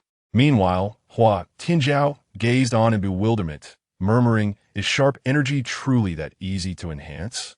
Chapter 41. Fierce battle. Lin Yi's condition astonished the young girl. The mere ability to awaken a sharp spirit was already a remarkable feat, yet he astonishingly managed to elevate his sharp spirit twice in such a short span of time, leaving Hua Tianjiao profoundly impacted once again. The boy's ferocious sharp spirit surged towards the heavens. Within a 10-meter radius, the grass and air were severed, the ground resembling a field ravaged by wild blades, revealing the yellow earth beneath. However, Lin Yi remained oblivious to this chaos. His eyes were tightly shut, his body suspended in midair, with the currents of energy swirling around him, brilliance flashing forth. At that moment, Jiang Qingning suddenly turned to Hua Tianjiao and spoke, declaring that Lin Yi had now become the strongest in their team. As the purest of martial artists and a gun practitioner, do you have nothing to say? The girl regarded Hua Tianjiao with an enigmatic gaze, observing her in silence. Hua Tianjiao was in turmoil. She had been struck down twice in a single day. Logically, she should not have been so easily affected, yet what she witnessed today was undeniably shocking. This had a significant impact on her spirit. Noticing Hua Tianjiao's silence, Jiang Qingning continued, warning that if she did not take action today, she might find herself devoid of the opportunity to wield battle energy in the future, not to mention the elusive essence that follows. After a brief pause, she added that perhaps this would sever Hua Tianjiao's path as a martial artist. Upon hearing this, Hua Tianjiao suddenly crushed the bowl in her hand. Her spiritual energy surged violently, her sword-like brows raised, her eyes gleaming with determination. The girl was resolutely ready to break through the mirror of her limits, creating a commotion that was no less than Lin Yi's. Jiang Qingning's lips curled slightly. Indeed, she sought to provoke Hua Tianjiao into a confrontation with Lin Yi. However, the situation was as she had described. Thus, it was an overt strategy, and Hua Tianjiao could not refuse. Yet, this was mutually beneficial, provided that Hua Tianjiao emerged victorious. Should she lose, her martial path would be irrevocably severed. Winning might awaken her battle energy, propelling her to new heights. Furthermore, this would assist Lin Yi in controlling his surging power and mastering the awakened sharp spirit. Sometimes, an overwhelming brilliance may not be advantageous. The interval between Lin Yi's awakening of the sharp spirit and his subsequent enhancement was too brief. He possessed no understanding of such power and was entirely unaccustomed to it. Without proper refinement, it risked spiraling out of control, endangering both himself and others. Jiang Qingning observed Lin Yi, who was still in deep comprehension, and Hua Tianjiao, who was forcefully breaking through. Who would ultimately prevail? The anticipation was palpable. Originally, Lin Yi had awakened his sharp spirit, and with Hua Tianjiao also at the breaking limit stage, she had little chance of victory. At best, she could maintain a stalemate. However, Lin Yi's astonishing double awakening in such a short time was nothing short of a miracle, an unprecedented phenomenon. After the second awakening, Hua Tianjiao knew that victory was virtually impossible. She understood her circumstances well. Only by forcing a breakthrough and fighting against all odds could she hope for a slim chance of success, especially since Lin Yi had yet to fully grasp the sharp spirit following his breakthrough. Why must you provoke them into battle? And that madwoman actually agreed? Yun Feifei looked at Jiang Qingning, seeking clarity on her confusion. Jiang Qingning cast a sidelong glance at Yun Feifei. She always felt this woman was anything but simple, harboring hidden depths. She was a pure martial artist. Yet today, facing 2 consecutive blows to her spirit, it was a devastating setback for her martial journey. Moreover, as a gun practitioner, she embodied relentless forward momentum. You wouldn't understand. A martial artist may fall or perish, but they must never retreat. Especially one who practices the gun. It epitomizes the essence of martial bravado. After hearing this, Yun Feifei shook her head, still perplexed about the necessity of conflict. From Lin Yi's breakthrough to the current situation, she remained bewildered. Noticing her confusion, Jiang Qingming spoke again. Martial artists thrive on battle. They contend against heaven, earth, and fellow beings. Moreover, Lin Yi is also a martial practitioner. At least, that is how Hua Tianjiao perceives him. The principle of mutual repulsion among equals. The clash of two tigers, do you understand? This time, the girl grasped a fragment of understanding. In simpler terms, it was about fighting. Indeed, her brother was right. Martial artists were often brutish fighters. As Hua Tianjiao's gathered spiritual energy began to dissipate, she successfully completed her breakthrough. Lin Yi's sharp brilliance also gradually receded as he awakened from his state of enlightenment. Is this the wind mastery realm? The girl suddenly floated off the ground, feeling significantly lighter, and her internal energy had multiplied several times over. Lin Yi too floated in the air, his eyes wide open, the sharp brilliance flashing momentarily. He felt an overwhelming sense of power, as though with a mere exertion he could obliterate everything. The girl noticed Lin Yi, and their gazes locked in midair. Hua Tianjiao, her brows raised, her spiritual energy boiling, shouted, "Come and battle." With a swift motion, she reached back, and a long spear embedded in the ground trembled, swiftly being drawn into her grasp. Her eyes blazed with fervor, brimming with combat spirit as she faced Lin Yi. Though Lin Yi appeared bewildered, he sensed Hua Tianjiao's fervent desire for battle. Simultaneously, her fervor ignited his own combat instincts, awakening the latent ferocity and indomitable spirit within him. Excellent. Ha! Ha! Just as I wish, let us battle. Lin Yi howled to the sky, his sharp spirit surging. In an instant, their eyes met, each perceiving the other's fighting spirit. The battle was on the verge of igniting. Although Lin Yi was unsure why he could fly at that moment, it did not hinder him from assuming a combat stance, executing the 8 extremes fist while his entire being was enveloped in sharp energy. The girl was equally resolute, her spear whipping through the air. The spear shot forth like a dragon, propelling her forward with astonishing speed. With a resounding boom, the spear entwined with spiritual energy collided with Lin Yi's energy-wrapped fist, sending sparks flying and shattering the air. Both engaged in an unyielding clash. Although the girl hesitated to confront Lin Yi in close quarters, she nonetheless struck with her long spear against his fists and elbows. Lin Yi felt stifled in his current predicament. While the 8 extremes fist excelled in offense, it also relied on grounding power. Suspended in the air, he could not unleash that raw, overpowering strength, relying solely on his sharp energy to contend with the girl. Hua Tianjiao recognized this and intensified the battle's elevation. This was where the benefits of their realms became apparent. The Wind Mastery realm did not merely amplify internal energy, it allowed flight. As long as one's internal energy was not depleted, one could soar through the skies, as if riding the wind. This was the very foundation that empowered the girl to dare to confront Lin Yi. As they ascended higher, Lin Yi began to sense something amiss. Why are we rising higher? Looking down, he felt a tinge of unease.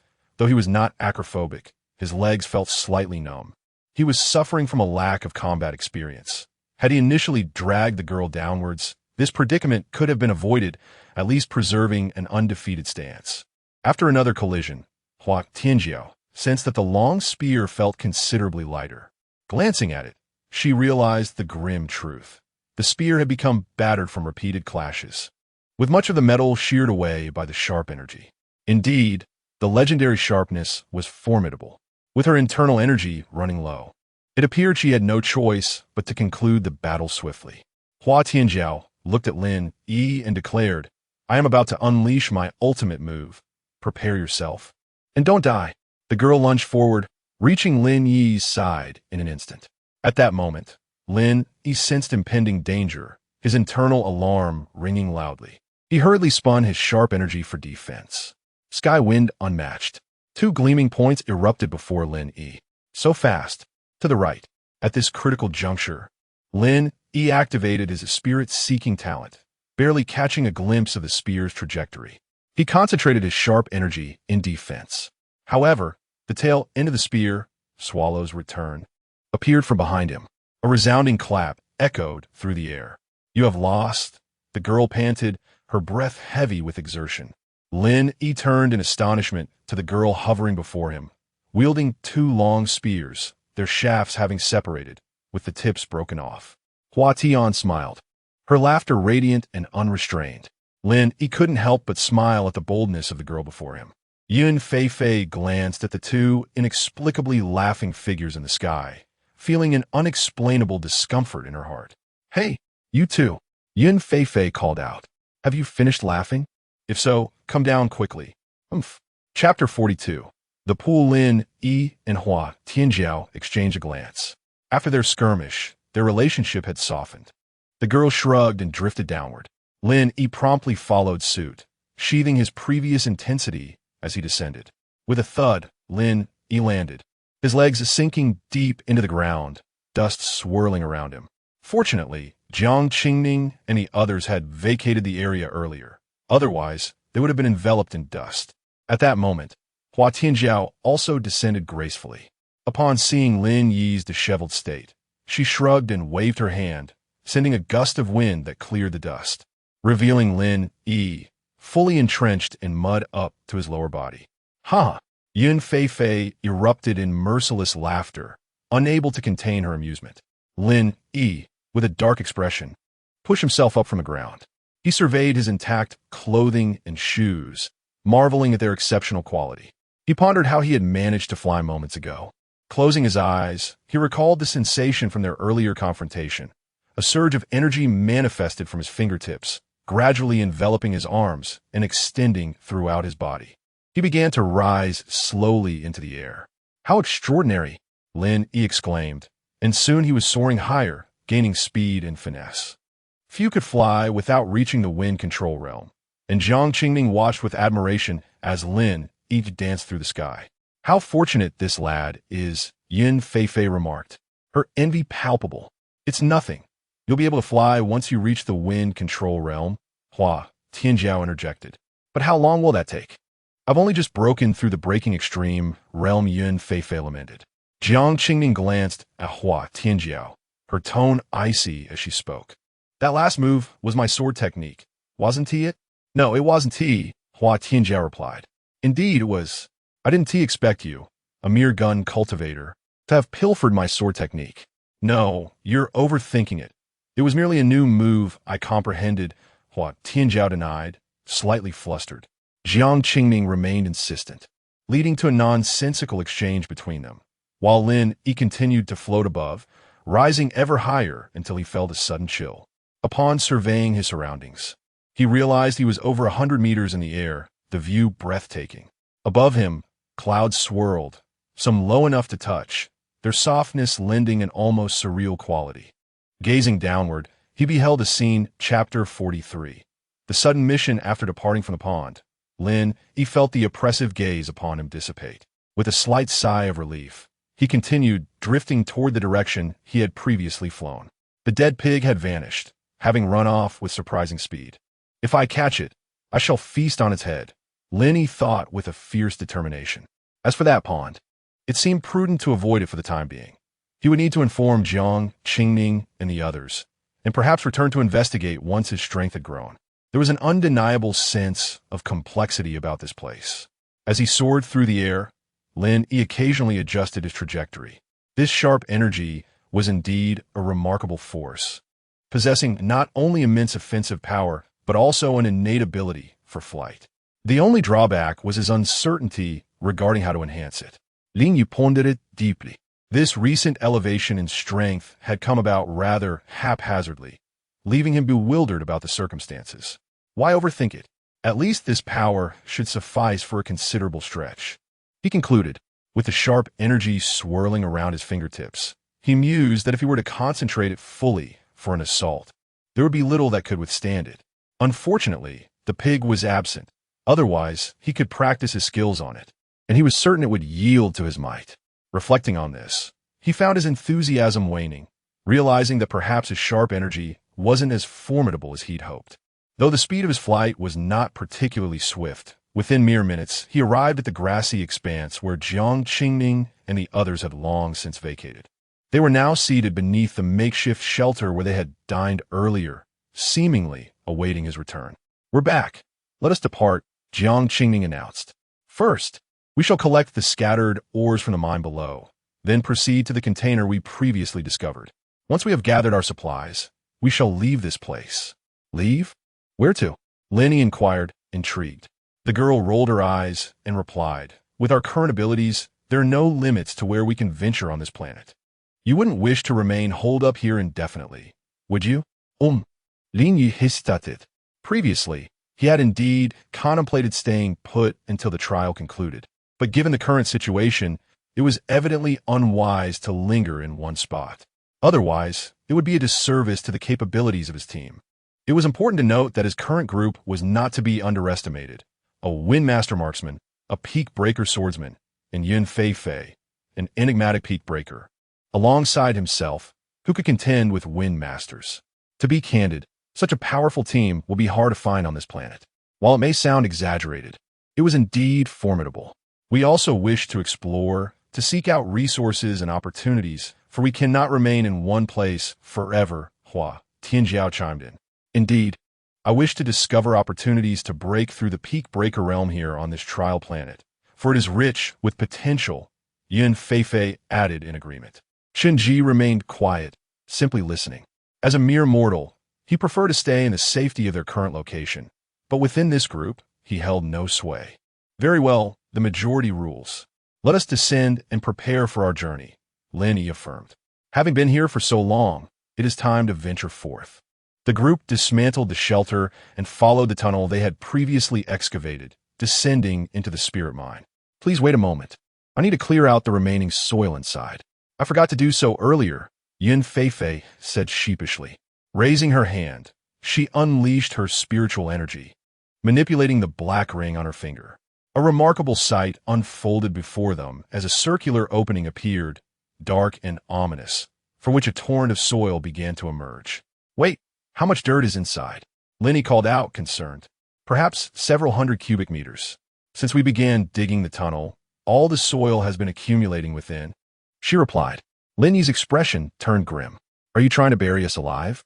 The girl chuckled awkwardly, and sensing the curious gazes of her companions, she dashed out of the cave, returning shortly thereafter. "Ahem, all done. The soil has been cleared, and we can now store the spirit crystals," she announced. Lin Yi and the others had already gathered all the scattered spirit crystals from the ground, forming a sizable mound. Among them was the largest crystal Lin Yi had discovered, towering over 2 people and weighing several tons. The group gazed at the small mountain of spirit crystals, swallowing hard at the sight. How much could there possibly be? Yet Yun Fei showed little reaction, promptly beginning to collect the spirit crystals. She reached out to touch a crystal, and it suddenly vanished. "Lin Yi yachit in amazement. I truly desire one of those. It would be so convenient." Indeed, envy filled the hearts of the others. Before long, Yun Fei had successfully gathered all the spirit crystals. Lenny took the opportunity to ask her to collect the pots, pans, and stone beds as well. Without hesitation, she complied. As they surveyed the now empty mine, Lin Yi felt a pang of reluctance. This was a natural treasure trove, a robust refuge. Relinquishing it seemed a great loss. He resolved to seek opportunities to return and claim it all. "Let us depart. We have gathered our belongings." With that, the group made their way back along the tunnel they had entered. At the moment they exited, a startling message resonated in their minds. "Attention all trial participants. Effective immediately, all trial participants are to proceed to the South Sea Islands for a duration of 1 month. Absentees will be deemed eliminated." Hearing this announcement, the group was taken aback. The South Sea? Before we even discuss the purpose, there's the matter of a 1-month deadline. Failing to arrive means elimination. This utterly extinguished Lin Yi's desire to find another place to hide. This is a trial mission. Given our current trial level, we should not have encountered tasks. Suggesting a cost for the time reduction, Jiang Qingming remarked coldly, "Do you think we can reach the South Sea in a month?" Lin Yi queried. Previously, they would have been unable, But after the beast tide, the number of trees and feral beasts had significantly diminished, reducing the danger. Ordinary cultivators should have no issue reaching the South Sea, but at that moment, the girl's gaze shifted towards Chunji. Sister, it seems we are bound for the South Sea. Quiet. I'm already stressed. I was wondering why the time was suddenly reduced. It turns out there was a mission. And it's never good news. A pair of twin sisters conversed with furrowed brows. Yet perhaps this is for the best. We shall finally leave this desolate place. The sister said, Sister, do you think there will be more fish in the sea? That is assured. I'll catch you a big one, the sister replied, affectionately ruffling her sibling's hair. The South Sea, you say? This situation is becoming intriguingly complex. A young man with a shock of white hair murmured to himself, clutching a massive leg of an unknown creature as he gnawed at it. A figure swiftly gliding through the night sky suddenly paused, landing gracefully atop a towering tree. The figure was tall and slender, with flowing hair and a sheathed blade in hand, exuding an icy demeanor. After a moment's hesitation, the figure continued to soar forward. API call failed with status code 429. Error. Code. For 29 message. Resource has been exhausted. E.g. check quota. Status. Resource exhausted. Chapter 44. Departure originally intending to leave. Lin, E, and his companions returned to the spirit mine cavern. The group sat in silence, an unusual tranquility enveloping them. At this moment, Chun-Ji felt a wave of unease wash over him. After a period of hesitation, he spoke first, suggesting, Why don't you all go ahead without me? Just make sure to donate my share. Never mind, you can give it to a welfare organization. This was Chun-Ji's conclusion after considerable contemplation. As an ordinary person, traversing numerous obstacles to reach the South Sea seemed nearly impossible. Expecting them to reserve his share for his family felt unrealistic, as it might only bring misfortune to his grandmother and sister. Moreover, as merely a regular team member, his absence would not impede their success in this trial. Don't rush. We will find a way. Rest assured, there will be a solution. At worst, we can leave and reassess our situation later. We haven't reached the end yet, Lin Yi reassured him. Chun-Ji nodded in response. In fact, taking you to Hainan isn't particularly challenging, Hua Tianjiao interjected. It's not too burdensome for me to carry one person. The crux is that the journey may be arduous, and there's a chance of losing one's life. She glanced at Chun-Ji as she spoke. Before he could respond, she continued, However, reaching the South Sea may not be advantageous for you. That place undoubtedly attracts exceptional talents, and it may be difficult for us to protect you. Additionally, the upcoming trials are likely to be quite demanding. We leave the decision up to you. Yes, you must decide for yourself. We will respect your choice, added Jiang Qingning. Her voice cool and detached. Yun Feifei kept silent, preoccupied with playing with the ring in her hand. After a moment of contemplation, Chun-Ji gritted his teeth and made his decision. I will go. He was aware of the potential consequences, yet he resolved to take the risk. After all, one cannot live a life of mediocrity forever. His luck had favored him this time, as he had joined a formidable team, and such opportunities may not arise again. It was better to gamble than to be eliminated without a fight. Who knows, perhaps a bicycle could transform into a motorcycle. Lin, he was not surprised by Chun-Ji's decision. After all, anyone bold enough to participate in the trial star had likely set aside the fear of life and death. If he was unafraid of death, why not strive for something greater? At that moment, Lin Yi regarded Chun-Ji with newfound appreciation. Those who possess courage and perseverance are destined for a promising future. Now that we have reached a conclusion, let us prepare for our journey. This is a long trek, and it is prudent to be prepared, Lin Yi addressed the group. Everyone nodded in agreement. Let us gather what we need. We shall set out tomorrow. Chen Yi, come with me to catch some fish. Subsequently, the group dispersed. Throughout the night, Lin Yi caught over 200 spirit fish. Strangely, no other types of fish could be seen in the underground river, only these spirit fish.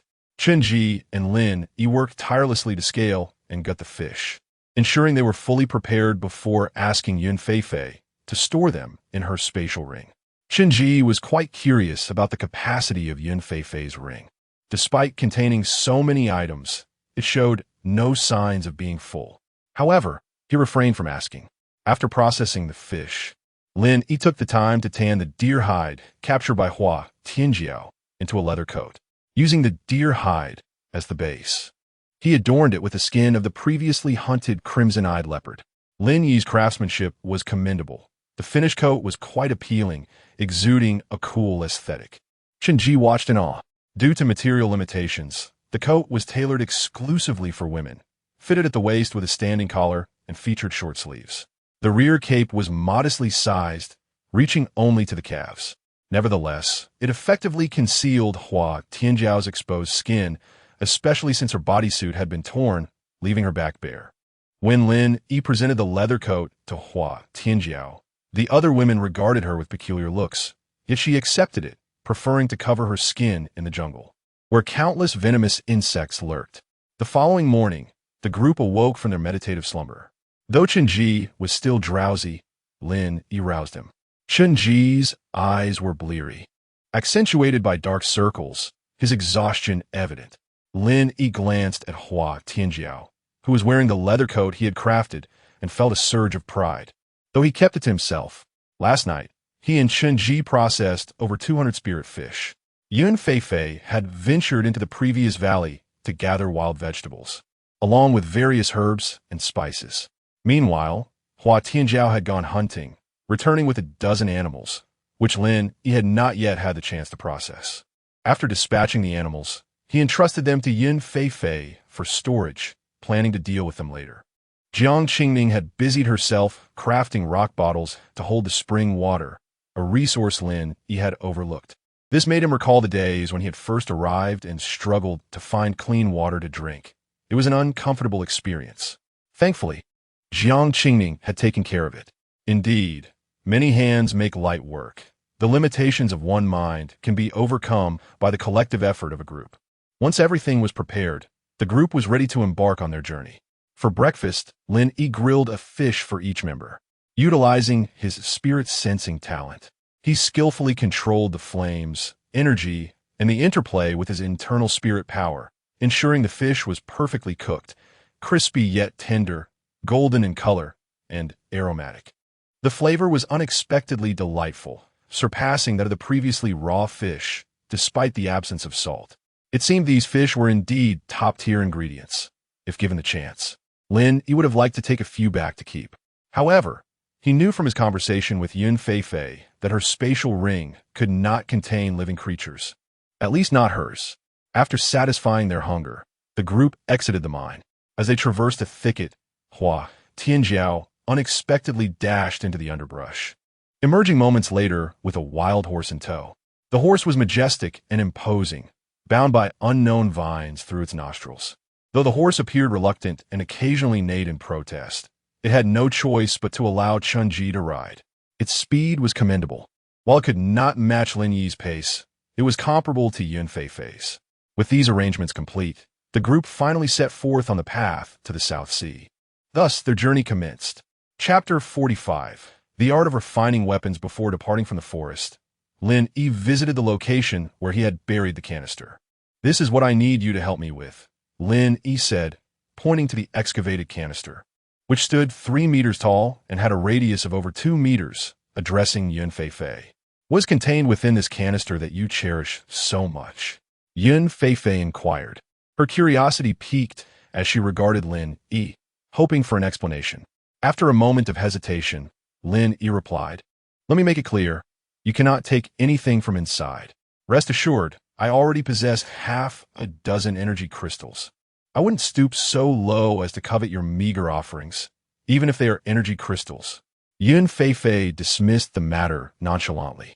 Indeed, the canister held energy crystals, but it contained more than just those. At this juncture, Jiang Qingning chimed in, her tone laced with a hint of amusement. Lin Yi remained silent, swiftly yanking open the door. With a resounding crash, a cascade of colorful crystals tumbled to the ground, forming a small mound. Hu Tianjiao and Yun Feifei stood speechless, while even Chen Ji was momentarily taken aback. Despite Lin Yi and Jiang Qingning being somewhat prepared, they couldn't help but marvel at the spectacle before them. The scene was so astonishing, it was akin to presenting an infinite mountain of gold to an ordinary person. Such awe was beyond verbal description. After several long seconds, Hu Tianjiao and Yun Feifei finally regained their composure. Let me clarify. You cannot covet our treasures, but once our task is complete, we can offer you 10%. Yes. For both of you, Lin Yi stated, directing his gaze at Yun Feifei and Hu Tianjiao. Jiang Qingming nodded in agreement, recognizing that when wealth reaches a certain threshold, it ceases to hold meaning. Thus, neither Lin Yi nor Jiang Qingming felt any remorse in sharing 10%. Yun Feifei's eyes sparkled with excitement, and Hu Tianjiao, too, felt a flicker of hope. After all, this sum could ensure their comfort for the rest of their lives. At this moment, Lin Yi patted Chun Ji's shoulder reassuringly, saying, "Do not worry.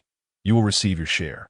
I will not shortchange you on what I promised, but your portion will be given to you separately." Chen Yin nodded enthusiastically. Once Yun Feifei secured the canister, they prepared to continue their journey.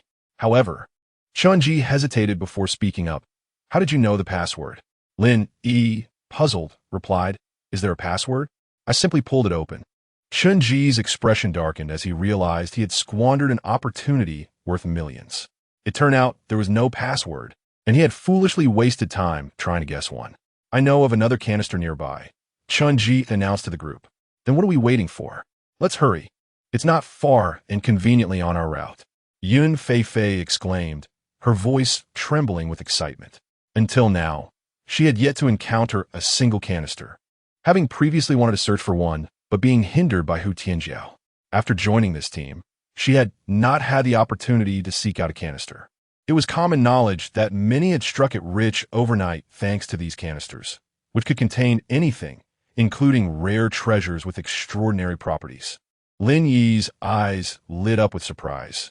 He had not expected Chun Ji to have concealed knowledge of another canister. Although canisters were plentiful, the wilderness was vast. There was no guarantee of finding one every few square kilometers. Lin Yi had only located the previous one due to his innate talent.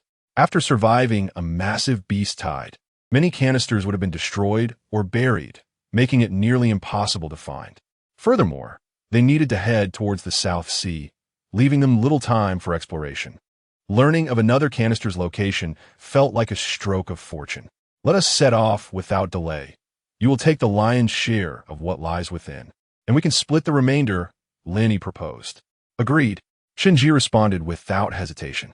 He was already content with the wealth Lin Yi had promised him and did not harbor any unrealistic expectations regarding the contents of his own canister. The group hastened to the forest's edge. "Stop. It should be around here," Chun Ji said, surveying the unfamiliar terrain strewn with fallen trees and various disordered footprints. After careful confirmation, they located a canister beneath a toppled tree. Though it had been pressed by surrounding trees and rocks, it remained intact. "This must be it," Hu Tianjiao affirmed. "Absolutely. I remember this place." Chun Ji nodded vigorously. "Let us open it," Yun Feifei exclaimed, brimming with impatience as she rushed forward to clear the surrounding soil. Observing the scene, Lin Yi stepped forward and grasped the outermost part of the canister with both hands, exerting tremendous force.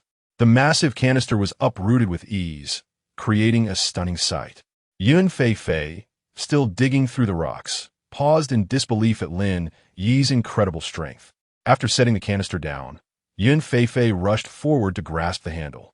Yet, the handle refused to budge, causing her to become increasingly agitated. Lin Yi frowned and said, "Let me give it a try." He stepped forward, grasped the handle, and with a forceful tug, the handle came off entirely, leaving the door unchanged. "What on earth is happening?" Lin Yi and Jiang Qingming exchanged bewildered glances, recalling how the door had easily opened before without needing a password. Suddenly, Lin Yi noticed a series of digits in the password entry area. "Have you already entered the password?" he asked Chun Ji. "Indeed, I have entered it countless times, but to no avail," Chun Ji replied, his face grim. "So that must be it. Originally, this canister had no password, but the one you entered has now locked it," Jiang Qingming interjected. Lin Yi nodded in understanding as they both grasped the situation. "What shall we do now? Perhaps we could try to break it open," Hu Tianjiao suggested, brandishing her spear. Lin Yi quickly stepped aside as the spear struck with a loud clang, leaving no mark on the canister. Is it really that tough? The girl gasped in shock. Lin Yi, why not see if your refining energy can break it open? Jiang Qingning proposed. Lin Yi complied, enveloping his fist with the refining energy and delivering a powerful blow. While the canister remained unbroken, it did sustain some visible marks. Effective. Now, try to condense the refining energy into blades or swords. It may yield unexpected results, Jiang Qingning encouraged. Lin Yi, though perplexed by the notion, swiftly complied. However, upon attempting to control the refining energy, Lin Yi found it unruly, darting about uncontrollably. Just as it began to coalesce, the energy erupted unexpectedly, nearly injuring the others. Is there any explanation for this? Lin Yi inquired, seeking clarity from Jiang Qingning. From what I understand, there is a stage in refining energy known as refining into weapons, where the energy is condensed into weaponry, producing unforeseen effects. The sheer volume of refining energy makes it difficult to control. It can explode if mishandled, Jiang Qingning explained. Then perhaps you could try to affix the refining energy to a weapon? Lin Yi suggested. Indeed, if it can adhere to a fist, it should certainly bond to a weapon as well. I have yet to explore how refining energy interacts with weaponry, Lin Yi mused. With a surge of inspiration, Lin Yi concentrated, causing the refining energy to manifest and cling to the dagger in his hand. In an instant, the dagger shimmered with a chilling brilliance, the ethereal glow startling even Lin Yi himself. Chapter 46. Striking heaven surrounded by onlookers. Lin Yi's dagger evoked a sense of astonishment. The once jet-black, non-reflective blade now shimmered with a chilling brilliance. Instantly, two words came to mind: razor-sharp, exquisitely so. Moreover, at that moment, the dagger seemed to resonate with his very spirit, moving as if it were an extension of his own being. Under the curious gazes of the crowd, he held the dagger aloft, delicately gliding it across the surface of the container. Contrary to his expectations, he encountered no significant resistance. Instead, it was unexpectedly smooth. Indeed, it was a remarkable smoothness that left Lin Yi in a state of shock.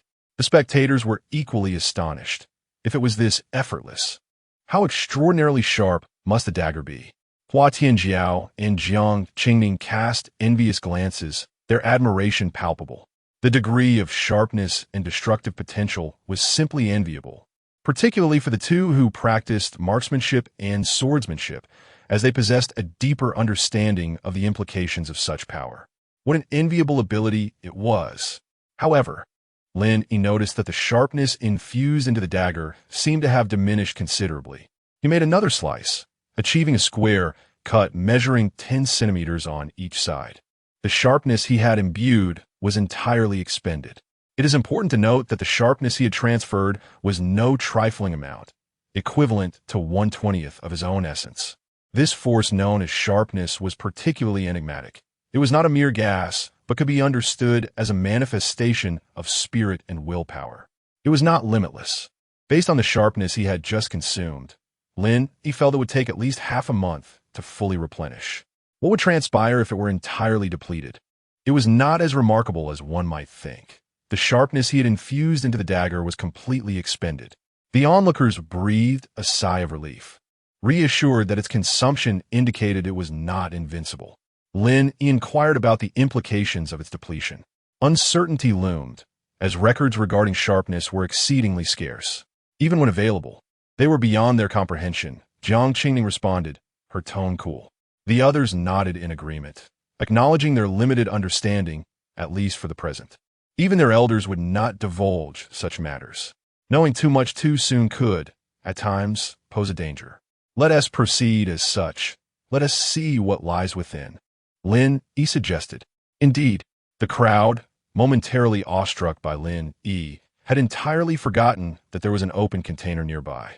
Let's take a look, Yun Feifei exclaimed, eagerly peering inside. Yet, the interior was shrouded in darkness, rendering it completely invisible. Could you possibly make the opening larger? I can't see a thing. Yun Feifei asked Lin Yi. All right, I shall try again. This time, Lin Yi, having learned from experience, opted not to create a full square opening, but instead etched a cross on the top of the container. Each arm of the cross measured half a meter, expending nearly 1.5 portions of the remaining sharpness within him. Lin Yi felt a pang of regret, uncertain how long it would take to recover. Upon seeing the cross-shaped incision before him, Lin Yi targeted 1/4 of it with a powerful kick. As expected, that section caved in. He then applied force to pry open the remaining 3/4. What greeted his chapter 47. Acknowledging the master, Lin Yi's hand trembled as he grasped the sniper rifle. Instantly, a chill ran through him, and his body bristled with alarm. He thrust the weapon forward and quickly retreated, drawing the dagger from his waist, his senses heightened. What was happening? Hua Tianjiao exclaimed, her demeanor shifting to one of vigilance as she gripped her long gun tightly. Jiang Qingning partially unsheathed her sword, embodying a sharpness akin to a blade, radiating an aura of danger. Chen Ji and Yun Fei, both frightened, scuttled to a nearby tree for cover, peering cautiously at Lin Yi. Yet, after several tense seconds, nothing occurred, leaving them exchanging bewildered glances. Something is wrong with that gun. It seems to move. Lin Yi asserted, his gaze resolute, convinced he had not misinterpreted the sensation. The group's attention shifted to the ground, where a dark, azure-hued firearm lay still. How could a mere gun exhibit motion? They pondered, yet their vigilance remained intact. After all, their experiences taught them the value of caution. A minute passed, and the weapon remained unresponsive. Unable to contain his curiosity, Lin Yi approached and nudged it with his foot, still met with silence. Unsatisfied, he flicked his fingers, sending 2 streams of sharp energy towards the gun. Miraculously, upon contact with the barrel, the energy vanished as if absorbed. A collective astonishment enveloped the group. It appeared the weapon was indeed peculiar. They retreated, Lin Yi included, as he transferred his energy to the blade of his dagger. In that precise moment, he sensed a faint connection with the firearm, a subtle bond, an ethereal link, albeit indistinct. Driven by curiosity, Lin Yi unleashed several more streams of energy toward the gun.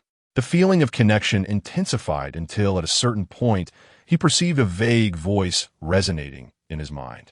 More, I want more. The voice echoed like that of a child, innocent and somewhat naive. Lin Yi's astonishment grew as he confirmed that the voice indeed emanated from the firearm, and it seemed the others were oblivious to this phenomenon. Has it attained sentience? Lin Yi murmured to himself. What do you mean by that? Jiang Qingning inquired. Her curiosity piqued, though her guard remained up. The gun. It seems to be speaking, Lin Yi replied, disbelief evident in his tone. In the tranquil forest, a sudden breeze rustled the leaves, sending chills down their spines. Are you serious? Hua Tianjiao's voice quivered, revealing her apprehension towards such entities. Jiang Qingning's previously composed demeanor faltered. Meanwhile, Yun Fei and Chen Ji pressed themselves against the tree, trembling slightly. Yet, the wild horse nearby remained unperturbed, munching leisurely on the grass. Don't be afraid, master. I'm hungry. The child's voice echoed in Lin Yi's mind. After a moment of composure, Lin Yi exhaled deeply. Rest assured, there should be no danger. It seems this gun has developed intelligence. I can hear it speaking, and it appears to acknowledge me as its master. Goodness, you startle me. I thought it was something sinister, just a spirit of the weapon. Yun Fei exclaimed as she hopped down from the tree, dusting herself off nonchalantly. However, this is a fearsome weapon, having claimed countless lives, even those of formidable beings of the 11th tier. The emergence of a spirit from such a weapon is nearly impossible. Yun Fei mused, propping her chin on her hand in contemplation. What do you mean it recognizes you as its master? Jiang Qingning asked, puzzled. The group shared her confusion, as Lin Yi had not performed any significant actions, nor had he attacked the weapon. How could it suddenly acknowledge him? It seems to have the ability to consume my energy, creating an inexplicable bond that allows me to hear its voice, a rather childish one at that. Lin Yi elucidated. Jiang Qingning pondered. Energy is a manifestation of one's essence, and weapon spirits are often aggregates of such essence. Can it truly consume energy? This is an unprecedented phenomenon. I have never heard of a weapon spirit capable of doing so. That represents the pinnacle of aggression and sharpness. Is there any benefit to this newfound mastership? Jiang Qingming inquired further. Well, benefits. It seems there aren't any significant ones, but I believe I can wield this gun now. Lin Yi scratched his head, then lifted the weapon. Surprisingly, it felt light, devoid of the previous heaviness. In that instant, Lin Yi comprehended the method of using the firearm. So that's how it works? He mused, a smile creeping onto his lips. No wonder it could slay powerful beings. This gun could employ energy as ammunition, with the capacity to condense energy limitlessly. Its power entirely reliant on the wielder's prowess. Energy is the essence of sharpness. When combined with velocity, the destruction it can wreak is unimaginable. Each shot essentially carries penetrating capabilities. Moreover, the bullets can be fired in various forms: single shots, multiple shots, or even scatter shots, with an array of functionalities including energy barriers and more. In that moment, Lin Yi could only think of one word: treasure. Overcome with excitement, he embraced the gun and planted kisses upon it. Are you all right? Jiang Qingming inquired, concern evident in her gaze as she observed Lin Yi's affectionate display towards the weapon. Cough, cough, a misunderstanding. This gun is truly magnificent. I want it. You may choose from the other items, as I shall not take any more, Lin Yi declared, plopping down against a nearby tree, cradling the firearm and grinning foolishly. This is the dream weapon of every man, he exclaimed, though he lamented the absence of a scope. From the insights provided by the weapon spirit, Lin Yi understood that the scope accounted for 90% of the gun's value. However, the reason behind its significance eluded him. The spirit's explanation was still too rudimentary to elucidate why the scope held such importance. Once the group confirmed Lin Yi's well-being, they eagerly rummaged through the drop pod, exclaiming in astonishment at various discoveries, some of which left Jiang Qingming in utter shock. Chapter 48. The continuity. Herb. The young girl gazed at the lush, vibrant herb before her, her expression brimming with excitement, exclaiming in astonishment. Lin Yi, who had been grinning foolishly beside her, snapped back to reality upon hearing Jiang Qingming's exclamation. What happened? He asked, hastily moving closer. Others soon gathered around, yet Jiang Qingming remained silent, covering her mouth as tears of joy streamed from her eyes. Noticing her unusual demeanor, the typically composed Lin Yi felt a sudden pang of anxiety. He had never witnessed Jiang Qingming display such emotion. Even during moments of surprise or ambush, she had never shed a tear until now. As he observed her unwavering focus on the front, Lin Yi lifted his gaze and beheld a strikingly verdant blade of grass.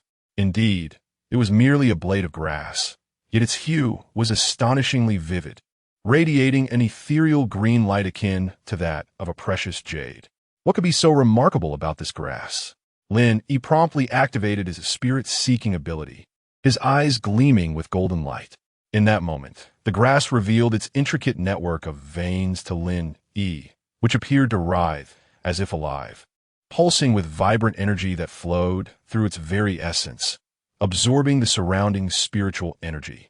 The entire plant was enveloped in a shimmering green glow, with no energy escaping its confines. In Lin Yi's perception, anything infused with energy was a treasure. Furthermore, the fact that the grass seemed alive indicated its extraordinary value. Judging by Jiang Qingming's emotional reaction, this herb must hold immense significance for her. Perhaps her journey here was solely for this very purpose. What is this? He inquired, gently tapping the still-crying girl beside him. At that moment, Jiang Qingming regained her composure, hastily wiping her tears and attempting to restore her prior demeanor. Though her eyes remained red, her excitement unmistakable. This must be the continuity herb, she asserted. I didn't expect to find it here. The rumors were true. Items seized from the outer battlefield have indeed been released into the trial star. Yun Fei, standing nearby with a serious expression, chimed in. Lin Yi felt a sense of admiration. The girl was truly well informed. Noticing Lin Yi's gaze upon her, Yun Fei continued. The items obtained from the outer battlefield undergo an initial screening, with valuable ones auctioned off, while the remainder is selected by nobles. After further culling, What remains is sold by merchants. Ultimately, items that go unsold or unselected are dispatched as supplies to the trial star.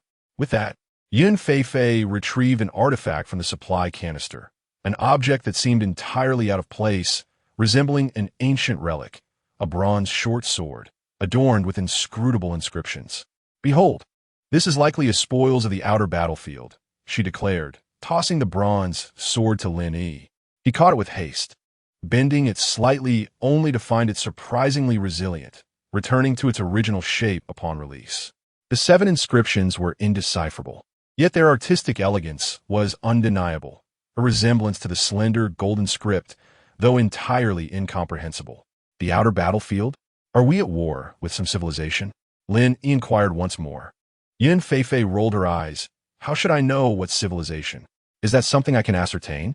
However, it is certain that they must be intelligent life forms, and their level of civilization is undoubtedly advanced. They are human like us, but unlike us, they lack technology. Nonetheless, they possess a power that rivals our technological civilization, which they refer to as cultivation." Jiang Qingning, having regained her composure, responded to Lin Yi's question. "Cultivation? Immortal ascension?" Lin Yi gasped, his heart racing with astonishment. How long had it been since he had encountered such terminology? He had only read about it in fantastical novels from his past life, never imagining it could be real. The group was startled by Lin Yi's exclamation, with Chun Ji, who had been engrossed in the conversation, sitting down in shock. "What is so surprising? The guiding diagram you practiced before should have been a cultivation technique. Moreover, the Federation has popularized cultivation for many years now." Jiang Qingning waved her hand dismissively. "Though this popularization is basic, regional, and targeted, it can only be so considering the sheer number of people. If everyone could cultivate, chaos would surely ensue. After all, spiritual energy is not available on every planet. But since you're from Polar Star Street, it's understandable that you're unaware." Lin Yi was once again taken aback by the depth of information embedded within the girl's words. However, he suppressed his curiosity. Now was not the time to inquire further. He would seek opportunities to learn more in due course. "How do you know this? Are you perhaps a noble?" "Yet nobles shouldn't be here for the trials," Yun Feifei interjected. Jiang Qingning's expression darkened as she replied, "I overheard. Shouldn't the continuity herb be considered a treasure? How could it be treated as mere supply material?" Lin Yi questioned it. From both Jiang Qingning's reaction and Lin Yi's spirit-seeking observations, it was evident that this herb was anything but ordinary. Yes and no. The sole function of the continuity herb is to reconnect severed meridians. However, it is entirely ineffective for meridians that are congenitally fractured, rendering it rather useless.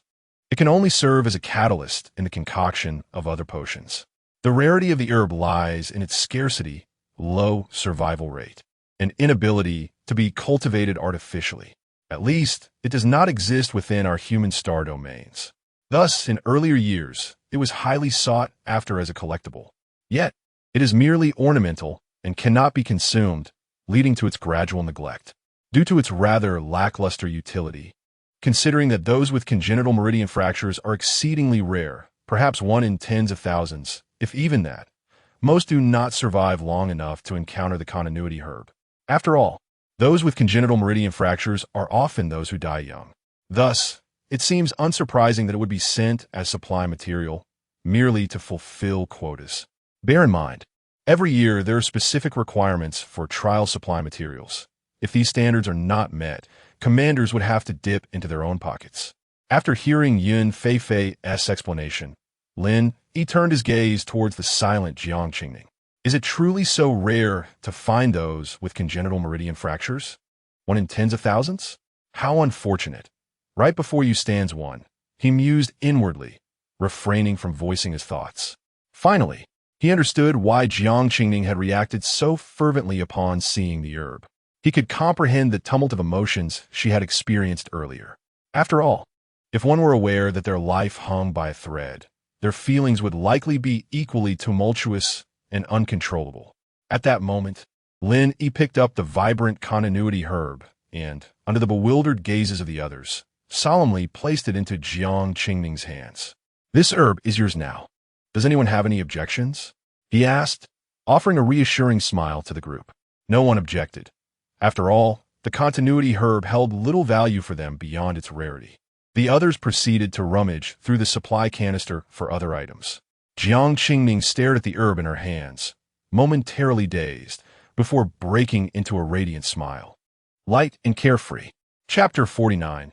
Chance encounter. Qinji discovered an assortment of peculiar items within the deployment canister. Ultimately, Lin Yi selected 2 items.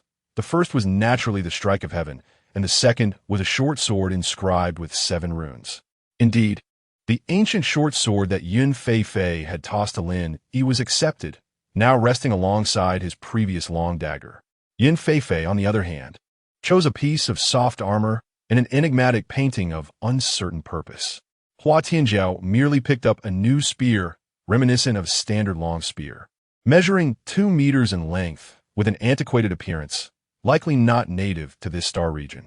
Qunji acquired 2 laser pistols, and, upon testing one, Lin Yi was surprised by its considerable power, capable of piercing through a giant tree with a diameter of 1 meter. In terms of self-defense, he felt assured.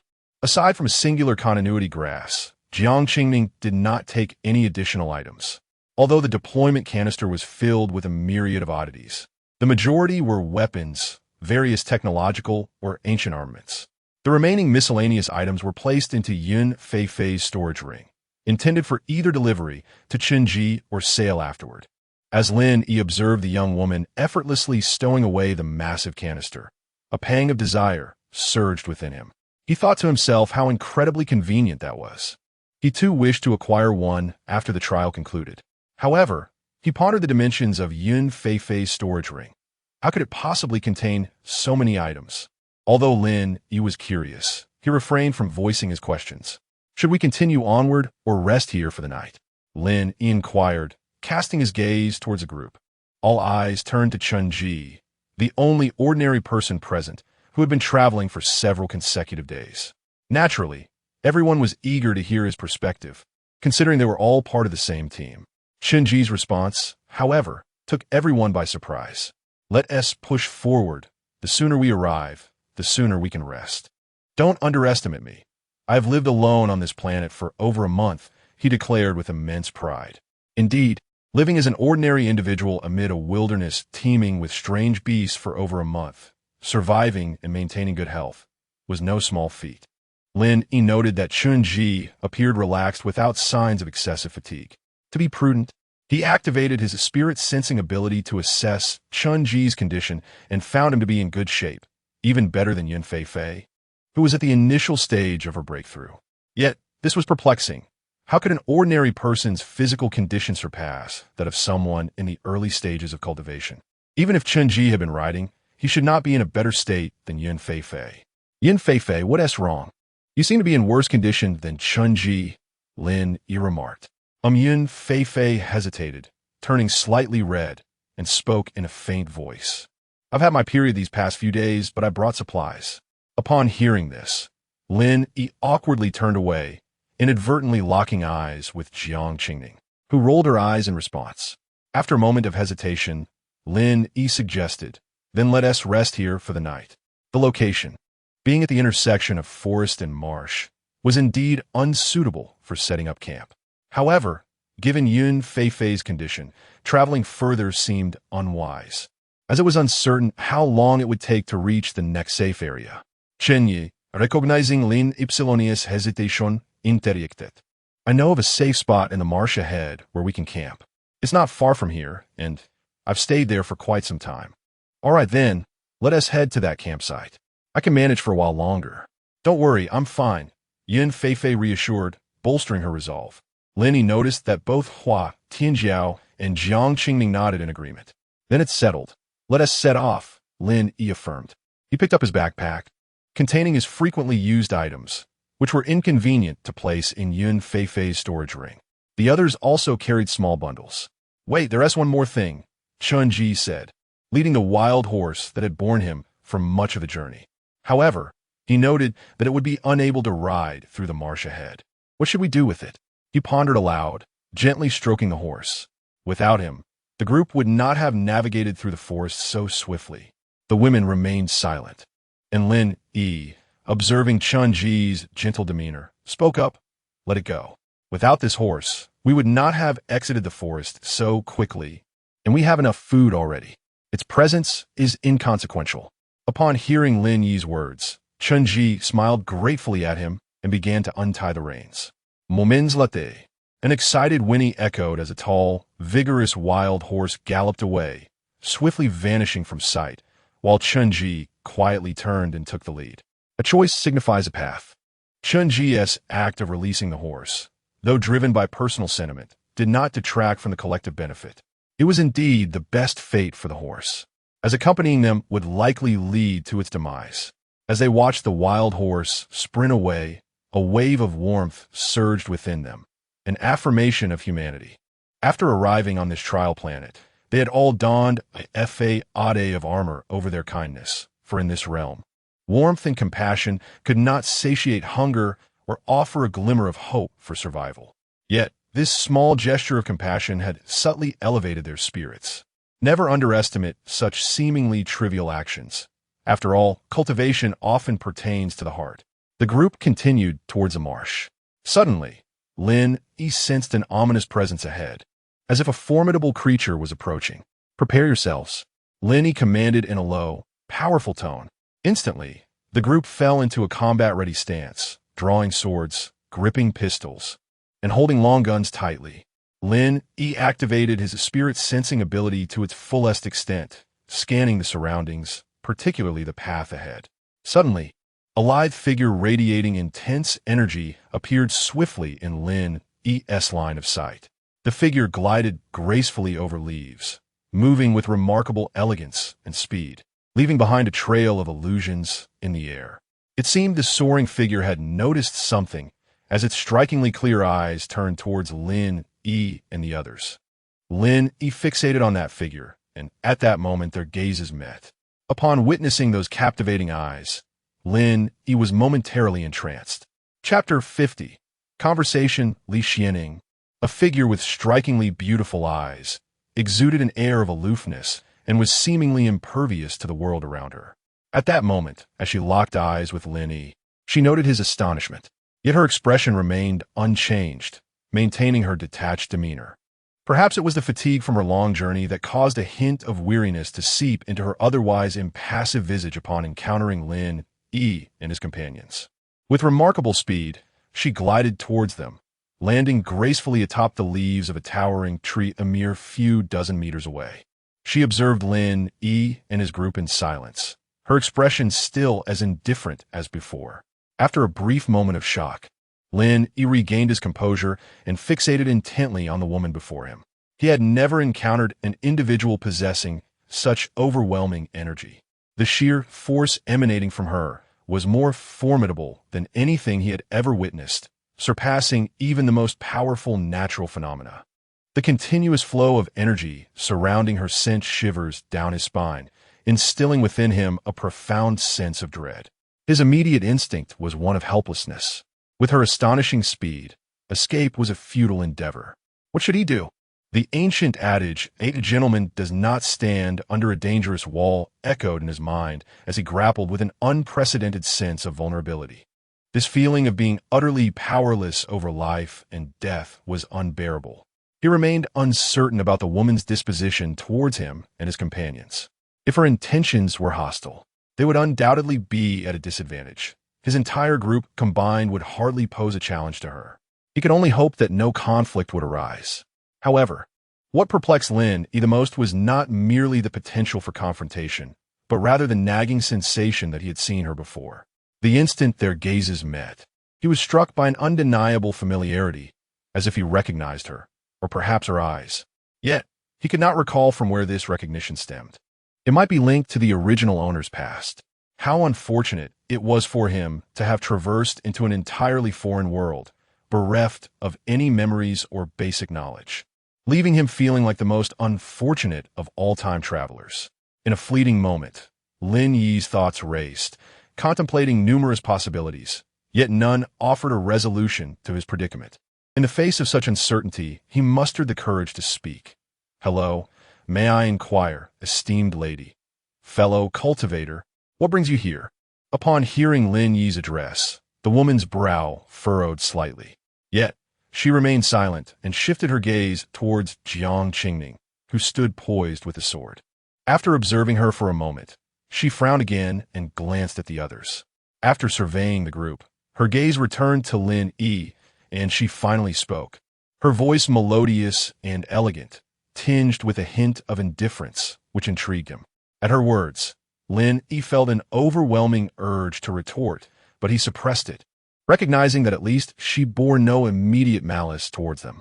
Had she intended to attack, she would have done so without uttering a word, despite the nonsensical nature of her response. Resisting the impulse to critique, Lin Yi continued, "Esteemed lady." Before he could finish, he sensed her displeasure and quickly altered his words. "Senior, may I ask how we might assist you? If there is nothing else, we shall take our leave and not disturb your journey." The mist surrounding her thickened further, obscuring her graceful figure until only the long sword she held was visible. After scrutinizing Lin Yi intently, she inquired, "Have you seen me before, or do you know me?" Upon hearing her question, Lin Yi felt a weight in his chest. Confronted yet again with another nonsensical inquiry, he thought to himself, "If only I could overpower you, I would have you kneel and sing my praises, rather than shrouded in this pretense of indifference." Nevertheless, he maintained a cordial demeanor, replying, "I have not seen you, nor do I know you." After his response, Lin Yi felt her gaze linger on him for an extended period before finally shifting away. The figure, known as Li Xianing, was the junior leader of the Heavenly Blade sect, a name she found rather pedestrian and foolish. Since being deceived into joining this so-called sect at the tender age of 13, she discovered it comprised only 2 members. In that moment, she had longed to escape, but her unrelenting master had kept her tethered. Memories of her master, a whimsical, disheveled woman, flooded her mind, a vision of a boisterous drunkard who hardly resembled a mentor. She recalled the day she joined the Heavenly Blade sect, standing before a lofty mountain with her master, a robust woman who, without a care for decorum, had playfully tousled her hair and grinned. "Including you, we have 3 members.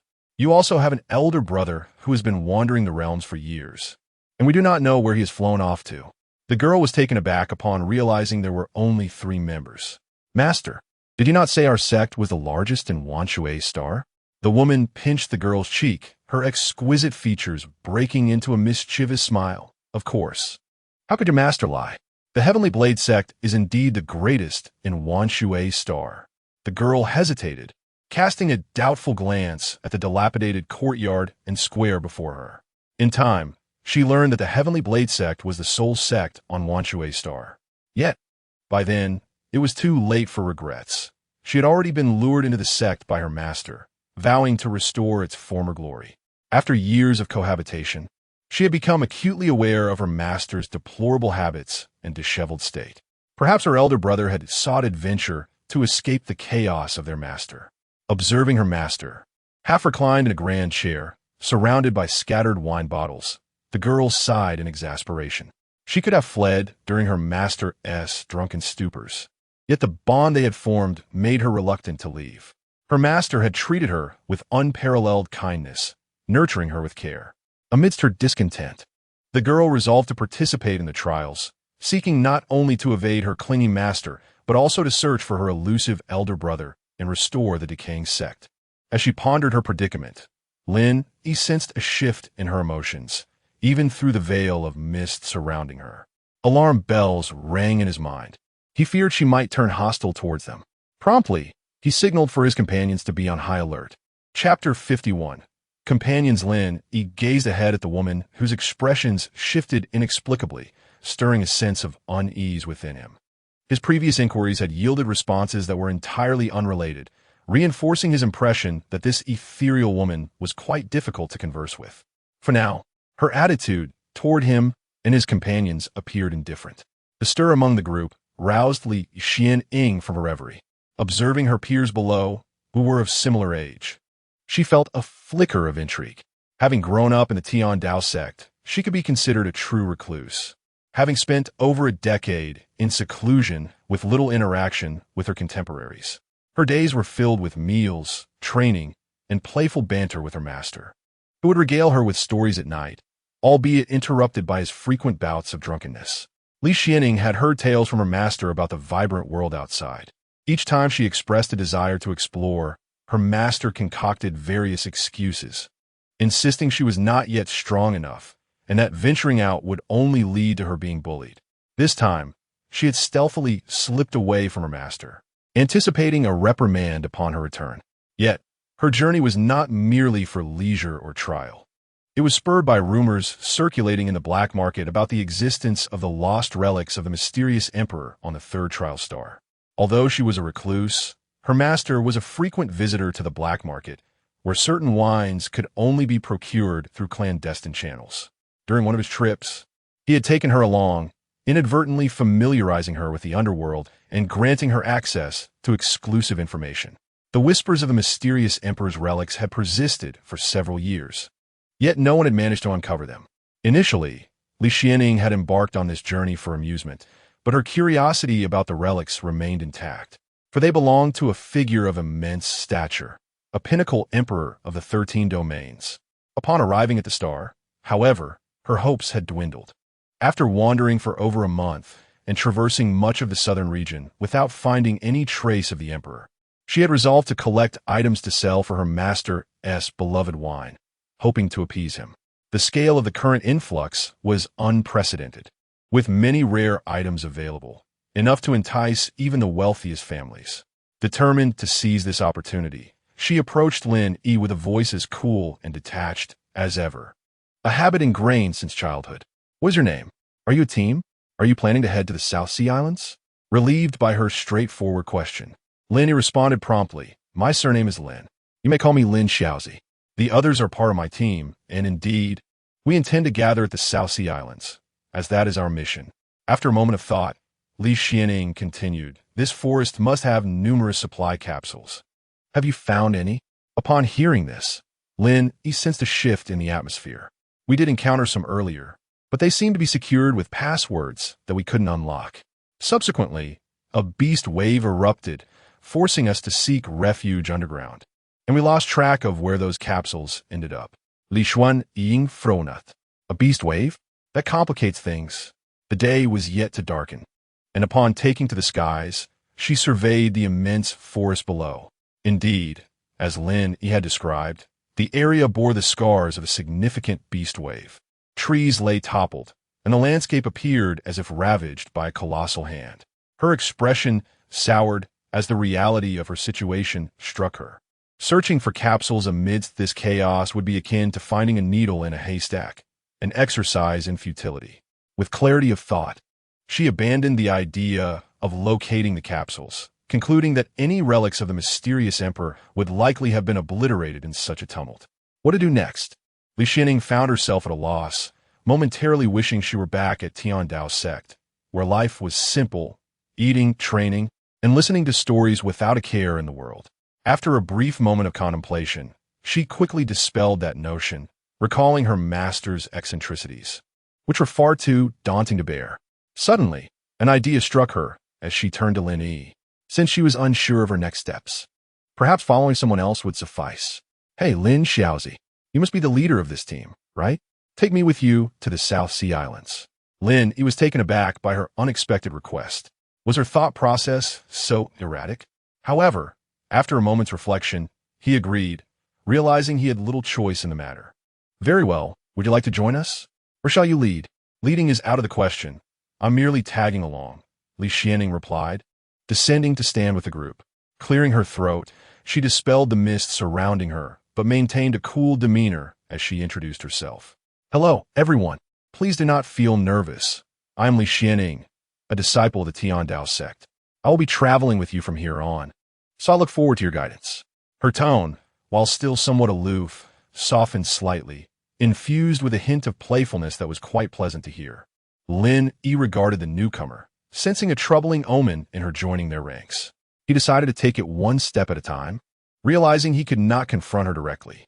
He exchanged glances with Jiang Qingning, who, having spent days together, understood his silent communication.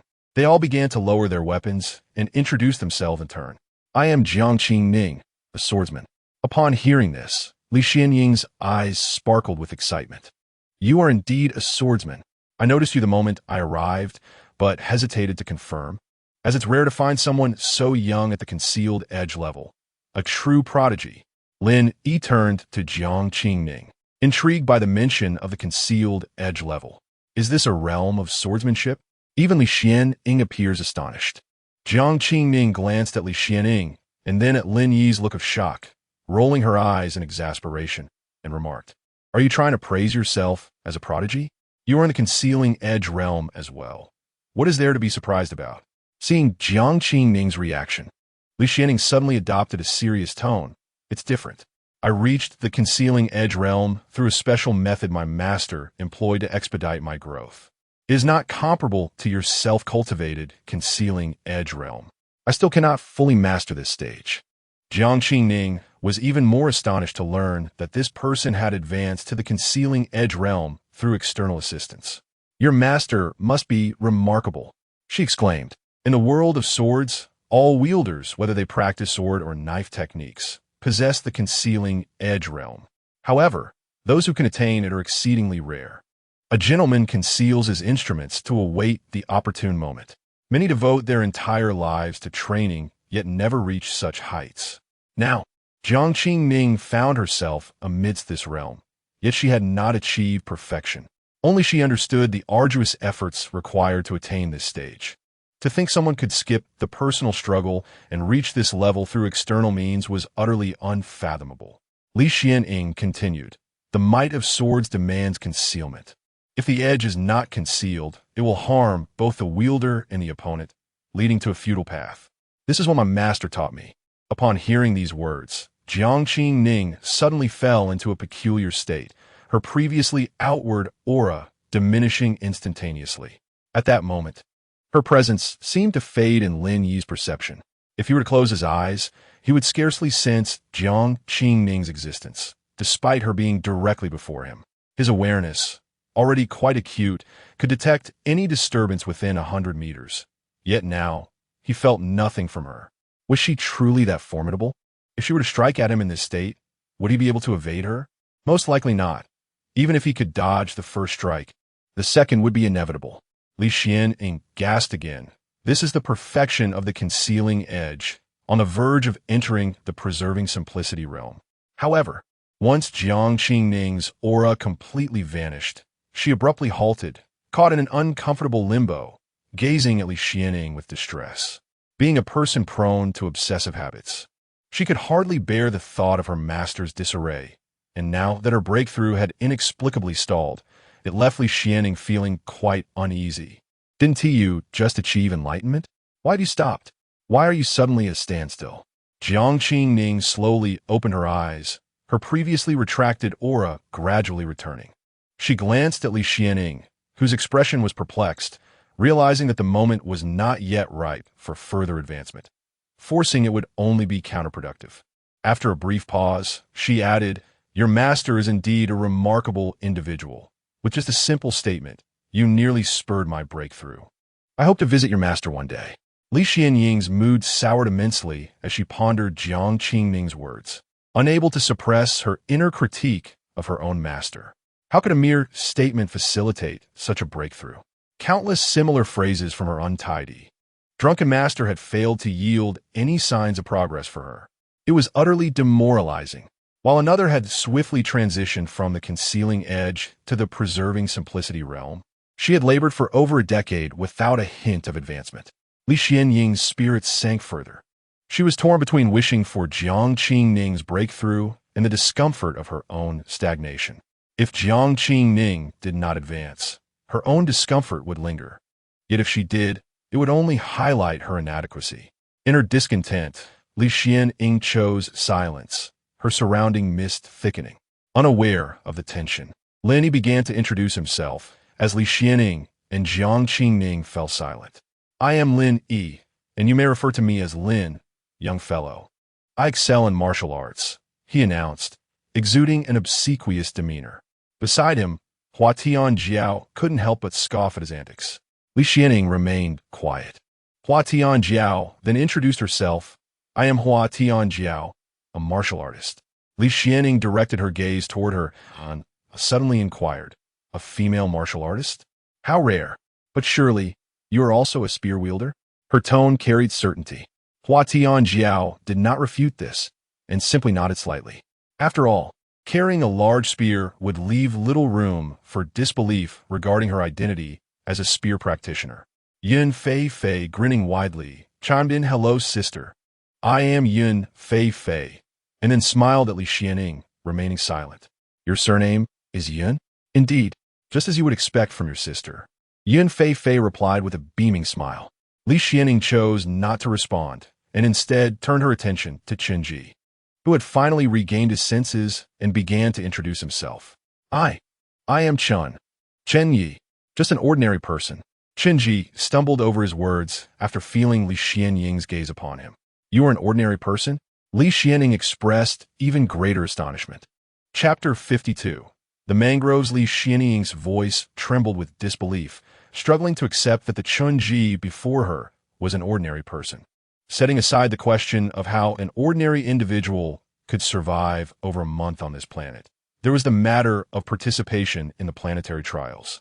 Although laws stipulate that any adult under the age of 100 has the opportunity to partake in these trials, such opportunities are generally not extended to common folk. The trial officials typically refrain from allowing ordinary individuals to participate, as it equates to a death sentence. There exists no alternative outcome. Li Xuaning Kidat. Before we discuss how you managed to survive for over a month, I must ask, how were you selected to join this trial? Upon hearing her question, Chen Ji's expression faltered, yet under the intense gaze of the others, he gradually divulged, "I am aware that trial officials seldom recruit ordinary individuals. Thus, I employed a rather unconventional method." He glanced at the gathering crowd. "I had an altercation with the son of the trial interviewer. After a heated exchange, unable to bear the humiliation, added my name to the trial roster." Li Xianing, bewildered, pondered whether it could truly be that simple. The selection process for interviewers is notoriously stringent, with the candidates' conduct being rigidly monitored. It would not be an easy feat to secure favoritism, though the rules permit participation for those under 100, unless one encounters an exceptionally lenient trial interviewer. Ordinary individuals are typically excluded, a tacit understanding born of the blood-soaked lessons of countless lives lost, with a success rate of less than 1 in 10 million. Consequently, trial officials have gradually ceased to recruit ordinary participants, as the immense casualties weigh heavily upon their conscience. To knowingly send individuals to their doom is tantamount to murder. The mere fact that Chen Ji, as an ordinary person, could take part in the trials was indeed remarkable. Lin Yi harbored similar suspicions, but felt no need to delve deeper, recognizing that Chen Ji held his own reasons for withholding information. The group shared a collective sense of intrigue, but refrained from probing further, as it was not a matter of grave concern. Li Xianing, though puzzled, remained unconcerned, for as an ordinary individual, Chen Ji posed no threat to her. Noticing the lack of curiosity from the others, Chen Ji felt a wave of relief wash over him. Li Xianing, however, grew increasingly impatient, dismayed at the myriad of complications arising from her interactions with peers. She resolved that upon returning, she would seclude herself within the Tian Dao sect. "Now that our introductions are complete, shall we set forth?" Lin Yi prompted, to which he added, "If we hadn't encountered you, we intended to camp in the marshlands ahead. Since you've joined us, do you have any thoughts on our journey?" Li Xuaning Rablia, somewhat irked, "You needn't concern yourselves with me. Continue with your plans as if I were invisible. There is no need to consult me in your decision-making." Lin Yi found himself momentarily perplexed, struggling to comprehend Li Xianing's perspective. If she wished to join them, yet refused to engage, what purpose did her presence serve? Should they venture towards the South Sea, Li Xianing could likely reach it in mere days. Accompanying them, without the need for guidance or input, rendered her participation seemingly futile. Nevertheless, Lin Yi chose not to press the matter further, recognizing the precariousness of their situation. Life and death lay entirely in her hands. With no means to resist or escape, they could only resign themselves to fate. "Very well, let us depart for the site where Chen Ji camped last time." "Chen Ji, lead the way," Lin Yi commanded. "Certainly, follow me." Chun-Ji exclaimed, his excitement palpable. After so long, he finally felt he could contribute meaningfully. Had he not been afforded this opportunity to demonstrate his worth, he would have felt a sense of guilt. With Chun-Ji at the forefront, wielding a long wooden staff in one hand and a firearm in the other, the group advanced in a diamond formation. Wadi Yango and Yun Fei flanked him, while Jiang Qingning brought up the rear. Lin Yi, positioned at the back, remained vigilant, scanning the surroundings for any movement within a 1,000-meter radius. Li Xianying floated alongside, observing the group's progress. Under Lin Yi's repeated guidance, Chun-Ji skillfully navigated around dangerous flora and fauna, employing his abilities to identify treacherous marshes, leading the group safely past them. Though Lin Yi possessed the ability to discern the true nature of the ground beneath their feet, he was also tasked with monitoring their surroundings, leaving little room for ground-level observation. On several occasions, while Chun-Ji detected marshland ahead, Lin Yi had yet to notice, as the marshes often appeared deceptively similar to the surrounding terrain, cloaked in vegetation that obscured their true nature. Fortunately, Chun-Ji was astute. Using his staff to probe the ground, he assessed the soil's consistency and moisture, carefully parting the foliage to reveal what lay beneath. Lin Yi found himself impressed by Chun-Ji's perceptiveness, noting moments where his own instincts failed to align with Chun-Ji's findings. Meanwhile, Li Xianying, suspended in the air, marveled at Chun-Ji's remarkable ability to detect marshes, an aptitude she herself struggled to discern despite her own gifts. Lin Yi's capacity to see through the marshes was impressive enough. But how did an ordinary person like Chun-Ji attain such skill? After navigating nearly 10 kilometers through winding paths, they finally arrived at Chun-Ji's described location. "Look, it should be just ahead, the grove of red mangroves," he cried, sprinting forward, prompting the others to hasten their pace. Yet, as they entered the grove, Lin Yi suddenly sensed an ominous presence fixating on their group. Possessing an innate gift for foreseeing danger, he had initially brushed off the sensation as mere intuition. But following his recent breakthrough, the feeling had intensified. His gaze shifted to Li Xianying, who appeared troubled. Her brow furrowed as she peered into the depths of the red mangroves. Lin Yi recognized that his instincts were indeed correct. Something was amiss within the grove. Yet the nature of the threat remained elusive. Lin Yi had been continuously activating his spirit-seeking ability, his gaze fixed on the surroundings, including the mangrove forest. Yet, in his eyes, there was nothing amiss. Not even a single exotic beast was in sight. No exotic beasts. Lin Yi scanned the area once more, and indeed, there were none. But how could that be? Although this was a swamp, and the fauna was not as abundant as in the forest, he had encountered numerous creatures along the way.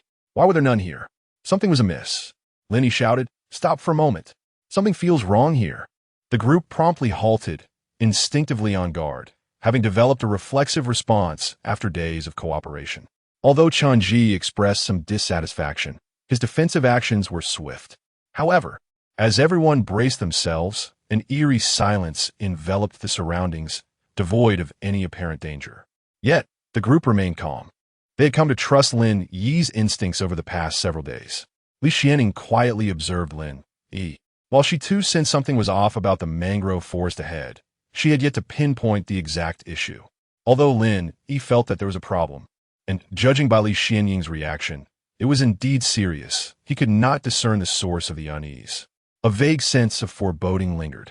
Consequently, Lin Yi concentrated his gaze on the mangrove forest, activating his spirit-seeking ability fully. In that moment, the energy-devoid trees gradually faded from his vision, leaving only those imbued with energy. It was not unusual for plants to possess energy.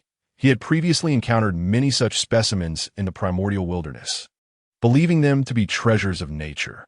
He had even collected several to store in his pack.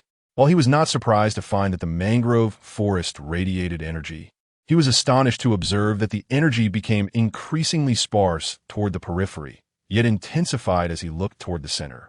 To verify his observations and hypotheses, Lin Yi immediately summoned his sharp energy, enveloping himself, and ascended into the air. This spectacle left Li Xianying speechless, her mouth agape in astonishment.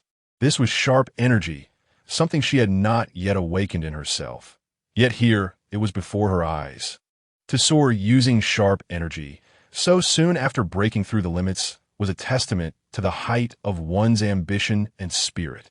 Moreover, she realized she had never sensed this sharp energy in him before. This was perplexing.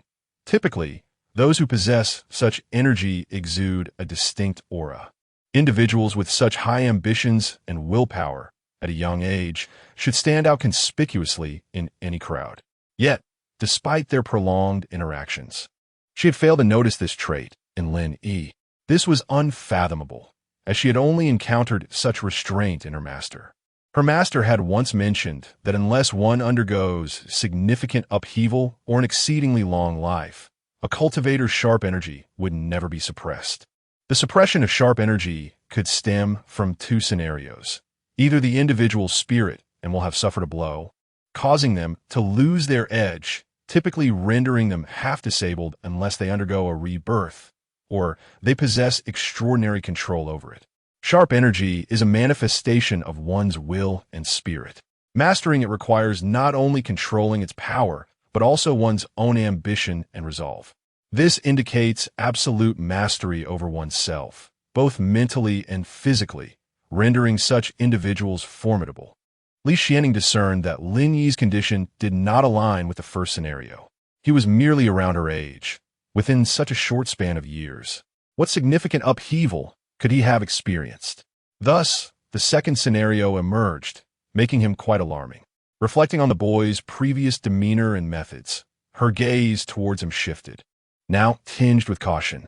However, a veil of mist surrounded Li Xianing, obscuring her expression from Lin Yi and the others.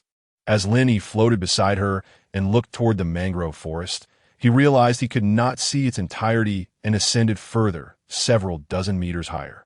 Seizing the moment when the others were distracted, he discreetly wiped the beads of sweat from his forehead. Just moments before, when he drew near to Li Xianing, he had suddenly felt an overwhelming chill wash over him, startling him into believing she was about to strike. Thankfully, she did not. This was no mere Illis chapter 53. Entering the mangrove, this mangrove was alive. Lin, he was startled by his own thoughts. It couldn't be true, could it? He found it hard to believe, yet this could explain the absence of animals in the mangrove. If they had all been consumed, where would the animals come from? But then again, that wasn't necessarily the case. Lin Yi hurriedly descended to the ground, ready to share his thoughts with the others when a sudden realization caused him to pause. If this mangrove consumed animals, how had Chun-Ji survived in this swamp before? Perhaps he was overthinking it. Lin Yi turned to the group and said, "Everyone, remain calm. There may be no danger." His gaze then shifted to Chun-Ji. "When you resided in this mangrove, did you notice any animals?" Chun-Ji, puzzled, seemed to recall something. "Now that you mention it, I don't think I ever saw any animals or formidable beasts in the mangrove." Lin Yi pressed on, "So what did you eat in this mangrove?" "Insects and fish," Chun-Ji replied without hesitation. Lin Yi's eyes fell to the ground, where indeed numerous earthworms and other beetles were visible. Moreover, some of these insects radiated a notable energy. Just now, when I flew above, I saw that within the expanse of this mangrove, there wasn't a single land animal or large creature. Not even birds could be seen. Additionally, the mangrove appeared to be absorbing energy, drawing it towards its center.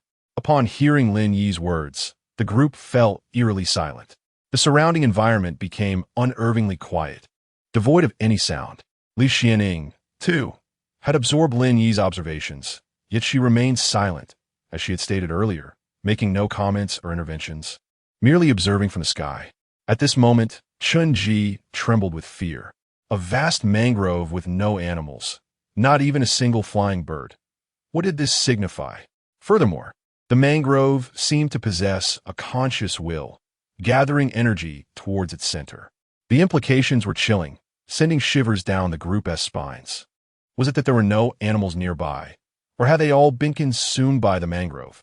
Or perhaps the animals sensed the danger and chose not to approach. Lin Yi also noted that there were seemingly no traces of a beast tide having ravaged the area surrounding the mangrove. However, his findings prompted him to seek the opinions of the others before deciding to enter. Jiang Qingming, noticing Lin Yi's gaze upon her, quickly grasped his intent. She spoke. Since we cannot ascertain whether this mangrove poses a danger, might we consider circumventing it? Indeed, it's a straightforward notion, Lin Yi concurred. If we suspect potential danger, we should simply avoid it. Even if threats loom, they cannot harm us if we do not traverse this path. At that moment, Chunji interjected, that won't be possible. The expanse of this mangrove is vast, encompassing nearly half of the swamp. Even if we could navigate around it, we would likely run out of time to reach the South Sea. Lin Yi nodded in agreement with Jiang Qingning. It was indeed true, as Chunji had stated. The mangrove size was imposing. Earlier, when Lin Yi had soared to a height nearing 50 meters, he still could not discern the boundaries of the mangrove.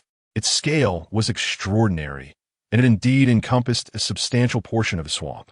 The prospect of circumventing it seemed unlikely. Even without Chunji, Lin Yi felt that it would take at least half a month to navigate around this mangrove. It is certainly impossible. The range of this mangrove is immense. Having flown at such a height, I still could not see where it ends. I possess keen eyesight, after all. The others were well aware of Lin Yi's talent for spirit seeking. His ability to see far was merely one of his skills. Yun Feifei then suggested, perhaps this place is not as perilous as we think. After all, Chunji camped here before without incident. Yes, if an ordinary person like Chunji could survive here, we should be fine, right? As long as we avoid the center of the mangrove, we should be all right. Hua Tianjiao declared her intention to pass through the mangrove. Indeed, traversing the mangrove was our initial decision. Since circumventing it is no longer an option, we must proceed through. We can't possibly fly over it, can we? Flying over it does seem plausible, Lin Yi mused. Among their group, he could rely on his flight ability, and Hua Tianjiao, having broken through to the wind mastery stage, could also soar. They could carry one person each. Lin Yi glanced at Li Xianing, floating above them. She could carry someone too, but how to persuade her? Suddenly, he recalled the chill he felt when he previously approached her. He shivered at the thought and dismissed it. For now, that seems unfeasible. We will think of a solution later. Let us enter the mangrove. Since there is only one path, we shall proceed into the mangrove. Chunji, you lead the way, taking us to the spot where you previously camped so we can rest for the night. Nightfall is approaching. Everyone, remain vigilant. Lin Yi made the decision and issued his instruction. It seemed that at some point, the group had come to follow Lin Yi's lead. He found it perplexing but recognized Jiang Qingning's aloof demeanor, Hua Tianjiao's singular focus on martial arts, and the inscrutable nature of Yun Feifei, alongside the ordinary Chunji. It appeared that he was indeed the most suitable to make decisions for this group. With Lin Yi's resolution, the others offered no objections, having grown accustomed to this dynamic over their time together. Following Chunji's lead, Hua Tianjiao and Yun Feifei took positions to guard the flanks. Lin Yi followed closely behind Chunji, ensuring his protection while activating his spirit-seeking ability to survey their surroundings. Jiang Qingning brought up the rear, attentive to any threats from behind. Li Xianing observed the formation of 5 individuals below and nodded slightly. This was the optimal arrangement. The group advanced towards the mangrove in a square formation, their pace steady. Before long, they had delved deeply into the mangrove. Once inside, Li Xianing ceased her flight and descended to walk alongside Lin Yi and the others, maintaining a distance of about 10 meters to the left of the group without encroaching upon them. The mangrove was densely packed with vividly red trees, their lush foliage creating a thin canopy that obscured the sunlight. The entire grove exuded a somewhat somber atmosphere, perhaps due to the setting sun, which diminished the intensity of the light. The ground beneath was merely muddy terrain, devoid of swamps, as the roots of the trees sprawled in all directions. Among the roots, creatures resembling small crayfish scuttled about, while small fish swam in some puddles. It seemed this mangrove was rich in resources, yet devoid of larger animals. Even small creatures were absent, leaving only the unintelligent fish, shrimp, and insects. As they pressed onward, the trees grew denser, and in some areas, paths vanished entirely. Although there had been no clear trails, there had at least been gaps wide enough for passage. Now, the trees formed walls, leaving no openings to pass through. Chun-Ji attempted to clear a path with his knife, but Lin Yi intervened, cautioning against the potential troubles that might arise from cutting down the mangrove trees. To avoid unnecessary complications, the group meandered for quite some time, and by then, night had fully descended. Upon arriving at the location described by Chun-Ji, the dense thicket parted to reveal a vast expanse of stone ground. It was not merely a small patch, but rather a substantial area devoid of soil, consisting solely of bare stones, unadorned by the presence of mangroves. This was indeed the place where I had resided for over half a month. A colossal stone surface untouched by the encroachment of the red trees. Chun-Ji's voice carried a hint of excitement as he spoke. The group, observing the remnants of a few scattered campfires, felt an immediate sense of relief. Chun-Ji had survived here for an extended period without encountering any danger, suggesting that they too might remain unscathed. It seemed they could comfortably rest for a night or two. After the arduous journey, everyone yearned for a brief respite, including Lin Yi. Yet, an underlying sense of urgency lingered. They could not linger too long, at most 2 days before they must depart. The rocky clearing spanned nearly half the size of a football field, irregular in shape, with signs of erosion from the surrounding mangroves. However, the group paid little heed to this, as their stay would not be prolonged. With no mangrove cover, the stars were vividly visible, twinkling brilliantly against the night sky. The thin cloud cover allowed Lin Yi to discern even the satellites traversing the heavens. In this moment, Lin Yi felt a twinge of melancholy. This otherworldly realm was enchanting, with fresh air and breathtaking scenery, yet lacked the presence of mobile phones. He pondered whether such technology existed in this world. Contemplating this, he turned to Chun-Ji, who was chopping wood nearby, and inquired, "Chun-Ji, what means of communication do you use here on the Frontier Star?" Chen-Yi, about to ask Lin Yi for a lighter to ignite the fire, was momentarily taken aback by the question, unsure how to respond. He recalled hearing Jiang Qingning mention that Lin Yi seemed to hail from Tianqing Street, a place of ignorance regarding many common knowledge. It struck him as tragic. Despite his own impoverished circumstances, at least he was a citizen of a planet, living a stable life, and even attending school. Unlike the wretched conditions of the extreme star streets, mere cosmic wastelands rife with violence, harsh environmental phenomena, and threats from various mutated creatures. As Chun-Ji contemplated this, his gaze toward Lin Yi brimmed with pity, a genuine sentiment of compassion. Lin Yi, perplexed by the sudden change in Chun-Ji's demeanor, found himself confused. Noticing Lin Yi's bewilderment, Chun-Ji masked his emotions and replied, "We use communication wristbands. Within the jurisdiction of the Federation, as long as there is a network, instant communication is possible, even with visual projections. Now, please hand me the lighter. I need to start a fire before darkness descends." Upon hearing this, Lin Yi realized it was akin to a mobile phone, comparable to smart wristbands or children's smartwatches. After handing over the lighter, he probed further. "Are you familiar with mobile phones?" "Mobile phone? What kind of chicken is that? Can it be eaten?" Chun-Ji mused, mistakenly associating it with the mutated creatures of the cosmos. Lin Yi was momentarily at a loss for words.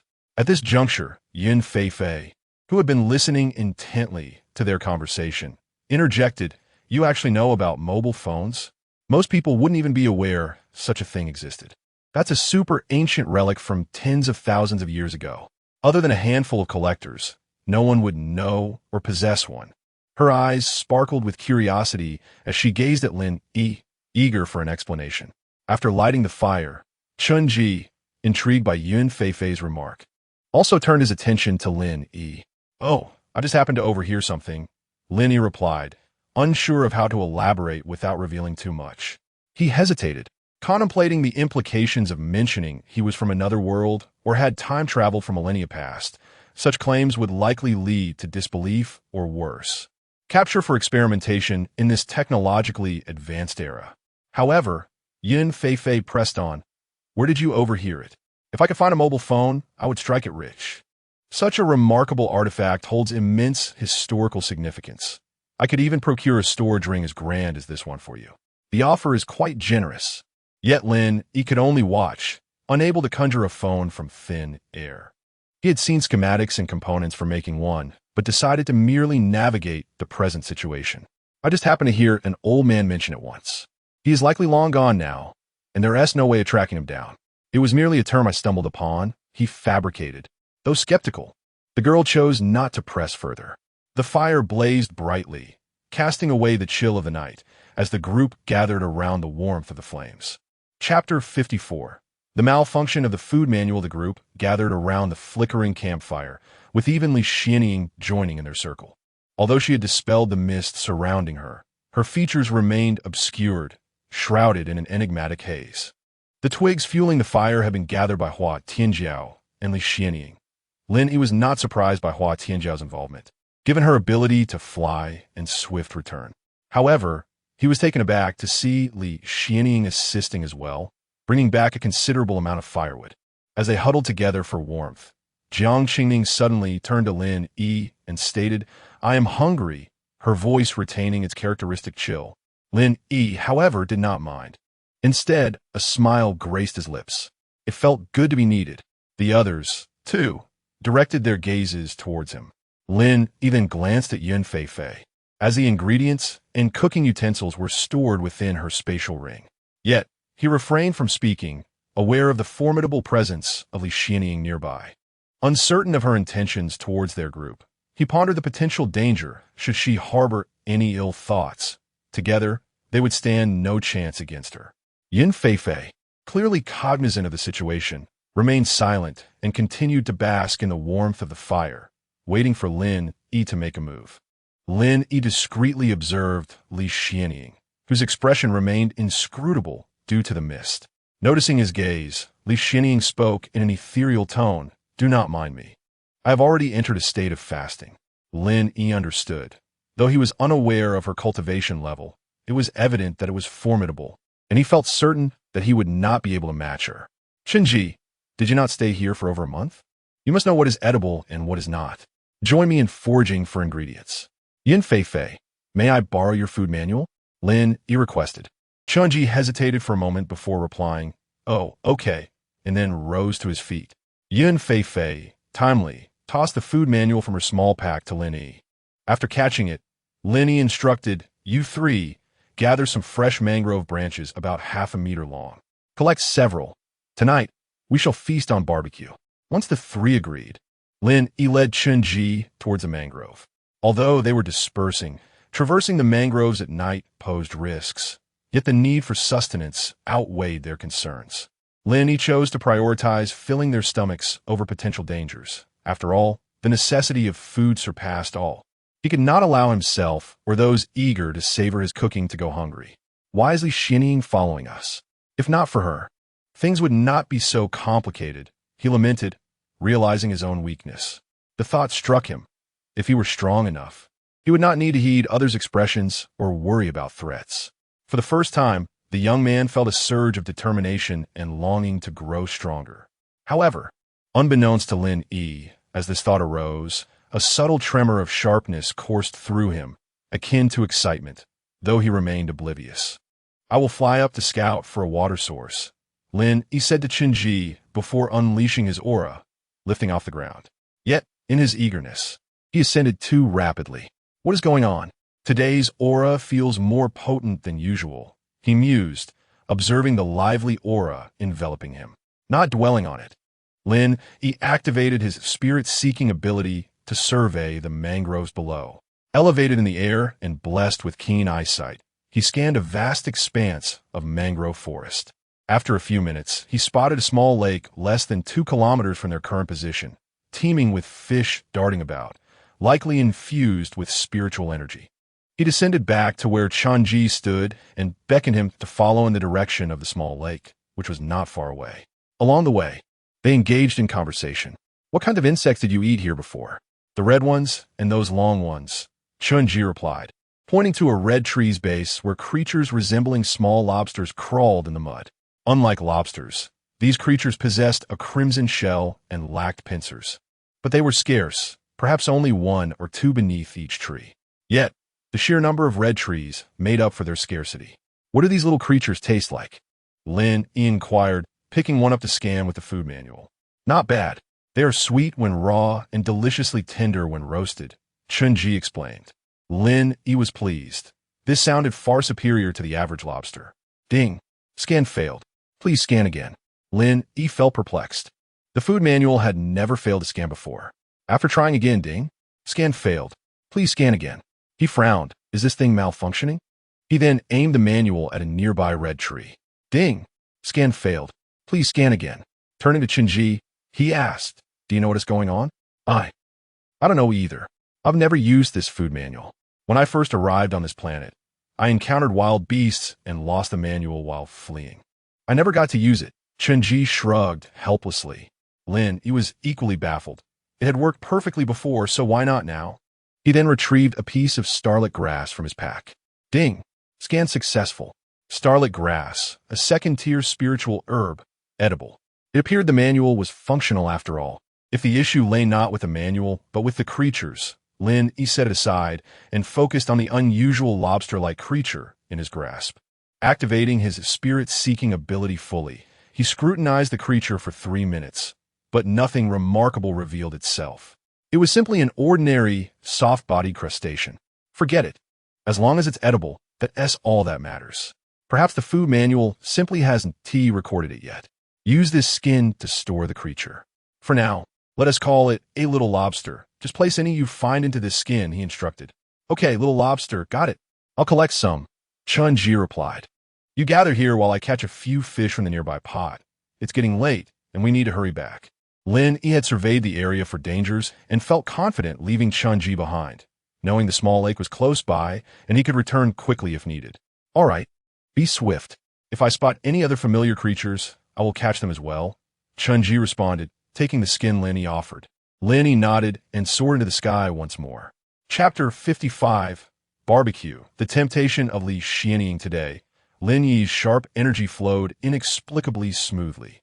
In less than 2 kilometers, he reached the small lake overhead in merely 2 minutes. Gazing down, he observed the luminous orbs in the water ceaselessly shifting. Each orb was distinctly visible, and the lake's surface posed no obstruction to Lin Yi's sight. He felt immensely grateful for awakening this talent, as it spared him the anxiety of foraging for food while venturing outdoors. Ultimately, this world is indeed governed by talent. Although success is often attributed to 99% effort, coupled with that elusive 1% of talent. It is this 1% that frequently outweighs the significance of the 99% of hard work. This is not to undermine the importance of diligence. However, when everyone exerts themselves, that 1% of talent becomes the chasm separating the ordinary from the extraordinary. Take Li Xianying, Lin Yi, and Chun-Ji, all of similar age. One possesses unfathomable cultivation, another soars through the air with ease, while yet another remains an ordinary individual. At times, the disparity between people can be more pronounced than that between humans and dogs. After observing the small lake for a while, Lin Yi discerned that no formidable creatures resided within. If not for the time constraint, he would have relished the experience of fishing. Subsequently, Lin Yi flexed his fingers, and dozens of sharp energies shot forth into the luminous orbs below, each striking its target with precision. In an instant, the sharp energies cascaded like rain, cleaving through the air and leaving behind ephemeral trails. The lake turned crimson, akin to red ink diffusing in clear water, rapidly saturating the scene. Soon, an array of oddly shaped fish floated to the surface, a sight that inexplicably struck Lin Yi as aesthetically pleasing. He swiftly shook off that unsettling thought, realizing that his mindset was still wavering. The notion of finding beauty in slaughter was disconcerting. As a promising youth of the 21st century, Lin Yi felt a pang of shame for entertaining such ideas. What becomes of an ordinary person when bestowed with immense power? Lin Yi was uncertain, but he certainly did not wish to resemble the citizens of his homeland.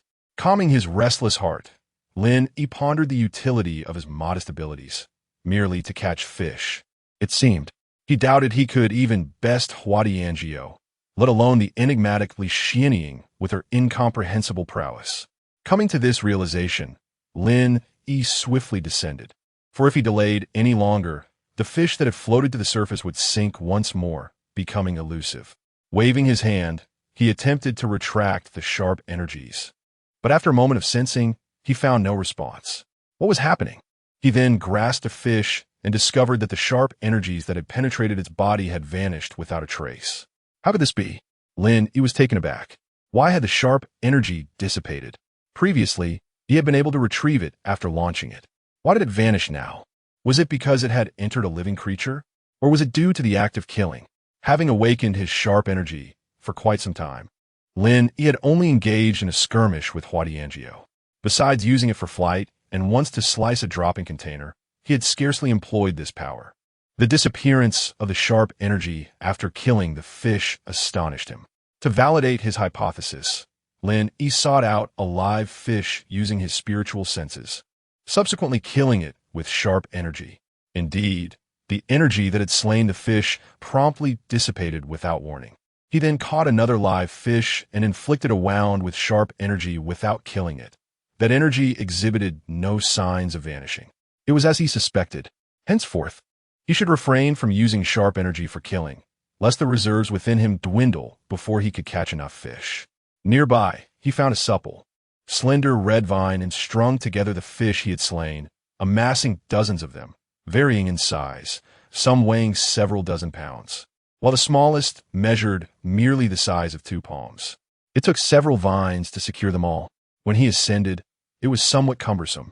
To avoid wasting time, he decided to process them by the lakeside, merely removing the entrails while leaving the scales intact. After cleansing the fish, he strung them up with the vines. 10 minutes later, he floated in the air, dragging a hefty string of fish below him. His flying speed had diminished by over 10% compared to before. He then spotted Chunji, who was gathering crayfish and other insects. Almost done. Stop foraging. It's time to return. Grab that vine below, and I'll take you back, he called out. Oh, Chunji responded, seizing the vine he had left for him and securing himself to it. The weight of the fish was too much, making it inconvenient to set them down. It wouldn't hurt to carry Chunji along for a faster return. The skin previously given to Chunji had already swelled considerably, indicating he had also found quite a bit. Once Chunji was secured, he employed his sharp energy to ascend, heading back in the direction they had come. This time, it took over 20 minutes to return to the clearing they had previously occupied. Jiang Qingning and the others had already been waiting there. Beside them lay 2 neatly stripped, slender branches, each about half a meter long. The campfire blazed vigorously, and several heaps of branches suggested that Jiang Qingning and her companions had gathered additional wood while out searching. Huadiangio, come help, start gutting the fish from below. He shouted from above. The group looked up at the large string of fish, varying in size and already cleaned and processed. Huadiangio understood immediately, stepping onto the breeze to ascend, her speed far surpassing As Huadiangio gutted the fish from above, Mei Jie tossed the next one down to Yun Feifei and Jiang Qingning below. The 2 caught the fish and placed them aside on a neatly spread animal hide, forming a small mountain of fish. Chunji had already freed himself from the vines and jumped down to the side to process the insects and crayfish he had gathered. The scene quickly became lively, with everyone bustling about. Li Xianying sat nearby in meditation, observing quietly, feeling somewhat out of place. I've already processed the fish. Just string them up with the branches and place them by the fire to roast naturally. I'll handle these insects. This is a precious source of protein, Yi declared, taking the bundle from Chunji. Inside, a multitude of insects crawled, with a significant portion being lively crayfish. They're indeed fresh. Too bad there's no chili. Otherwise, spicy crayfish would be a certainty, Yi sighed, licking his lips. Life was certainly better before. At least I could have crayfish whenever I wanted, he murmured. This remark caught Li Xianying's attention, yet the girl remained silent, offering no reaction. Yi momentarily considered asking Yun Feifei for tools, but halted upon noticing Li Xianying meditating quietly beside him. He pouted, realizing the constraints of the situation. Although lacking tools at present, barbecuing required none. He removed the heads from the crayfish, extracted their intestines, and skewered them on slender red twigs. Managing to string 10 onto each skewer, as the spirit-seeking commenced, one deftly managed to prevent the insects from scorching. Charred insects, a delicacy many would recall from their childhood, exuded a delectable aroma. As the outer layer of chitin was singed away, the golden flesh within was revealed, releasing a rich and enticing scent. After securing the fish, Jiang Qingning and her companions gathered around. Even Li Xianying, who had been meditating nearby, cast a glance their way. Yet, they remained silent, observing Lin Yi as he skillfully maneuvered the wooden chopsticks. Each peculiar insect was expertly skewered and transformed into various shapes over the flames. Jiang Qingning silently watched Lin Yi's agile motions, her eyes sparkling with intrigue. Meanwhile, Li Xianying, still in her meditative pose, found her thoughts in disarray, her posture slightly askew. Her expression veiled in a haze of distraction. Her throat occasionally moved as she swallowed hard, betraying her inner turmoil. Chapter 56. Charm as Lin Yi meticulously removed the roasted insects and placed them onto a stone plate he had freshly carved. The aroma intensified, becoming more alluring. Chen Ji stood by, his eyes fixed on Lin Yi, his demeanor a stark contrast to his usual self. He observed every motion of Lin Yi with rapt attention, undistracted by the enticing scent. He dared not succumb to the temptation, for such a valuable opportunity to learn must not be squandered. The youth had endured life's hardships and experienced the sorrow of wanting to learn, but finding no path to do so. Whatever the subject, acquiring knowledge and expanding one's horizons could only serve to benefit oneself. Lin Yi, unpossessive of his skills, generously showcased his culinary techniques to Chen Ji, even slowing his pace to allow for observation. After all, it was not an exceptional craft, and he rather welcomed a student. This thought led Lin Yi to reminisce about his own culinary mentor, an elderly man who had dedicated his life to finding a worthy successor. The elder, clad in a long, flowing robe with hair as white as snow, solemnly addressed the young man, kneeling before him in a gesture of respect. "You shall be my disciple henceforth. Despite your talent and understanding, this path may not suit you. Achieving greatness in this art is a formidable challenge." As he spoke, a shadow of sorrow crossed his face. Regrettably, in these times, few pursue such trades. The artistry of my ancestors may well fade away with me. The elder sighed, appearing even more aged in that moment. The young man, upon hearing this, wished to argue but restrained himself, knowing the elder's stubbornness. "I accept you as my disciple only because you have persistently sought me out. I do not expect much from you. Simply pass on what you learn from me. From today onward, you shall learn at my side, and how much you absorb depends on your own abilities." The elder's forehead twitched with frustration as he spoke, revealing his reluctance. The young man, recognizing his own shortcomings, acquiesced without protest. However, after 2 years of learning at the elder's side, the old man passed away. As for how much he had truly learned, only the young man knew, though the elder departed with a smile. Eventually, as the elder had predicted, the young man did not achieve remarkable success in the culinary arts, instead opening a modest restaurant in his hometown. Returning to the present, Lin Yi sighed, contemplating the unpredictability of life. "You all should taste this delicacy. While I check on the fish," he announced before hastily moving away. Yun Feifei accepted the plate he offered, a mound of various oddly shaped, golden brown insects emanating an irresistible fragrance. As the group savored the meal, Jiang Qingning, who had been observing Lin Yi intently, noticed something amiss with the youth. Roasting fish was not a complicated task. Simply skewering it on a branch and positioning it beside the fire allowed it to cook slowly. With no seasoning, it required only occasional turning until the scales peeled away, indicating readiness. Yet, Lin Yi had been laboring for quite some time. "What troubles you?" Jiang Qingning inquired softly as she approached with some roasted insects in hand. The young man turned his head away, discreetly wiping away tears from his eyes. "It's nothing. Just some memories," he replied. "These insects are edible, right? They should lack flavor without any seasoning. They're quite good, actually. Fragrant, tender, and springy. Though they cannot compare to the dishes you prepared before, they possess their own unique flavor." The girl responded with a radiant smile. Lin Yi, touched by her cheerfulness, felt his spirits lift. Once, The youth had been oblivious to the taste of parting sorrows. Now, nostalgia lingered in his heart. Gazing into the flickering flames, he whispered, "Rest assured, master, I shall pass on what you have taught me." His voice was barely audible, and the girl beside him struggled to hear. Meanwhile, Li Xianing, who had been unable to contain her curiosity, quietly approached the fire. "May I have a taste?" she asked, her voice soft yet audible to both Lin Yi and Jiang Qingning. Upon hearing her, Lin Yi did not immediately turn, but a smile crept onto his lips.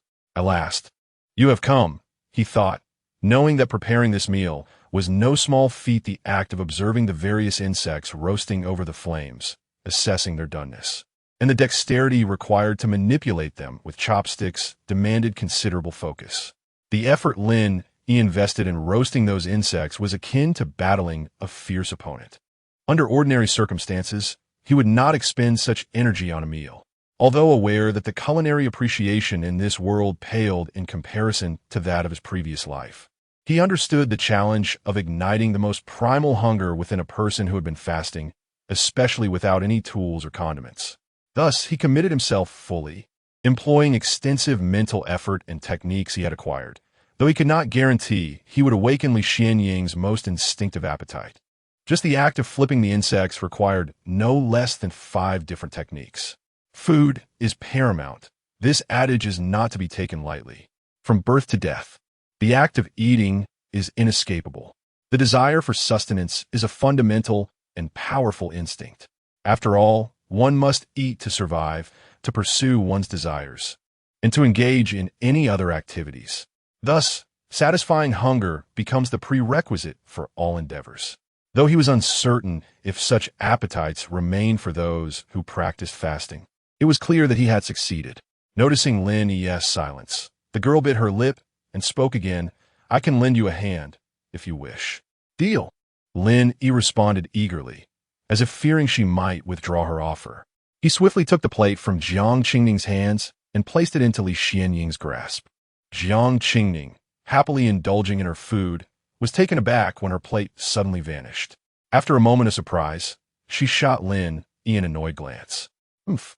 The girl was miffed, and Lin Yi, captivated by her displeasure, found himself momentarily entranced by her charming pout. Suddenly, the youth felt a sharp pain in his foot, jolting him back to reality. "Ouch, that hurts," he exclaimed, feeling a burning sensation. He looked toward Jiang Qingning, confused by her retreating figure. "Ha!" Li Xuanying loga hartili, seemingly surprised by Lin Yi's actions.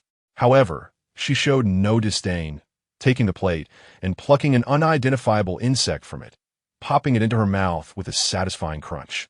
Then, she walked away, leaving Lin Yi standing there, stunned, clutching his injured foot. After a moment of bewilderment, Lin Yi patted his head as if coming to a realization, and a smile spread across his face. Just as he intended to apologize to Jiang Qingning, an unexpected event occurred. Boom! A tremendous crash echoed from the depths of the redwood grove, sending shockwaves through the air. Chapter 57. The battle in the mangroves. A tremendous roar reverberated, leaving everyone momentarily stunned. Li Xianying was the first to react, her voice laden with unprecedented gravity. "Everyone be cautious. A formidable presence is near." "What is happening?" Lin Yi exclaimed, recovering from his shock. Accompanying the deafening sound was a powerful wave of energy, causing the entire mangrove forest to rustle ominously. Leaves cascaded to the ground, and several red trees were uprooted. The group was suddenly on high alert. Yin Feifei dropped the stone plate in her hands, scattering the golden roasted insects across the ground. Meanwhile, the plate in Li Xianying's grasp vanished without a trace. The group, once lost in the joy of their feast, found their minds momentarily blank, stunned by the unexpected cacophony. Chunji was even knocked to the ground by the gust that swept in from afar. Li Xianying, disregarding the others, swiftly vanished from Lin Yi's sight. Noticing her abrupt departure, Hua Tianjiao attempted to follow, but Lin Yi intervened. "Wait, don't rush into danger. You felt that wave of energy too. Getting closer could be fatal." Hua Tianjiao paused, calmed by Lin Yi's words. If she were to join the fray, she would need the capability to defend herself. Otherwise, she would merely become collateral damage. The disturbance likely originated from the heart of the mangrove forest, where evidently powerful beings were clashing. There could be treasures at stake, and rushing in could very well lead to her demise. After reflecting on this, Hua Tianjiao agreed. You stay here to protect them. I will scout ahead. Lin Yi suddenly declared. Hua Tianjiao raised an eyebrow, her expression questioning his judgment. You can go, but I can't? Do you truly understand your own capabilities? Lin Yi noticed the hint of disdain in her gaze and felt a wave of frustration. Yin Feifei's look was similarly disapproving, while Jiang Qingming appeared concerned. Please don't look at me like that. I'm merely going to observe, and you're all aware of my abilities. I can see from a distance without needing to approach, and I can fly. If danger arises, I will return swiftly to warn you. Fine, I understand. Just go. Hua Tianjiao replied, somewhat irritated yet resigned, acknowledging Lin Yi's exceptional talent. Just make sure to keep an eye on those grilled fish. Don't let them burn. With that, Lin Yi unleashed his energy and sped towards the center of the mangrove forest. Jiang Qingming, who had wanted to say something, fell silent. At the heart of the mangrove forest, amidst the largest clearing, a young man with a shock of white hair knelt, panting heavily. Before him stood a tall, muscular man grinning menacingly. Kid, who would have thought you possess such a murderous intent at such a young age? And with talent like yours. Which clan do you belong to? The burly man thundered, his voice resonating like thunder. The white-haired youth, catching his breath, grinned back. Old man, you're not that impressive.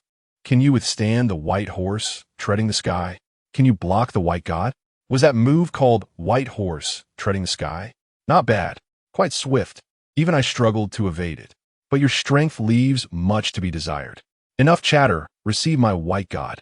The white-haired youth declared, and in an instant, his previously modest hair lengthened inexplicably, shimmering with a silver glow. His muscles swelled, enveloped in a silver aura.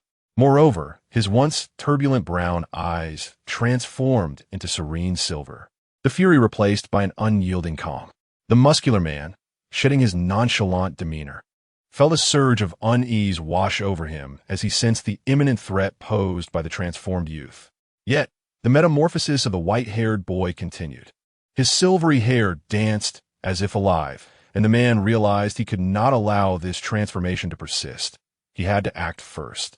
With a sudden shift in energy, the muscular man's physique exploded with power, radiating an overwhelming presence akin to a primordial beast, pressing down with tremendous force. Boom! The ground where he had stood erupted, dirt flying everywhere, yet the man was nowhere to be seen. The air crackled with the sound of immense power colliding with the atmosphere. In a flash, the man appeared before the white-haired youth, launching a ferocious punch that tore through the air with a deafening roar. Sensing the danger, the white-haired Yout, Chapter 58, the wood demon embryo, the entire red tree trembled violently, causing leaves to cascade to the ground. Lin Yi, losing his grip on the trunk, was on the verge of falling when Li Xianying swiftly pulled him back. Goodness, you nearly scared me to death, Lin Yi exclaimed, quickly clutching the tree trunk and covering his mouth to avoid alerting the two combatants below. The earlier tremors had not disturbed the young girl, who remained perfectly still atop the tree. Li Xianying reassured Lin Yi, do not worry, we will not be discovered.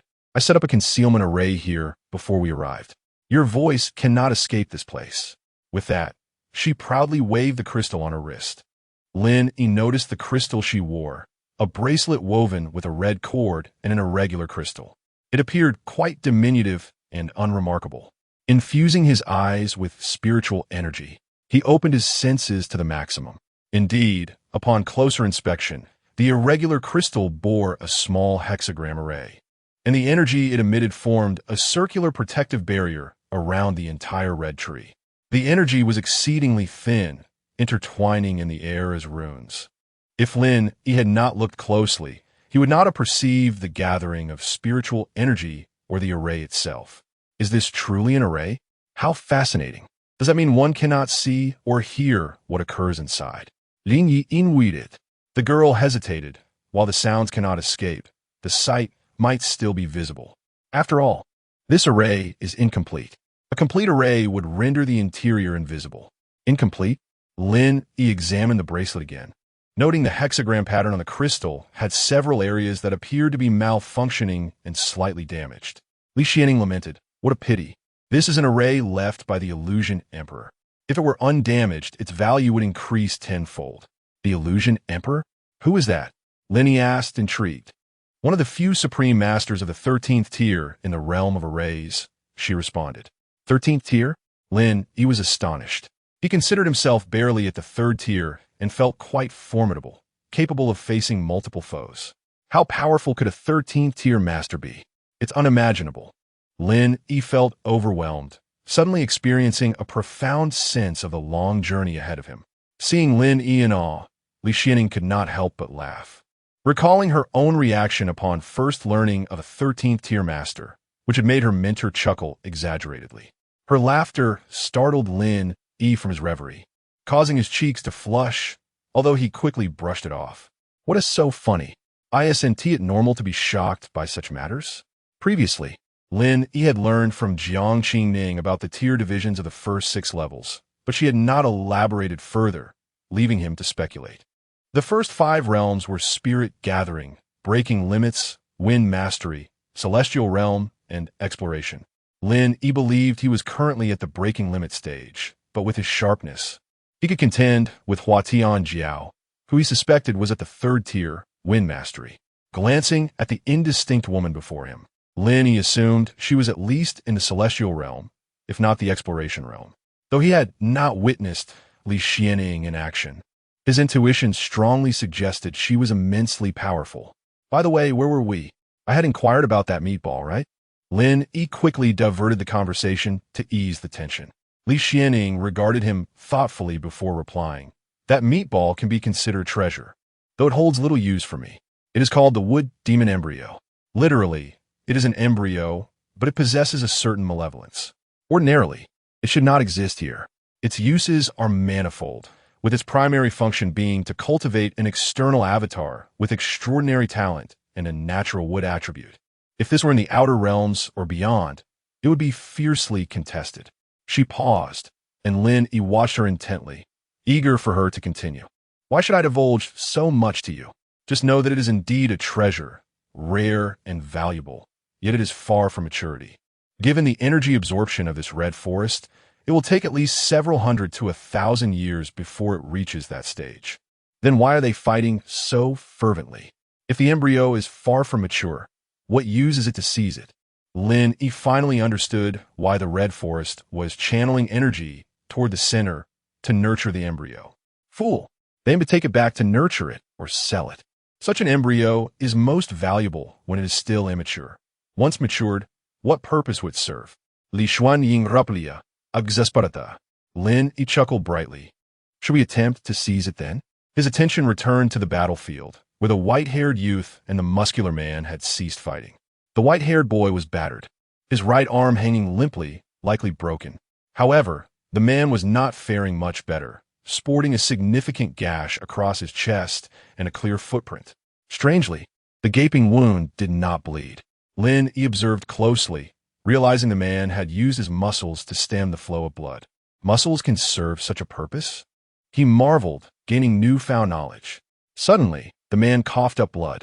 Kid, do you wish to continue? While I may not defeat you now, if this drags on, you will certainly fall to me. The noise we made must have Chapter 59. Who is the fisherman? The thunderous voice of the burly man reverberated across the battlefield. However, once the sound subsided, an eerie silence enveloped the surroundings. No one responded, nor did anyone emerge. Lin Yi was drenched in cold sweat. It was evident that they had been discovered. Should they venture out? At that moment, Li Xianing also hesitated, puzzled by the situation. How could these brutes possibly detect their presence? The methods of the mysterious emperor were not easily discernible by just anyone. As this thought crossed her mind, Li Xianing seemed to recall something, her composure shaken. How did Lin Yi manage to locate her? A sense of foreboding washed over her. She had overlooked something crucial, how Lin Yi had found her. Before she could voice her concerns, the burly man on the battlefield continued his shouts. Are you not coming out? Do you take me for a mere clay figure? His muscular frame exuded an aura that seemed to devour those around him. As he spoke, a golden light enveloped him. and an overwhelming presence surged forth. A commendable perception, a remarkable aura. "I am Lu Yuan from the Lu family of Tianshui Star," came a refined voice just as Lin Yi contemplated stepping forward. Soon after, a mass of clear water gathered several hundred meters before the red trees, forming the silhouette of a robed figure. Lin Yi's first thought upon seeing the figure was the absence of a standard tight-fitting attire. He recalled that the burly man had also donned a beast-skin jacket with black trousers, while the white-haired youth wore a white outfit resembling athletic wear. Suddenly, Lin Yi felt that his own standard black attire seemed rather mundane. "Tianshui Star? I've not heard of it, but I presume it is a powerful faction. Why engage in such underhanded tactics?" The muscular man scoffed. Lu Yuan, the elegant youth, merely smiled, his demeanor gentle and refined, resembling a nobleman of ancient times, contrasting sharply with the burly man's ferocity. "Tianshui Star is merely a small celestial body. It is not surprising that you are unaware of it." The mantis stalks the cicada, unaware of the oriole behind. The clam and the snipe contend, while the fisherman benefits. This is the nature of humanity. How could this be considered underhanded? Lu Yuan replied amiably. "Remarkable," Lin Yi mused, impressed by how Lu Yuan spoke so eloquently of ambushes and opportunism. Li Xianing narrowed her eyes slightly, recognizing that this individual was not to be underestimated. The white-haired youth, who had been meditating nearby, turned his attention upon hearing Lu Yuan's words. "What a sharp-tongued junior. I have certainly gained some insight today," remarked the burly man, slightly irritated. "Do you wish to contend for the demonic embryo with us? Between cultivators, it cannot merely be termed as contention. It is a treasure of the world, meant for the virtuous and the fated. I believe this demonic embryo is quite suited to me. Might I inquire if you two would be willing to part with it?" Lu Yuan maintained a smile, though his narrowed eyes gleamed with a hint of danger. The atmosphere became tense. At that moment, the white-haired youth rose, his gaze filled with battle intent as he fixed his eyes on Lu Yuan. "Very well. Defeat me, and the treasure is yours. Fail to do so, and you shall perish." The white-haired youth's aura turned chilling, his hair gradually lengthening beyond its original length. "Disciple of the White Divine Mountain? It seems you remain as unruly as ever," Lu Yuan mused, both puzzled and then relieved. Though Lin Yi could not hear their conversation, he could observe the movements of their lips. "White Divine Mountain? What is that?" Li Xianying's expression changed as she realized, indeed, that white-haired youth is a disciple of the White Divine Mountain. No wonder he looks so familiar and possesses such formidable strength, able to contend against a realm beyond his own without faltering. Is it a powerful faction? How strong is it? Where is it located? Lin Yi bombarded her with questions. Not comprehending the situation, Li Xianing, unfazed, answered, "The White Divine Mountain is indeed a powerful faction, reputedly harboring imperial-level beings, though specifics remain unclear. As its name implies, it is a mountain, yet one that floats in the cosmos, a mobile space station with an unpredictable location. There have been instances where individuals paid a hefty price for its location, only to be hunted down and killed by its disciples. It is notoriously domineering." On the other side of the battlefield, the burly man chuckled. "So you are from the White Divine Mountain. Had I known earlier, I would not have gone so hard on you, right?" The white-haired youth glared back, an impulse to engage igniting within him. Yet he paused, considering the circumstances, particularly with the enigmatic Lu Yuan present. The earlier display of water manipulation was not to be underestimated, and they both suspected that Lu Yuan might merely be a water avatar. Thus, neither the white-haired youth nor the burly man dared to initiate a fight, as they were uncertain if Lu Yuan was indeed a true entity or a mere projection. While they refrained from conflict, Lu Yuan felt no such hesitation. He raised a hand, and several droplets of water shot forth from his robe sleeves, solidifying into arrows aimed at the white-haired youth and the burly man.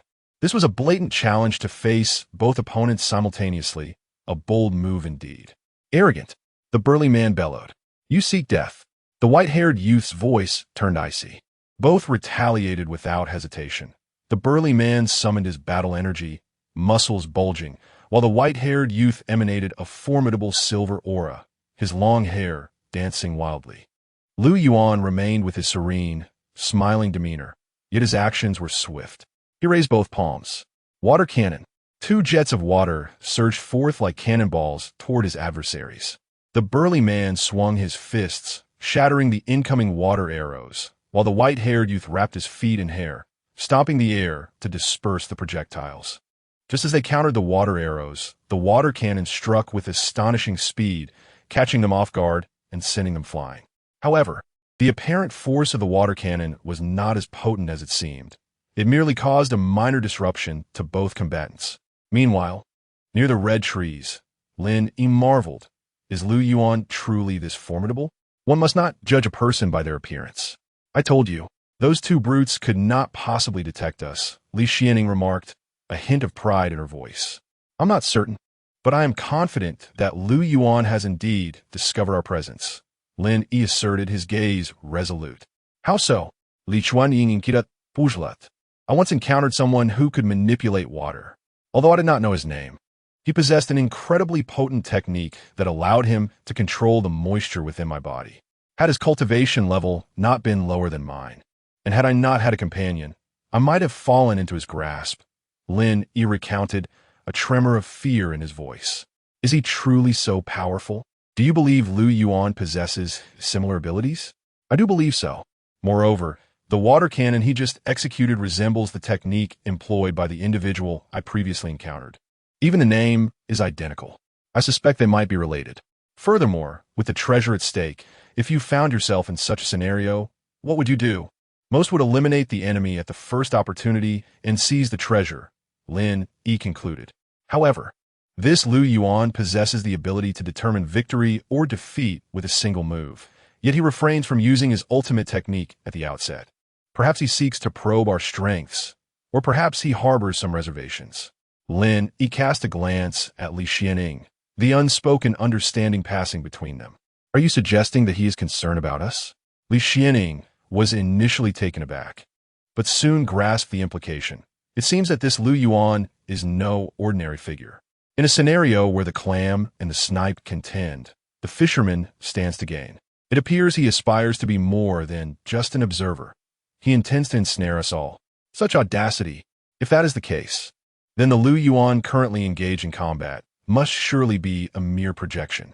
Lin Yi inwitted, perplexed. Are you suggesting that the Lu Yuan we see battling is merely a doppelganger? The young woman nodded. Just an elemental projection, nothing remarkable. A projection can wield up to 90% of its original's abilities. By your reasoning, if this Lu Yuan wishes to capture us all, he would certainly not reveal his true form. Is this not akin to a shadow clone? Although a lesser version, is a power Lin he had once dreamt of possessing. In this vast universe, wonders abound. If one believes such phenomena do not exist, it is merely because they have yet to encounter them, or perhaps their own stature is insufficient to comprehend them. Lin had previously heard such words and dismissed them as mere boasting, but today he found them validated. What then shall we do? Despite understanding the situation, devising a response poses a challenge. After all, the three combatants below are formidable. In a direct confrontation, Lin Yi would undoubtedly be the one to fall. With the addition of the enigmatic Li Xianing by his side, he had no inclination to engage in battle. It was not cowardice. He simply recognized his limitations. One among them, a practitioner of the constant sky realm, exuded an overwhelming presence, a force Lin Yi was loath to confront. Though another shared his stage of broken extremity, that individual could face the foremost opponent head-on and hold their ground. Best to avoid provoking such a one.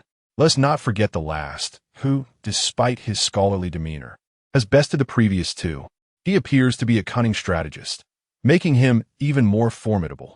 Forget any notions of a protagonist slaying all in their path. Just because one has traversed into another realm does not automatically confer the role of a hero. Lin Yi never considered himself a protagonist.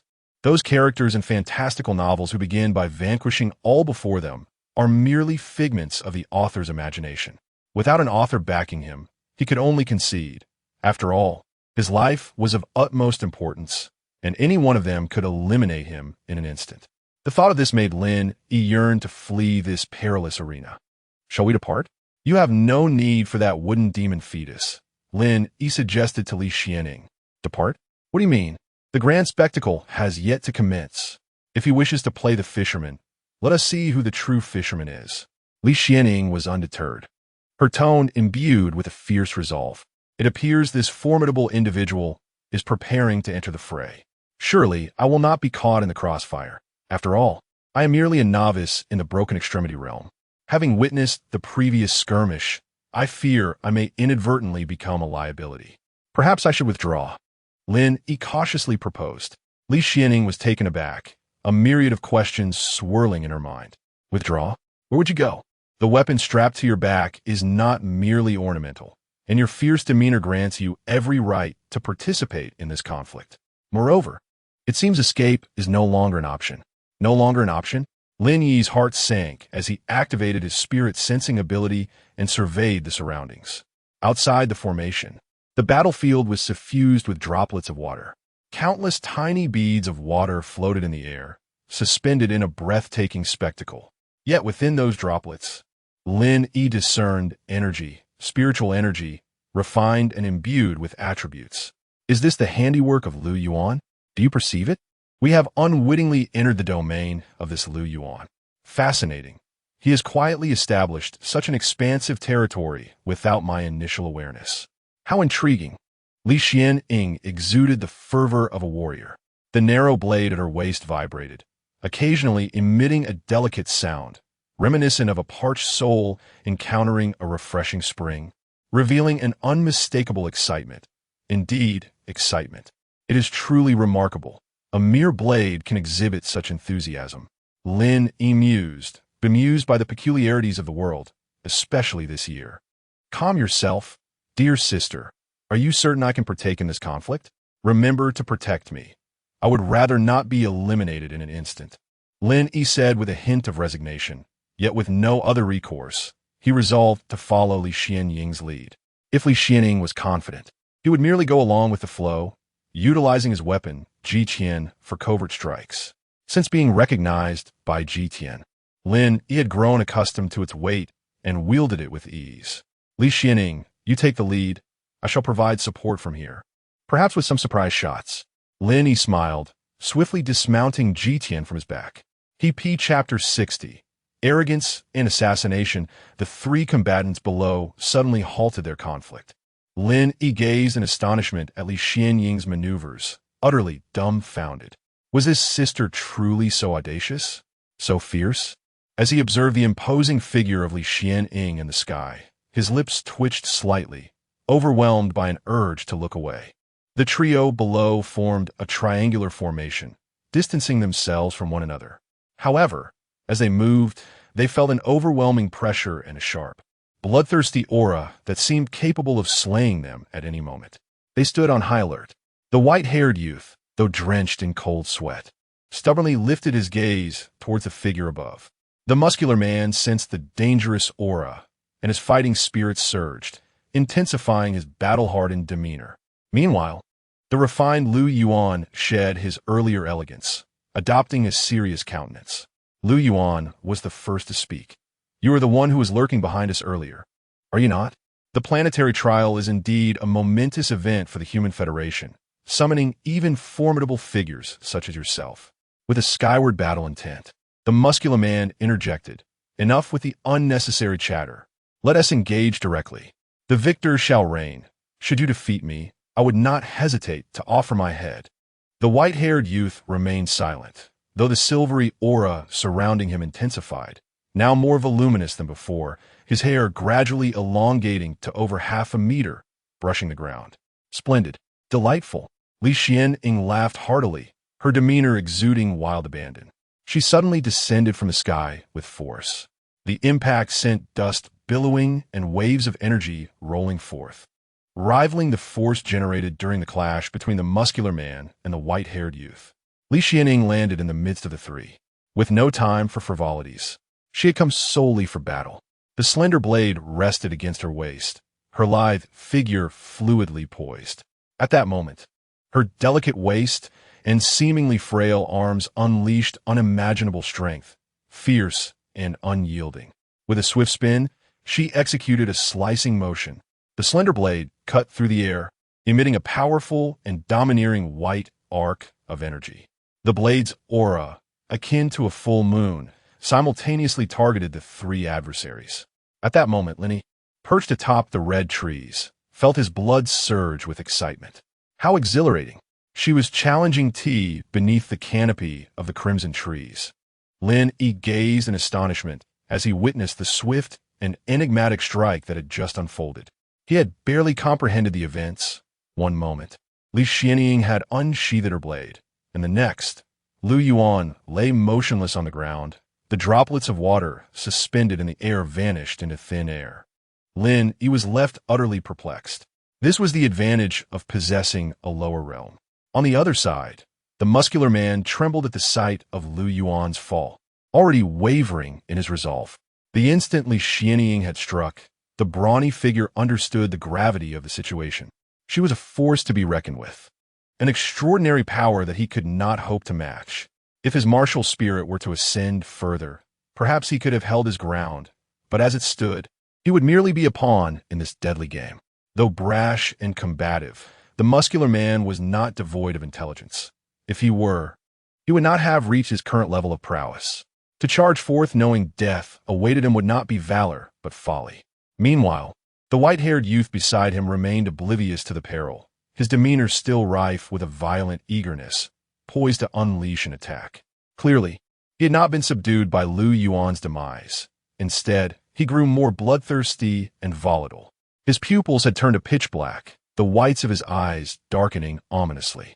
The silvery tips of his white hair were gradually consumed by a shadowy hue. The boy was on the brink of losing control. Lin Yi, observing from the crimson treetops, noted the peculiar transformation of the white-haired youth. It seemed he was on the verge of madness. Could he be succumbing to demonic influence? Lin Yi contemplated whether to intervene with a shot. After all, since acquiring the heavenly strike, he had yet to fire it earnestly. Previous opportunities had been fleeting.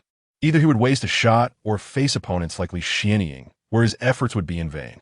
Despite Li Xianying having only drawn her blade twice, she had already dispatched one adversary. Lin Yi felt compelled to act. Otherwise, he would appear ineffectual, and when it came time to divide the spoils, he would find it difficult to voice his claims. Though the wooden demon fetus held little value for Li Xianying, it was still a commodity worth possessing. He could sell it for a handsome sum. Lin Yi also recalled the girl's earlier arrogant demeanor, igniting a yearning within him. Who wouldn't he wish to bask in the splendor of dominance? Yet, he reminded himself that a true hero does not dwell on past glories. Having made his decision, Lin Yi steadied his aim with heavenly strike, preparing to snipe. It was his first combat application of the weapon, and he felt a twinge of anxiety. Once he relaxed, his hands found their place on the ergonomically designed grip and stock, fitting snugly against his palms and shoulder. Comfort enveloped him. He focused his mind, stirring the latent awareness within the weapon. In an instant, the rifle became an extension of his arm, with every nuance of its condition and the surrounding elements, wind direction, temperature, and velocity, becoming crystal clear to him. Although Heavenly Strike lacked a scope, Lin Yi's vision surpassed that of any sniper's sight. To enhance his accuracy, he maximized his spiritual perception. Who should he target? Among the three on the battlefield, the muscular man was still, while the white-haired youth exhibited signs of aggression. Lin Yi resolved to aim for the latter. Taking up a shooting stance, he pinpointed the locus of energy within the boy, aligning his shot with precision. The sharp energy and spiritual essence flowed into Heavenly Strike, coalescing at the magazine. It transformed into a hybrid of spiritual energy and sharpness, resembling a bullet. The energy surged, shining brightly, akin to a blade glinting with lethal intent. This energy continued to consolidate, an almost endless accumulation, until Lin Yi sensed a foreboding omen. The bullet seemed to be an insatiable abyss, drawing from his very essence. Could this be the capability that allowed Heavenly Strike to slay beings of the 11th realm? It seemed plausible. When energy reached a certain threshold, even gods could fall to a single shot. Who could have conceived such a fearsome weapon? Lin Yi felt a flicker of trepidation. He was fortunate to have acquired it, for such powerful armaments would hardly go unnoticed in the marketplace. Unbeknownst to Lin Yi, A sniper rifle without a scope was akin to a pile of scrap metal. Not everyone possessed his innate talent for spiritual perception. After all, a sniper rifle was only effective if one could hit the target. Missing rendered even the most powerful weapon useless. He knew he could not expect an opponent to remain still as he fired. Moreover, the energy gathering required time. If he engaged in combat while preparing this weapon, he would likely be struck down before he could unleash his shot. Feeling the moment was ripe, Lin Yi ceased channeling energy. He lifted the rifle, aligning it with his target. Entering a focused state, he held his breath, his essence coalescing into an unwavering concentration upon the target. As he aimed at the white-haired youth, the latter seemed to sense impending doom, his instincts kicking in as his hair stood on end. Now, he felt the moment arrive. In that instant, he squeezed the trigger with his right index finger. A ghostly blue light shot forth from the barrel with blinding speed. The recoil propelled Lin Yi backward, and he grimaced. How could there still be recoil in this age? The blue light, imbued with unparalleled sharpness, cleaved through the air, heading straight for the white-haired youth. Instinctively, the boy stepped to the left, his eyes transitioning from black to white, momentarily regaining clarity. Yet, he could not evade the oncoming blue light. The luminous projectile struck him with ferocious speed. Chapter 61. Ebony and Ivory Colossus. Bullseye. It connected. Though the recoil from the sky striker propelled Lin Yi from the mangrove, his intuition told him he had scored a hit. Indeed, before he even hit the ground, a heart-wrenching cry pierced the air. Something was amiss. Shouldn't it have been a fatal shot? He had aimed for a vital spot. Lin Yi scrambled to his feet, activating his spirit sense to its fullest, peering towards the battlefield. The shot had veered off course, but the situation remained favorable. His adversary should be incapacitated. Lin Yi gazed upon the ghastly visage of the white-haired youth with a touch of melancholy. Half of the youth's body was mangled, his arm dangling uselessly. Though the shot had missed the heart by a hair's breadth, a portion of the organ was exposed, still pulsating in the open air. Half of his torso had been obliterated. Blood gushed forth like a torrent unleashed. The scene defied description. Moreover, a keen energy ravaged the wound. Li Xianying, observing the white-haired youth's gruesome state, subtly furrowed her brow, inwardly reeling from the spectacle. Had that shot been aimed at her, she likely wouldn't have evaded it. While the shot wouldn't have been lethal, it would have certainly crippled her. There was something peculiar about that rifle. It was no ordinary weapon. It could imbue bullets with keen energy, essentially possessing an intrinsic armor-piercing capability. Were one not a master of defense, they would undoubtedly be breached by a single shot. Li Xianying, casting her gaze upon the white-haired youth lying motionless on the ground, then back towards the mangrove, harbored a newfound sense of caution. The brawny man, jolted back to reality by the sight of the white-haired youth's demise, felt his desire to flee intensify. He grew increasingly anxious, realizing his lack of speed might hinder his escape. He was no match for her in combat. The young woman was ruthless, felling Lu Yuan with a single stroke. Now, a sniper lurked in the shadows, wielding a weapon of immense power and velocity, making evasion nigh impossible. What was he to do? Esteemed warrior, the brawny man began, his demeanor now as meek as a lamb, a stark contrast to his previous arrogance. Please accept this wood demon fetus as a token of my respect. If you'll excuse me, I shall take my leave. He retreated slowly, his eyes fixed on Li Xianying's every move, wary of a potential sniper attack. Did I grant you permission to depart? Li Xianying inquired, tilting her head and casting a sidelong glance at the retreating brawny man, her voice devoid of emotion. The young woman had lost her initial battle lust and fervor, appearing somewhat listless, yet still exuding an air of imperious authority. It was difficult to reconcile the word domineering with such a delicate figure, yet she embodied the term perfectly, surpassing all expectations. The brawny man froze, rooted to the spot. A martial artist who had attained the constancy heaven realm should not be so timid, especially one who had cultivated battle energy of considerable quality.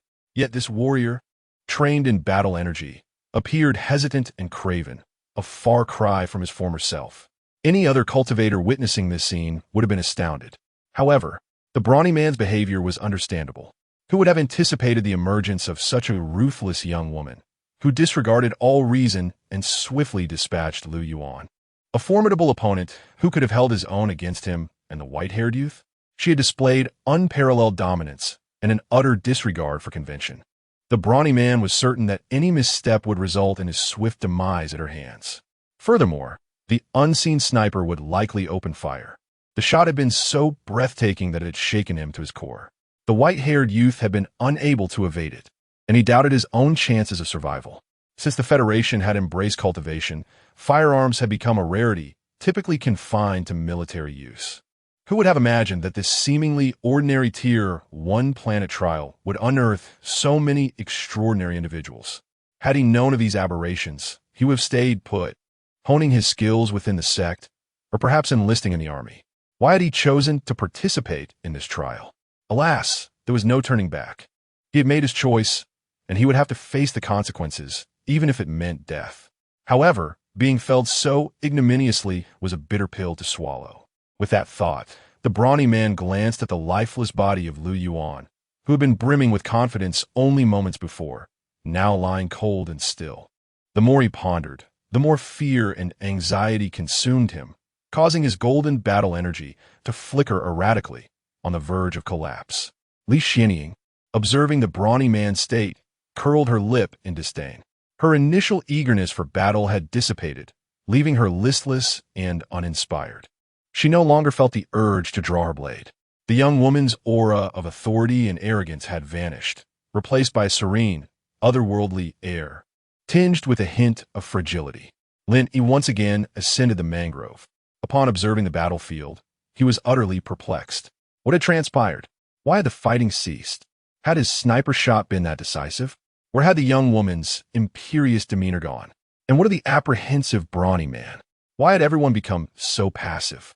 With no further action unfolding, Lin Yi descended from the mangrove, slung the Sky Striker over his shoulder, and sprinted towards the battlefield. The Sky Striker showed no signs of its recent earth-shattering discharge, remaining unchanged, its barrel not even warm. However, Lin Yi's connection with the rifle had deepened. He could now clearly discern the intentions of the weapon spirit within. After that shot, the spirit had conveyed a sense of joy and exhilaration, even urging him to fire more rounds. Sensing the dwindling keen energy and spiritual power within him, Lin Yi firmly declined. Theoretically, he could have fired one more shot, but it would have left him utterly drained. Moreover, given the current situation, another shot was superfluous, having no bearing on the outcome. Li Xianying, with her capabilities, could have dispatched the trio from the outset had she truly desired a swift resolution. Lin Yi's thoughts now turned to the spoils of war, and he hastened towards the heart of the battlefield. How'd it go? Is it over? Why haven't you finished him off? Lin Yi inwaited, approaching the young woman and gesturing towards the motionless brawny man. Li Xianying had yet to respond when the brawny man glared at him. Lin Yi returned the gaze unflinchingly. The brawny man, seemingly wary of the enigmatic young woman beside him, swallowed his retort and averted his gaze, remaining rooted to the spot. I have no interest. If you wish to finish him, give him a shot. Your marksmanship is commendable, Li Xianying replied, turning to Lin Yi with an uncharacteristic hint of praise. Lin Yi remained unfazed, also appearing somewhat disinterested. He was no stranger to violence, having taken lives since his arrival in this world. There was no retching as depicted in novels or dramas after taking a life. It was akin to preparing a dish or slaughtering a chicken during his apprenticeship, devoid of sentiment. This led Lin Yi to suspect a potential abnormality in his psyche. However, the notion of gratuitously ending the life of a fellow human being, absent any profound animosity, was unappealing and unachievable. Lin Yi glanced at the stalwart figure standing motionless nearby, who was glaring at him, seemingly unafraid of being harmed. Lin Yi smiled, realizing there was still hope for the man. Had the man remained cowering after hearing his earlier words, he would have been deemed irredeemable. Lin Yi harbored no intention of assisting the muscular man, instead turning his attention to the white-haired youth. Since arriving on the battlefield, he had avoided looking at the youth, as the scene was too gruesome, and he was responsible for the carnage. Steeling himself against the revulsion, Lin Yi approached the youth, his spirit-seeking ability active. He immediately sensed something amiss. The energy emanating from the youth was not that of a dying person. Despite the youth's weakening breath, the energy within him seemed to be intensifying. This was incongruous with a person on the verge of death, especially with half of his body destroyed and the remaining vitality relentlessly tearing at his flesh and organs, leaving a trail of blood. Lin Yi, his expression grave, stated, "Li Xianying, there's something peculiar about this white-haired youth. The energy within him is growing stronger, which is inconsistent with someone about to die." The maiden, intrigued, promptly drew closer. Li Xianying approached, scrutinizing the youth's ravaged form, seemingly unfazed by the blood and gore. The white-haired youth lay on the ground, eyes tightly shut, a look of anguish on his face, his left side obliterated, bones exposed, and blood dripping continuously. Were it not for the faint beating of his heart, he would have been mistaken for dead. Yet, in Lin Yi's eyes, the energy within this broken body was coalescing, its color shifting from black, white, and silver, undergoing a transformation that amplified its potency. Li Xianying, too, seemed to perceive the energy fluctuations within the ravaged body, a hint of surprise in her eyes. However, neither of them intervened, choosing to observe the unfolding phenomenon. As the three energies swelled, they appeared to stabilize, the black, white, and silver energies engaging in a subdued conflict. After a time, the silver receded, replaced by two more formidable energies of black and white. To their astonishment, the black and white energies within the youth's ruined body gradually expanded from the heart, enveloping his entire form in swirling currents of black and white. Lin Yi and Li Xianying remained still, one perplexed, the other confident. Both were curious about the final outcome of this transformation. Even the muscular man, who had been standing motionless, was captivated by the spectacle unfolding before him. The swirling black and white energies around the youth gradually coalesced into a towering, striped sphere, over a meter tall and wide, hovering in the air. Enshrouded within the sphere, Lin Yi could distinctly sense the youth's heartbeat growing stronger. The burgeoning energies forming the shell obscured Lin Yi's spirit-seeking vision, preventing him from discerning what was transpiring within. However, it was evident that the youth was recovering, and at an astonishing rate. "What should we do now? He seems to be recovering. Should we seize the opportunity to eliminate him?" Lin Yi inquired, gesturing towards the floating sphere. Since his transmigration, Lin Yi had adhered to a philosophy of better safe than sorry, eliminating potential threats whenever possible. Just as he had shown no mercy when Hua Tianjiao and her teammates ambushed Jiang Qingning, promptly dispatching one of Hua Tianjiao's companions and severing the arm of another. Even after Hua Tianjiao joined their team, Lin Yi remained wary of her. He never inquired about the fate of her amputated teammate or whether she had other companions. And Hua Tianjiao never volunteered the information. They maintained a tacit understanding. It was reasonable to assume that a person with an amputated limb would not survive long in the primeval wilderness. Hence, Lin Yi contemplated eliminating the person within the sphere, despite the absence of personal animosity, merely due to their conflicting allegiances. Hold off on killing him. I'm intrigued by this sphere. It seems to be a peculiar form of resurrection, likely based on the power of bloodlines. I'm curious to see its full potential, Li Xianying replied. Lin Yi acquiesced, nodding in agreement. Li Xianying commenced her study of the black and white sphere, while Lin Yi proceeded to clear the battlefield and collect spoils from the fallen. The muscular man remained rooted to the spot, unsure whether to stay or leave, presenting a forlorn figure. The battlefield at the heart of the mangrove forest was utterly devastated, strewn with soil, water, blood, and various blade marks, including a massive crater left by a powerful shot. While Li Xianying examined the black and white giant egg, Lin Yi, undisturbed, began to survey the scene, ignoring the muscular man standing nearby. The most significant treasure on the battlefield was undoubtedly the wooden demonic fetus, though its unsettling appearance and constant twitching gave Lin Yi pause. Surrounded by swirling red and green energies, it seemed ominous, and he decided to leave it for the time being. Next on the agenda was looting the corpse, a prospect that excited Lin Yi, as it was his first proper foray into this practice, without the immediate need to flee. However, he proceeded cautiously, activating his spirit-seeking ability to thoroughly examine the body of the deceased Lu Yuan. After a thorough inspection, he confirmed that Lu Yuan was indeed dead, his heart no longer beating and his blood no longer flowing.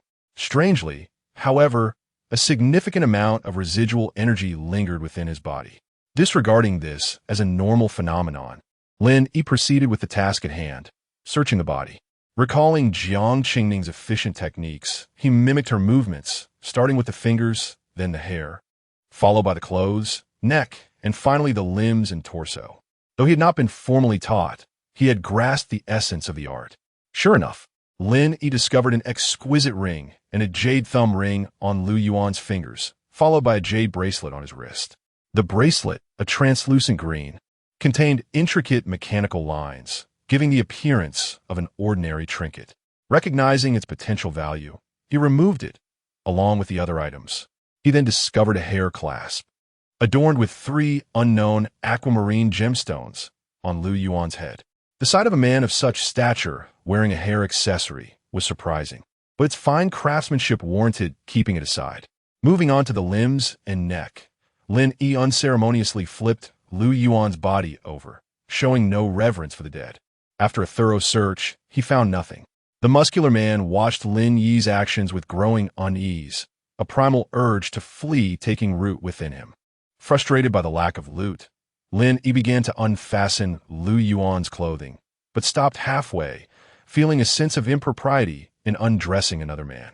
Deciding on a more direct approach, he tore the upper garment to shreds, revealing a somewhat lean torso. Hesitating over whether to tear the trousers as well, Lin Yi remained conflicted. Had Lu Yuan been aware of his thoughts, he might have been enraged enough to rise from the dead and strike him down, denied even a dignified death and left exposed in the wilderness. In the end, however, Lin Yi refrained from tearing the trousers, despite a thorough search. Even employing his spirit-seeking ability, Lin Yi found nothing further of value on Lu Yuan's person. Disappointment washed over him. For his first time looting a corpse, the yield was meager. A mere ring, a broken thumb ring, a damaged bracelet, and a hair clasp, hardly befitting a figure of Chantian realm or higher. In his frustration, Lin Yi kicked Lu Yuan's body. The muscular man, witnessing this act of desecration, was even more horrified. This was the act of a madman, defiling a corpse after robbing it, stripping it bare. Utterly barbaric. After venting his anger, Lin Yi regained his composure, realizing the futility of quarreling with a dead man.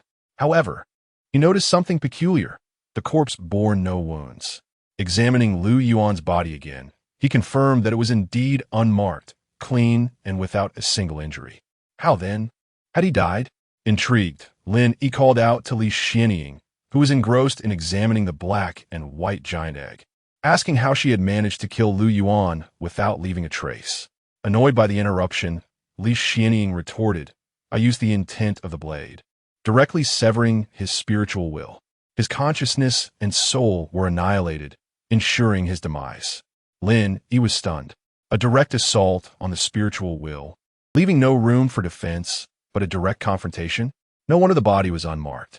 The intent of the blade, a concept from fantastical novels, was actually real. Was this science? Lin Yi wasn't sure. The world's technological advancements were quite impressive, and, as the saying went, the pinnacle of science bordered on theology. The existence of such fantastical elements might not be so outlandish after all. Suppressing his thoughts, Lin Yi spoke again to Li Xianying. "Here, take a look. I only found these 4 items. The man was quite poor, just some junk. Which do you want?" He laid out the items he had salvaged from Lu Yuan's corpse before Li Xianying, allowing her to choose. The young woman glanced at the items on the ground, then back at Lin Yi, raising an eyebrow in surprise. "This haul is decent enough. 2 storage devices, a protective treasure, and something that appears to be from the Academy of Sciences." As she spoke, Li Xianying picked up the jade color bracelet, examining it and discovering a unique mark of the Academy of Sciences on the inner side. Lin Yi's eyes widened, and his heart pounded upon hearing Li Xianying's words. 2 storage devices? Among these 4 items, 2 were storage devices, like Yun Feifei's storage ring. Though his heart ached, Lin Yi maintained a facade of composure. showing no hint of desire. Li Xianying, amused by Lin Yi's demeanor, hid her amusement. She was not particularly interested in these items. She already possessed storage devices, and more than one at that. Her only interest lay in the bracelet from the Academy of Sciences. However, she understood the principle of not spoiling someone with excessive generosity. Though she could easily give these items to Lin Yi, she chose not to. The ring and the jade thumb ring are storage devices, and the hair clasp is a protective treasure. Considering you defeated that white-haired brat, you can choose one of these three, Li Xianying said casually. Overjoyed, Lin Yi could no longer contain his excitement. I want the jade thumb ring. Li Xianying tossed the jade thumb ring to Lin Yi. Take a drop of Lu Yuan's blood to open the storage device, where you can directly erase the mark with your spiritual power. With that, she turned her attention back to the black and white giant egg, resuming her examination. Following suit, Lin Yi promptly lacerated the still warm cadaver upon the earth, extracting several droplets of blood to anoint the jade thumb ring. Subsequently, with unwavering focus, he channeled his consciousness toward the ring. Upon nearing it, he discerned the ring's absorption of a fraction of his mental energy, unveiling a scene within. It was an ebon expanse, yet within it, Lin Yi could vividly perceive the objects it contained. This inky domain was not vast, nor was it of uniform shape, approximating a volume of 50-odd cubic units. 50-odd cubic units, he mused, akin to a diminutive parlor, ample for numerous possessions, a notion that stirred his excitement. Yet, it was not devoid of content. Rather, it harbored a miscellany of peculiar artifacts, with books predominating, veritable tomes, crafted from paper. Some bore the patina of antiquity, their vintage undeniable. These volumes were meticulously arranged upon a bookshelf, presenting a dense array of several hundred titles. Lin Yi perused them, noting a preponderance of travelogues, periodicals, medical treatises, and scholarly classics. Who, in their right mind, would furnish their storage ring with a bookshelf? He pondered, bemused. Furthermore, the storage space contained an assortment of bizarre objects, some defying identification or comprehension. It appeared to be Lu Yuan's private collection, likely replete with items of considerable worth, not least the library of books. Lin Yi recalled from his discourse with Chunji that paper books held considerable value in this epoch, with antique tomes commanding even greater prices. However, the worth of such volumes hinged upon their contents and era. To discerning collectors and aficionados, they were invaluable treasures, yet to the uninitiated, they were scarcely worth more than blank parchment. Lin Yi had no intention of selling the books. The library alone promised to illuminate the world to him, offering a glimpse into its intricacies.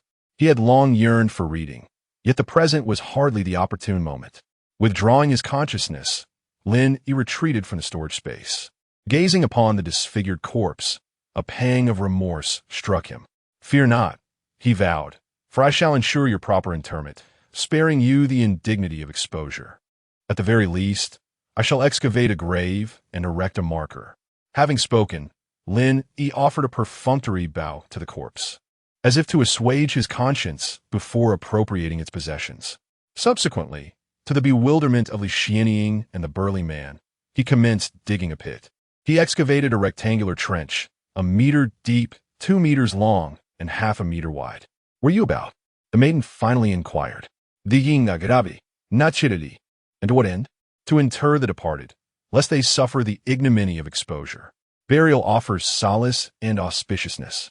The maiden's lips twitched, taken aback by his notion of solace.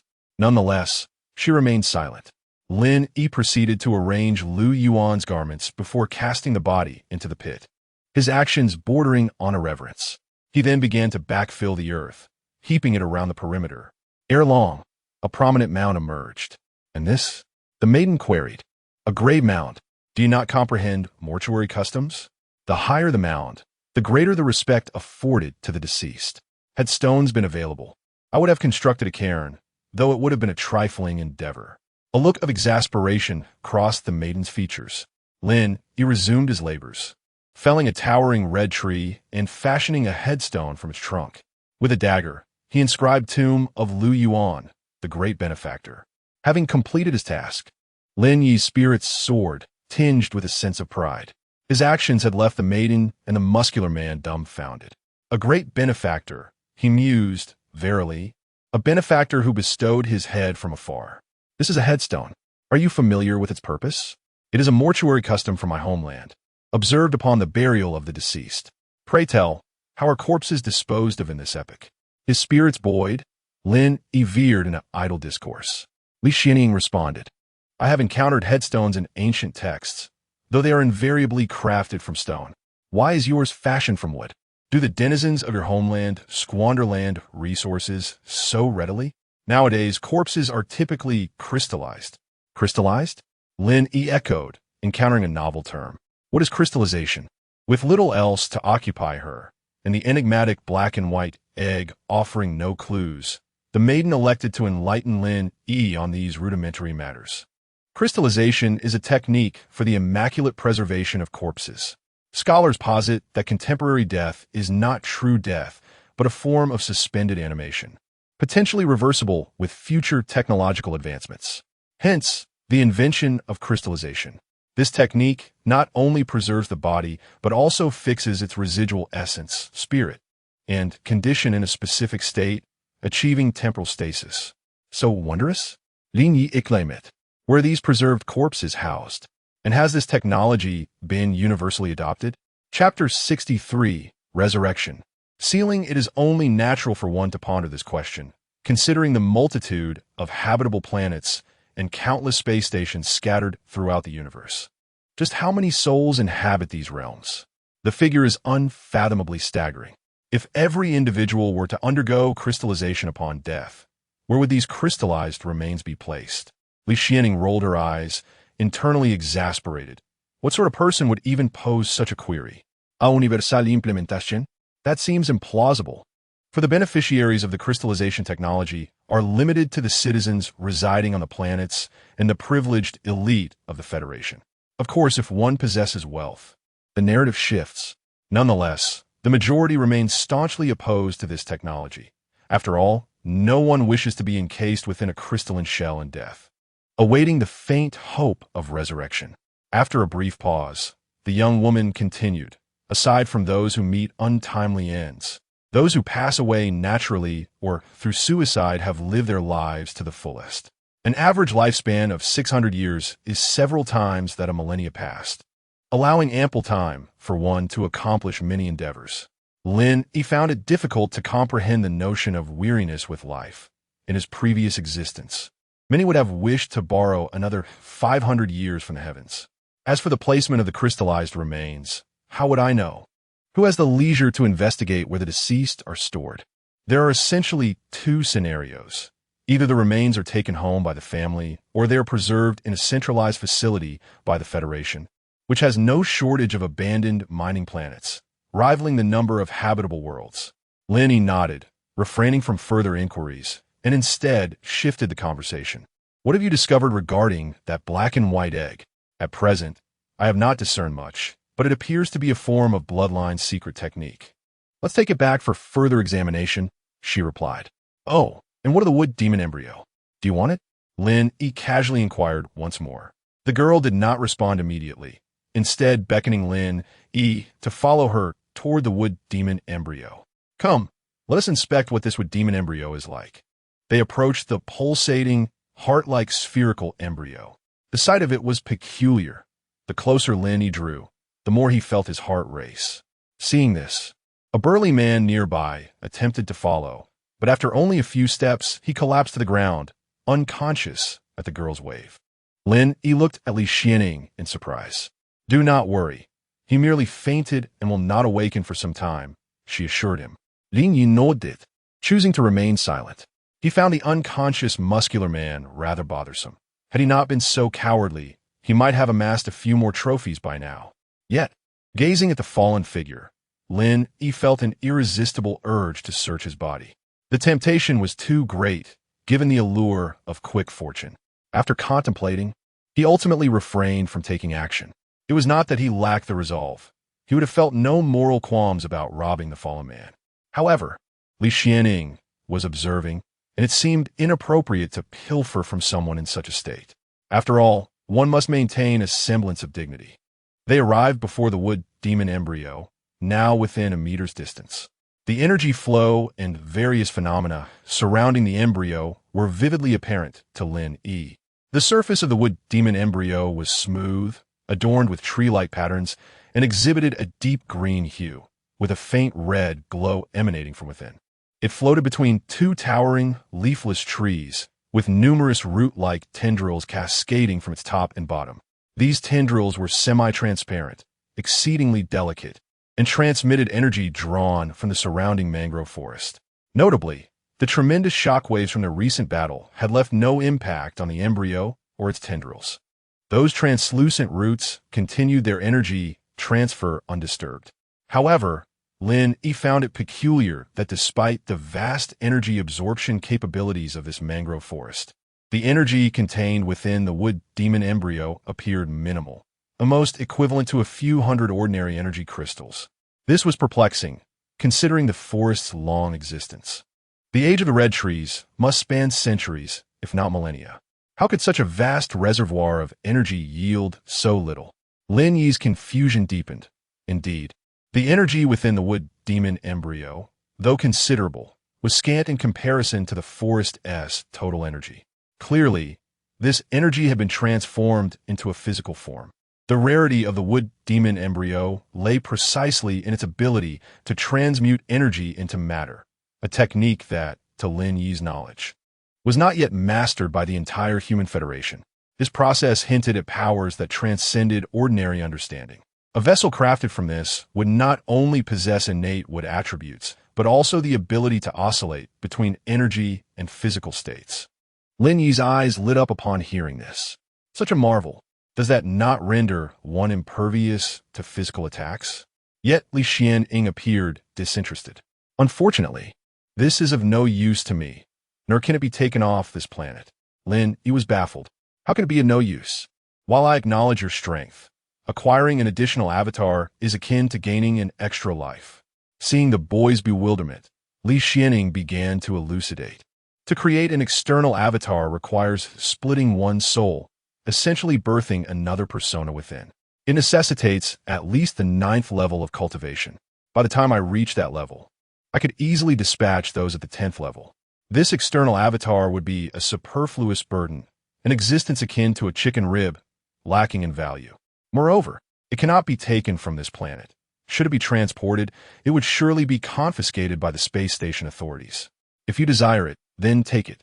The girl seemed to perceive Lin Yi's intentions. Although he had a thick skin, he felt a tinge of embarrassment at being seen through. Rubbing his nose, he continued, "Then why do they risk their lives to seize it?" He gestured toward the nearby grave mounds, the floating giant egg, and the unconscious muscular man sprawled on the ground. Li Xianying scufa dismissibili. The fact that they could identify it as a wood demon embryo is remarkable enough. Do you think such a rare entity is commonplace? They could hardly fathom its applications and effects. Much like myself, I only learned of it from my master's incoherent mumblings. Logically, this should not exist in this star region.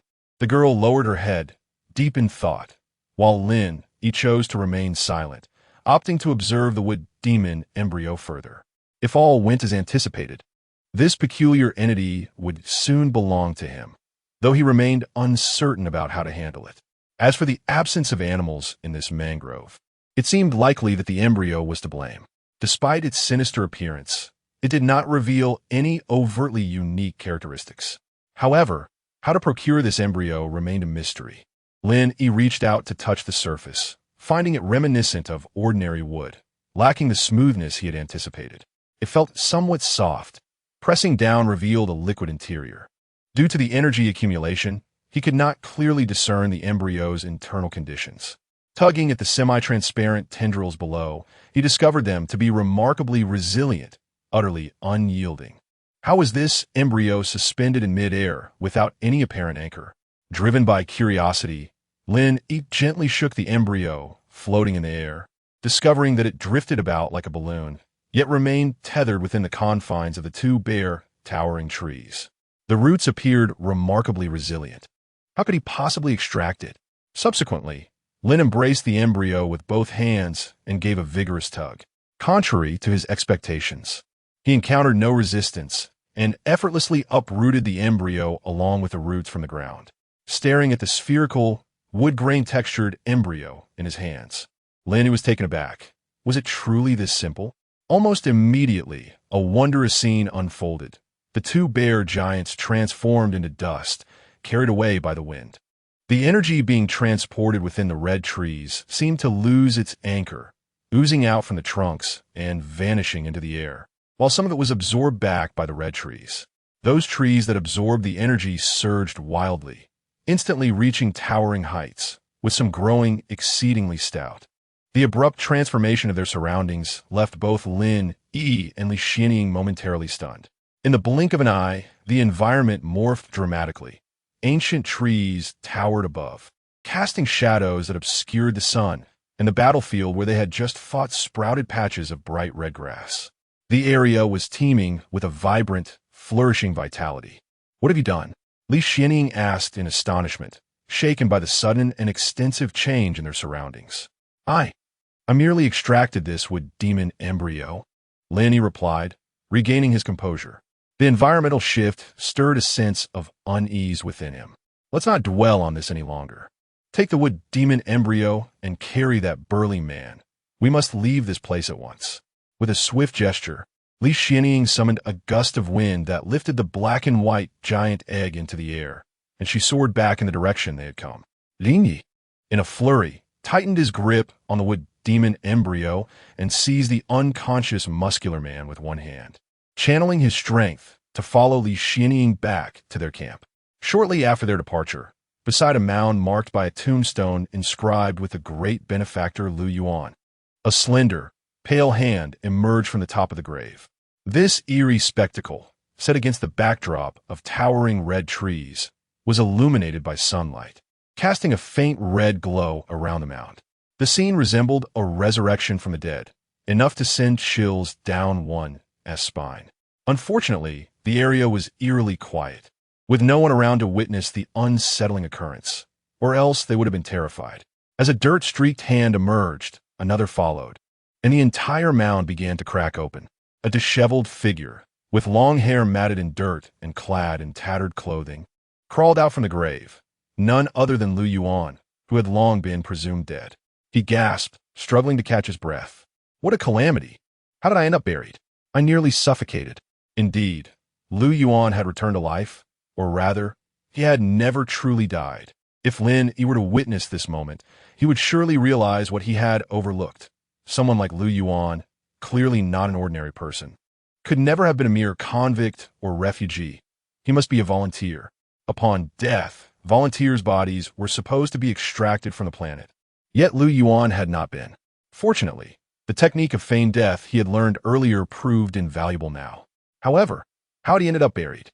The thought of nearly dying, suffocated no less, left Lu Yuan feeling utterly helpless. In truth, he had awakened shortly after being buried, only to find himself immobilized.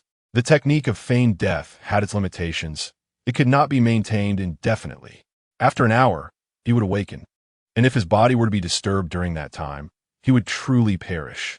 Were it not for the perilous circumstances in this red forest, Lu Yuan would not have resorted to such a technique. The woman had been far too powerful. With a single strike, she shattered his domain and obliterated all of his water clones in an instant. Had the hairband not shielded him from a fatal blow, he would have had no time to employ the feigned death technique. Reflecting on this, Lu Yuan ran his fingers through his hair, then chuckled wryly. Indeed, everything on me has been stripped bare. Yet he felt a sense of relief for having regained his life. Assessing his ragged appearance, he could no longer maintain the facade of a gentleman. "If I ever discover who stripped me of my clothes," Lu Yuan's voice darkened, his anger surging, compounded by the sorrow of having lost his treasured possessions amassed over 2 decades. Nevertheless, he was grateful to be alive. Descending from a mound, he spotted a tombstone and the inscription upon it. Lu Yuan could no longer contain himself, letting out a furious roar that echoed through the forest. However, the sound was muffled by the new, lush foliage of the colossal red trees, leaving Lin and Li Xianying oblivious to his outburst. In his wrath, Lu Yuan remained unaware that not far behind him, beneath the soil where the wood demon embryo had once rested, a peculiar formation was emerging. The formation, now riddled with cracks, pulsated with red energy, as if on the verge of collapse. At that moment, a woman's voice resonated, imbued with boundless sorrow, exquisite temptation, and supreme authority. Is the seal about to break? Just as the seal seemed destined to shatter, 9 patches of stone ground, untouched by the encroaching red trees, began to tremble slightly. The impending rupture of the seal abruptly halted as the ambient red energy surged toward it. Damn it, Mi Wang! You shall regret this. The seal finally closed completely. Yet before it sealed entirely, an imperceptible stream of red light escaped through the fissures, entering Lu Yuan's enraged form. Unnoticed by him. Chapter 64. Sisters Competitive Spirit Mangrove, Shirtai Camp. Yun Fei reclined languidly upon a sturdy branch of a grand red tree, her black hood obscuring her visage entirely, rendering her expression a mystery. Dappled sunlight filtered through the crimson leaves, illuminating her enchanting figure, accentuating its delicate contours. As she feigned slumber, an abrupt tremor coursed through the tree beneath her, the leaves rustling in an eerie symphony. The red tree, in a most inexplicable manner, began to grow at an astonishing rate, jostling Yun Fei awake from her reverie. What on earth is happening? This is absurd. The girl was astounded, her thoughts tumbling over one another in a flurry of disbelief. Nearby, Jiang Qingning, who had been amusing a cat, promptly sensed the disturbance, her sword drawn in a flash. Chen Ji, rendered speechless by the spectacle, stood frozen, gripping tightly a skewer of undercooked crayfish, his trembling hands betraying his inner turmoil. Meanwhile, Hua Tianjiao had concluded her meditation, grasping her spear, ready for combat. Yet, aside from the rapid growth of the surrounding flora and a peculiar intensification of the energy in the air, no other changes occurred. The group remained vigilant, their senses heightened. After a considerable pause, the trees ceased their growth, and the surroundings had transformed dramatically. The path was now entirely obscured by foliage. Save for the sunlight above, the area resembled an impenetrable wooden fortress, thick with red trees of various sizes, each vibrant and teeming with life, as if nourished by some potent elixir. As the initial tension subsided, the group relaxed, believing the danger had passed. Suddenly, a subtle tremor reverberated through the ground, though faint. It was distinctly felt by all. Instantly, alertness returned, even causing Chun-Ji to drop the skewer of half-cooked crayfish. Yet, it turned out to be a false alarm. With no further disturbances. This place feels off. We must prepare for a swift escape, Jiang Qingning declared coldly. The others nodded in agreement. Except for Chun-Ji, the remaining members were strong-willed and decisive, having survived to this point through their acumen. Chun-Ji, adept at avoiding peril, understood that any sign of a significant crisis would likely lead to them abandoning him without hesitation. He knew that if he were to become a burden, he would be the first to be sacrificed. Displaying an outward calm, he recognized the necessity of proving his worth. Thus, while Yun Fei, Jiang Qingning, and Hua Tianjiao remained vigilant, he cradled the small kitten. The kitten, having grown familiar with him, offered no resistance, a testament to their budding bond. Jiang Qingning glanced at Chen-Ji, but chose to remain silent, allowing him to hold the kitten. Hua Tianjiao spoke. Yun Fei, you should gather all the edible insects and crayfish that Chen-Ji has collected. Lin Yi and the others should be returning soon. I suspect this commotion is linked to them. Upon hearing this, Yun Fei nodded in agreement and prepared to use her storage ring to collect the food. However, Jiang Qingning intervened. Use the beast hide instead. The storage ring will be impractical if that woman returns. With that, Jiang Qingning took a nearby piece of beast hide, and together with Yun Fei, they began to gather the roasted insects. Seeing this, Chun-Ji set down the kitten to assist, collecting the uncooked insects as well.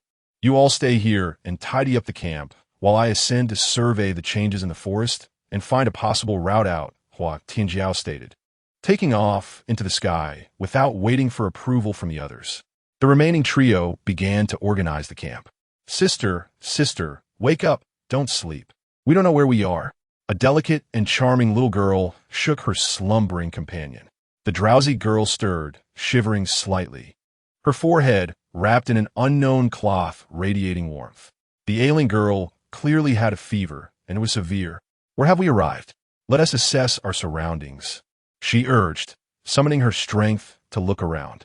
To her right lay an endless expanse of ocean, which sparked a flicker of despair within her. From above, two young girls, clad in unfamiliar beast skins, floated upon a melting ice floe, which had nearly disintegrated, leaving them with a scant 20 square meters of space amid the vast sea.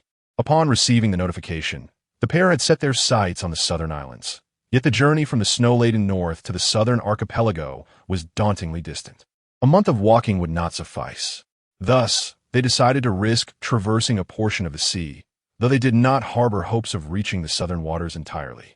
Regardless of the correctness of their navigational choices, the provisions they had prepared were insufficient for a prolonged stay at sea. However, they possessed inherent advantages. Both were born with remarkable talents. The elder sister's gift was beast mastery, a straightforward yet formidable ability. Regrettably, their disadvantage was the initial landing in the desolate northern mountains, where wildlife was scarce, rendering her talent less useful at that juncture. Had they begun their journey in the primal wilderness, the outcome would have been markedly different. The younger sister's talent was equally potent. Hers was luck, an inexplicably favorable gift. This was one of the reasons they had survived their initial plight in the unforgiving north. The younger sister could effortlessly turn misfortune into fortune. For instance, when they fished together, the younger sister always caught the first fish, even when the elder sister spent hours without success. Initially, their journey on the ice floe had gone smoothly, with the elder sister even attracting several large fish to propel their drift. Alas, the rapid transition from the cold north to the warmth of the south had caused the elder sister to succumb to fever, leaving them adrift at sea for an indeterminate time. "Sister, can you sense which direction we should paddle?" the younger sister inquired. Let me think. Perhaps left? Something seems to be drawing me that way." "All right. You stay put and see if there are any provisions left while I attempt to summon some fish to pull us along." With that, the ailing girl closed her eyes and extended her hand, a peculiar wave emanating from her towards the ocean. Moments later, a multitude of fish, including several fierce sharks, converged. Yet, these fish appeared dazed, as if under some enchantment, exhibiting an unusual docility. Once the ferocious and violent deep-sea shark now resembles a gentle little kitten, being caressed by a young girl, its tail splashing against the water's surface, creating ripples. Numerous fish species, once sworn enemies, now coexist peacefully, drifting together. In this moment, the little girl reigns like a sovereign among the fish, exuding an air of authority that seems unassailable. This is the essence of beast taming, an innate talent for commanding creatures with an undeniable force. "Oh look, there are fish to catch. You're amazing, sister." Another girl clapped her hands joyfully, leaping with a face radiant with pure, innocent delight. The elder sister laughed in response, as if her younger sibling were her entire world. "All right, stop jumping. The ice floes are about to break. Hurry and grab some branches to catch a few fish. Tonight, we feast on grilled fish." "Yay!" the little girl cheered, bouncing toward the ice floes to catch the fish. After securing 3 or 4 fish, the sister released a significant portion of the remaining fish, keeping only a dozen large sharks and various big fish to propel the ice floe as it drifted to the left. The girl had to relinquish a large number of fish, for managing so many lives at once required considerable mental fortitude. The few large fish were sufficient to move the ice floe, making it easier for her. The sister gazed at the vast ocean, the waves ceaselessly churning, then glanced at her sister, who was grinning foolishly at the fish. She pondered whether their arrival on this trial planet was right or wrong. Nevertheless, she reassured her sister. "Fear not, dear sister. I shall always protect you, ensuring you suffer not a single harm or grievance, nor shall you go hungry." A tender smile graced her face as she looked at her sister. The ice floe slowly drifted toward land. "Hey, wait up, Li Xianying. Slow down. I can hardly keep up." Lenny soared through the sky at great speed, with Li Xianying ahead, moving even faster. Although Lin Yi was swift, he was panting heavily, resembling a warrior exhausted from battle, his vigor somewhat unstable. Since firing that shot on the battlefield, his energy had significantly waned. After a lengthy flight, he struggled to maintain pace, especially while dragging someone along and cradling a half-human-sized wooden creature. Upon hearing his words, the girl reduced her speed. After some time, noticing Lin Yi still hadn't caught up, she simply halted and waited. "Are you all right? Do you need a rest?" Li Xianying inquired. Upon hearing this, Lin Yi felt a surge of anger rise within him. "Am I all right? Can I endure this?" "Absolutely not." With a determined breath, his energy sharpened further, and some of it surged forth, enveloping his form. In an instant, he darted past Li Xianying, who was waiting for him. The girl was momentarily bewildered. Didn't he say he was exhausted? Why is he suddenly flying so fast? With a puzzled expression, she pursued Lin Yi, who was racing ahead. As she closed the distance, Lin Yi noticed her catching up, and he pushed himself harder, accelerating further. Li Xianying, witnessing Lin Yi's renewed speed, felt an inexplicable urge to match his pace, and she sped up as well. As they continued this escalating chase, Lin Yi's competitive spirit drove him to push beyond reason. Unbeknownst to Lin Yi, during this pursuit, his energy became increasingly refined and sharp. Eventually, he was nearly exhausted, relying solely on youthful bravado to maintain his acceleration. By the end, even Li Xianying was astonished, as Lin Yi's speed nearly equaled her maximum effort. However, she recognized that he seemed to be losing control. Such velocity was beyond his current capability to manage. Approaching their original camp, Lin Yi's speed continued to surge. Now, he was utterly unable to rein it in, his awareness beginning to blur. Li Xianying perceived his predicament and knew she had to intervene. If he continued at this pace, he would surely collapse. She stepped onto the air, appearing before Lin Yi in an instant. Faced with him, she instinctively reached for her blade, but she restrained herself, astonished that he could pose a threat in his current state. Channeling her will, she unleashed a formidable energy. Void Slash. In an instant, the space surrounding Lin Yi, the air, energy, and all matter froze in place, halting him as if he were suspended in time. The impact of a rapidly moving object suddenly stopping can be catastrophic. Yet Lin Yi experienced none of this harm, as the girls had neutralized the force. Otherwise, the narrative might have concluded. Lin Yi met his demise at the tender age of 20. However, in that moment of stasis, Lin Yi succumbed to unconsciousness. When the girl released her energy, Lin Yi, along with the wooden creature he held, plummeted from the sky. She caught him, but the muscular man he had been dragging fell. What has happened? Is he possessed? Li Xianying wondered in confusion. Nevertheless, she carried Lin Yi toward the camp, unconcerned for the fallen man. The muscular figure could hardly fathom being left behind, with no one to care whether he remained unconscious. Chapter 65. Infinite hills. Despite the profound transformation of the mangrove forest, rendering the terrain and trees entirely unrecognizable, Li Xianying could still recall the general direction of the camp. Lin Yi remained in a deep slumber, showing no signs of awakening. Her form embodying the essence of a restful sleep after excessive fatigue, gently levitated in the air by Li Xianying's psychic energy. Initially, Li Xianying feared there might be a grave issue with Lin Yi's health, but upon investigation, she discovered it was merely an extreme state of mental exhaustion, a protective mechanism of the body following profound fatigue. Even though Lin Yi was still in slumber, her hands remained tightly clasped around the wooden demon embryo, a fact that puzzled Li Xianying greatly. While she could comprehend the notion of succumbing to exhaustion, it baffled her that Lin Yi, devoid of consciousness, could still maintain such a firm grip on the embryo. After several minutes of flight, Li Xianying finally reached the camp's vicinity. As she descended slowly, she noticed that the makeshift shelters, the bonfire, and the wood that had once been there had all vanished. The only remnants were the scorched marks on the ground, evidence that someone had camped there before. The entire area was now deserted. What has happened? Where is everyone? Li Xianying pondered, filled with confusion. Yet she gently set Lin Yi down. The girl intended to remain there for the night, waiting for Lin Yi to awaken before seeking out their companions. Subsequently, she found a relatively clean stone platform to sit upon, resuming her examination of the black and white giant egg, unconcerned about any potential dangers that might threaten the others.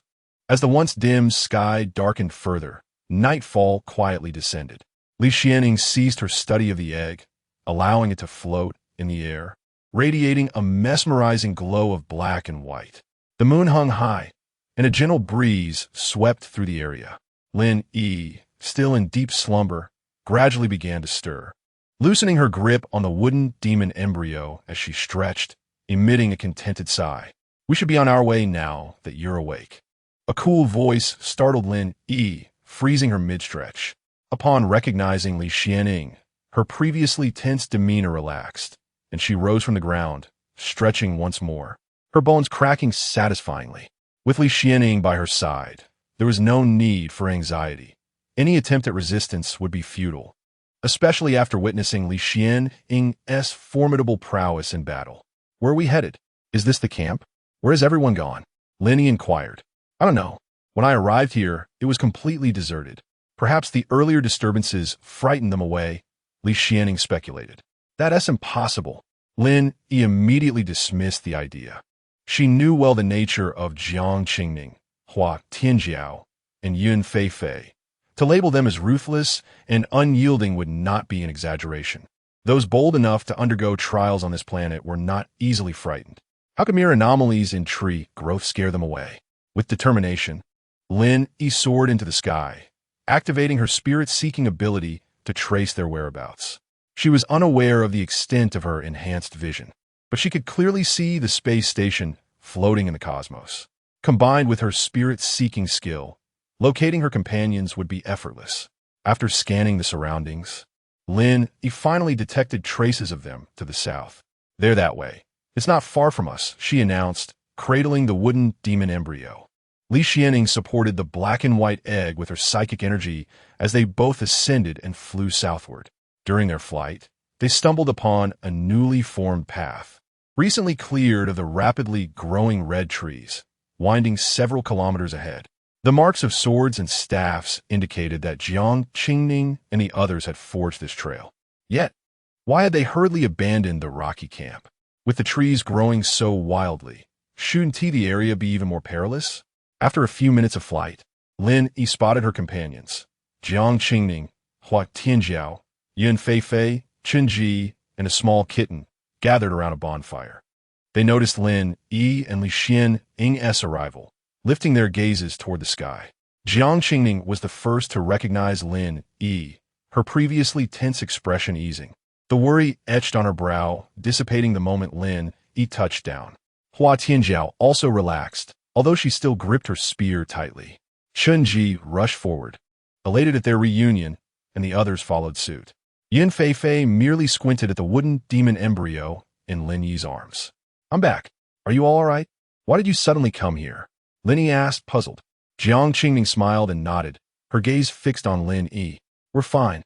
How about you? Are you hurt?" Taken aback by the sudden concern from Jiang Qingning, Lin Yi scratched her head. "I'm all right. I didn't engage in battle at all. I just provided some support from the back." Li Xianing, uninterested in the conversation, found a spot to sit and pretended to doze off. Meow. The small kitten stealthily approached Lin Yi's feet, raising its tiny paw to scratch at his pant leg. Lin Yi crouched down, petting the kitten gently, then retrieved a piece of dried fish from his storage ring, offering it to the little creature. The fish had likely been placed there by Lu Yuan. Upon sniffing it, the kitten's interest piqued, and it took a hearty bite. Lin Yi cheerfully handed over the entire piece of fish, while the kitten scurried off to enjoy its meal. "You've brought back quite the bounty," Yun Feifei remarked, eyeing the kitten and the golden fish. "Fortunately, I stumbled upon a storage ring. It's probably not as large as yours," Lin Yi responded. "Not as large. It's definitely smaller than mine. I have a plethora of those small storage rings." Yun Feifei rolled her eyes, boasting with grandeur. Lin Yi was taken aback by her bravado, feeling as though he had stumbled upon a new realm. This was indeed a wealthy individual. He resolved to ally with her. However, this piece of fish is no ordinary item. It's likely dried fish from a 7th-level spirit fish, the golden dragon fish, processed with potent elixirs. It has remarkable health benefits and can enhance vitality, boasting significant value. It has fetched over 1,000 spirit crystals at small auctions, Yun Feifei explained, glancing at the kitten and then at Lin Yi, sending him a look of approval as if recognizing a kindred spirit. Chun-Ji gazed at Lin Yi with admiration, realizing that this was the lifestyle of the affluent. At that moment, the boy found himself lost in fantasies about wealth. Unbeknownst to Yun Feifei, Lin Yi's heart bled at her words. 1,000 spirit crystals could purchase numerous buildings, and here he was, using it to feed a cat. He felt an overwhelming urge to reclaim the fish from the kitten, but with so many witnesses, he suppressed the thought. Despite the internal turmoil, she maintained an exterior of calmness, appearing as if untouched by the chaos within. I questioned, who would casually store a piece of dried fish in a storage ring? Lin Yi suppressed the urge to reclaim the fish and avoided looking at the little kitten. What brings you here so unexpectedly? Why aren't you at the camp? Lin Yi quickly shifted the conversation. After acknowledging Lin Yi's return with a nod, Hua Tianjiao moved away, continuing to polish her long spear by the campfire. It was Jiang Qingning who took up the conversation next. The trees in the mangrove forest suddenly surged in growth. We thought there was danger, but after waiting for a while, nothing happened. And the stone platform began to tremble. We sensed something was amiss, so we decided to forge a path out early. The road was already blocked by the burgeoning mangrove trees. Sooner or later, we would have to exit, so we took the opportunity to carve a small path southward. After a moment's thought, Jiang Qingning added, "This sudden growth in the mangroves has nothing to do with you, does it? What exactly transpired?" Lin Yi shook his head. "It should be related to me, though we are uncertain about what occurred. After that battle, I went to collect the spoils, and after obtaining this wooden demon embryo, the mangrove trees began to swell." He then held up the wooden demon embryo for all to see. The cause of the mangrove trees' rapid growth was likely due to the energy leakage related to this wooden demon embryo, or so I believe. Gazing at the half-human-high embryo in Lin Yi's hands, an unsettling chill coursed through them. So this is the legendary wooden demon embryo? It's quite a sight to behold.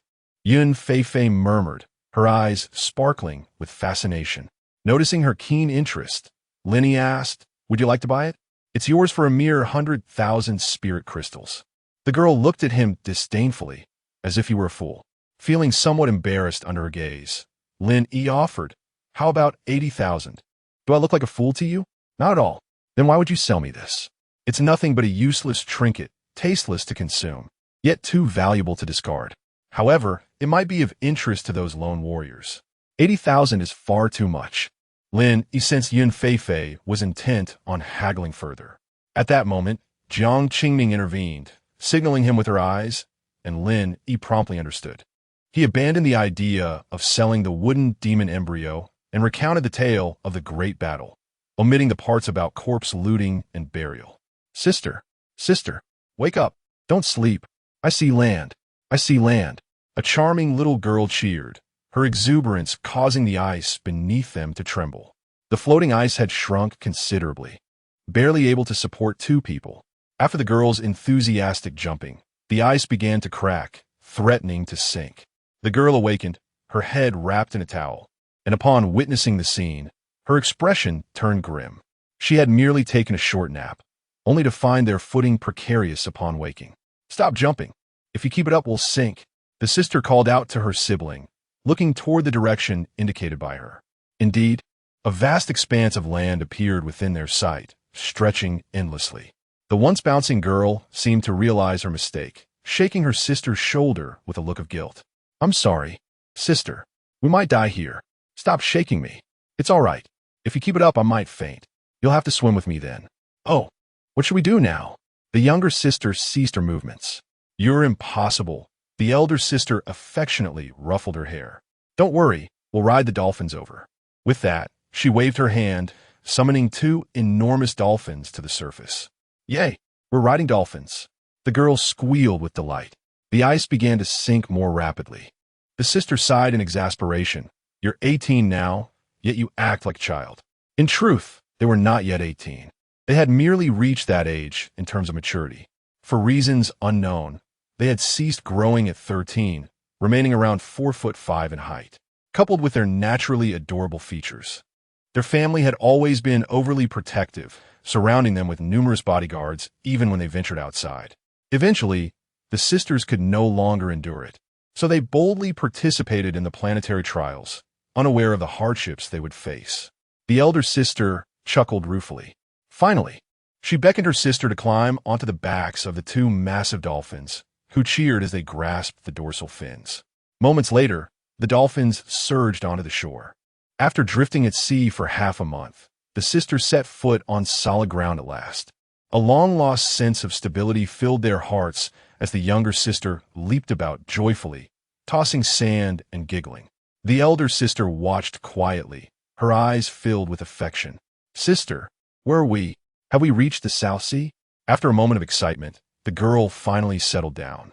The elder sister contemplated, recalling a map she had seen in a study. "This is not the South Sea, but it is not far off. This place is called the Infinite Hills. Beyond it lies the South Sea. We're the autumn woods." "Fool, it's the hills." "Oh." The two set off toward the Infinite Hills. Chapter 66. Emerging from the mangroves as dawn broke, the sunlight gently illuminated the forest, rousing Lin Yi from his slumber. He appeared rejuvenated, brimming with vitality. The lingering aftereffects of his earlier exertion had finally dissipated after a restorative night as sleep. This was one of the few occasions he had truly rested since his arrival in this world. The others had already awakened, but chose not to disturb him. Shenji was busy grilling crayfish and 4 lamb legs. Yes, lamb legs. Upon discovering Lin, he possessed a storage ring. Yun Feifei promptly revealed her own. Li Xianing, however, showed no interest, not even glancing at it. The group felt a weight lift from their hearts as they began to openly utilize their storage rings, bringing forth the animals they had previously caught for a feast. No longer did they have to endure the tasteless fish and insects. Yet, Yin Feifei noticed Li Xianing's indifference towards her storage ring, which dampened her spirits. Having initially feared discovery and potential theft, she now felt slighted, realizing her prized possession was overlooked. The imbalance stirred within her, for her storage ring was far from ordinary. She longed to explain its worth to Li Xianing, but resisted the urge. Thus, in a state of discontent, she devoured an entire lamb leg, as if this act could alleviate her frustrations. Lin yachet in astonishment. The remaining lamb legs were shared among the others, and Lin even offered half of his to Li Xianing. After Lin Yi's careful demonstration, Chunji had acquired a touch of culinary skill. While his cooking still paled in comparison to Lin Yi's, it was certainly more palatable than that of the others, ensuring they wouldn't starve in Lin Yi's absence. With their appetites satisfied, it was time to press on. Otherwise, they risked failing to reach the South Sea within their allotted time. It was Hua Tianjiao who spoke up, her urgency evident. The mangroves had expanded, completely sealing off the previous paths and gaps. To escape this dense thicket, they would need to carve a new route, akin to cutting a passage through an impenetrable wooden wall. The very thought was disheartening. Although they had knives and guns, the task of clearing a path for even a single person would be time-consuming. Lin Yi furrowed his brow. "This won't do. Our pace is far too slow, and we cannot ascertain how far we still must travel. If we fall behind, it would spell trouble. Do you have a better solution?" Hua Tianjiao shot Lin Yi a glance. Her curiosity piqued. Lin Yi pondered briefly, then turned his gaze toward Li Xianing, who was still savoring her grilled lamb leg at a leisurely pace. Noticing his stare, she paused and looked back. After all, one should not bite the hand that feeds. Li Xianing understood Lin Yi's implication. Though reluctant, she felt compelled to acquiesce. "All right, I can assist with 2 people," she replied, a veil of reluctance cloaking her expression. "Then let us soar from the mangroves," Lin Yi suggested. Chopping through the trees could take an eternity. The others now grasped Lin Yi's intentions. Why did he want Li Xianing to carry someone? Because Lin Yi's energy had been significantly depleted, and he could manage only 1 person. Carrying 2 would leave him unable to fly. Hua Tianjiao, having just entered the wind-controlling realm, lacked sufficient stability and energy to support another. With only 3 capable of flight, himself, Hua Tianjiao, and Li Xianing, he could only entrust the remaining 2 to Li Xianing. Just as Lin was about to beckon Shenji, Jiang Qingning approached him first. "Take me," she stated bluntly, her tone crisp and devoid of emotion. Lin Yi felt a shiver run through him. Refusing her seemed to promise dire consequences. An inexplicable force compelled him to respond. "All right." Jiang Qingning rarely smiled, but she nodded in acknowledgement. Li Xianing swiftly finished the remaining meat and called out to two individuals, "You two, yes, come here." She pointed at Chen Ji and Yun Feifei. Chen Ji rushed over with excitement, while Yun Feifei approached slowly, her demeanor akin to someone who had just encountered a foul odor. Yet, she did not refuse, stepping forward, aware of her lower cultivation level. Without the wind-controlling realm, she could not fly, unlike the exceptional individuals around her. Glancing at Lin Yi, she sighed. Who wouldn't envy the ability to soar? Regrettably, she was just at the early stages of the breaking through realm, without the awakening of her innate energy. Her spirits plummeted, leaving her devoid of enthusiasm. "Let us not delay any longer. We shall depart now." With that, Lin Yi swept Jiang Qingning into his arms. Jiang Qingning was taken by surprise, her startled exclamation escaping her lips. A rush of crimson crept across her cheeks, radiating warmth from her face to her ears, rendering her visage stunningly beautiful. Alas, Lin Yi was oblivious to this enchanting scene. Surrounded by his energy, Lin Yi enveloped Jiang Qingning, and they ascended into the air. As the energy fully encased her, he sensed something unusual about Jiang Qingning. Whether it was due to his rising strength or some other reason, she felt lighter in his arms, radiating an increasing warmth. Jiang Qingning buried her face against his chest. Li Xianing watched the two floating in the sky with keen interest, a smile tugging at the corners of her mouth. "Let us go." With a wave of her hand, she unleashed her energy to envelop Chen Ji and Yun Feifei, lifting them into the air. Hua Tianjiao was the last to ascend.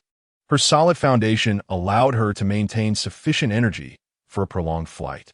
Lin Yi took the lead, soaring southward, with Li Xianing carrying Chen Ji and Yun Feifei in the middle, while Hua Tianjiao followed discreetly behind. To accommodate Hua Tianjiao, Lin Yi refrained from flying at an excessive speed, choosing a more moderate pace. Li Xianing, having learned from past experiences, did not overtake Lin Yi, mindful of provoking his competitive spirit, which had previously led to his exhaustion.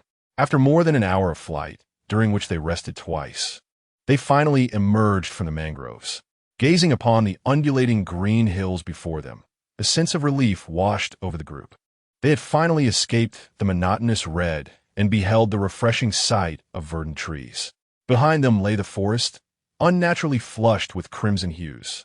Having ventured beyond the vermilion woodland, the group pressed on for a considerable distance until the sprawling mountains ahead compelled them to descend. Upon reaching terra firma, Lin Yi breathed a sigh of relief, assured that the forest's peculiarities could no longer affect him. The gaze that had been fixed upon him seemed to dissipate the moment they left the crimson woods. Li Xianing, Hua Tianjiao, and the others followed suit, landing gracefully. "Put me down." A slightly trembling voice emanated from Lin Yi's embrace, tinged with what seemed to be shyness. Startled, Lin Yi realized he was still holding someone. He gazed down at the maiden, her face flushed, her ears a delicate shade of pink due to her nervousness. Lin Yi swallowed involuntarily at the sight and gently placed her on the ground. Jiang Qingning's feet touched the earth, and before anyone could observe her, she pivoted and hurried away, stumbling slightly on her second step, as if her legs had grown numb from being held for so long. Watching her retreat, Lin Yi scratched his head, then abruptly called out, "Where are you going?" The maiden's frame quivered at his words. "In nowhere. I'm just going to the restroom." With that, Jiang Qingning covered her face and fled. Lin Yi nodded in understanding and, shaking his head, found a place to sit. Li Xianing had witnessed the entire exchange, as had Yun Feifei and Hua Tianjiao. Li Xianing's lips twitched, Yun Feifei sighed, covering her forehead, and Hua Tianjiao merely pursed her lips. Indeed, some remain unattached for a reason. Lin Yi remained seated, seemingly waiting for the maiden's return. "This must be the infinite hills. Beyond them lies the southern sea, correct?" he inquired, turning to Li Xianing. Though slightly perplexed, she replied, "Yes, traversing these hills will bring us to the southern sea. However, We have not yet reached our destination. The southern sea islands. We must cross the sea to get there. Li Xianying then asked, how did you know that I know? Lin Yi chuckled. I didn't initially, but after spending time with you, I detected the scent of the sea on you. The scent of the sea? Precisely, the scent of the sea, or rather, the sea breeze. If I'm not mistaken, you've been to the southern sea islands before. Without waiting for her response, he continued, or perhaps, you came from the southern sea islands. Li Xianying was astonished. How did you deduce that? She was genuinely taken aback, as she had never considered him particularly astute. How could he have discerned that she had journeyed from the southern sea islands? Lin offered a cryptic smile. Firstly, I genuinely detected the scent of the sea breeze on you. A briny, salty aroma, albeit faint. You must have been away from there for quite some time. Moreover, there are traces of salt on your person. He gestured towards her boots, where faint streaks, almost imperceptible to the naked eye, marked the black leather. These are likely salt deposits left by dried seawater. You may not perceive them, but they are vividly clear to me. Given the absence of salt flats or saline marshes in the vicinity, the only conclusion is that you have come from the sea. The youth adopted a confident posture, reminiscent of a detective. Indeed, you are correct. I have ventured to the southern sea and even set foot on the islands. Such a distance is but a few days' journey for me, Li Xianying conceded, glancing at the barely visible white streaks on her boots. She then regarded Lin Yi with a scornful look. You don't seem entirely witless. Your observational skills are quite keen. Why then? Are you oblivious to things that are apparent to everyone else? Why the sudden insult? Lin Yi retorted, his face darkening. Just as he was about to retort, Jiang Qingming returned, her earlier bashfulness gone. The flush had vanished from her cheeks, though her gaze remained slightly uneasy when directed at Lin Yi. I'm ready. Let's proceed, Jiang Qingming announced, her voice composed. Wait. Before Lin Yi could inquire further, Li Xianying huffed and strode forward, ignoring him completely. As she walked, her expression was one of indignation, as she muttered under her breath, dense fool, serves you right. Still a virgin despite your age. Yun Feifei and Chun Ji, trailing behind, exchanged knowing glances and sighed. Lin Yi was bewildered. What's with everyone? Why are they acting so strangely all of a sudden?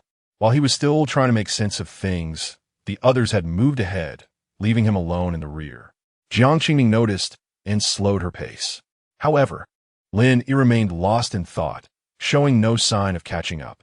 The maiden shook her head, unsure if her decision had been the right one.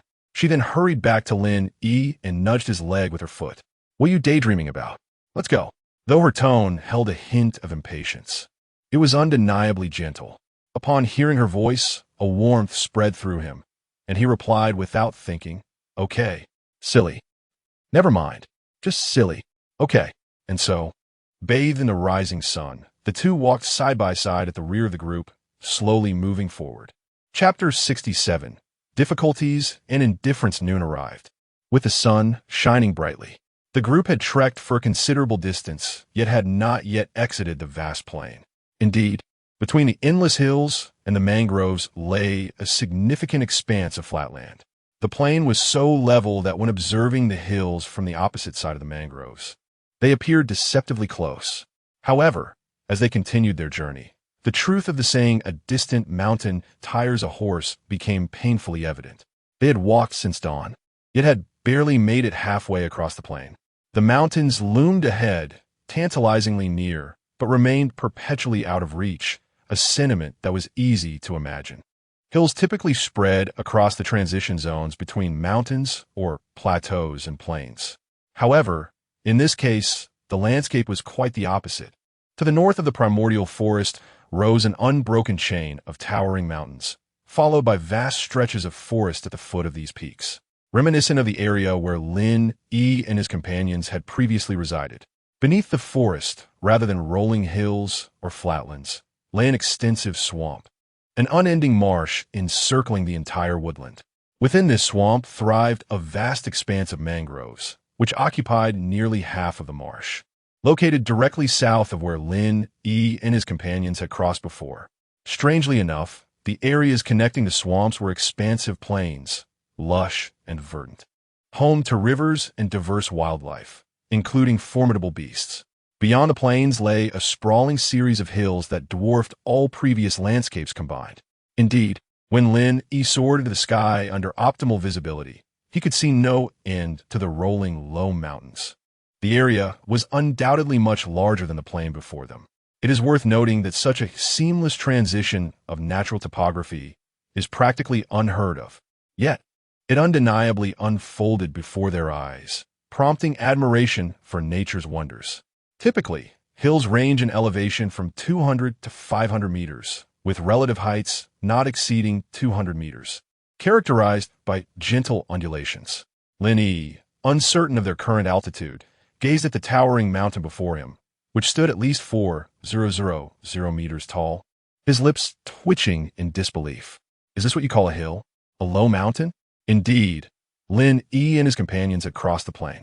It was Li Xianing, growing impatient after hours of walking without significant progress, who finally decided to intervene. Unable to bear the slow pace any longer, she waved her hand, unleashing a surge of spiritual energy that lifted Lin Yi and the others off the ground. In a matter of less than an hour, she transported them to the other side of the plain at an astonishing speed, one that exceeded even her previous contests with Lin Yi. As Lin Yi's feet touched the ground, he was overcome by dizziness, akin to motion sickness, and felt an urge to vomit. Jiang Qingning's complexion also turned pale, while Yun Fei and Chun Ji succumbed to nausea, retching uncontrollably. Surprisingly, Hua Tianjiao exhibited minimal reaction, her lips merely dry and pale. Suppressing his nausea, Lin Yi spoke. I say, Li Xianing, was such haste really necessary? Before he could finish, the young woman interrupted him. If we continue at your pace, it would take us half a year to traverse this endless hill region. Do you think the term endless hills is mere embellishment? Lin Yi pondered for a moment before inquiring. Could you enlighten us about the nature of these endless hills? We would be most grateful. Li Xianing rolled her eyes, initially inclined to refuse, but seemingly reluctant. She began to explain. As the name suggests, this region of hills is vast. If the distance were manageable, we might cover it, but this area is fraught with peril, teeming with ferocious creatures and numerous dangers, including bizarre natural phenomena and erratic geomagnetic disturbances. She paused, glancing at Chun-Ji and Yun Fei, who were still retching. I fail to understand why you would bring such burdens. Few have dared to form a team like yours throughout the years of trials. Do you see that mountain before you? There are countless more like it ahead, clustered together. The distance required to cross these endless hills is roughly 10 times that of the journey from the primordial forest to this point. Her words doused Lin Yi's fervor with cold water, awakening him to the harsh reality.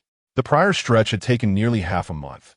Now, they faced tenfold that distance, fraught with even greater perils, treacherous terrain, and a multitude of venomous creatures. With only half a month remaining until the mission's conclusion, the daunting prospect of covering such a distance loomed heavily. Even if Lin Yi were to unleash his full potential and fly continuously, he doubted he could make it in time. Abandoning his teammates was never an option he contemplated, yet the likelihood of failure seemed increasingly certain. The very thought drained Lin Yi of his motivation, his expression reverting to the despondency he had worn during their time in the primordial forest. The moment he resolved to give in to despair, a sense of relief washed over him, his complexion brightening slightly. Indeed, a fleeting indulgence in surrender brought immediate solace. As the ancients had not deceived him, Li Xianing observed the boy's shifting expressions, ultimately settling into a look of utter bewilderment. How should I put it? His expression makes me inexplicably want to hit him, she mused, yet found no justification to act on that impulse. Frustrated, she chose to ignore Lin Yi and retreated to a nearby spot to meditate. Meanwhile, Chun-Ji and Yun Fei, along with Jiang Qingning and Hua Tianjiao, had overheard the conversation between Lin Yi and Li Xianing. In truth, Chun-Ji and Yun Fei felt anxious, fearing Lin Yi might abandon them. Yet they struggled to suppress their nausea and articulate their concern. Jiang Qingning and Hua Tianjiao were equally curious about Lin Yi's impending decision. It was evident that the group revolved around Lin Yi, who had assumed a position of authority within their ranks. While Lin Yi and Jiang Qingning held the nominal titles of captains, Hua Tianjiao and Yun Fei were subordinate members, with Chun Ji being the most junior. Nonetheless, it was clear to all that Jiang Qingning deferred to Lin Yi, especially when it came to significant decisions. In critical moments, the others typically offered opinions, but Lin Yi ultimately determined the course of action. This dynamic fostered a situation where the concerns of the others were largely unfounded, as Lin Yi's mind was solely preoccupied with surrender. Yet, the reality remained unchanged. Unless Li Xianying personally guided them through the endless hills, their chances of success were slim. Would Li Xianying choose to lead them through this treacherous terrain? The answer had been implied from the beginning. Her actions had consistently confirmed her role as an observer, with her limited assistance stemming from either Lin Yi's persuasion or her own impatience. As for why Lin Yi had not explicitly requested Li Xianying's help in traversing the endless hills, he had already surmised the outcome. She would undoubtedly decline. The fundamental reason for the current predicament lies in the stark disparity of power between the two parties. Should one recklessly solicit assistance from others, it may inadvertently provoke Li Xianying, resulting in a regrettable outcome. In the eyes of Lin Yi and his companions, Li Xianying's persona remains shrouded in mystery. Moreover, her strength is formidable, rendering her an individual best left unprovoked. To seek Li Xianying's aid is imperative, for otherwise, the group faces inevitable elimination. However, one must not approach this matter with blind ambition. At least for now, a more gradual and strategic approach is warranted. Lin Yi harbors suspicions that the assessment tasks of this month were contrived solely to eliminate a significant number of participants. Why, after all, would the location be specifically chosen as the South China Sea? Had the drop point been established there from the outset, they could have remained stationary. Conversely, a drop point in the Arctic or any more distant locale would have rendered them unable to keep pace from the very beginning. The manifest unfairness of such a system raises questions about its validity in such a pivotal trial, suggesting there are aspects yet undiscovered, unbeknownst to Lin Yi and his companions. The focal point of this task was unwittingly determined by a certain reclusive individual casually discarding potato chips. Thus, it must be acknowledged that luck is indeed a facet of capability. Those fortunate enough could simply await at the South China Sea, while the less fortunate would have to endure the journey. In truth, the world is devoid of any absolute sense of fairness. There exists only relative fairness. Some individuals are born at the finish line for which others toil a lifetime, simply because they were born in Rome. What recourse do you have? As the group awaited Lin Yi's decision, he seemed lost in contemplation. After a considerable pause, he finally reoriented himself. Have you all recovered? Are you feeling better? He inquired, specifically checking on Chun Ji and Yun Fei, the two who had suffered the most. Upon hearing Lin Yi's inquiry, both Chun Ji and Yun Fei felt a weight in their hearts, their expressions slightly more pallid. However, they were already quite pale, so the change was barely perceptible. Hu Tianjiao managed a faint smile, while Jiang Qingning remained impassive. Lin Yi maintained his nonchalant demeanor. After all, he had little interest in these trials. His initial intention had merely been to linger in the primordial wilderness until sufficient time had elapsed for him to exit. Who could have anticipated the subsequent beast tide and the drop point being situated within the very wilderness? The subsequent events are best left unmentioned. To compound his frustration, a rather heartless directive was issued: assemble at the South China Sea Islands within a month.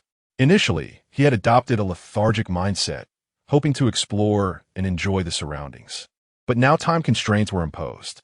Everyone understands that when a passion transforms into a daily obligation, it ceases to be enjoyable. Lin Yi's mood was not merely unfavorable. It was downright dreadful, though he concealed this sentiment. He had contemplated simply abandoning the endeavor and allowing himself to be eliminated. Unfortunately, he was no longer alone. He had a team and other members relying on him, while he himself was indifferent to the trial's outcome. Lin Yi longed to escape this savage planet and return to a world of civilization, eager to witness firsthand the wonders of a technologically advanced society. Yet, ideals often clash with reality, and plans are perpetually outpaced by unforeseen changes. The system of contractual obligations binding this team is perplexing. Why must the captain's elimination of a team member also lead to their own disqualification? Lin Yi has come to recognize the inherent flaws within this system. He had no desire to participate in this so-called trial, and Jiang Qingning's initial motivation seemed solely to restore her meridians. Now that she had acquired the necessary herbal remedy, her interest in the trial likely waned. However, as team members Hu Qianjiao, Yun Feifei, and Chen Ji, particularly Chen Ji, harbored a fervent desire to succeed in this trial. Though Lin Yi was reluctant, he felt compelled to guide them through the trial for their sake. It would be unreasonable to impose a unilateral decision upon them. Furthermore, the cursed contract proved inescapable. Indeed, it was unbreakable. Lin Yi had previously inquired with Jiang Qingning about this contract, learning that it could only be dissolved upon the successful completion of the trial. Thus, Lin Yi found himself in a state of inner conflict, unable to resolve his thoughts. He opted to dismiss them altogether. Everyone, please take a moment to rest. The day is growing late. Gather some firewood, procure some game, and perhaps forage for wild vegetables. We shall have a meal here and rest for the night. Tomorrow morning, we will venture into the mountains and see how far we can go. Is it already late? The group looked up at the bright sun and clear skies. It was merely noon. This seemed rather dismissive. Even Li Xianying, who had been meditating nearby, twitched at the corners of her mouth. Was this not a display of utter negligence? And he spoke so brazenly, fabricating excuses without a hint of shame. Jiang Qingning felt equally exasperated, noting that his ability to spin tales remained unchanged. However, Chen Ji and Yun Feifei discerned the underlying meaning in Lin Yi's words, and their spirits brightened instantly. Yun Feifei retrieved a bounty of meat from her storage space, while Chen Ji eagerly ventured into the mountains to gather firewood. Each person embraced their role, and soon the atmosphere became lively once more. Chapter 68. The Azure Python and Chen Ji's choice. Ever since Lin Yi resolved to embrace a laid-back approach, it became evident to several members of the team. It was hard to miss, considering Lin Yi was sprawled on the lush grass, eyes shut, and emitting soft snores, an unmistakable sign of surrender. This led the group into an inexplicably relaxed state, as they all acknowledged that reaching their destination seemed increasingly implausible, and they might be discarded by the system. Although a hint of reluctance lingered in their hearts, believing it premature to concede, they could not devise a better strategy. Instead of frowning, they naturally began to unwind. Consequently, the atmosphere among the team shifted to one of inexplicable levity and cheerfulness. Each person busied themselves, sharing laughter and conversations. What would you like to eat? I have beef, lamb, venison, and an assortment of rabbits and insects. Shall we sample them all? Yun Feifei inquired, rummaging through her storage ring for various meats and an array of spices. Chen Ji emerged from the nearby mountains, bearing several bundles of dried branches bound with vines on his back, while dragging hefty logs behind him. Jiang Qingning was igniting a fire, with Lin Yi's lighter mysteriously appearing in her grasp. I'll take beef and a bit of rabbit meat, uttered Hua Tianjiao, who was busy cleaning her gun. After contemplating for a moment, Jiang Qingning suggested, let us have a bit of everything. We can't let Lin Yi sit idly, can we? With that, she tossed an unlit branch toward the supine Lin Yi, stirring him from his feigned slumber. Huh? Oh sure, I can make plenty. Lin Yi replied lazily, yet remained reclined on the grass. Li Xianying, witnessing this, couldn't help but facepalm. Jiang Qingning sighed in exasperation, feeling somewhat helpless, while Hua Tianjiao wore an expression of disbelief, pondering how such a person could ever awaken their latent vigor. Yun Feifei, however, remained oblivious to the concerns of others, persistently extracting meat from her storage ring until it formed a small mountain over a meter high. Chen Ji set down the firewood he had collected and produced a massive python, which he had shot through the head with a laser gun. The python, measuring approximately 4 meters in length and as thick as a football, was undoubtedly a formidable creature. The team gazed in astonishment, struggling to comprehend how an ordinary person like Chen Ji could have felled such a colossal beast and brought it back, despite the use of a laser gun. It was no small feat noticing the slain python. Lin Yi sprang to his feet, eyes gleaming as he fixated on the azure-scaled serpent. The python's body shimmered with a faint azure glow, and peculiarly, it boasted two diminutive horns above its eyes, hardly noticeable against its substantial head. Nonetheless, Lin Yi's attention was captivated by these unusual features. With renewed vigor, he approached the azure python, noting its substantial weight, far heavier than typical meat. Upon lifting it, he discovered protruding, claw-like appendages at the tail, resembling two forked claws. "By golly, it's a variant of the dragon," he exclaimed, lamenting its modest size compared to the giant pythons of Earth, which could reach lengths of around 6 to 10 meters. Regrettably, the serpent's blood had nearly drained, depriving him of the opportunity to concoct a savory snake blood soup. He wondered if the gallbladder remained intact, as it was usually extracted from a living snake to harness the bile's energy for rapid healing. Under the watchful eyes of his companions, Lin Yi brandished a dagger, encircling the snake's head to peel away its skin. "Let me assist you," Chun Ji offered, gripping the now partially destroyed head of the python.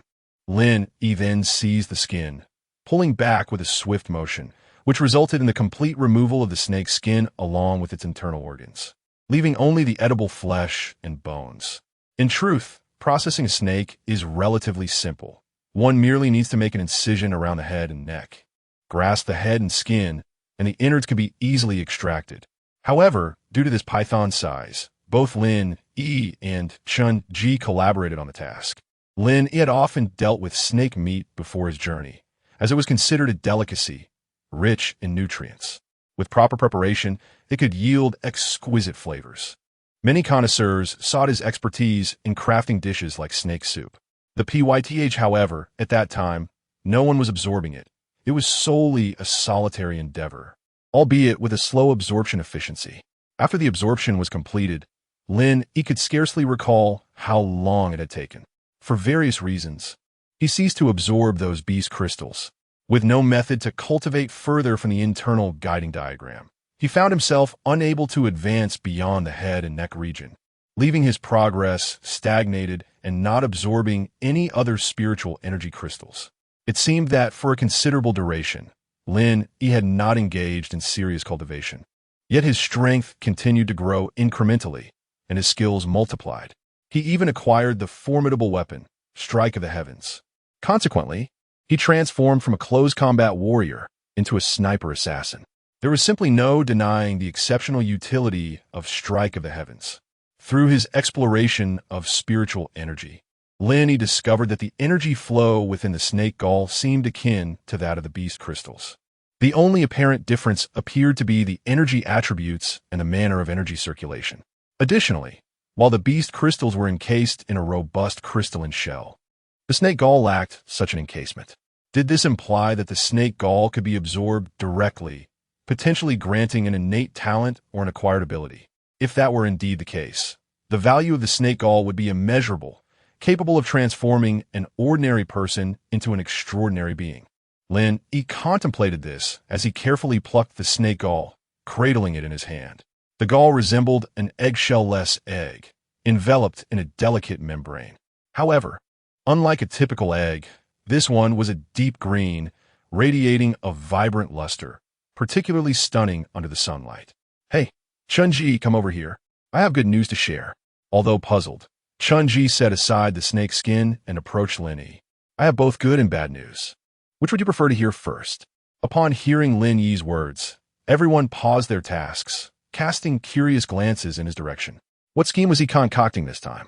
This was the collective thought, even shared by Jiang Qingning. "Let us hear the good news first," Chun Ji suggested.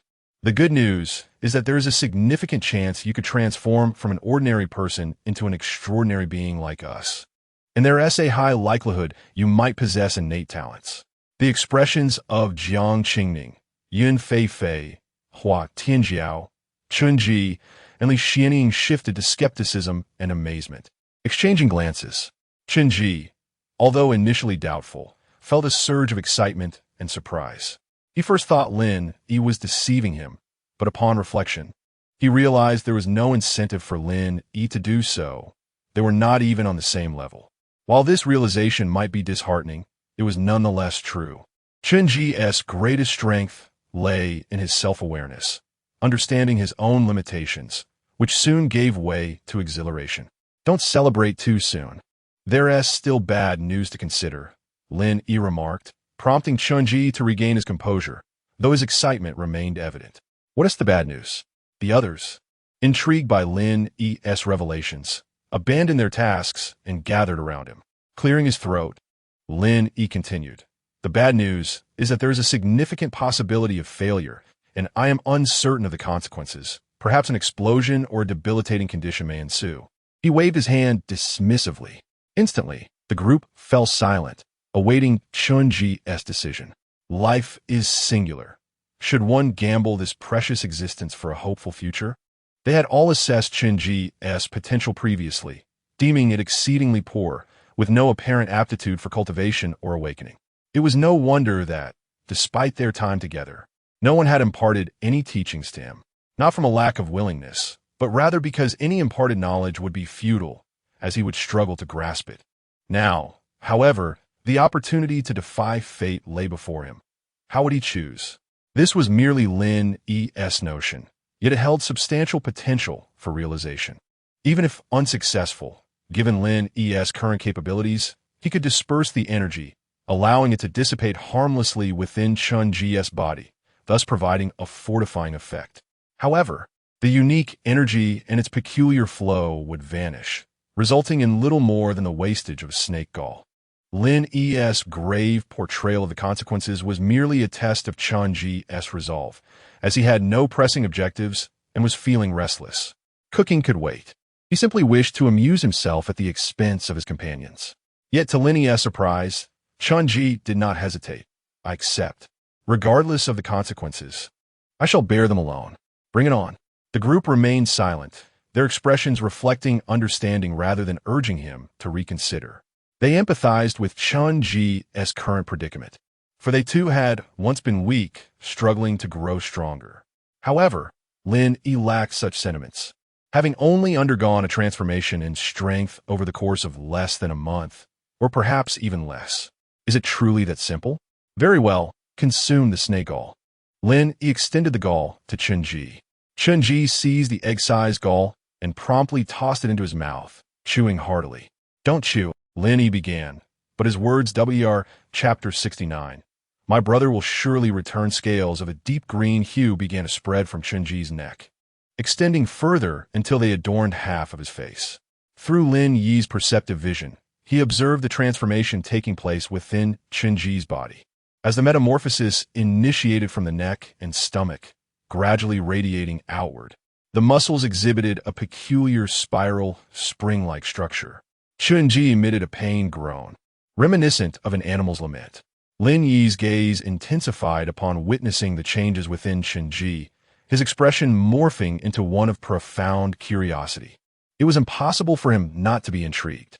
The complete alteration of muscle morphology from fibrous to spiral suggested a direct denaturation of protein muscle. How was this achieved? Was it due to that snake gallbladder? If so, the gallbladder could be likened to a low-tier genetic agent. Moreover, Lin Yi noted that Chun-Ji's teeth had sharpened, and his tongue appeared forked. His eyes transformed into green ovals, the pupils resembling those of a serpent. What could account for this phenomenon? Serpents are typically nearsighted, yet the gallbladder is known for enhancing vision. Did Chun-Ji's consumption of the gallbladder alter his eyesight to resemble that of a snake, enhancing it or otherwise?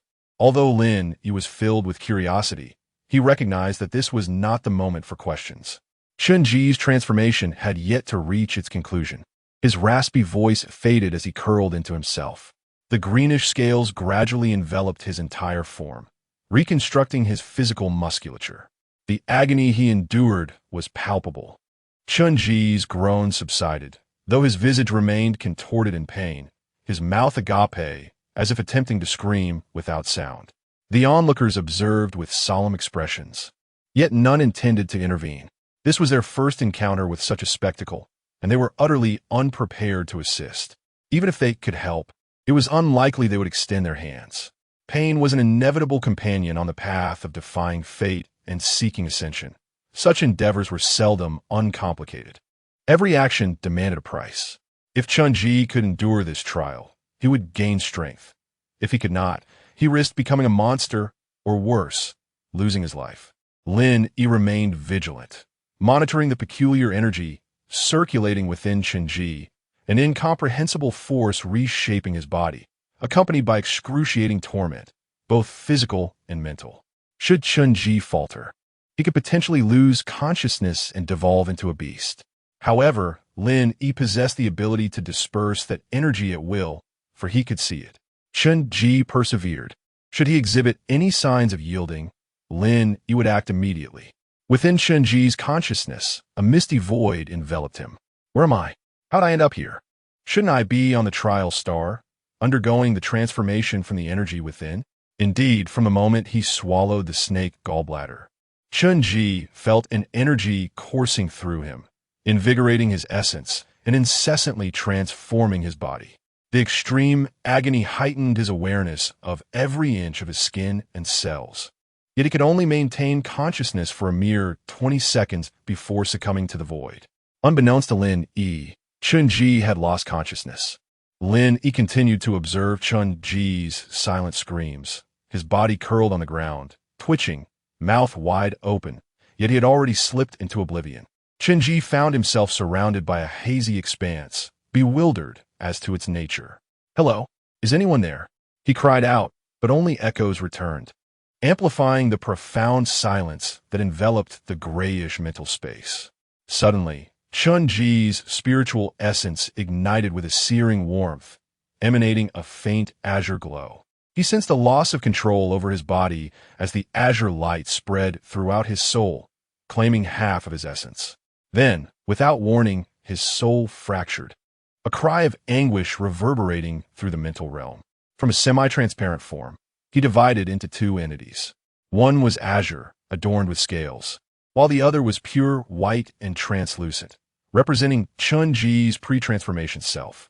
As the pain dissipated, Chenji regained his composure, gazing at the azure entity before him, an almost identical reflection apart from its coloration. The two souls locked eyes, and an understanding dawned upon Chenji. It seemed his spiritual essence had given rise to another consciousness, one embodying his original awareness, the other representing the mutated consciousness. They were in conflict, with the victor poised to seize control of the body while the vanquished faced annihilation. The clash of consciousness was imminent. In the blink of an eye, the pure white soul found itself overwhelmed by the azure counterpart, unable to retaliate, relentlessly suppressed. Observing this azure spirit, so similar yet distinct from himself, Chenji felt an inexplicable inclination. Perhaps allowing this stronger entity to inhabit his life was not entirely adverse. After all, it possessed extraordinary abilities and could potentially lead a better life, offering more support to others, including his beloved grandmother and sister. The struggle for dominance unfolded in mere moments. In an instant, the pure white soul succumbed entirely to the azure one, its essence and memories consumed. As memories were devoured, Chenji was engulfed in recollections. On a modestly bustling street, an elderly woman struggled under the weight of a large burden, navigating through the throngs of passers-by, including robots, none of whom offered assistance. As if it were common sight, a youth, clad in ill-fitting school attire, rushed from across the street, calling out to her. Upon seeing the boy, the old woman's face lit up with a warm smile. "Grandma, didn't I tell you? Leave the energy blocks to me. You shouldn't venture into the trash heaps alone. What if you encounter those dangerous individuals?" The boy expressed his concern for the elderly lady. The grandmother chuckled, gently ruffling his hair. "You focus on your studies, dear. I have my pension, and I'm not so frail yet that I can't manage a little scavenge. Look, I've gathered quite a bit today." As she spoke, she proudly showcased her findings to the boy, who lowered his gaze to inspect the hefty load. The burden was substantial, each side measuring over a meter, filled to the brim with discarded ore. Although the quantity was considerable, the yield of energy blocks would be minimal. Nevertheless, it sufficed for the daily consumption of their small family. The boy's face lit up with a rare smile, but his demeanor quickly turned serious. "Let me carry that, Grandma. We agreed you wouldn't go there again. It's too perilous." Without awaiting her consent, he seized the burden from her shoulders. Despite being much taller, the boy's frail form bent under the weight. The grandmother gazed at her slender grandson, guilt washing over her, yet she maintained her cheerful facade. Very well, I promise not to go again. The boy believed her words, but deep down, he knew she would still venture out. Together, the grandmother and grandson strolled down the street toward their warm home. In the dimly lit realm of despair, a once vibrant white soul, now gradually fading into transparency under the weight of a blue soul, murmurs softly, "Grandmother." The essence and memories of the soul continue to be devoured. Shinji's consciousness plunges into another recollection. "Brother, I'm hungry." A delicate, almost fragile voice emanates from a shadowy room. The youth, fervently scribbling away, suddenly turns, the flickering light above him indicating that its energy is nearly spent. Crouched on the bed, a girl peeks out, revealing a pale, emaciated visage. She embodies the modern aesthetic of a delicate, slender child, yet her appearance starkly reflects malnutrition. The girl appears to be around 7 or 8 years old, exuding an air of vulnerability. Driven by unbearable hunger, she dares to interrupt her brother's writing, retreating timidly beneath the covers afterward. "Don't worry, little sister. I will find you something to eat." In truth, the family supplies have been depleted for several days, and their elderly relative has not returned home in quite some time. The boy feels a pang of anxiety within, yet he finds himself powerless, using writing as a distraction from their grim reality. While his young sister can no longer endure the gnawing hunger, he realizes he must devise a plan. After offering a reassuring smile to his curled-up sister, the boy seems to resolve himself. He opens the bookshelf, retrieves the only dagger in the house, tucks it into his pocket, and exits the dim room. A scholar rendered helpless, he grips the dagger tightly in his pocket. Years of study yield no assistance in their present plight, only draining the meager funds available to them. The boy experiences a sense of bewilderment for the first time. The rain falls lightly, casting a melancholic ambience upon the deserted streets, where only a few individuals wander beneath umbrellas. Yet, the boy, donning a hat, braves the rain and strides purposefully toward the abandoned mine dump. Within this forsaken place lurk desperate souls who survive through robbery and extortion, the treacherous terrain of the mine, rendering it inaccessible to authority. On this day, an unexpected guest arrives at the mine. Entering the lairs of several outlaws alone, he attempts to pilfer their belongings, only to be discovered. A horde of rogues pursues him from the mine to the slums, where the police ultimately intervene, allowing him to narrowly escape, albeit with a spinal injury. This intruder is the boy who, despite his injury, manages to steal energy pills and nutritional supplements. Since injuring his spine, he can no longer stand upright completely. Coupled with his frail appearance, his smile has taken on a pitiful quality. Following his initial experience, the boy frequently visits the abandoned mine, ensuring that he, his sister, and their grandmother do not succumb to starvation. He abandons his studies, attending classes only to ponder how to steal and earn money, for only wealth can provide a better life for him and his family. As the boy incurs more injuries, he becomes increasingly shrewd and ruthless, acquiring knowledge of nefarious ways while his scholarly demeanor diminishes. Until one fateful day, "Brother, please don't go. It's too dangerous there." The girl's voice trembles with tears as she clings to her brother's leg. "Don't worry, little sister. I will return swiftly. Behave for grandmother and refrain from wandering the streets. I promise, within a year, I will bring you delicious food and send you to school, all right?" The boy gently strokes the girl's head, soothing her with tender words while making a promise. Yet, she remains unconvinced, her large eyes glistening with tears, her pallor deepening, as if releasing her grip would result in her brother's disappearance. The boy, though reluctant, recognizes the necessity of his departure. Despite the high mortality rate of this trial, it represents the only opportunity for him and his family to escape their dire situation. He has invested considerable effort to bribe the interviewer, even compromising his principles, and cannot afford to let it all go to waste. He must ensure that his sister and grandmother experience a worry-free life for the remainder of their days. With unwavering resolve, the boy gazes into his sister's eyes, their gazes locked in mutual understanding. He is transported back to that night when she lamented her hunger, and he speaks with conviction, "Don't worry, sister, I will definitely return."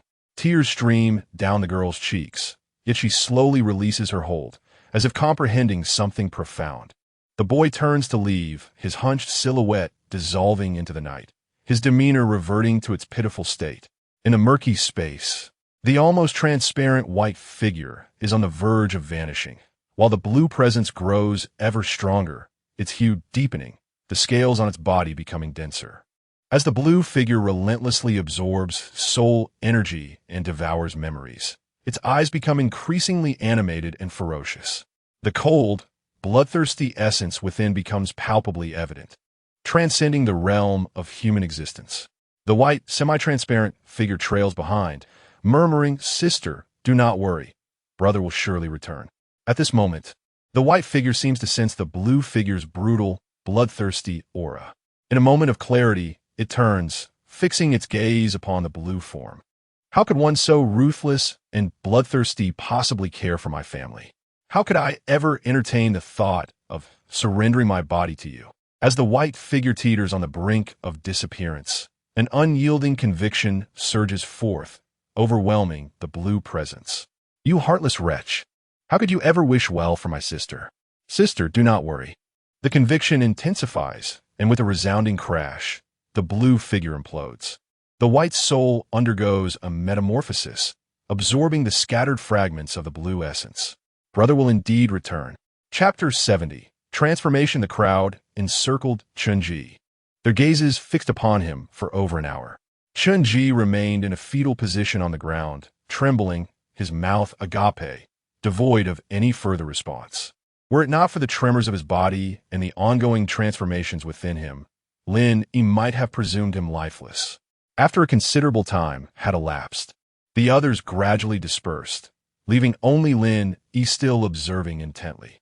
Yet, although they departed, their peripheral vision remained attentive to Chun-Ji's state.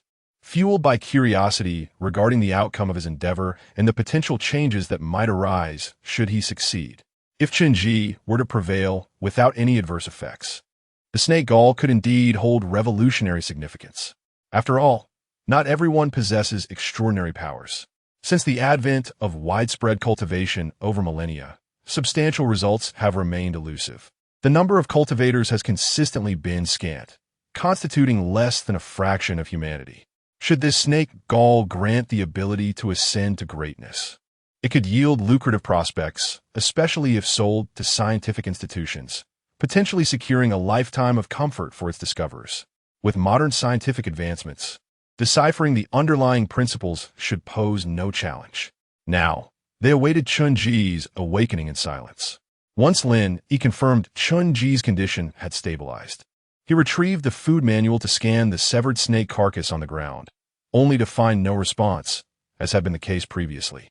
This was not the first instance. Aside from those earlier encounters in the mangrove forest, Lin-Yi had captured numerous animals and plants for experimentation, with nearly 1 in every 100 yielding unscannable results. Although Lin-Yi was unaware of the scanning mechanism of the food manual, it was evident that it did not merely rely on shape or appearance to classify biological species, but rather penetrated the cellular and genetic levels. Thus, the removal of the snake's skin and internal organs should not have hindered the scanning process. Yet, akin to the occurrences in the mangrove, the scan failed once more. This could only imply one possibility. The food manual lacked documentation of these specimens. This was perplexing. The conditions of the trial planet should have been thoroughly investigated by research institutions. So how could so many instances arise where the manual failed to recognize them? As for biological mutations, they would inevitably trace back to the original genetic lineage. Lin-Yi had previously scanned numerous mutated plants and animals, all of which were identifiable. The emergence of an entirely new species seemed improbable. As Lin-Yi learned from Jiang Qingming and the others, the food manual updates every 2 trials, making the discovery of new species unlikely. The conception of a new species in just a few years appeared implausible. Since the onset of events in the mangrove, Lin-Yi had sensed something amiss, as if an unseen force were influencing the biological evolution in this region, accelerating mutations at an astonishing rate. He suspected that this emerald serpent had only recently manifested. Had it existed prior, the scientific community would undoubtedly have detected it, especially given the regular trials conducted every few years. Furthermore, Lin even speculated that the mangrove forest itself might have emerged recently. Otherwise, with the wood demon embryo present, news would surely have circulated, considering its rarity, which would likely attract the attention of influential figures. Regrettably, all of this remained mere speculation without any substantiating evidence. The sheer magnitude of the mangrove's expanse suggested it had taken centuries, if not millennia, to develop, making it hard to believe it had appeared recently. Yet, it was not entirely impossible. Lin suddenly recalled the moment he removed the wood demon embryo, when the dissipating energy seemed to facilitate the rapid growth of the mangrove, even causing it to surge. Could it be? A surge of impulse surged within Lin, compelling him to conclude the trial and depart this planet. The bizarre transformations were simply too enigmatic, instilling a sense of unease. Just as Lin pondered these unsettling thoughts, changes began to occur with Chunji. The verdant scales that enveloped his body gradually receded beneath his skin, restoring a normal human complexion. Chunji's agonized expression softened, and his once gaping mouth began to close. His previously curled-up form slowly relaxed, transforming from frail to robust.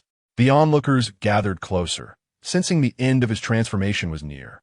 Lin hastily returned, activating his spirit sense to observe Chunji's changes. He noted that the energy within Chunji continued to swirl, albeit at a diminishing speed, with the muscle fibers retaining their spiral structure. It was hard to fathom the immense power such muscles could unleash. The surface scales had merely receded under the skin, remaining visible only to those with keen eyes. To an untrained observer, Chunji appeared no different from an ordinary person, albeit significantly stronger. Despite the diminishing transformations, Chunji showed no signs of awakening. Lin checked on him. Under these circumstances, he should have regained consciousness by now, yet he remains unresponsive. Yun Feifei urged Lin, her interest piqued by the snake gall. Patience, he replied, aware that his demeanor resembled that of a businessman, and judging by Yun Feifei's habits. It seemed likely her family possessed considerable wealth, possibly from trade. The instincts of a merchant indicated to Yun Feifei that this snake gall held immense potential. The crucial question now was whether Chunji would awaken without any significant aftereffects. True to expectations, Chunji stirred, but his eyes remained clouded, as if still lost in a dream, when he uttered a phrase that left Lin astounded. Age, in the armor, the world, Yi. What? No, my friend, are you plotting rebellion? Lin Yi's eyes widened in disbelief, as he seemed to have heard something extraordinary. Only Lin was struck by astonishment. The others were left in bewilderment. Was this some form of interruption? Upon closer scrutiny, Lin realized that Chunji had yet to fully awaken and was likely speaking in delirium. After a few minutes, Chunji fully roused, his eyes resembling those of a serpent, oval and shimmering with an emerald glow. How do you feel? Speak to us about your current state. The five gazes fixated upon Chunji, who exuded an enigmatic aura, a chilling presence tinged with dominance, yet his eyes sparkled with humanity. I feel unprecedentedly well. My strength seems vastly augmented, Chunji replied with a steady voice, shedding his previous demeanor. He clenched his fists, the joints cracking audibly, and then unleashed a powerful punch that reverberated through the air, creating a thunderous sound. A nearby tree was shattered by the force of his strike. The onlookers were left speechless. The might behind that punch was beyond the capability of anyone present, save for the enigmatic Li Xianying. Lin noted that as Chunji swung his fist, his hand appeared to elongate slightly. The spring-like muscles within Chunji were enveloped by a surge of emerald energy, generating tremendous force as they stretched, a force that seemed to possess a cyclical nature. Chunji gazed at his hands in astonishment, his mind consumed by a singular thought. He had undergone a metamorphosis. He possessed newfound power. Chapter 71. Transformation of Chunji and his decision to enter the mountains. It appears that success has been achieved. Lin observed Chunji's punch from earlier. noting that it seemed every muscle in his body was engaged when he struck. The force naturally coalesced into a singular power. Yet Lin Yi could not fully discern it. Remaining uncertain, Chunji, wait a moment. Throw another punch at that tree in front of you, Lin Yi urged eagerly. Upon hearing this, Chunji quickly regained his focus. Oh, okay. Despite possessing newfound strength that seemed formidable enough to surpass his former self 1,000-fold, he retained a sense of reverence towards the one who granted him this power. Indeed, it was reverence. Chunji had transformed his initial fear and aversion into respect. Such is the marvel of humanity. An individual seldom maintains perpetual awe towards the same phenomenon. However, outwardly, Chunji maintained his previous demeanor. After listening to Lin Yi, he concentrated intensely, channeling his energy toward a tree to his right. The force he exerted remained consistent with his earlier method. This time, Lin Yi activated his perception to the fullest, fixating intently on Chunji's muscles and the flow of energy within. At last, he perceived clearly. When Chunji threw his punch, a powerful force erupted from his heart, transmitted through his veins to every muscle in his body. The energy stimulated his spring-like muscles, supplying strength in an extraordinary manner akin to a fuel engine. Indeed, it resembled an engine. The heart functioned as a pressure pump, while blood served as the energy supply, reaching every inch of muscle through the bloodstream, which acted as actuators. Energy combined with certain substances within the muscles, generating a force reminiscent of combustion. Yes, combustion, ultimately unleashing tremendous power. What was even more astonishing was that all of Chunji's muscles appeared to operate in unison. This phenomenon alone was incredible. Ordinarily, a person can only engage around 20 of their muscles during exertion. The human body comprises approximately 639 muscles, formed from about 6 billion muscle fibers, with the longest fibers measuring up to 60 centimeters and the shortest around 1 millimeter. An average adult can utilize hardly more than 20 of their muscle strength during physical activity.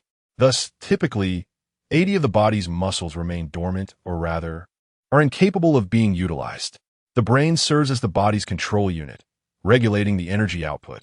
It is said that if the skeletal structure possessed sufficient rigidity to unleash the full force of the muscles, one could exert over 25 tons of power, although current theoretical limits stand at 5 tons. However, this is merely a theoretical assertion, as the average person's physical strength cannot withstand such exertion without risking fractures or severe muscle damage. Consequently, the brain imposes restrictions to prevent the muscles from generating excessive force that could harm a body. Hence, the strength an ordinary person can exert is quite limited. Being able to lift a 100 kilograms dumbbell is already remarkable. After undergoing the transformation brought about by the serpent's gallbladder, Chunji appeared to exhibit remarkable changes.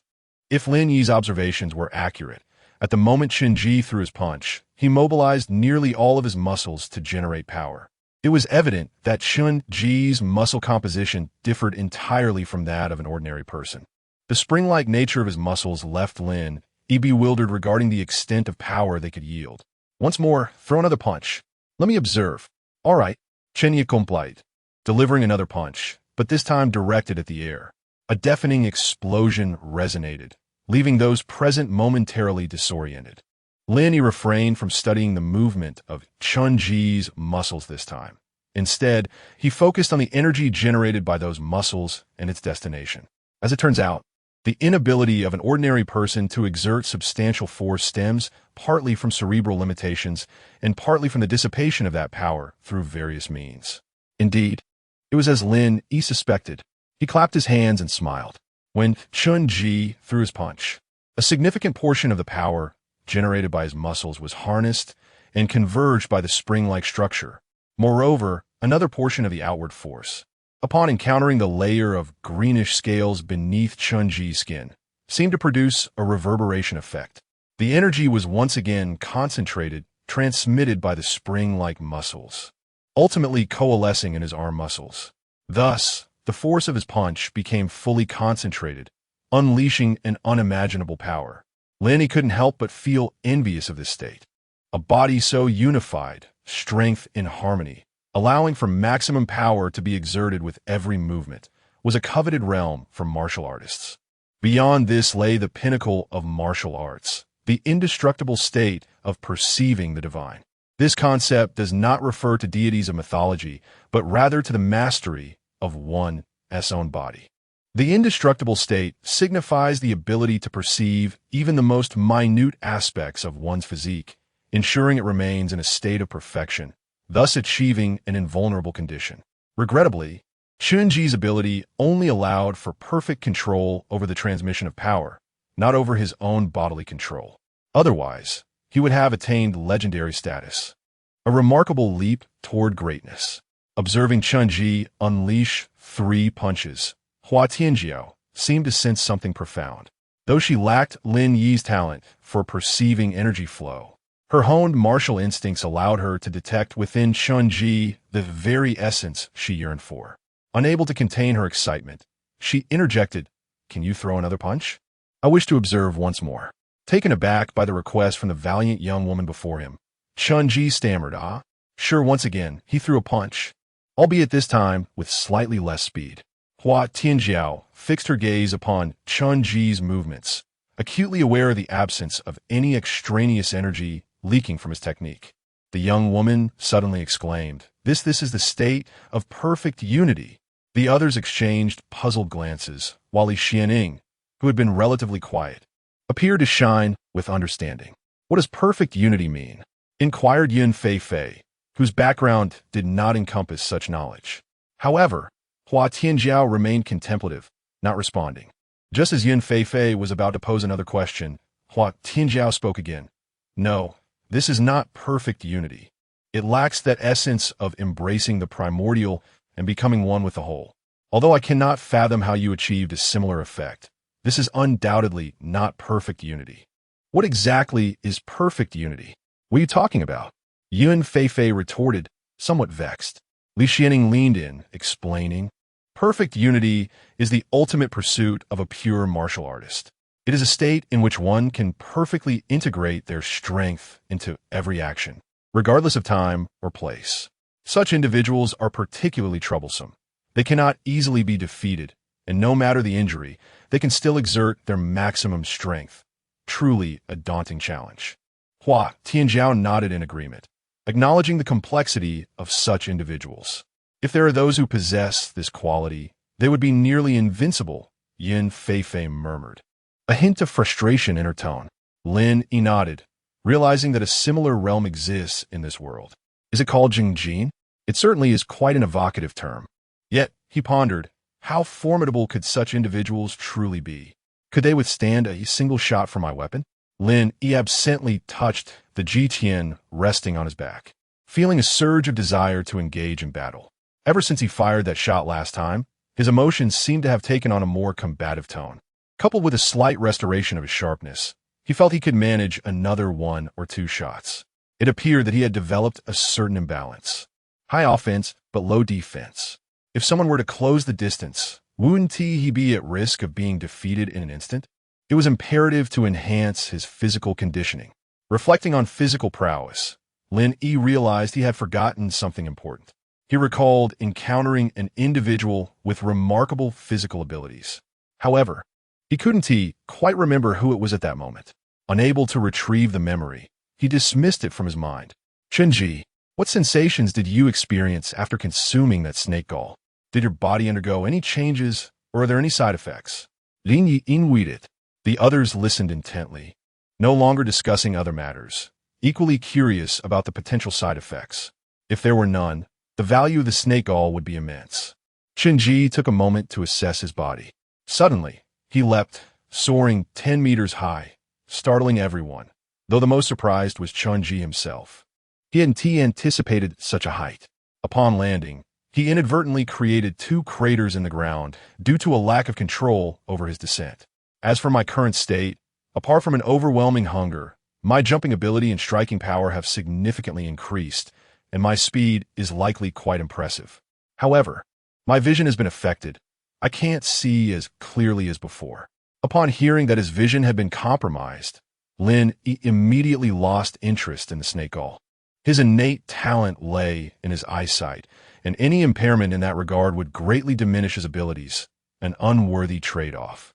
However, I seemed to perceive something unusual, like heat signatures. Seeing heat, the others were perplexed. While they knew some snakes could detect thermal imaging, it had nothing to do with their eyes. A significant reason snakes can see thermal images is due to specialized organs designed for heat detection, such as the heat-sensing pits located between the eyes of rattlesnakes. Moreover, I can sense a vast array of scents, Chun-Ji remarked, extending his forked tongue and flicking it in the air. This sight elicited a wave of disgust among the group, particularly from Jiang, Qingning, and Yun Feifei. After that, my body experienced no other issues. Chun-Ji concluded before hastily excusing himself to find something to eat. Chun-Ji, don't bother searching. Just roast the snake and eat it, Lin Yi suggested. All right, Chun-Ji replied, somewhat surprised yet pleased, as he was quite famished. The group fell into deep contemplation. The transformation of his eyes into those of a snake, now possessing thermal imaging capabilities, along with a forked tongue that could detect scents.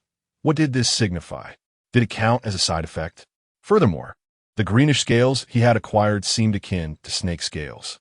After consuming the snake gall, he had essentially morphed into a humanoid python, enormously powerful, with thermal vision and a tongue capable of scent detection. Was this not akin to a python achieving sentience? What does this make him?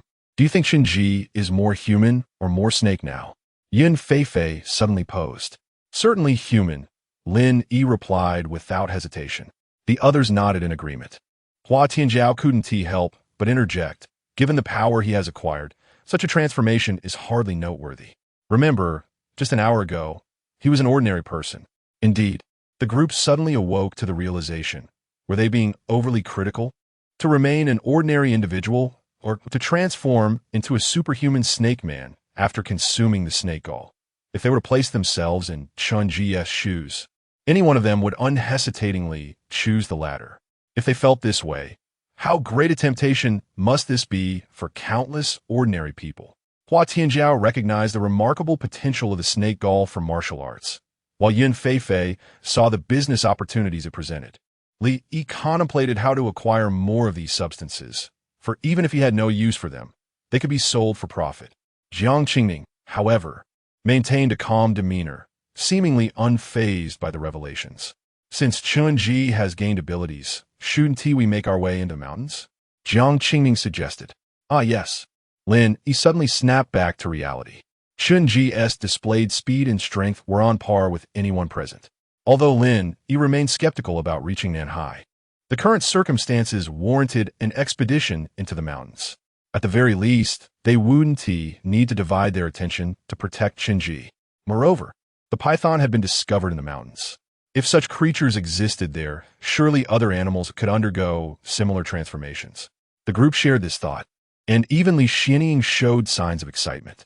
Lin Yi glanced at the sky. The sun was setting, and venturing into the mountains at this hour would be unwise. Let us rest for the night and set forth into the mountains tomorrow morning. Good. Agreed. Seeing that everyone concurred, Lin Yi began preparing dinner. In this vast world, the greatest joy lies in sharing a meal. Chapter 72. Lu Zihan and Lu Zi. The sun shone brightly, and the seabirds chirped melodiously, while sporadic splashes indicated the presence of large fish leaping in the distance. On the rocky shore, beside the sandy beach, two little girls, nearly identical in appearance, were engaged in fishing. How are you feeling, little sister? Can we go in now? Lu Zihan flicked her homemade fishing rod in frustration. Her bait remained untouched. Watching her sister occasionally reel in fish, Lu Zihan felt a twinge of irritation. Ha! Another one. The sound was playful and endearing. Lu Zi, are you even listening to me? Lu Zihan glared at her sister, who had just caught another fish, while her own catch lay empty beside her. With a huff, she dropped her fishing rod onto the ground in exasperation and leapt into the water. The sea responded with rippling waves that spread across the shoreline. Instantly, schools of fish, as if driven mad, surged towards the shore like a tidal wave. Countless fish, large and small, flopped onto the beach, writhing in the sand. Lu Zihan held a fish triumphantly, laughing and muttering, "See, You can't catch me. The fish seemed to retort. Are you even playing fair? Even Lu Zi, usually the more carefree of the two, could not help but shake her head at her sister's antics. Sister, what are you doing? Lu Zi's adorable face puffed up in annoyance.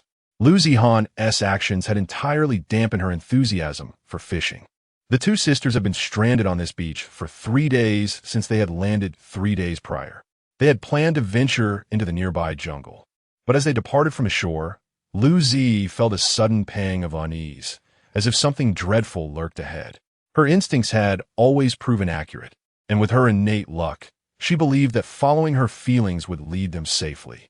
Thus, they had settled on the beach, waiting for that ominous feeling to dissipate before entering the jungle. Yet, 3 days had passed in this manner. Thankfully, it had not rained, or they would have been thoroughly soaked. The beach was so barren that it offered no shelter from the elements. Fortunately, a cluster of towering rocks provided some respite from a harsh sun. Never mind. Lu Zihan tossed the fish aside, unwilling to admit her jealousy of her sister's fishing prowess. She then released her control over the fish. As soon as she did, the fish danced back to life, eagerly leaping into the sea, creating a magnificent spectacle. A large wave surged, sweeping the fish back into the water. When can we enter the jungle? We've been baking on this beach for 3 days, and I'm practically sunburned. Lu Zihan complained. Sister, when did you become so impatient? Lu Zihan's forehead twitched at her sister's teasing. She thought to herself, she's family. I can't retaliate. After spending 3 days on the beach, they had become accustomed to the environment. The desolation of the beach felt haunted, devoid of any other soul. Each day had been consumed by fishing, and the frustration of not catching anything only fueled her irritation. Lu Zi, are you feeling rebellious? Let me give you a little tickle. The two girls then tumbled together, laughter echoing around them. Sister, stop it. Sora. Let us go in. Let us go in today. Lu Zi pleaded as Lu Zihan pinned her down. Lu Zihan continued to tickle her sister's feet, teasing. How is that for a lesson? After some time, both girls lay breathless on the beach, their skin glistening under the sun. They sprawled out in carefree abandon, not minding their appearance, as no one else was around. Lu Zihan felt a significant release of pent-up emotions, transforming her demeanor into one of languor, while Lu Zi continued to catch her breath, her eyes glistening with unshed tears. After a while, Lu Zi broke the silence. Sister, the unsettling feeling in my heart is fading. I can hardly sense it now. We should be able to enter the infinite hills today. All right then, let us go today. I can't stand this wretched beach any longer, Lu Zihan declared, her impatience evident. I wanted to walk along the beach to the south, Lu Zi lamented. But since you're eager to leave, let us head into the jungle. Lu Zihan, brimming with anticipation, urged, no time to waste. Let us depart immediately. She took Lu Zi's hand and led her towards the dense thicket. Wait, sister. We haven't collected the fish. Oh, forget about it. With your sister's abilities, you'll have plenty to eat in the forest. And so, the two girls set off with nothing but their resolve, venturing into the woods unburdened. In truth, they possessed storage rings and had stowed their leather jackets within them. Although the trial rules dictated that only 2 items could be brought, there was no explicit prohibition against carrying storage devices. Such items were exceedingly rare. Ordinary folk could scarcely possess them, and the privileged nobility would never allow their children to partake in such basic trials. Thus, no restrictions existed. However, this year seemed to attract an unusual number of oddities. The sisters walked for quite some time without encountering any danger. While the forest was Lu Zihan's domain, it was Lu Zi who led the way. After all, no matter how skilled one was, one could hardly compete with luck. Yet, after a considerable distance, Lu Zihan sensed that something was amiss. Are we heading north? She glanced up at the sun. This planet adhered to the cycle of sunrise in the east and sunset in the west.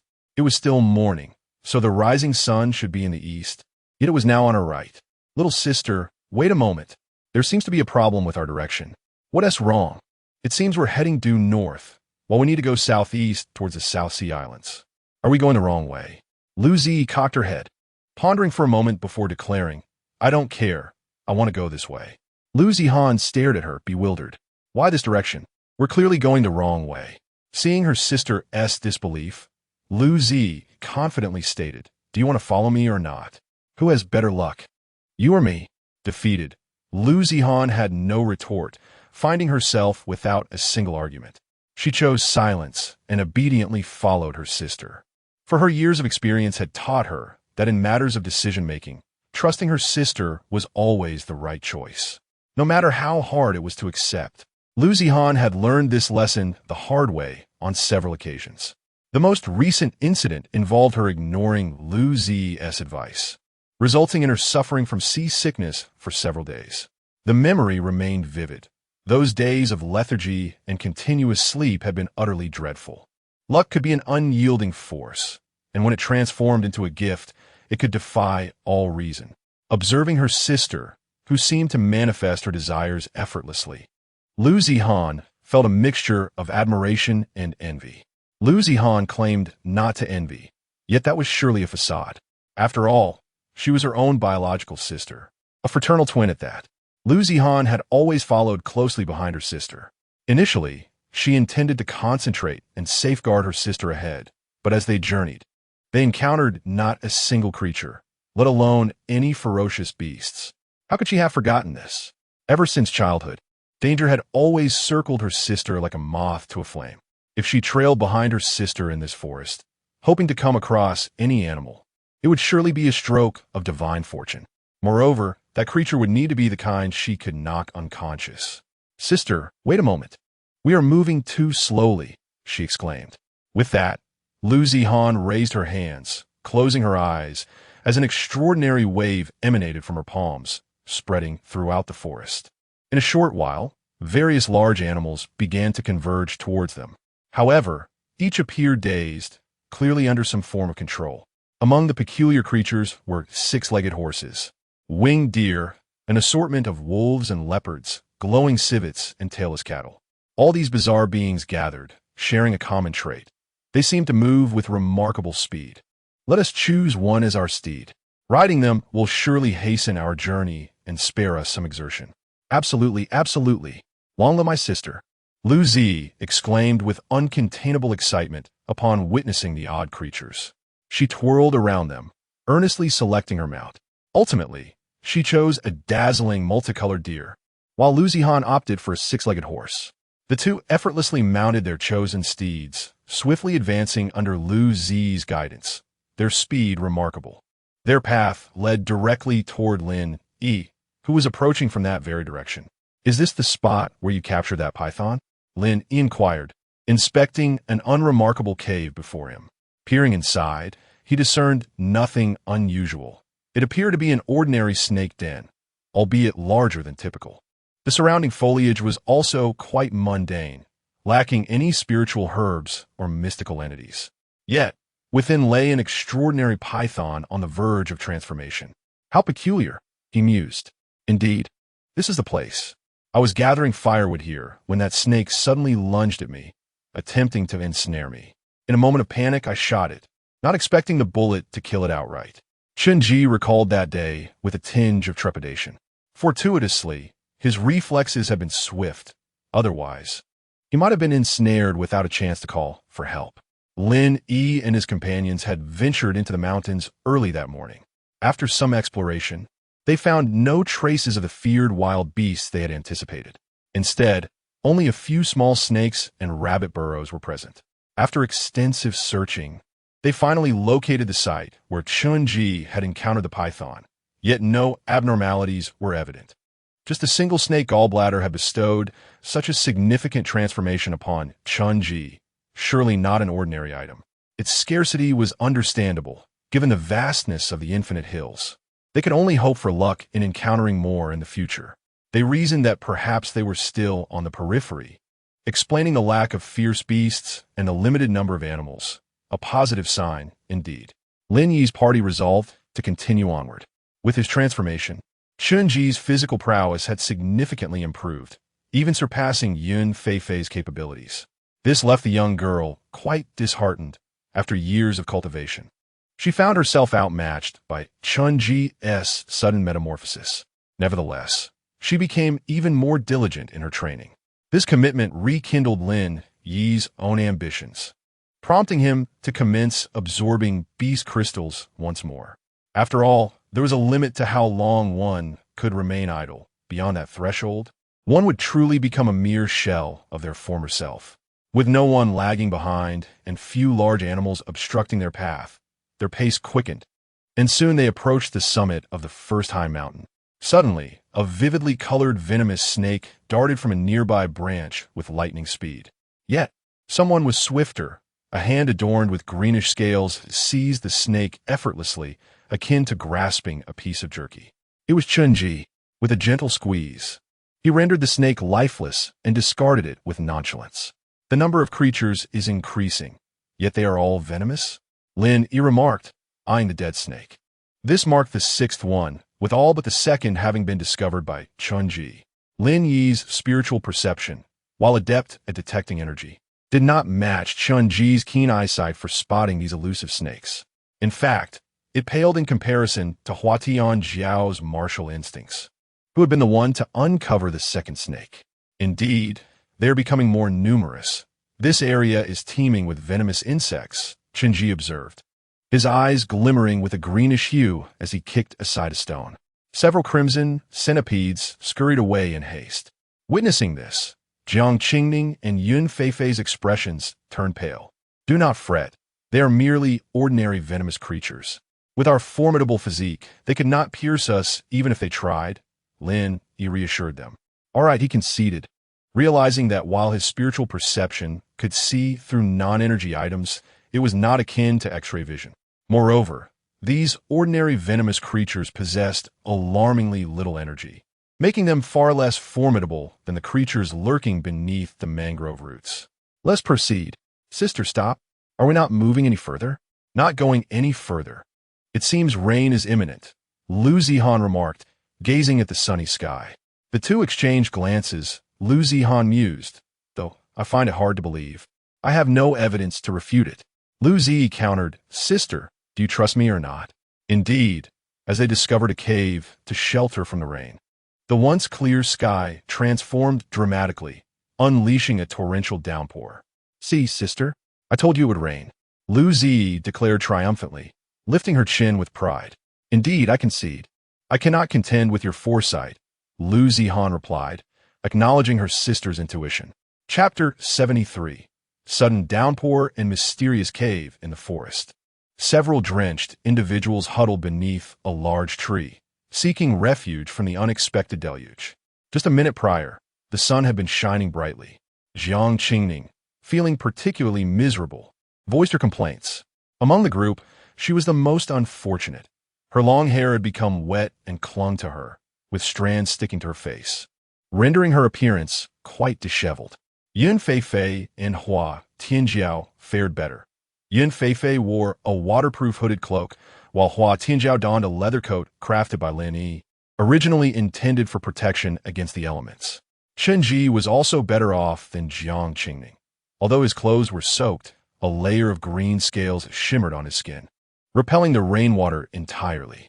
As for Li Xianying, the rain could not touch her. Any droplets that approached within half a meter were repelled by a peculiar force. Lin Yi, standing nearby, was also splashed, having been thoroughly drenched.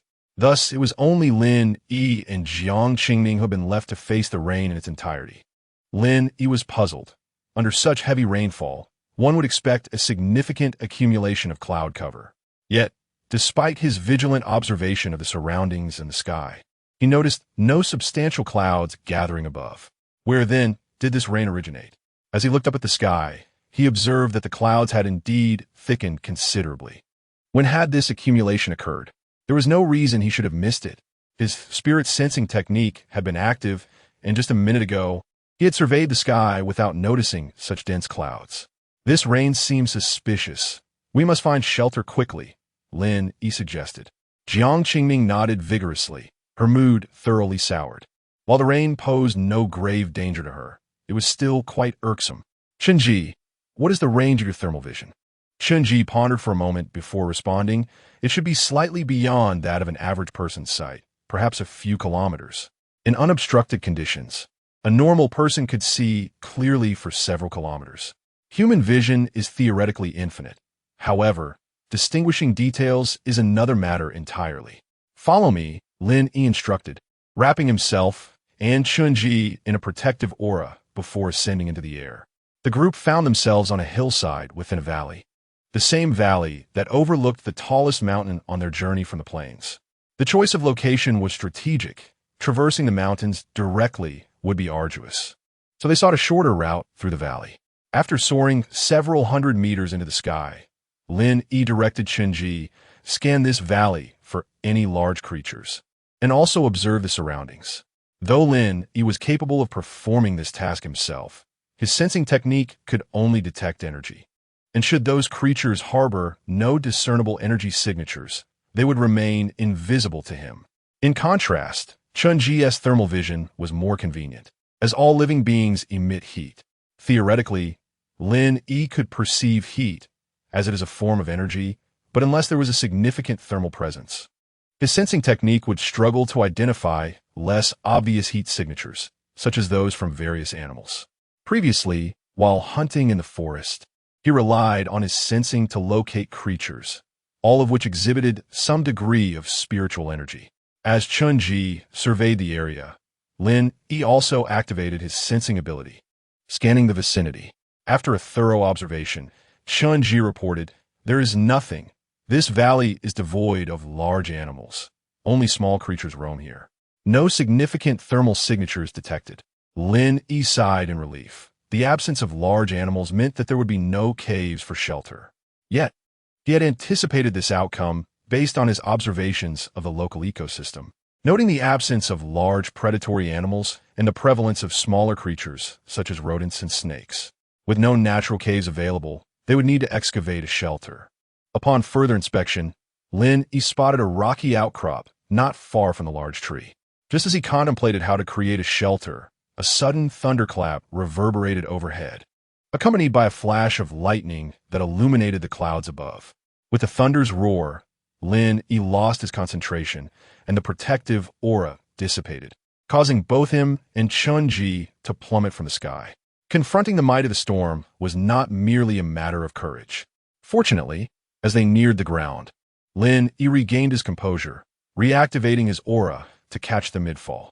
Chunji, startled, curled up in fright, gazing up at the thick clouds crackling with lightning. Lin Yi felt a wave of trepidation. He resolved to avoid ascending during such storms in the future. While they had escaped this time, who could say what might happen next? Falling from a height of over 100 meters would not bode well for either of them, despite their resilience. "Are you all right, Chenye?" Lin Yi asked. "Phew, I'm fine," Chunji replied, still shaken. "You scared me to death." Upon hearing this, Lin Yi guided Chunji back to the shelter of a large tree, a journey that took little more than 2 minutes. At that moment, he noticed Jiang Qingming had taken refuge behind Li Xianying, who had expanded her protective aura to shield Jiang Qingming from the rain. Lin Yi felt a pang of irritation. Just moments ago, he had been drenched by Li Xianying's aura, yet now she had chosen to protect Jiang Qingming. What was the meaning of this? He mused silently. "Be careful. I might just add mustard to your food." Yet, he dared not voice his discontent, recognizing the futility of opposing her strength. "Let's proceed. I have a plan. There is a stone wall ahead where we can dig a hole," Lin Yi announced. The group concurred, eager to escape the relentless rain, which showed no signs of abating as the clouds continued to thicken ominously. Despite the slippery ground, their pace remained swift, undeterred by the downpour. Aside from Chunji, everyone here possesses martial prowess. Chunji is no slouch either. He darts across the ground with remarkable strength, covering several meters in a single stride. Yun Feifei seems to have developed a peculiar gait, vanishing from sight in an instant, presumably having taken the lead. Hua Tianjiao and Li Xianying are even more decisive, both soaring into the air. Jiang Qingming is also lifted off the ground by Li Xianying's spiritual energy. In comparison, Lin Yi is the slowest among them. Although he could fly using his sharp energy, he had depleted it significantly earlier and had yet to recover, resulting in a sluggish ascent. Fortunately, the distance to cover is not great. By the time Lin Yi arrives, the others have already halted before the stone wall. Having learned from their past experience of digging a tunnel, They refrained from immediately starting their work. The previous lesson was profoundly impactful, leaving them somewhat embarrassed in retrospect. While Li Xianing finds it curious that the others are not taking action, she keeps her thoughts to herself. Upon Lin Yi's arrival, and noticing the group's hesitation, he breathes a sigh of relief. The terrain this time is markedly different. Behind the stone wall lies a towering mountain, with the rain pouring down. Recklessly digging could lead to mudslides and other troubles. Focusing his mind, Lin Yi gathers his spiritual energy, his eyes shimmering with a golden light as he maximizes his sensing abilities to survey the entire mountain and its surrounding terrain. The natural forces of the mountain and the spiritual veins are laid bare before him. Lin Yi senses a profound energy, and his demeanor inexplicably grows gravely serious. To the onlookers, he resembles a mystic, not the kind that deceives others, but one with an air of enigmatic authority. However, this aura of profundity flickers and fades, leaving Lin Yi bewildered. He grapples with the absurdity of the situation. This is a scientific world, yet he feels as if he is immersed in a realm of cultivation. Shaking off these strange thoughts, Lin Yi returns to his expertise. From his earlier observation, he identifies the weak and strong points of the mountain or stone wall, along with their overall structural framework. Digging is indeed a skillful endeavor. Weak points are easier to excavate but prone to collapse, while strong points are difficult to penetrate. An over-excavation can lead to catastrophic failures.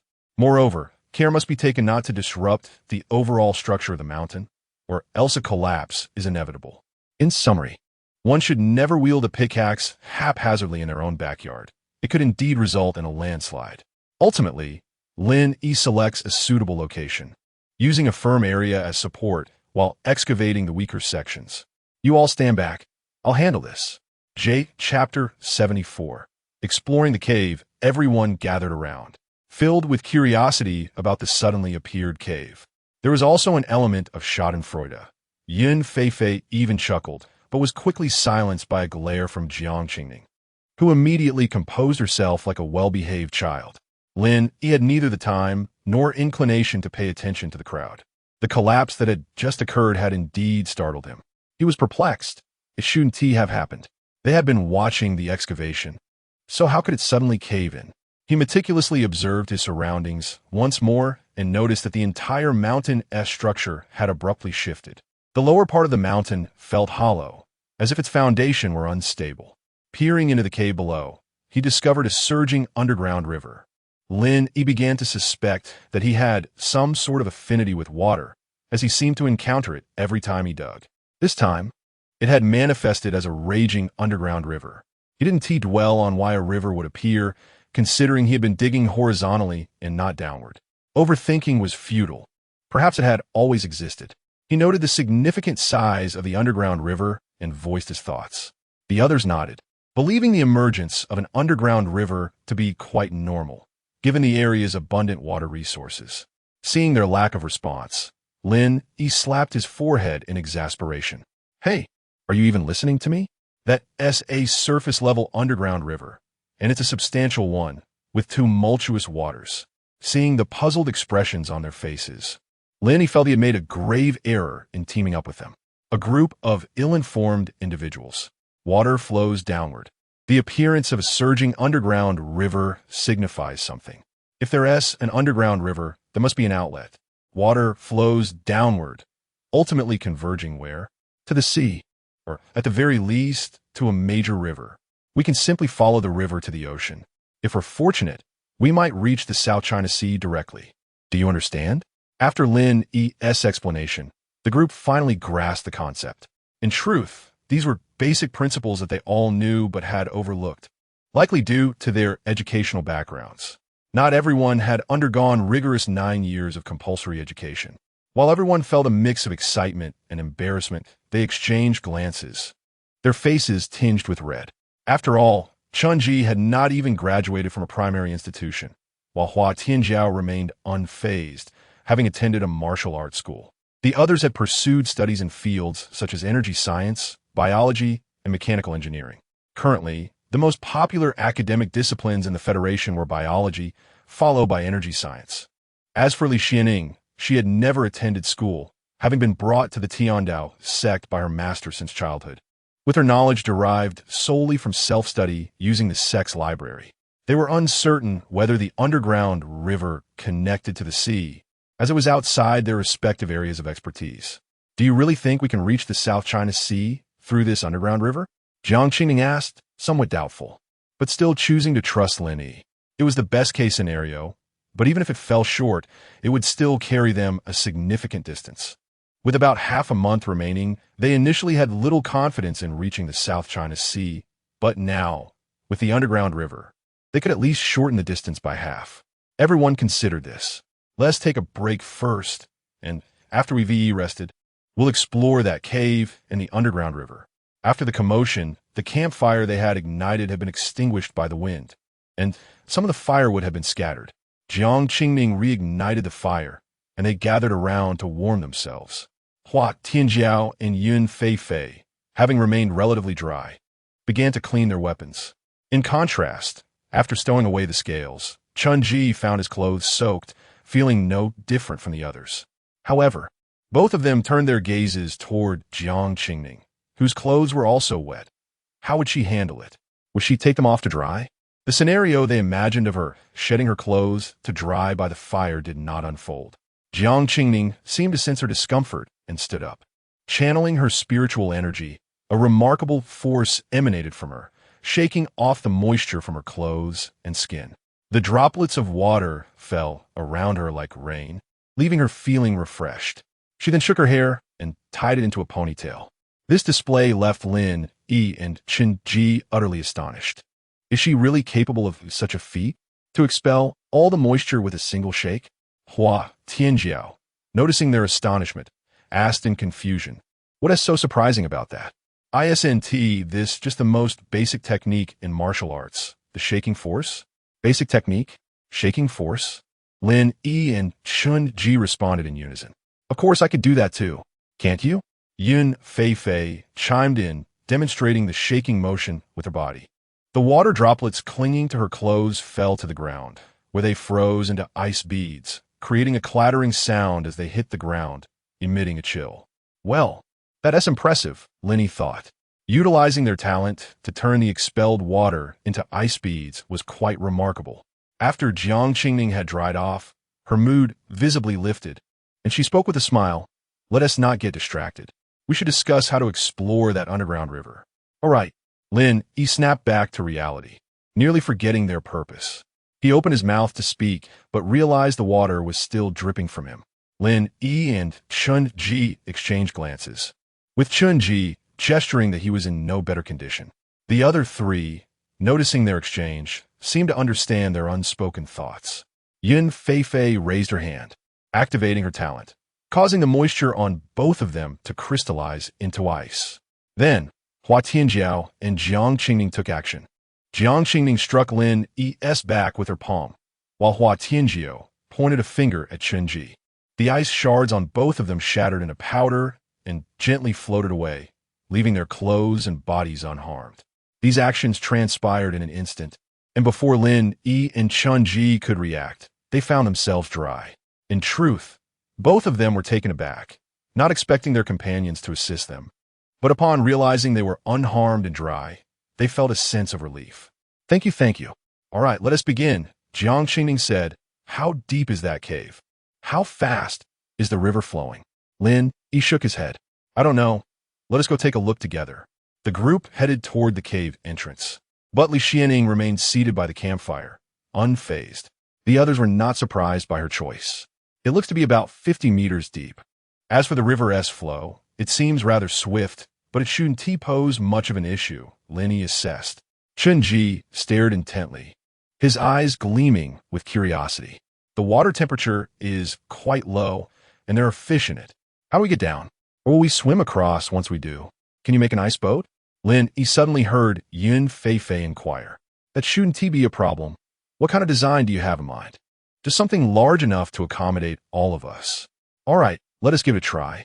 Without hesitation, Lin Yi enveloped himself in sharp energy, lifting Yun Feifei as he floated into the cave.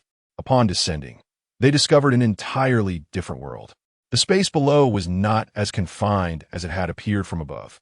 It was remarkably expansive. The center of the scene is a turbulent river, flanked by expansive banks composed of numerous stone pillars. Moreover, the ceiling of the cave is adorned with an array of stalactites. Lin Yi gently placed Yun Fei on the bank, on a relatively flat surface, suggesting, "Let us construct an ice boat here. I will fetch them." Yun Fei nodded in agreement. However, before Ling Yi could ascend once more, Hua Tianjiao descended with Jiang Qingning, followed closely by Qinji. Lin Yi was not surprised by Hua Tianjiao's descent, yet Qinji's leap startled him. Qinji was seen bouncing against the cave wall with remarkable agility, and with a single stride, he reached the riverbank at an astonishing speed. One must commend his physical prowess and leaping ability, which were indeed enviable. As they landed, Lin Yi chose not to ascend again, but turned to see that Yun Fei had fashioned a small boat capable of accommodating approximately 5 individuals. However, its shape was quite peculiar, resembling a water ladle, which made Lin Yi's eyes twitch slightly. Yun Fei, feeling somewhat embarrassed, scratched her head and said, "Let us try it out to see if it can float." Qinji, "Hey, I'm here." Qinji rushed to the boat, lifting it effortlessly with both hands. And after a few steps, he placed it back on the bank. Yet due to the swift current, it sank almost immediately. "I'll keep going," Yun Fei declared with determination, seemingly invigorated as she began to gather ice around her, embarking on her shipbuilding endeavor. "All right, you and Qinji can experiment here. I shall explore if there is anything peculiar about this underground river," Lin Yi replied. Jiang Qingning interjected, "Let us go too. You head downstream. Hua Tianjiao and I will venture upstream." "Good. Don't wander too far. We'll reconvene here in 30 minutes. The group nodded in agreement. After a brief survey, Lin Yi noted that aside from the immense kinetic energy produced by the flowing water, he did not detect any substantial energy. This area seemed devoid of danger, allowing him to feel at ease as they departed. He proceeded along the bank, moving downstream while intermittently activating his spirit-seeking ability to inspect the river, the banks, and the walls from various angles. The further Lin Yi walked, the more astonished he became. This place was indeed vast. A multitude of biological species thrived here, with luminous shells lining the banks. Additionally, ethereal, firefly-like entities floated in the air, emitting a ghostly blue glow. The crevices of the stalactites were also home to many glowing algae, which rendered the otherwise dark river corridor somewhat illuminated, creating a hazy ambience. Moreover, he observed various small crawling creatures scurrying about, and the waters teemed with fish, indicating the emergence of a distinct ecological environment. However, as he continued his exploration, he was met with a shocking sight around the next bend: a human corpse.